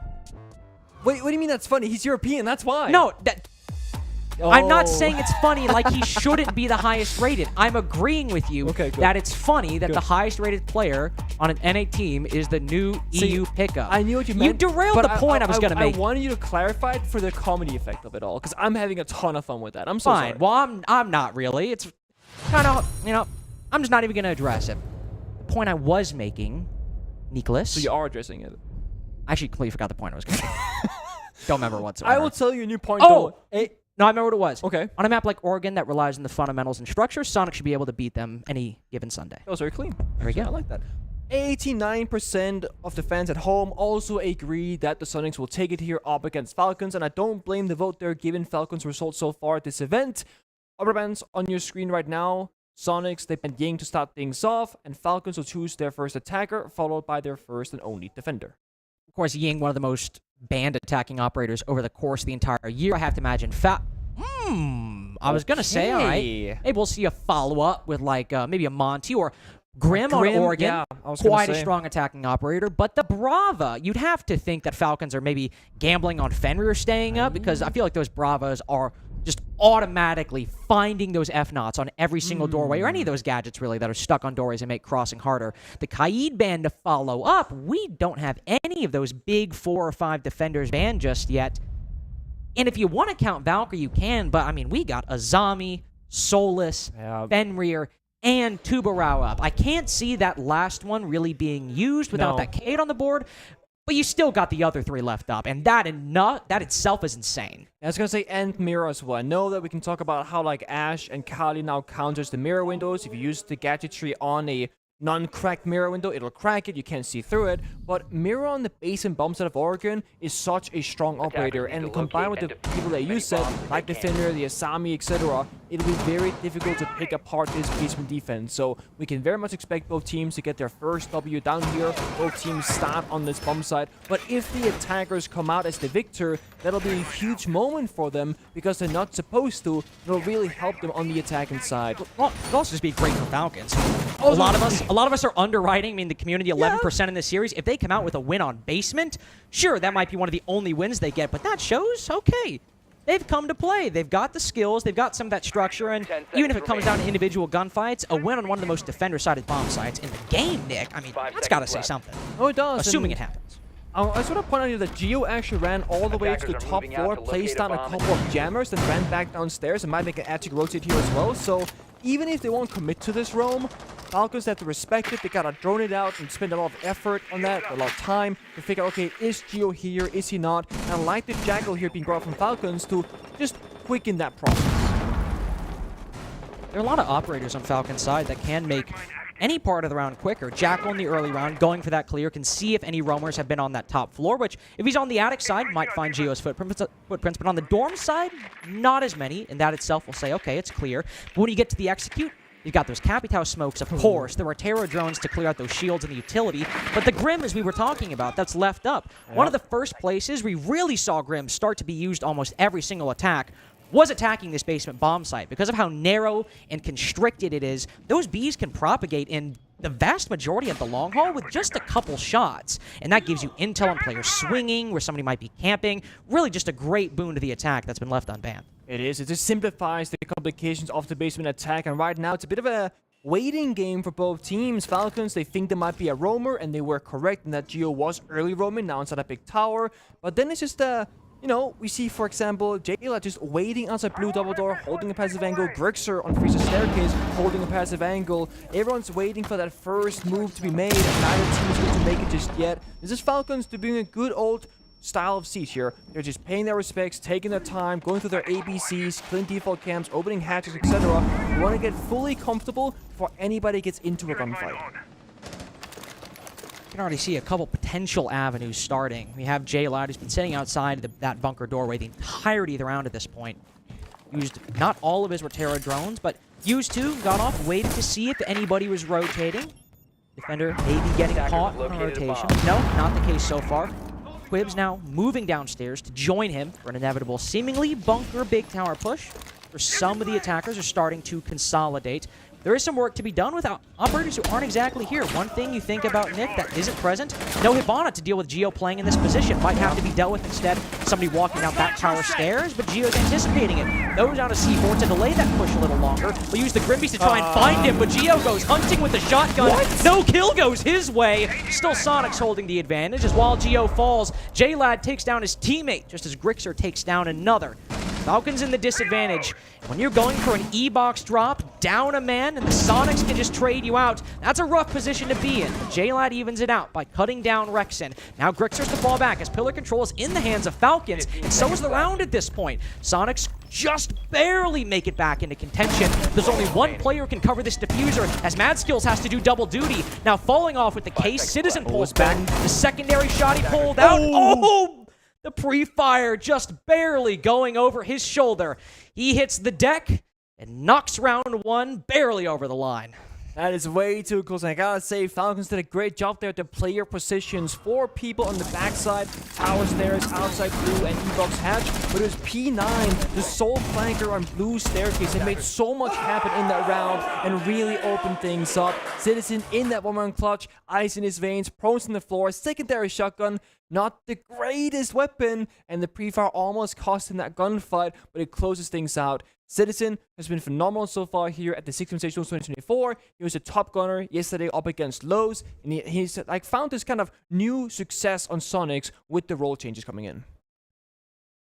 That was definitely the most surprising thing to hear about, because when you see just one young player being injected into a roster, you think, all right, I think the most stereotypical kind of lay assumption one could have is, oh, he'll go on entry, and then, you know, Geo will stay on hard breach, Rexen maybe first or second entry, blah, blah, blah, blah, blah, right? And you don't really think that a whole lot's going to change. But then you read that interview Seth gave to Fresh and Up the Siege, and you're like, oh.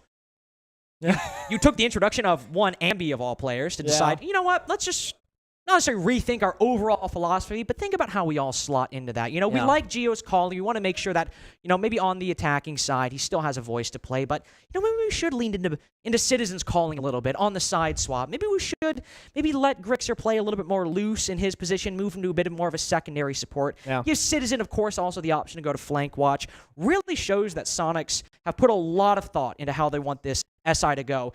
And I think that's a really smart move. Of course, we could get into the merits of it, but Sonics underwent another big revamp after their very quick exit at the previous SI, topped their group, right in contention with M&M, and then went out extremely quickly. And at that point, you have coaching staff getting reintroduced, some reconsiderations for how they want to play the game, and that ended up netting them a decent bit of success with appearances at Copenhagen and going out in Atlanta early, but the BDS, who looked incredible that event. So little asterisk there. But SI definitely is an event for Sonics, one of the best teams in North America, that always has this connotation of reworking how they're playing, but specifically geared for success. And so far in this group, you can't fault it. Just want to add a final note to that, is that Sonics, like, they've always, since like Citizen joining and before that even, they've always been very happy at like evolutionizing themselves and how they play. They're not like stagnant doing the same things over and over again. They're happy to try with role changes, roster, support stuff, etc. if they have to. Of course, they haven't made many direct roster changes directly, but when they feel like it's time for a new player to enter the system, they will introduce them.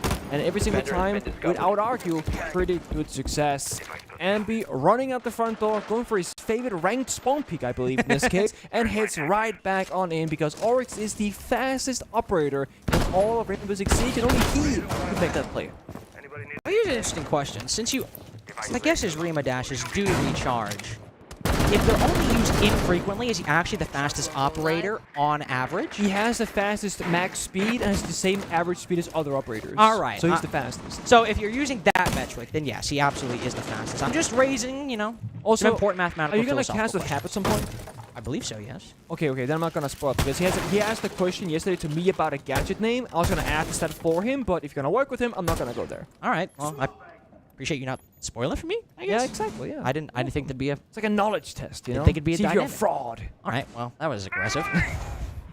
Minute into the round, not much has transpired, as Oregon sometimes tends to result in slow attacks, especially against a team that is very much still trying to get their feet under them, as Falcons are. Basement might not have gone their way. Don't need to beat yourself up too hard about that, but with a drone literally under Citizen's feet, that might just have a good idea for what he could do here. Dokumi Call also going out, but we saw this a lot, or at least Parker and I did. Maybe you did as well in the Bliss SSG game. A lot of drone usage, but nothing gained for that. Right now, 5 drones gone at about halfway through, and some Twitch drones as well. What have Falcons really gained from that? I was gonna say they keep checking where Citizen is playing, but they're just checking for the sake of checking. Nothing's happening off that. J-Lad's still outside the building, just kind of wasting time, I would almost say, here for Falcons. And they're progressing relatively slowly on the map. Sure, Mavericks open up that big tower rotation, but as time progresses, they keep losing drones. They're not gaining ground, and time really is taken away. 1 minute, 5 seconds left, and they're only just now entering the trophy portion of the map. It's gonna come down to gunfights once again, but in a 5 versus 5, this will favor the defense, and with Citizen getting the opening kill finally onto J-Lad on small tower, this will heavily favor Sonics. You're thinking, what was J-Lad really applying there? Was he just trying to maybe catch someone on a rotation, go for a late flank up white? But with how much utility he expended, the Twitch wasn't used to really shoot anything. He was using it to actively drone the Azami. That's utility you could have used on the execute. Meanwhile, there has been some success. They've opened up a bedroom wall, are now very successfully applying pressure onto the attic position, at least in allowing Quibs to push up and maybe push further into the bedroom. They are indeed in. They've cleared out the close corner, but Ambi's cut down the attic player, the player who could have added another dimension to Falcon's attack. 2 kills suddenly go their way. So, despite the very weird and slow attack so far, Falcons have a momentary lead. Sonics fight back in their entrenched positions, and as the final player falls off the diffuser, Sonics take their 2nd round in a row. All they needed to do was trust in the setup. And I think that you are correct. The biggest question mark for me there is J-Lad on small tower. What are you doing there? Let's say he wanted to go up wide staircase, help his team. Well, instead of going through small tower into dining where Citizen was playing for a very long time, what about just jumping in the bottom white stairs window, kind of cut off the map in half there, ignore Citizen, or lock him in? Because now it's a cat and mouse game. Citizen found both these drones, but J-Lad goes in with 0 intel, 0 support, and just kind of dies for nothing. And then 30 seconds later, that's when that bomb site execute goes through. Citizen is back up on the bomb site, and again, defense is more guns facing the direction of the attackers. They have no real way into the bomb site. And I think there, Falcons, because Oregon is such an old map, they know how to solve the old problems. Exactly. They know how to open up the bedroom wall. They know what to do there. But when there's an Azami who's seemingly by herself inside a small tower, they're like, well, I mean, should we take her down? Should we ignore her? Do I send 8 billion Twitch drones at her? I'm not entirely sure. Falcons are stumped, end up losing the round because of it. Now they're in a position, thankfully, where they can attack the tertiary bomb site. And as I feel every caster is obligated to say on Oregon, this is where, I mean, everyone, literally, everyone says everyone says this.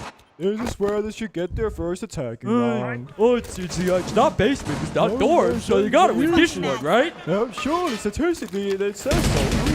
It would be funny if we look and it's like meeting 85% defensive. Oh no, I'm a fraud.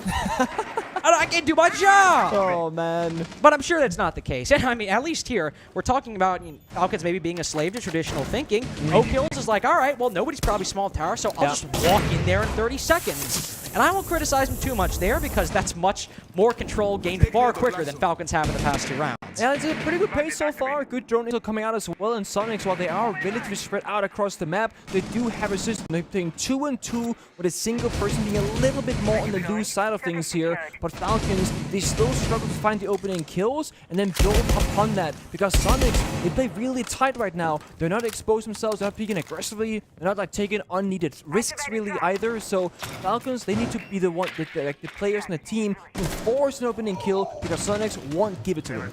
I think that's the perfect mentality for this. If you're facing a team that on paper is more internationally inexperienced, who maybe doesn't has as strong of a system. I mean, Twister just coming in on this roster, I'm sure can give a lot of experience and a lot of insight, but this is his first event with the team. That kind of stuff takes time.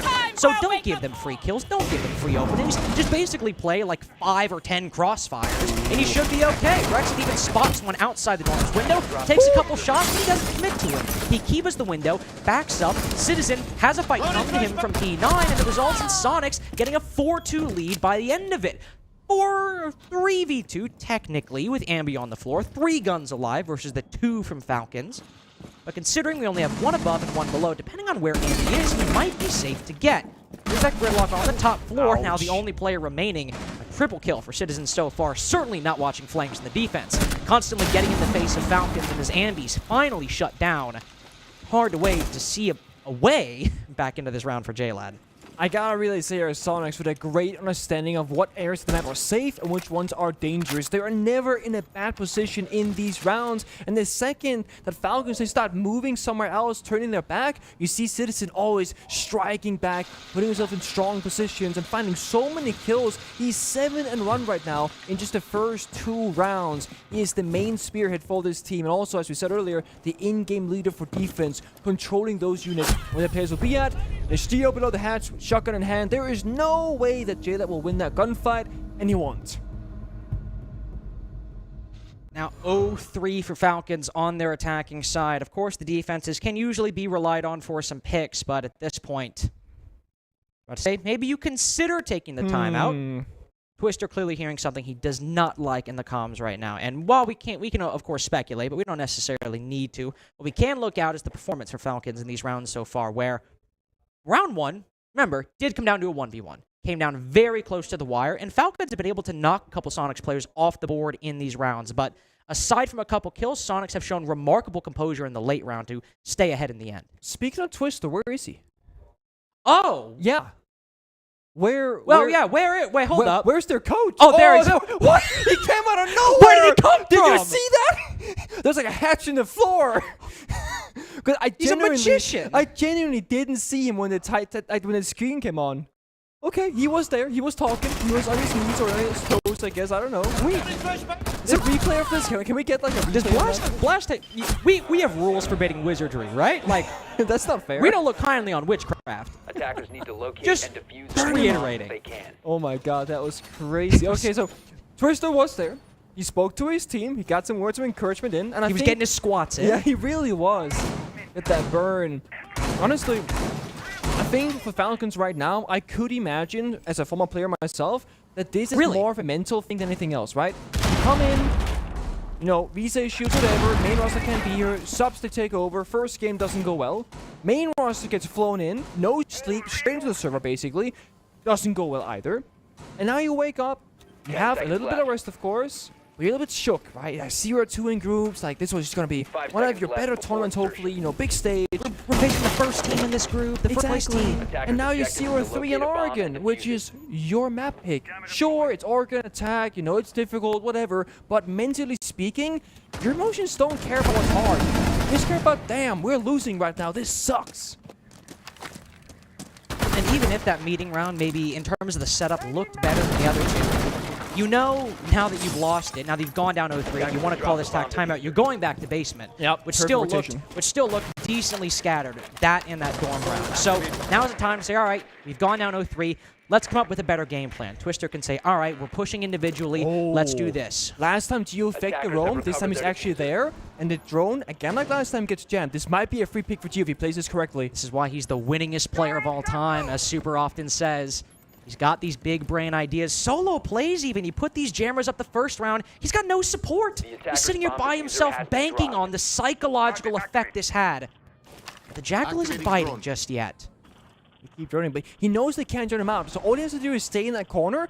But if Falcons make the right play and call for backup, Geo will be stuck in this position. So the question is, do they think there's actually a roamer in play, or is it just the mind games playing tricks right now? Well, Jackal will find out. You still have to give credit to Quibs' instincts, and they pay off! That's why they bring that Jackal. But again, that wasn't necessarily the Inox at the beginning. A lesser player might have just gone forward, said, all right, I haven't droned it. I'll swing it. I'll dry peek it. It was there last time. Yeah, it was there last time. I'll just check it. Somebody's probably not there. But he said, you know what? I will rate. And it might seem like a small thing, but it shows that there is still quite a bit of forethought going into these plays from Falcons. And he's able to take down Gio because of it. Yeah, I mean, that is a huge one that round. If Gio gets that kill, that is a massive effect on the attacking side. They got a fine team run up the staircases, like chaos in the server. Whereas now Falcons, they played this 5v4. They finally get that opening pick on the strongest defender favorite bomb side. So this is their moment right now. Okay, couldn't win territory, but they might win an attack against the primary bomb side if they can succeed here. They've got the utility for it. Sure, maybe the Dokkan calls are gone, but they got plenty of flashes, plenty of smokes on 3 different operators. Of course, those Bs that I mentioned before, they send the fireball past the freezer wall, try to work that player out of the corner, or clear the long hallway, make it more uncomfortable, and they push back successfully so far. Only Rexon still positioned to directly deal with that freezer push on a close angle. It is barricaded, though. I've not seen this one before. Phenom just starts spraying through it, puts somebody down to 1 HP. A lot of shots going wide. That's 2 potential kills that Twitch could have landed. Instead, it's Quibs for his second. The player for Falcon in this round. P9 finally going down. Again, missed opportunities on that freezer position, but Rexon and Grixer, because of his efforts, are both 1 HP. They have to be careful about the gunfights they take, and that puts a lot of pressure on Citizen, who's now just fallen. Only Rexon now left, but 4 seconds remaining. Do they have the diffuser? Doesn't really matter. O kills with the final one to wrap things up. Or Quibs, excuse me, and making it a triple for him in round 1. But more importantly, Falcons' first round on a very strong defensive bomb site. It's very close there. Mad Skills on the Capital did have the diffuser, but he was in freezer, sprinting through the entire map, basically saying, wait for me, guys, I'm coming soon, but I need you to buy enough room here from freezer to the bomb site, escort me all the way there. And right as the round ended, with 2.5 seconds left, he entered the site, could have started planting, but that was really messy from Sonics. I feel like when you have Rexon and the Warden playing on that A-bomb chassis position, Chala as some NA teams call it, you take on those goggles and you look through the smoke grenades inside a freezer. Warden didn't really get activated. Twitch pushed up, almost got 2 kills, and really forced Sonics back to the laundry pad of the bomb side, giving up so much space to the attackers. And again, Gio died earlier. What if he had been alive, right? Good questions. What if he had been alive? But also, I mean, to Gio's credit, the way Falcons ended up finding him really was only possible because of that Jackal pick. And you know, that is somewhat of a credit to Falcon strategy, but also an indicator that sometimes you could have a really great play, a really smart psychological effect created on your opponents, conditioned in round 1, now coming into play in round 4. But if somebody picks one of those niche operators that just so happens to give them a counter to you, there's not much you can do. So Falcons end up, whether it's by providence or strategy or likely both, end up getting that opening pick and then capitalizing on it for a successful round 1. Now they just need to do it on the other 2 bomb sites that they lost previously in order to have a chance at ending this 3-3. Sonics have moved to dorm, as I mentioned, and this is looking like that meeting attack instead of the dormers one. We have a Dokkan in the building in 30 seconds. Yeah, this is very quick, very aggressive. I like that Jello will stay here. Don't push the barbed wire. Don't make yourself exposed by any sound cues here. And just say, if anybody from Sonics moves down the white staircase, they will die. We'll get another opening pick. So it's like a 4-1 front right now. They have 1 lurker and 4 other players trying to progress on the map, apply pressure, and figure something out. Gio, he loves playing on these island positions where he is very much alone. Last round, and Kid storms in the roam. Now instead of Armory, but Rexon is nearby with the support rather in Big Tower and gets a kill from far away. Both teams acquiring a kill. But Gio and Rexon as well, but both those players likely the most exposed there, far out. You can make an argument, though, for Citizen and Grixer maybe being exposed as well, the only 2 players in the bomb site. Falcons are circling around the dorm's position with Quibs outside the dorm window. They're spotting the Azami inside of Armory, marked perpetually. Gio all the way on that island now down. He can easily be finished off with the Bailiff. 2 kills for O kills. That's a bit of a contradiction right there, and it gets an advantage for Falcons. Yeah, and now we need to see that Citizen Nash start lashing out, finding those picks because we have Quips on the big window, shutting down 1 rotation. 3 members on the Armory master bedroom side as well, slowly getting through the breach, slowly making their way towards the bomb side. Rex on a great flank here to retake the white staircase, but the thing is, it's already been surrendered by the attackers. No one is any longer there. There was a kill being found, but Taylor again finding Rexon. O'Kills from that window too, cutting off maybe Citizen's rotation, accept any angles through that soft panel on top of White Stairs. Pushes on through, J-Lad not looking. That's the way to bring this back in. Citizen then backs off, forces the rotations from Falcons as O'Kills falls off the rappel, moves up Trophy Stairs to now consolidate inside or outside the Wolf door with P9. F not causing a bit of chaos at this particular moment. It's shot. Falcons don't have a lot of time, but they have a little bit left to try and coordinate something. How many? Oh yeah, 2 drones remaining as well. Again, only 20 seconds, but O'Kills maybe gathering a little bit more intel just to be safe. Grixer instead taking one down, a 3K for the Grim in round 5. Who's generally the other one is, but Citizen just has a little bit extra in him. Able to peek around, catch the Grim off guard, but another very close affair that Falcons, maybe in another world, could have won. I'll be a little bit critical now and say that ever since Citizen moved to North America, he kind of lost the EU touch, right? He was basically a Shaiku 2.0 back in prime European time. Always clutching to, don't look at me like that. He was a phenomenal fragger. What do we have, the cooties? What are you talking about? Look at this. He is actually him again. He is getting 2 1v1 so far against Falcons. Statistically so far in this tournament, playing great again. I feel like this is more EU Citizen than ever since he moved to NA. He's been on the same team. He's been on the North American team for a year and a half now. And you're like, and he moved from EU to NA, and he lost the EU touch. Yeah. How did he get it back on an NA team? No, I'm just saying. You know what it really is? It's the ambi touch, Nick. It's the ambi touch. I'm saying you're trying to attribute it to. Okay. Well, that's not what you said. Well, I said he lost the EU touch when he moved to NA and didn't play like he did before, and now he's back performing again. All right. That's what I mean. All right. Fine. My point is, he was phenomenal, and he was good. You know now what? He's phenomenal. You know we can agree on? He's 9-2 right now. The big reason why Sonics are up, because 2 rounds came down to a 1v1. This could be 3-2 right now. If Citizen loses 2 gunfights across 2 separate rounds, Falcons could actually be in the lead on their attacking half. But Citizen being so good in the clutch. Sonics instead up 4-1. And Falcons, all they need to do is get this next round to achieve what is often the bare minimum on Oregon, that 4-2 half. And they won basement previously. Could be more doable. And talking about psychological conditioning, Gio not only not in dorms, not even on an SAS operator this time. He's on Fenrir. He said, nobody's walking in on me.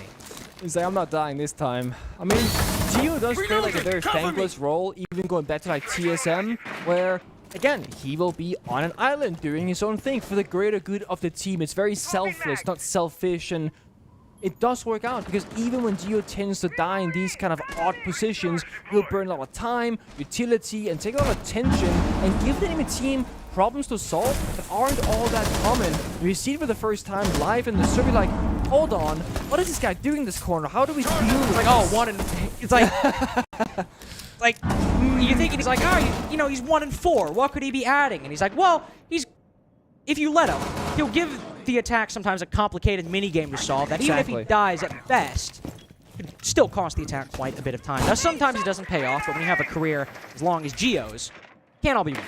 No. And sometimes even a winning idea might falter for reasons completely out of your control.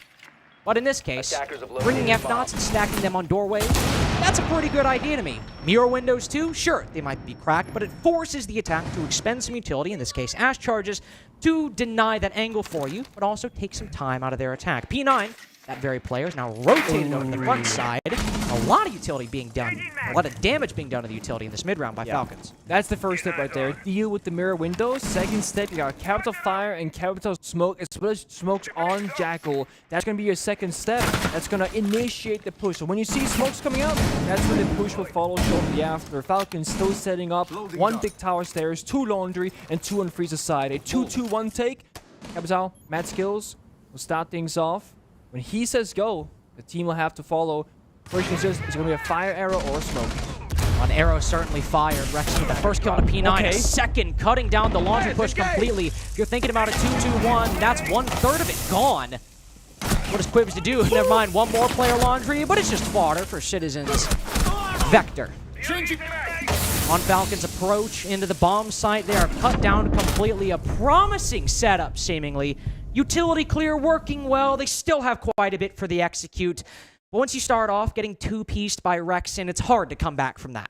No, it is, and I feel like there is a better angle there for the fire. He used the capture fire arrow for the hallway itself downstairs, where if you know that Rexon or Warden is stuck in the corner of the chassis, that should be your first priority. Fire him out, force him to move, or stay in the fire and burn to a crisp, and then once you clear that, you go to the next step. They skipped Rexon.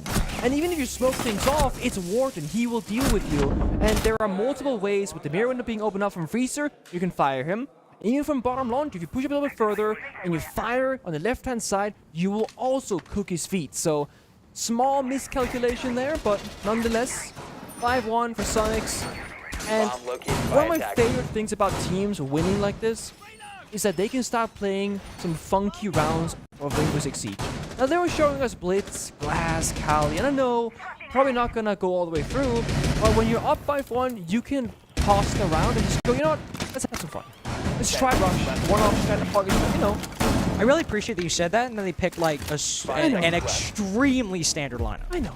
I'm saying that there's a chance for it. It's not always. Listen, you're setting up a potential for what could happen in this game.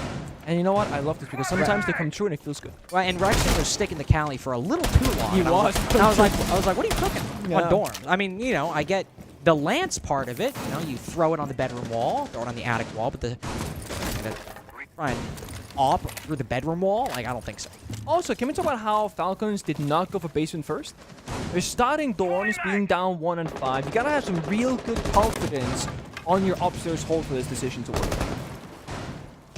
We'll see what they have planned exactly. We've got 3 different defenders inside of the site itself. One of them being a zombie who, if you're gonna put someone on an island, you'd think it would be her, whether it's Big Tower or Armory, but in this particular case, they have Quibs up inside a Big Tower, and while you lose those Kibas and that protection, a lot of times the way teams clear this is they just huck a bunch of flashes in to try and disorient you, force you in a different position. If you have those warding glasses, you can buy yourself a lot of time.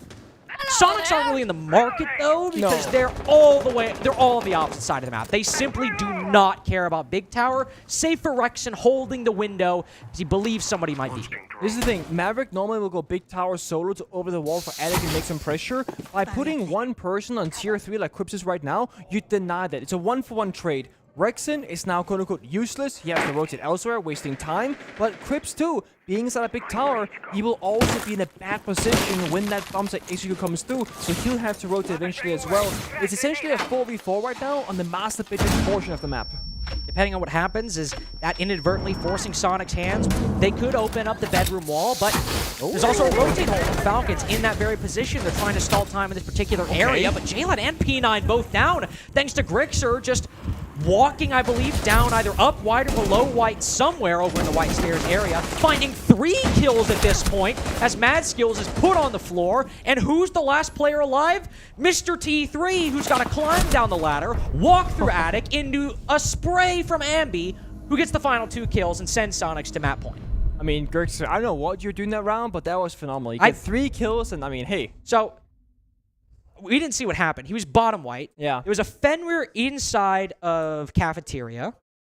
And then he got the 3rd player, who I believe was moving around like top white. I don't know where that 2nd player was, because we had 1 guy in T3, 1 guy in cafe, the other 3 were in site. Yep. I guess he could have been a hatch cafe drop, guy, maybe hatch drop or white stairs would be my guess. Yeah, either or. But yeah, getting those 3 picks, I mean, it looks so simple, essentially, from the outside. Also, so something about this. So, back when Geo played on TSM, he always hovered glass every single round.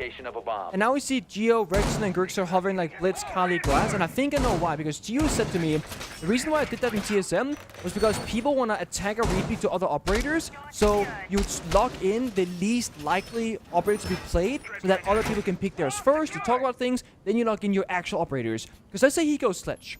And then Rexon's like, oh, give me Sledge. Then he has to swap off Sledge. He can then pick Sledge. Geo has to pick the real operator. It gets messy. Bolo does the same thing on Dark Zero right now, where he hovers glass most rounds. You know, well, one interesting thing. It's a TSM thing. Well, it might be a TSM thing. There was, 2 years ago, there was a CL team called Aqualix. Okay. Pro is going to be losing his mind right now that I'm referencing this. There was a CL team called Aqualix, and they would do the same thing. All 5 of them would hover like Blaz, Kali, Blitz, like these random operators. We're all like, why are they doing this? Yeah. And maybe that was for the reason. And hey, you know who's on that team? Gasher. Oh. I'm saying maybe Gasher brought it on. I'm saying Geo, Gotta pay respect to your elders. That's all I'm saying. An old man in a young person's operator right now, Blitz. They didn't shoot the construction default cam until just a second ago. And there we go, injured. Blitz going in, going out, or no? Yeah, she's dead. Well, that, old man, young operator, doesn't work out. That didn't end well. No, it didn't. But you talked about sometimes going for a goofier one-off strats. I will say, I think the Blitz rush up elbow has been done enough that it's gone off necessarily goofy one-off. It might not be a commonly used strat, but it definitely is a fallback or a choice for teams who are looking to get a decisive win in the round to try and catch a team off guard. Yeah, I mean, the thing is, even if Geo didn't die to a C4 like that, there wasn't really any true follow-up. The shield here is, denying the entry pathway as well. I don't see how this would have worked regardless. Yeah, and Ambi just trying to not only recover the diffuser, but find a kill on that player in the bunker. The first engagement doesn't work, and there's players behind him. Isn't currently stuck on that tower stairs, whereas Grixer was behind Ambi on the side of bunker. Doesn't look at the first one, though. Not the second. P9, a nice little three-piece for himself in round number 8. And they all know Citizen is up here. I mean, we're throwing impacts at this point. Like, Falcons just want to get this over with. I think that's a 4K from P9, if I do say. So, I believe so. Good stuff. Shout out, as Grixer just said, movement demons. Still need 4 rounds to go for Falcon. I was going to say, great. You win basement, expected outcome. You are now 2-6. Or 2-6 against Sonics. It's like, you got a long road ahead of you, and all Sonics need is one round where either they fuck up or Falcons make a singular mistake. Losing the round that quickly for Sonics, if anything, it's smart. You reserve the energy for next round. Now you're not going for a hard-fought round. If anything, you can even build up some momentum or some hype. You see Geo rush in and die to a C4. You just clown him a little bit, make fun of it. Like, wow, great play, Geo. You died immediately. I'm not actually saying that. Guys, this is a bit. I'm like pretending I'm a Sonics player, and then I'm in the team comms. He wants to be in the team so bad. I do. Yeah, please. Super, if you're listening, you're probably consuming this. Carter is desperate to join the Sonics. Dude, it's so bad. You know what it's like in the green room. They're making fun of my feet. Making fun of my shirt. I'm spilling water on myself. You have no socks on, no shoes. The second we started casting, the freaking shoes came off. I know the satisfaction. 5 seconds to go. I know satisfaction of like a woman who's had like a long night out. And she takes off her heels and just like walks to the car. Okay, my slides are not that comfortable. Like let's get one thing clear. And I didn't want to wear shoes today. I don't know. I like it. I like it. And they're for free, you know? For free? For free? Speaking of free, remember how free that Dorms round was when Quibs was stuck in T3 till it was a 1v5? That's what's free. Let's see, Citizen taking a bit of damage here on the gridlock this time around. 12-3 to his name and a very hot start. Bit of a quiet middle situation here, but then, of course, had a couple of kills in the last defensive round. It's going to be another slow attack here for Sonic. So Sonic yesterday against Lowe's. Sonics that are taking their time, doing things the right way, if you will. Yeah, they can go quick when it makes sense, when there's an opening, when they got intel, but it's also great to see 1, 2, 3 ABCs, do utility, do verticality, lock down the angles. Everybody ready? Okay, 3, 2, 1, execute. Let's see how strictly Sonic stick to that pattern. Positions they're taking certainly allow for it. They want to get the bedroom wall again, just as they did before, but not a lot of hard breaching they have. I mean, some hard breach charges, sure, but they've realized, hey, if Falcons are running a setup where the bedroom wall is half open, you don't necessarily need to run that thermite. They're doing the same for the attic as well, because they knew Quip was in T3 since he rotated back up attic. They don't need to go for the standard solid hard breach, 1 and 2 dedicated ones like they did before. Now I have to be a little more careful, though, as Ambi falls. Citizen's still on low HP from earlier. Falcons in an alright position to gain an advantage here, not just in terms of the 5v4, but to really start costing Sonics a bit more time. Yeah, they're kind of locked out here. That last bedroom closet rotate with the shield and trophy is really stalling out here on the side of Sonics, and they got a problem solved now. It's difficult. P9's out of attic. Shield now got dealt with, but there's only a minute left. They're kind of spread apart. Grixer, big window all alone. We can't just jump in. Whereas they only now are getting over that closet wall towards the bomb site. Just now shut the armor default camera. And just now saw P9 and Cribs are roaming at big tower side of things. P9 did fall in attic, but Quibs can retake this position. So it's a 4v4 from both teams, and the position they just cleared can be filled once again. So long as the Warden can make his way up without falling to the gridlock. He's made his way to the Acres very position. The Sonics are aware of this, but you're starting to get to the point where knowledge is not enough. If you're not able to deal with him, you might fall to him. Citizen, the person who cleared it in the first place, has died. Quibs then follows it up with a kill onto Geo, and Falcon seemed to seal the round in a nice, quiet little bow. There we go. Q6Z with maybe 2 to 3 kills in that round on the flank up Big Tower. In a much better position than he was in the previous time he tried that flank, wasn't he? This time it worked out. So, this is now the tertiary bomb site moment, right? And as you should... Oh, shut up. Win it on the attacking side. Sonics, they would like to. Because if they don't, full bomb site rotation goes through for Falcons. They'll go back to basement. Or I guess, actually, in this case, they go back to dorms. But yeah. Actually, no, wait. Let's do some quick math here. Bang, bang, bang. Basement would be open. There it is. Nice. Anyway, Sonic's tactical timeout. Actually, that's entirely what this timeout's about. They're like, wait, what site's out? Yeah. What's happening at the side of dorms? What does that mean? Yeah. So, I think right now it's about, I'm not sure, actually, what this is about. Because I wouldn't say things have gone poorly for Sonics. There's been some small stall-outs, struggling to deal with utility, but that's expected. It's very difficult. I could imagine it's more, maybe more about playing more close together. Grixer and Big Wind in that previous round didn't really do, quote-unquote, anything. He was stunning, using soft breach, but the second he jumped in, he's dead. Because you cannot jump in the big window. Kid Storm Repel gets you more value. Flanking Attic gets you more value. Maybe flanking the guy in Big Tower of Quips gets you more value. So I feel like small changes here for Sonics, nothing too crazy. And I think it's also a case of Goddess probably hearing something. Of course, we always say this. Hearing something she doesn't like in the comms, but you then have a decision to say, okay, well, it's still 6-3. Yeah. You maybe have, one more round of a buffer. If it ends up being 6-4, then I'll call the timeout. But then you have a question of, all right, but if they don't have enough time to work it out, they've only got 2 rounds until overtime. Yep. So they were up 6-1, they lost 2 rounds. Better to be proactive and just try to fix and get ahead of those issues than let them potentially fester and leave it up to the team for 3 rounds and then not have enough time for the team to actually fix those mistakes. We'll have a bit of a tech break because we had a drone bug. We'll say, Is that for sure? Do you know for a fact that I saw Rexon say drone bug in chat. Oh, I so, didn't assuming Rexon is not lying, yes. You never know. Yes, Extended timeout. That's technically true. Abusing I the don't system. know. Maybe the admin also does not have eyes and was like, sure, Rexon, yeah. Whatever you say, drone man. bug. I'm the biggest Richie fan of all Exactly. time. Maybe they're best friends. Super's like, I'm going to PayPal this guy right now.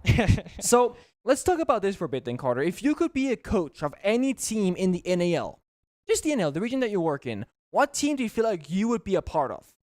It can be culturally, performance-wise. Mirage? it can be teams that aren't here as well if you want to. Wow, that was rude. Whoa, rude. That was mean. Okay. Well, actually, no. This past Mirage roster was not that bad. Solid. It was okay. I mean, Yeah. Didn't have Kento. Shout out Kento. Good friend. So where do you feel like you'd slot in? Where do I feel like I'd slot in? I mean, don't get me wrong. I think I'm a smart guy. I think performance-wise, most of these people are probably better at their job Let's than I say would no be. team had a coach. Oh, okay. You're slotting in where you belong. Okay, but if you're talking about slotting in where I belong, I'd have to say culturally, because if no team had a coach, we're also assuming that there are no qualified coaches in the market, correct? Okay, sure. Listen, when it comes to something that I'm not confident I'd be good at, I tend to assume there are quite a few people better than me, and I don't want to be like, yeah, I think I could hop in on, I don't know, let's just say the Sonics. And make it, I'm not going to say that. Step aside. That'd be ridiculous. Yeah. No, I love Lauren. Shout out. She's great. Yeah, she's great. I think culturally, that's a good question. Yeah. I feel like you would fit in with SSG, like the screaming people, a lot of energy. You'd fit right in because you can they talk loud, you talk louder, they talk loud, you talk louder. Ashen and I would get it to some good hijinks. Exactly. You know what? I think you might be right, because I think there are some parts of the SSG culture that I might not be a fan of. Like if I have to wear suits every game. Not a fan. I've got to, I got to give some credit to wearing suits to give yourself more confidence, because when you wear a suit, you feel empowered. Feel good, and especially if it's a well-tailored suit, you feel good. But it gets hot sometimes behind those players.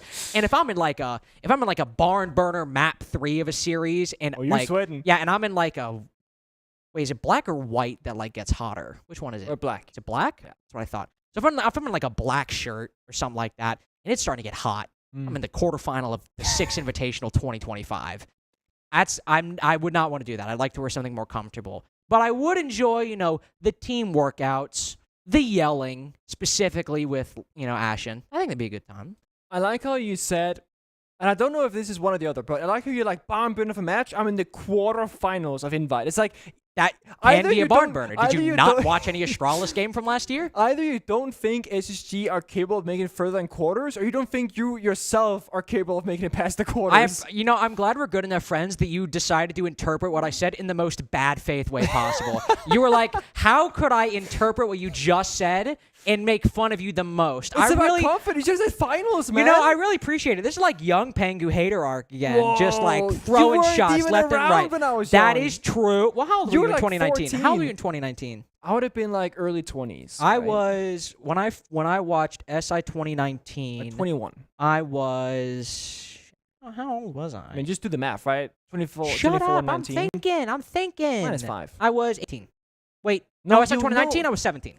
Yeah, okay, so you were kind of around. It was February 2019. Yeah, So you're like 1 meter 40 centimeters tall back then, but you were around. I was about 3'5". Yep. And I was allowed to ride the kiddie rides at amusement parks. Awesome. You know the teacups, right? You know those in America, right? Yeah, I know those. The ones that make you throw up. You love those. Well, I don't love that aspect of it, but like I am really, really not into rides. So you like the teacups that make you throw up? They were like my limit. They're the craziest ride I could handle, but I'd still throw up. So 14-year-old Nick is on the teacups and he's losing his mind. He's no. 21-year-old Nick is in teacups throwing up. That's very silly. I know, it's very bad. People are like, let's go to Disney. I'm like, yeah, we can see good stuff, right? No, amusement rides. I'm like, rides. My dad one time, I'll finish the story, we'll obviously get back into it. My dad was one time, we were at a theme park. I was too short to get on a ride, but I was like just too short. And at the theme park, they had like, the way they measured your height was you stood under this metal pole and they swung it. And if it went over your head, obviously you were too short. But it was like just a little too tall. My dad was like, can you feel it brush your head? Because I'd been measured up that day. And I was like, yeah. It's like, when you feel it brush your head, just say ow. And so I felt it brush my head, and I said, ow! And she's like, oh, I'm so sorry. And they let me on the ride. I was going to say, it sounds like smacking kids with a metal pole. No. It's not like that. When it slid off my head, I sat down, they let me on the ride. That's genius, I was like, my dad's a genius. He is a genius. Then, of course, he told me afterwards, he was like, I mean, I was a little worried I maybe would have gotten you killed, but thankfully I didn't. Great experience. Great experience overall. No, that's good. Speaking of great experiences, hopefully in that tech pause, Falcons will have thought over some of the courses they can take on this next round. But same for Sonics, who we had a tech. 5 seconds to go. We had a tech pause. Yes, that's the one. Into a tech pause. Into an unpause. Okay. We are now unpaused. Game resumes, and Geo is now an old man on an old man's operator. This is a better fit. Geo on the Monty. Now, when you have professional players playing the Monty character, there are many different ways to go about it. Geo is more of a laid-back, kind of passive Monty player, more about the plan, the map control. It's not gonna drop shot, hip fire people, go for crazy kills necessarily. It's about allowing the people behind him to shine and get that map control. When you're up against utility like on that previous round, with the shields and the barriers and then playing aggressive in your face from Falcons, I think Monty right here as a strategical change is actually a phenomenal idea. I mean, it's similar in a way to the... Oh, okay. All Geo, by the way. All Geo. Yeah, shout out. Geo's literally behind him. Yeah, exactly. Geo's like, dude, if anybody runs out of armory, you are safe. You are all good. I mean, in a way, Monty functions not one-to-one. In a similar way to the Blitz. They're both meant to acquire map control, clear space behind them, whereas the Blitz is meant to keep pushing forward. The Monty's meant to stop, hold that control, allow the team to catch up. So, a different manifestation, but the shield serving a similar purpose. Of course, while we're talking about that, Ambi, first kill of the entire game. Oh, yeah. Yeah, on to Quibs. Nah, I'm just kidding. The first kill after the rehost, but still finding someone inside his split. Mad skills, definitely a bit of a heat check right there. Yeah. Ironic considering they're down 3-6. Well, wrong time for everything, I suppose. I feel like that's where Sonics would never make that kind of aggressive swing out because it recognizes it's not a risk worth taking, whereas Matska's like, damn it, I'll go for it, right? And now it's a 3 versus 5 instead of a 4 versus 5. It gets worse. And you have O-Kills who's holding Z anyway. Exactly. Sure, he can't peek the main door, but he's got the cross in case somebody walks up.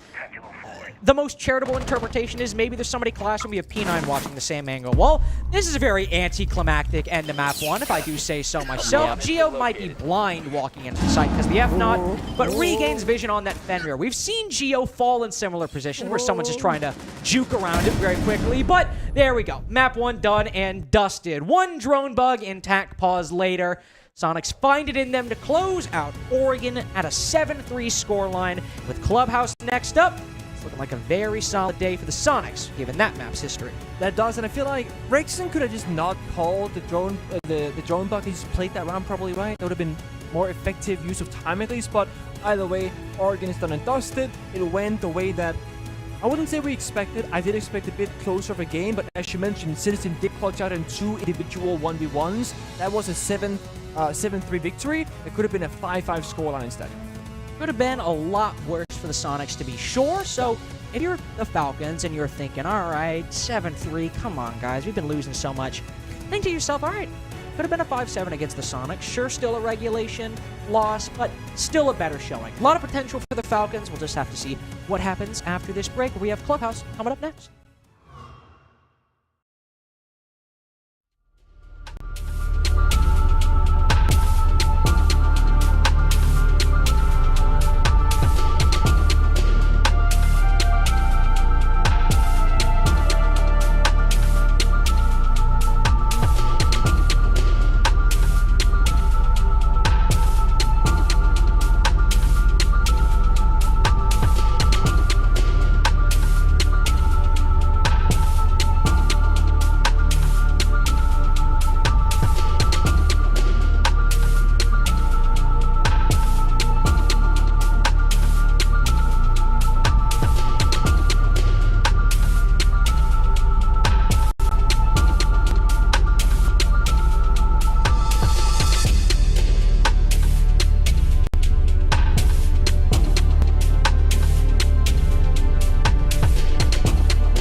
easy game for Sonics on their opponent's pick.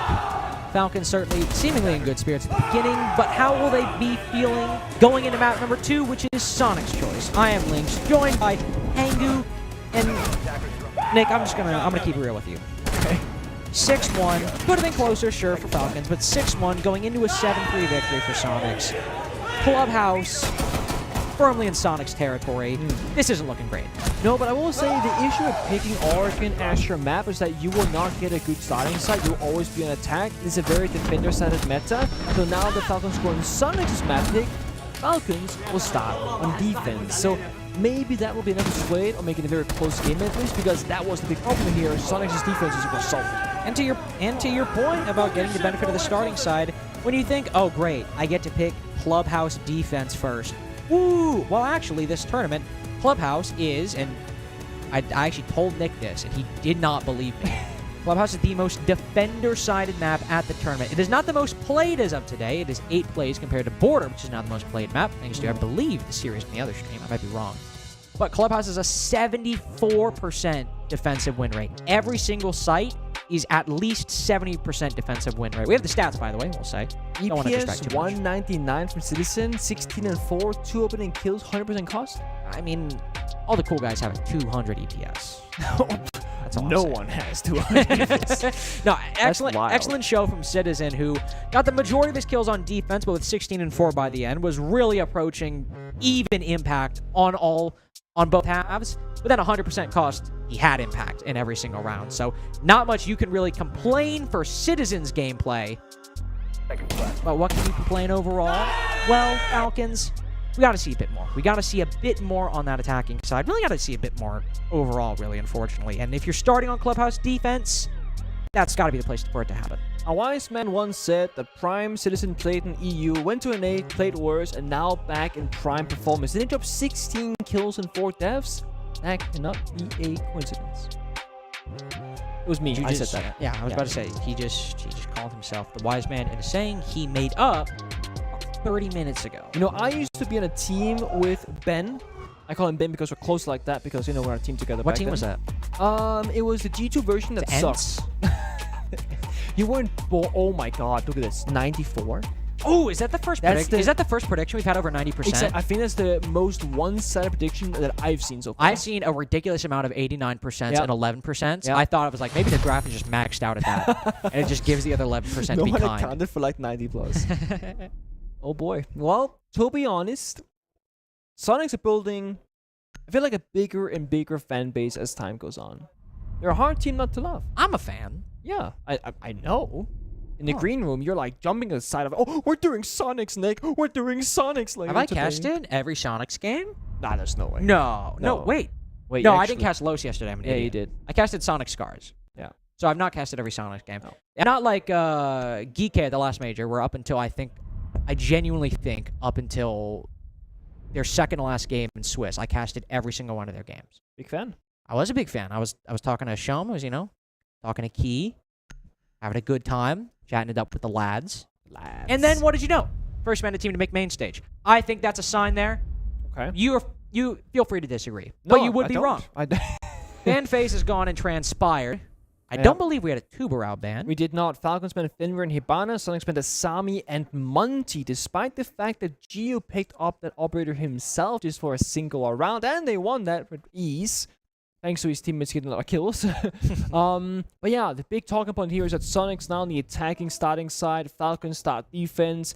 And to simplify these sides, right? Defense will have to set up a bunch of problems for the attackers to deal with. The attackers have to problem solve that. I think of all the maps in the 9 map pool that we have in Pro Play, Clubhouse is the #1 problem-solving strategical map. Because I believe that if you are a good attacking team on Clubhouse, you will always have a 4-2-half, sometimes even better. Because there are so many ways to problem solve every single bomb site, and it's like stuff on paper. You can practice it, you can rehearse it, you can counter it. Experience on this map matters so much, and we start to see when this round starts, if Sonics can problem solve these upcoming rounds, and they got what it takes to get a really good attack inside, which is what you need in this meta. It's a map that is very difficult to boil down into one distinctive trait. I mean, Border, we all know what we think when we think Border. We think gunfight, we think aggression, we think holding lots of map control, fighting on the attack.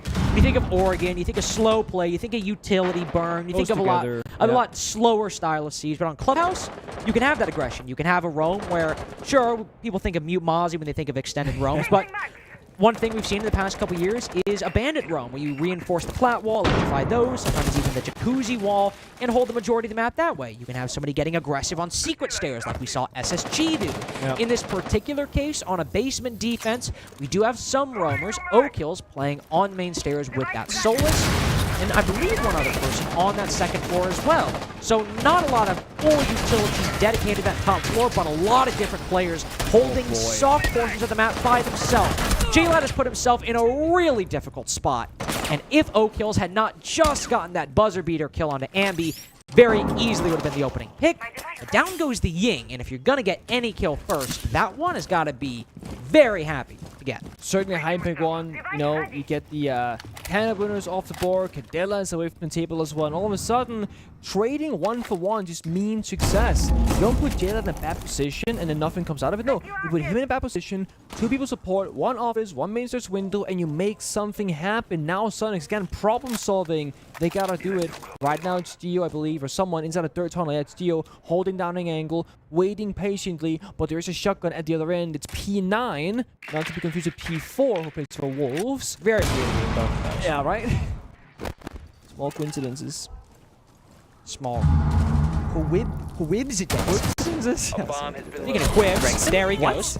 Rexon's just all the way down in blue. You talk about problem solving. One of the most difficult nuts to crack sometimes can be this blue stair position when you're attacking the basement, and he found his way in and then will quickly move out the exit.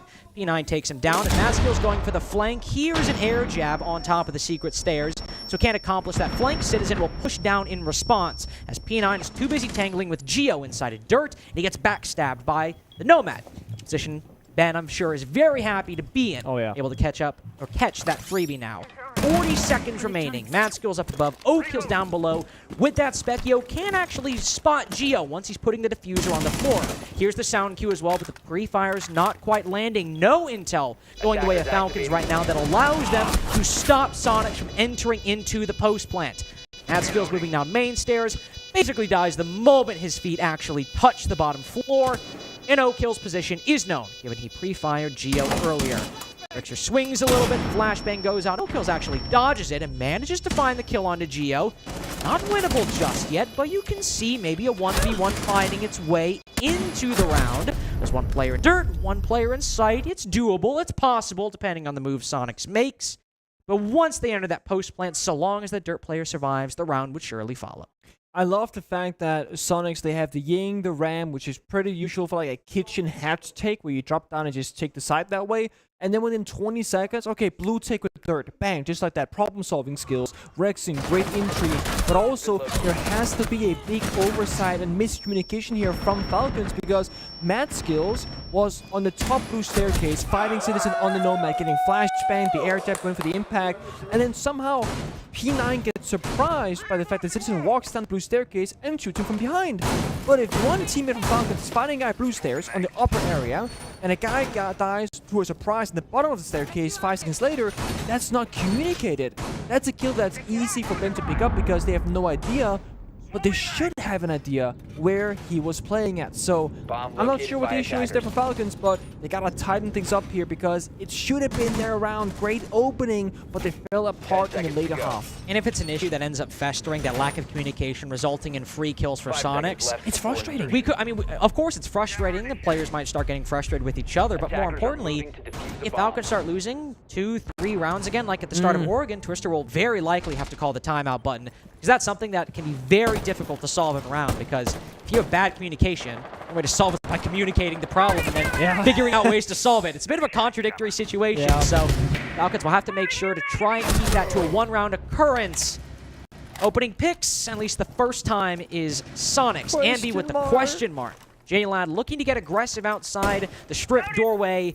I feel like this is a classic. Am I going for a spawn peek? Not paying off, and now you're left to wonder, What good could those magnets have done had you been a little more conservative? Speaking of being frustrated, if I'm a team member on Falcons, unless I signed this, been like approval, like, okay, you may spawn pick as so am I would be frustrated here because this is Clubhouse, not Border. Making these kinds of overly aggressive plays is not technically what you should be doing. It's very defender-sided, bunkering down, extending on the map, using those magnets, protecting the bandit, etc., etc., etc. And instead, you're throwing your life away for a 1-for-1 trade and a 50-50 gunfight. I don't like those odds. 50-50 is not a favorable position, it's neutral. Definitely some tomfoolery. I was debating, should you say basic mistakes, should you say maybe intermediate mistakes? You can make an argument that maybe the communication, you know, maybe that's something more experienced teams, not experienced, but, you know, journeyman teams might struggle with. And that 50-50 right there is my... You really should be factoring that into your decision making. Yeah. I mean, Ambi certainly made the right decision. He's going for the lurk all the way up main stairs. 3 kills right now, but we need to be sure, Ambi, you're pushing very far ahead of your team, and when you're in a position like that, you can get punished for it. Citizen goes for the drop, but Quibs runs out of ammo mid-gunfight. Oof. Lol. Citizen laughing all the way to the bank with that one, and the duo, I would say unofficially, of Ambi and Citizen, both getting the big kills on that round. It's such chaotic energy at the end of the table for Sonics, right? Citizen and Ambi, they're funny guys. And to be honest, when before this second map started, I told you in confidence that I want to see a big game from Ambi. You told me in confidence, which is why I'll say it on camera. I want to see a big game from Ambi here on Clubhouse. This is Oregon. It was kind of like he was there. He was there, but not much came out of it. And then that round right there, you see young gunner Ambi, 3K, quick entry, follow-up, and even greeting for the final kill, right? Classic young player fashion. And you know what? What? I think that was even such a great round from Ambi. I'm going to treat him sprinting all the way up main stairs into Logi with no real info. Yes, no, there was a drone red pinning the player the entire time. Oh, was there? Yeah, there was. Never mind, Ambi. I'm sorry. But he did swing it with the red ping, hip fired. Well, what I was going to say was, I was going to treat it charitably and say Citizen was like, I'm Logi Hatch, you rush and I'll drop at the same time. So I was getting to a similar conclusion that there was coordination involved. I just did not see the red ping. Oh, he was going really fast. And I thought the power of friendship was at play instead of the power of intel and knowing your enemy. If that was the case, Citizen baited Ambi massively in that scenario, so, you know. That was... It happens. Listen, when you're on global ops, you got to get him where you can. I mean, you said you want to join our EU ranks inside of Fresh and Friends, and you'll get baited there too, don't worry about it. I'm like, that's fine. I'm willing to die for the cause. I'm like, Carter, you can plant, trust me. I'm a team Plants player. dies. Nick's going to be like, I droned it out, you're safe to plant. I walk in, there's 4 mirror windows, 3 evil eyes, 8 yokais. Like, great. Sick. It happens sometimes. It does not happen. You lied to me. Anyway, back down to basement. Speaking of mirror windows, we have one. The common one watching blue with the dummy rotate benefit here. Well, I'd say it was a bigger benefit when you could cook nades and instantly kill someone. Is you don't have to actually play inside a generator, which can be a very difficult position to play, especially once that hatch is open. But even without the presence of frag grenades anymore, you can still peek oil pit. I was going to call it sewer. I'm like, that's not the one. Peek oil pit if you want. All right, well, he's dead. Cool. Oh, wait, no, sorry, he's not dead. J-Lad is alive. O'Kills just died in blue anyway. So if you got the mirror window looking into blue, why is there a player actively swinging and dying inside of blue? That's the big Speaking question. of which, J-Lad is also in... You can see it now. J-Lad is also in blue. Yep, he's like, it's my turn now to die, I guess. You have a mirror window. You don't need to do this. Exactly. It was like, I mean, these small things are what separates good teams from great, like you mentioned earlier, where this is not what Sonics would do, for example. They would utilize the mirror window to their advantage and not die around it instead. Yep. But what is an issue for Sonics is they're getting impact tricked on the kitchen hatch. Ibana was banned by Falcons. Getting hatches can be triggered here. Kite open, impact tricks on the board. No factor in play for Sonics either. And this is a position where even really good teams can still struggle every now and then, trying to find the balance of putting down the hard breach at the right time to maybe take down an Electro Claw that isn't placed on the hatch, while also dodging the impact trick, while also making sure that somehow you don't put yourself in an angle where they could shoot you through the impact trick hole. It's a very difficult tightrope act to walk. But Sonics, sure maybe can solve it, but it's costing them a lot of time, especially since they don't even have Moto hatch open. O-Kills might have fallen, but with that mirror window in blue, and J-Lad, I imagine, is now sitting firmly behind it, Sonics are very quickly running out of time and at a very, very strong deficit in their positional control to mount a decisive execute in this next 20 seconds. They can do it. They can win gunfights. In fact, they have an execute where they can just open up Ash while sprinting and plant. Well, E9 takes down Geo upstairs. Sure, you might trade, but you're starting to run out of time. But Ambi sends it down blue, finds one, and while he's cut down, he's created an opportunity. He's created an opening. Grixer barely has enough time to get this diffuser down. He's got to start putting it on the floor, and Rexon needs to cover. He has to watch perfectly every single position, takes down the dirt player, and Quibs doesn't see the diffuser in time. Grixer can now get back up, and it's an official 2v1 that Grixer domes and sends over the line for the Sonics in the post plant. And again, with the timer reaching 0, Falcons, they have one job there. They have 2 players, one bottom main stairs, one inside a third tunnel. Only 1 member covering the plant they're going down. All you gotta do is the guy inside the third will swing at the same time as the guy inside the bottom main stairs hallway, and one of them should get away with it, kill the person planting, and because timer is 0, the defenders will win the round. But instead, the third guy swings way too early, and Quips doesn't even find the angle for the planter either. Again, small mistakes with massive consequences, and just like before in Oregon, 0-3, timeout gets called. We're at an even worse scoreline, though. At least before, Falcons were consistently getting kills in the mid to late round, and even if they lost the round, forcing Sonics to make it a 4v3 or a 3v2, or in the case of round 1 on Oregon, a 1v1. This time, we do have a round that was very close, as that ended up being basically a 1v2 with Rexon's teammate planting the diffuser. He has to watch dirt and main stairs, and in all honesty, Falcons should win that, assuming the communication is what it should be. Yeah. But just like round 1, there's communication problems. The players aren't swinging together. They're making weird decisions that if they handle the intel, they might not make. And I have to imagine now in the 0-3 position, that's something Twister likely did talk about, is saying, hey guys, we might have the right idea, but we're not executing it at the same time. We're not getting on the same page, or just making decisions that maybe we shouldn't be making in that situation. And now that they're 0-3, Falcons, at least on Oregon, they had a couple rounds where they said, all right, you know, we could be 2-2. We could be 3-2 even. Right here, aside from that last round, it's been a very, very strong Sonics performance. And to make things worse, like that was around with Sonics, they didn't have the right tools. They didn't have EMPs, limited heart breach, very low on time. That was like the prime position to take the round on defense. They don't. But on Oregon, when they were down 0-3, they called the timeout. They did win the following round, so this was right here on grim defense, and they very much need this because mentally as well, yeah, sure, Twister can talk to his players, be like, yo guys, chill, whatever, but if you call a timeout, you go 0-4 all of a sudden, it's like, okay, this is done, you know? Exactly. We'll say interesting decision because we've only seen basement and gym and bedroom. I do think to be fair, I imagine Sonics during the timeout maybe we're anticipating a CCTV defense, thinking, all right, Twister's going to tell them to try a new site. They're going to walk through the setup while also talking about the problems. We'll anticipate a CCTV attack. So instead, they decided to repeat gym, but it has that element of risk to it. Sure, you've gone to it before. You can adjust an existing setup instead of trying out a new one, but Sonics have also seen what you have before. Downsides to every single option, but it does mean Falcons will repeat a bomb site in which Ambi got a 3K simply finding a gap on main stairs while creating one and then sprinting up the stairs, and the round ended pretty much flawlessly, if not so. Sonics are instead going for a much more structured take at the start, trying to take down hard bridge denial, open up the jacuzzi wall, and through that very map hole, or somewhere else, not entirely sure where actually, Grixer finds O-Kills. Oh, it might have been third tunnel actually. That's what I was thinking. Yeah, the punch angle. It was a headshot, so it had been either dirt tunnel or, I don't know, he really sprinted far out straight. Well, I think there we go. It was indeed. Yep. So that's a tricky old angle there. Doesn't really pay off, but again, it's Sonics with the advantage early on. That's the angle that we see right here from Rexon. And now it's like, okay, Solas is gone. Drones are hard to find. Flanking even more difficult so. But there is one positive Falcons. They still have control of CCTV cache. They still have that extension. Not that it matters all so much right now because Sonics, they show no interest in that portion. We see all the silhouettes right now.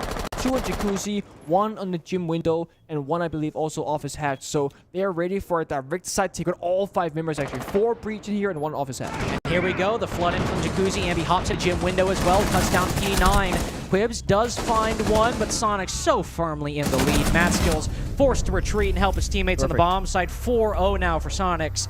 And as you said, perfect. The only element of risk there, Ambi's worried about the CC window. Doesn't matter. He just floods into gym with the rest of the team. Yeah, I mean, it's great. When you see one gym window, 3 breach, 1 off his hatch, it's like, okay, now this is where you really wish you had that 5th gun on defense because there's so many angles to overcome. The thing is, what happened there, not everything was covered. Ambi dropped the office hatch for free, got the flank on band, and that really opened things up immediately. So Okill dying early there again, a problem for Falcons. This is Clubhouse. You want to try and stay alive for as long as possible, play around utility, drone deny, hard reaching deny, etc. And that's just not really happening right now. And again, they will go to a bomb set that's already been tested and tried. Not gonna go bar, not gonna go CCTV. They're flip-flop between 2 sides that they're losing on, like, both times. It's very, very concerning that we've not seen CC at this point. Because, I mean, listen. It's not great, but it's different. I mean, it is different. And, I don't often, just because, I lack a professional background, I don't start going into admonishments. But, I mean, if we're just jumping back and forth between basement, gym, 2 sites and losing, yeah. I get CC's not great. I'm probably one of the biggest CCTV cache haters on the face of the earth. Wow. But you've got Wamai on the board. Sure, you don't have a zombie, but you've got Cade as well for Garage. You have a lot of these standard operators that you can make it work. You could do Tubaru stuff, right? Trick the wall. I'm such an idiot. Yeah, you've got Tubarau who can literally stall the platform breach if you can do it alongside a bandit. I get Thatcher's up, that makes it a little more difficult. Maverick, but there are options here that, because we've seen Clubhouse so much in the past 3 days, we know can work with Tubarau. Yeah. And the decision to go back down to basement. What are we really seeing that's different? Captain. Kills again on the roam. I guess he's not extended that far up. Excellent shot by Citizen on that C4. That's one C4 already gone. Another, I believe, pre-placed. That's annoying for the sound. Oh, it gets worse. He's dead. Yep.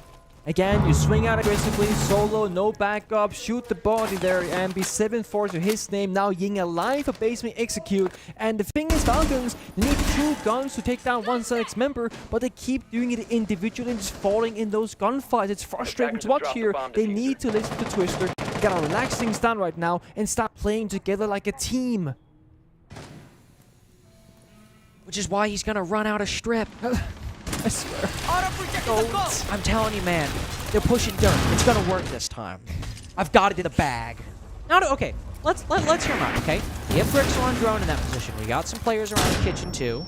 He could also go for a strip flank if he wants. Because Sonics never did clear out the roam, there are still at least 2 players on that top floor. Ambi now seems to be committing at least to some aggression in the site. I definitely think there was some communication off there. Maybe not. No, all the kills flying Sonic's his way. Ambi sends his way on in. 3v2. Now a 2v2 as Oakkills has retreated down to the first floor. Very scrappy execute for the Sonics, but one they recover once they find Mad Skills on the roam. As Oakkills has retreated, now the only anchor remaining. So when Ambi pushed aside through Dirt Tunnel, it was to open up things for Rexin. He was flanking from, he dropped down pits all the way down the blue hallway. So Ambi might have died. Rexin got a kill into bomb site control for a second, then got trade out. So it's a 1-for-2 trade technically, but of course things evened out eventually in that 2 versus 1 right now. Citizen and Geo up against Oakkills. And right now it's going to be Geo inside of Dirt. Let's say we got some glamour shots of Clubhouse going on, I suppose. Don't worry, we can still see the program feed, so assuming you can hear us, we'll tell you what's happening. Oakkill swinging Geo as he moves into dirt. We are back, ladies and gentlemen. Oakkills, though, he might very well not be. Has to reload the SMG-11 in close quarters, switches to the primary. And Geo with that secondary, able to put Sonics up 5-0. How's that tack timeout working out for them, Nick? Well, when they took it, they were 0-3. They are currently 0-5. It's not really going. It's not going great. Well, you see, the issue here is when you take a tactical timeout, your opponent gets it as well. It's not like one-sided. So, Twister can talk to his teammates.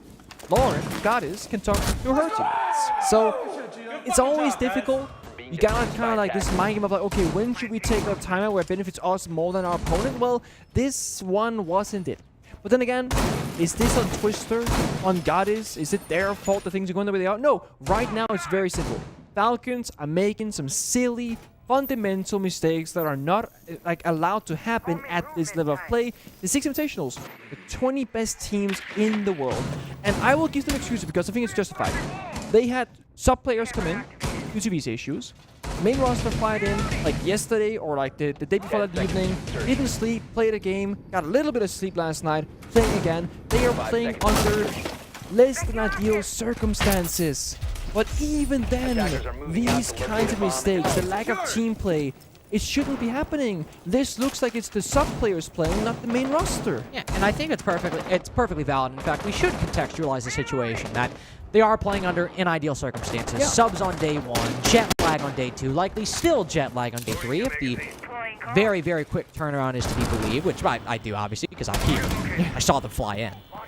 But the mistakes are still happening. Yeah. Even if they're understandable, they're still costing them the game. You're also still playing gym basement. Yeah, like 6 rounds. Last round on defense, guys. We're really not giving Sonics another look. That's not jet lag's problem.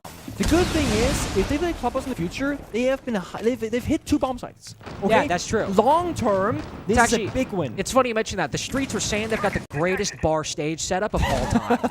Literally, like, 8 years in the making. And yep.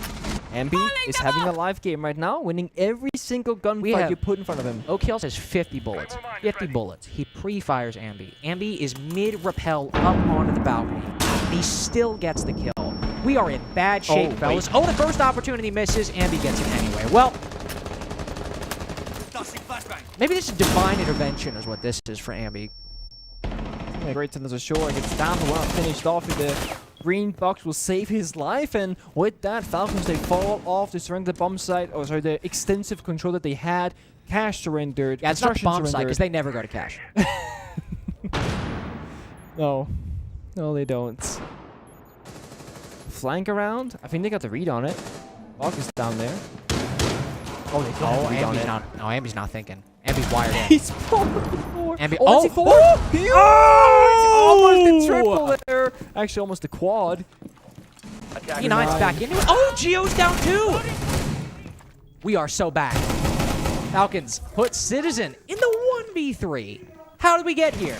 I literally thought this was going to be a 6-0. And not only is Citizen having to fight a mirror window in Logi, the diffuser is also in Logi.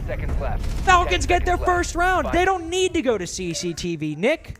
Third time's the charm for Jim Third time's the charm for Jim Bedroom. I just wanted to check. It's still a 1-5 half on the most defender-sided map at SI currently. And they didn't use 2 out once. I'm processing. Did they use Bandit even? Once on Jim. Yeah. Was there when Ambi rushed in with the red ping and office in the hatch? Bandit was there. Yes. But they had Maverick, so they didn't do anything. Got it, Bandit. Yeah, they did. They just blew it up. Yep. Well, they didn't blow it up. They torched it a bit, then torched it through the wall. Yeah. Bandit through C4, missed it. No big deal. Yeah. So we got a Tuber out and Bandit in the first round from the Sonics. On basement. What I love though is that you're like this is like when you play ranked, any team picks the same side 2-3 times in a row, the ultimate disrespect, pick that same side, win it. So I want to see Sonics win this bomb site, go Gym next round, win Gym 7-1. Be honest though, how funny would it have been if they picked CCTV? I mean, that's also funny. Yeah. First side on the defense. CCTV with Tuber out and Bandit. It's like, I'd cheer like I just won the Super Bowl. It's like, did you guys know that there is another third bomb site? Dude, guys, do you know there's another bomb site on the second floor? It's called CCTV, and funny thing, it's been there since the very original version of Clubhouse. Yeah, but Cash was like this weird, it was like the end of a neighborhood, like you just couldn't get out. It was like jail. It literally was like the end of a neighborhood. It was like jail. It's easier to get into than get out of. That's so silly. It's a good analogy. It is really, really good. Ambi 9-6, picking up his performance from an all-right map 1. Yeah, all right. Not great, not terrible. This map, shout out to Ambi at the 9-6 scoreline. Of course, as you said, we are downstairs inside a church and arsenal. Ambi's going to sit here with that pre-play C4 the entire round. I'd love that, actually. No, if he actually hits that, not to get a kill, but like he loops it through, that right there is like a star in my book. Because Ambi can kill, he can push, but once you know the lineups. I was about to say, like, that's one of the most common C4 lineups. I could do that lineup. Okay, but Ambi doesn't strike me as a guy who can do it necessarily at first glance. Whoa. Okay, that's Aerial Rise Academy star player Ambi right there. That's not disrespectful. Like, his position and his role might not call for it, I just want to see if he can. I suppose that's true. point in which I realized I retired 3 years ago was when I failed that C4 and I was like, damn, I forgot a lot of things. Or to the point where you realized you retired 3 years ago was when I attributed the theme park impact trick to DS Lucas instead of you. Oh my god, yes, how dare you. Anyway, Mad Skills picking the Jackal, which we saw Quips pick on Oregon. He's moving down the main stairs. I'm gonna probe a little bit for info, Nick. But aside from that, it's all still on the middle floor. Though, in some ways, this attack is a little bit quicker than Sonic's was at sometimes. Yeah, it was, but still a lot of things we checked off here. Toxic Babe's gone out early, Geo buying time, Oko's bought a main, C4 here, if kind of ready still, might hit its mark. It's not, oh, there it is. Oh, yeah, it's ready. There we go. Nice who goes through, gets a kill. Ambi's little C4 in hand, I think he actually whiffed it. It might be on the wall, because I don't see it anywhere. Ooh, Ambi. I think he missed missing that C4. Chainlad dropping right into Citizen Spray with the DMR. P9 going for the trade, will find it. Now him and Matt Skills might be able to pinch out this player inside a church. Oh. Yes, indeed. P9 finds Ambi. C4less inside of church. 4 kills for P9. Really wish his name was P4 right now, but I will not complain. The Falcons get their first convincing win, really convincing win this game. Worst timing ever for Grixer, right? He's holding the angle. The second he goes prone and it makes him go hip-fired, he gets swung by P9, he dies. P9 had 1 HP left to his name. It's a good start on the attacking side, but oh boy, they gotta do this many more times. And you and I can see, Carter, the next bomb site will be... Da-da-da! Dot. Wait for it. Da-da-da! Wait No! No! Turn those lights off! Wait for it. Wait. Da-da-da! Come on. CCTV! And there's no tuber out. And there's no tuber out. But it's a bandit. Yeah, it's not a troll. There's no tuber out. He's just very... Also, Maestro. Trying.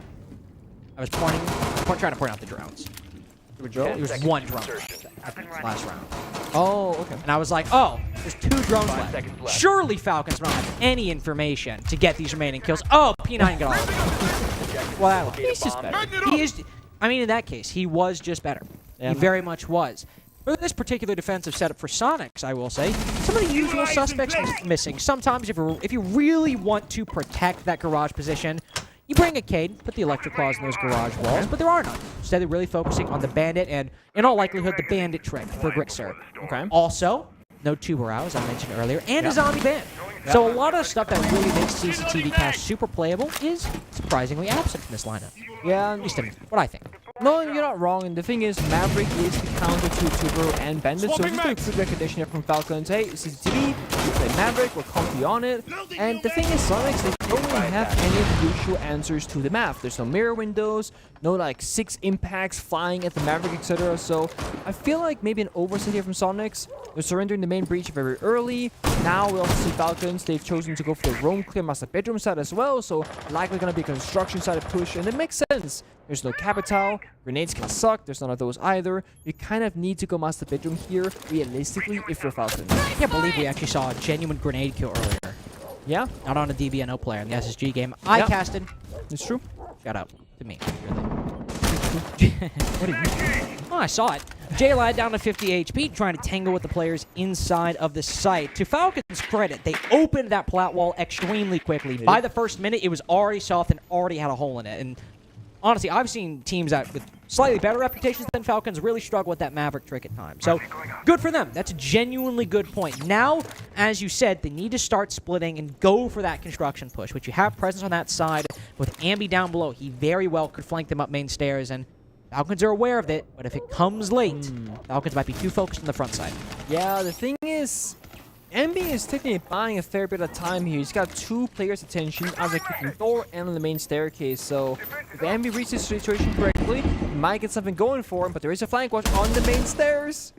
So close, but it's not alive for now. What? Oh no! So he pushed past, killed the guy who saw the gadget through the floor, then finds the flank watcher and now finally dies. But that is massive damage done to the side of Falcons. We also got to give credit to Ambi. He's literally getting shot at, and he's like, I'm still killing this guy upstairs. I do not care. O'Kills just cuts his losses. Yin Candela's in, hops in through the window. and Sonics just shut it down completely. Quibs running in through the plat wall breach, finds that the execute has collapsed before he's even arrived to the party. Match point now for Sonics, 6-2. No timeout for Falcons either to pause and cool down. I love Ambi. I mean, that's exactly what I see from him after Org. I'm like, he can do more. He can be more exciting. This is the exciting Ambi that I saw on Twitter many, many, many years ago when it's like 14. Because I remember the first time I ever saw Ambi, it was like, I think it was Old Cafe, and he's like in piano, and he like flicks the ceiling, flicks the floor, kills the guy at the floor. Like one tap wall bang. I was like, and people are like, this guy's cheating. He's cheating. He's so good. He was like 13, 14. Now he's 18. He's in pro play. He's swinging. He's like, I've just been put to 1 HP by the pair of 308. Yeah, don't care. I got a job to do. Yep, I saw this guy. I'm going to kill him. And there's a guy on his drone, and you best believe there's an Impact P90 Wombo combo coming his way from a floor below. Yep. Now, good work to Ambi, who I believe the team was also giving some credit to. Yeah. At least we did, by showing his face and his very stoic reaction for Ambi. Match point now for the Sonics. This is their map pick, as we mentioned, and not that fact is necessarily pertinent, considering it's, you know, the one map they need to win to be at 2-0. But it demonstrates at least that, especially on Oregon, where they were also up 6-2. Sonics have been in firm command of this series overall. Falcons have really struggled to find a way in, and Sonics, once we get to territory that's comfortable for them, they dropped 1 defense, dropped 1 attack. Beyond that, up until this point, it's been firmly in their territory. And the big talking point for us was that Falcons, they really want to go at least the 3rd map, get that 1 point to get them ahead of Scars in their group. Because this very well might be a 2-0, at least we think so at this moment in time, they're going to be in a very dire situation. Because between Falcons and Scars, they're going to be going home, but they will face one another in, I believe, 2 days from now. Yes. The final day of the group. That final day is probably going to decide the outcome of this group. And this is, like you just said, this is Falcons' second to last match. They are off tomorrow, whereas Scars are playing.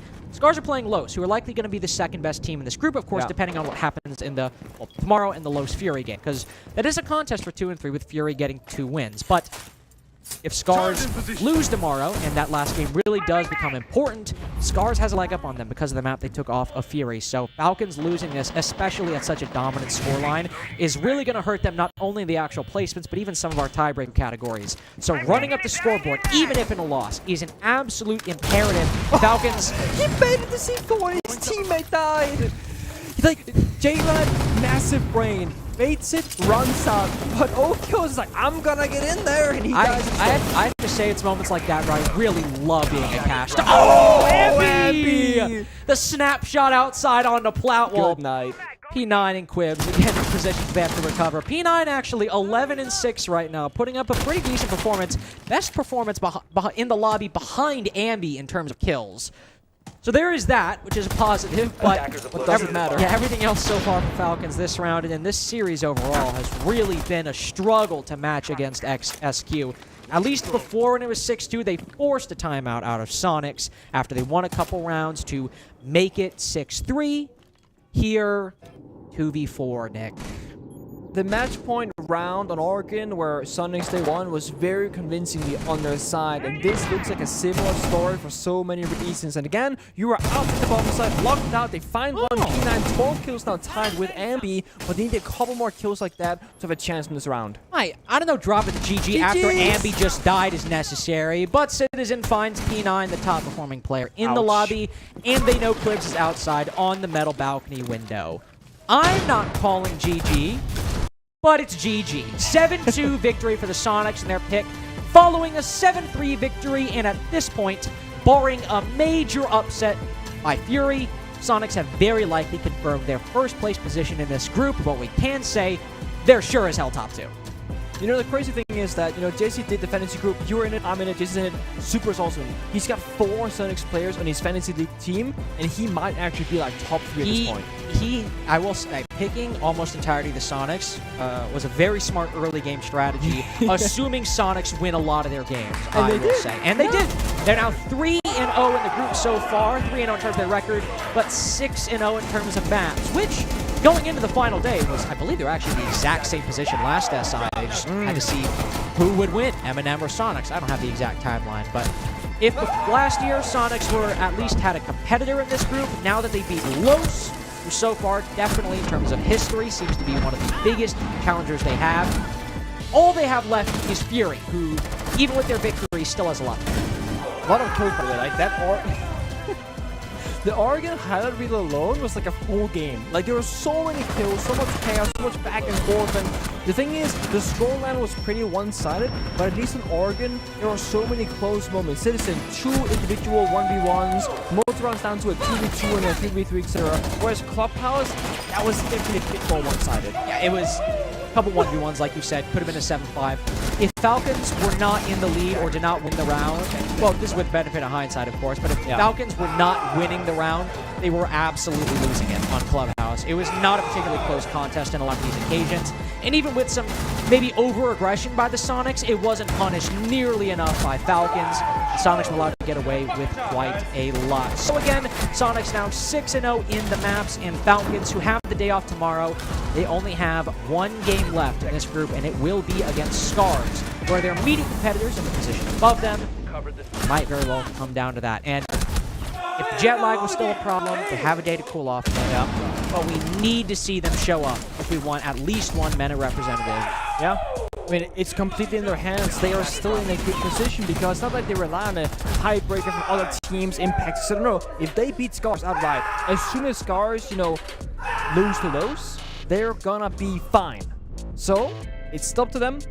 Stats though, Citizen's still the main man here EPS-wise, but Ambi with the big show in there, 12-9. I mean, Geo's even getting on the positive EPS action. 108, sure. 108. Is it a lot? No, but Geo sometimes, even in great games, be like, oh, cool, I have a 0.7 to show for that. Really, support life. Really happy about that. Exactly, support life. J-Lat, though. Oh, is that our first donut? There's no way it's our first donut. It might be our first donut. 08 is a donut of significance, especially in this kind of scenario, that's for sure. It's a donut of unfathomable proportions. Yeah, it's tough, and I mean, I'm not laughing because like, haha, Jill is bad. It's more like it's a tough situation to be in for his team, and like he really just didn't show up today on Clubhouse. And you know what? If we want to be positive, sure, like maybe the entry stats weren't great, for example, but Quibs and Oak Hill still having 100% cost somehow. In a map where you got 7-2. How does that happen? That's insane. Like, that's actually kind of impressive. Ooh. And of course, for the overall stats, 6 deaths for Citizen over the course of the entire series. 95% cost, and the only person in the lobby to drop over 20 kills. 2 clutches, 3 opening kills, plus 19. I wish he was on my fantasy team. I don't, listen, I don't want to make any burly statements. Well, that is at least in contention for an MVP of the day performance. That certainly is, yeah. I don't know the exact stats. I'm not a mathematician, but it's up there. Nor can I read. But just from vibes alone and the color that's highlighting it, I'd have to assume he's in contention for it. Yeah. Also, just like Sonic's vibes now they said in the server, they're phenomenal. Like they're laughing, they're smiling, they're hyped up, etc. And I love to see it because I've seen Citizen be a happy lad, a sad lad. I like the screen iteration. A mad lad. A J lad. Always a mad lad. Certainly not a J lad. Didn't drop 0 kills. But I love what they're doing. I think they've done a great job at showcasing us a fun, interactive Sonics with some role changes, some spice on top of it. Ambi, great look here as well. Excited to see what they can do going forward. And of course, it is our last match of the day. Yep. A relatively quick one to end things off. 7-3, 7-2, as we just talked about. Only 8 p.m. But only 8 p.m. I can still have dinner. Let's check out the standings, of course, for the day, because given it's our last map, it's been a long time. Let's check out the groups we've seen. As we mentioned and talked about already quite a few times, Sonics are by far and away in first place. Fury theoretically could still overtake them if they beat the Sonics tomorrow, and then, of course, would solidify it if they win against Los. But I think Sonics, whether you're a fan or the team, feel they're in a very comfortable position right now. I mean, they're locked in all bracket base at this point, right? And the thing is, minus 25 round differential on Team Falcons, tiebreaker-wise, it's not looking good for them. They got to outright win over Scars to make it here. Head-to-head or nothing. It really is, yeah. So that final map of the day, if you're Scars, the final match of this group, if you're Scars, or sorry, if you're Falcons, is of the utmost importance. But of course, today, it's been almost 2-0s all the way through. The one exception is that Fury versus Scars game that happened just before this, that also inadvertently kind of put Falcons in this position in the first place. Then on the other side of things, from the earlier Group B, we had Wolves with the 2-0 over D+, and the 2-0 for Space Station. You're still sad about that, I am sad about it because Bliss have had 2 very close games, 7-5, 8-6 both times, against opponents that they have beat before. Or, sorry, not true. Have almost beat before. Well, in the case of Wolves, they beat them in a best of 1. But have almost beat before at Atlanta. I hope and have a lot of high standards for them. I want to see them succeed. I'm happy for you, and I'm sad because they didn't really make it, but tomorrow's a new day, right? Tomorrow is a new day. It is a new day. And we also have an Intel Play of the Series for you. You know, the one where we're like, hey, what was the best series? Now let's watch that again. Because who doesn't want to watch a really great moment? I would guess, if you want to take any bets real quick, Ambi's 3K running up main stairs. That could be one. Okay. But Citizen and a couple 1v1s as well, but those aren't as flashy. P9 Russian Blue. I know they lost, but, you know. That's a show. Okay. But we're not gonna do that to you. Do you want to know why? It doesn't matter. We don't care. At least Nick and I don't, because we're hungry. No, I'm just kidding. We love you very much. Thank you all for watching on Rainbow Six Bravo today, and we will see you tomorrow.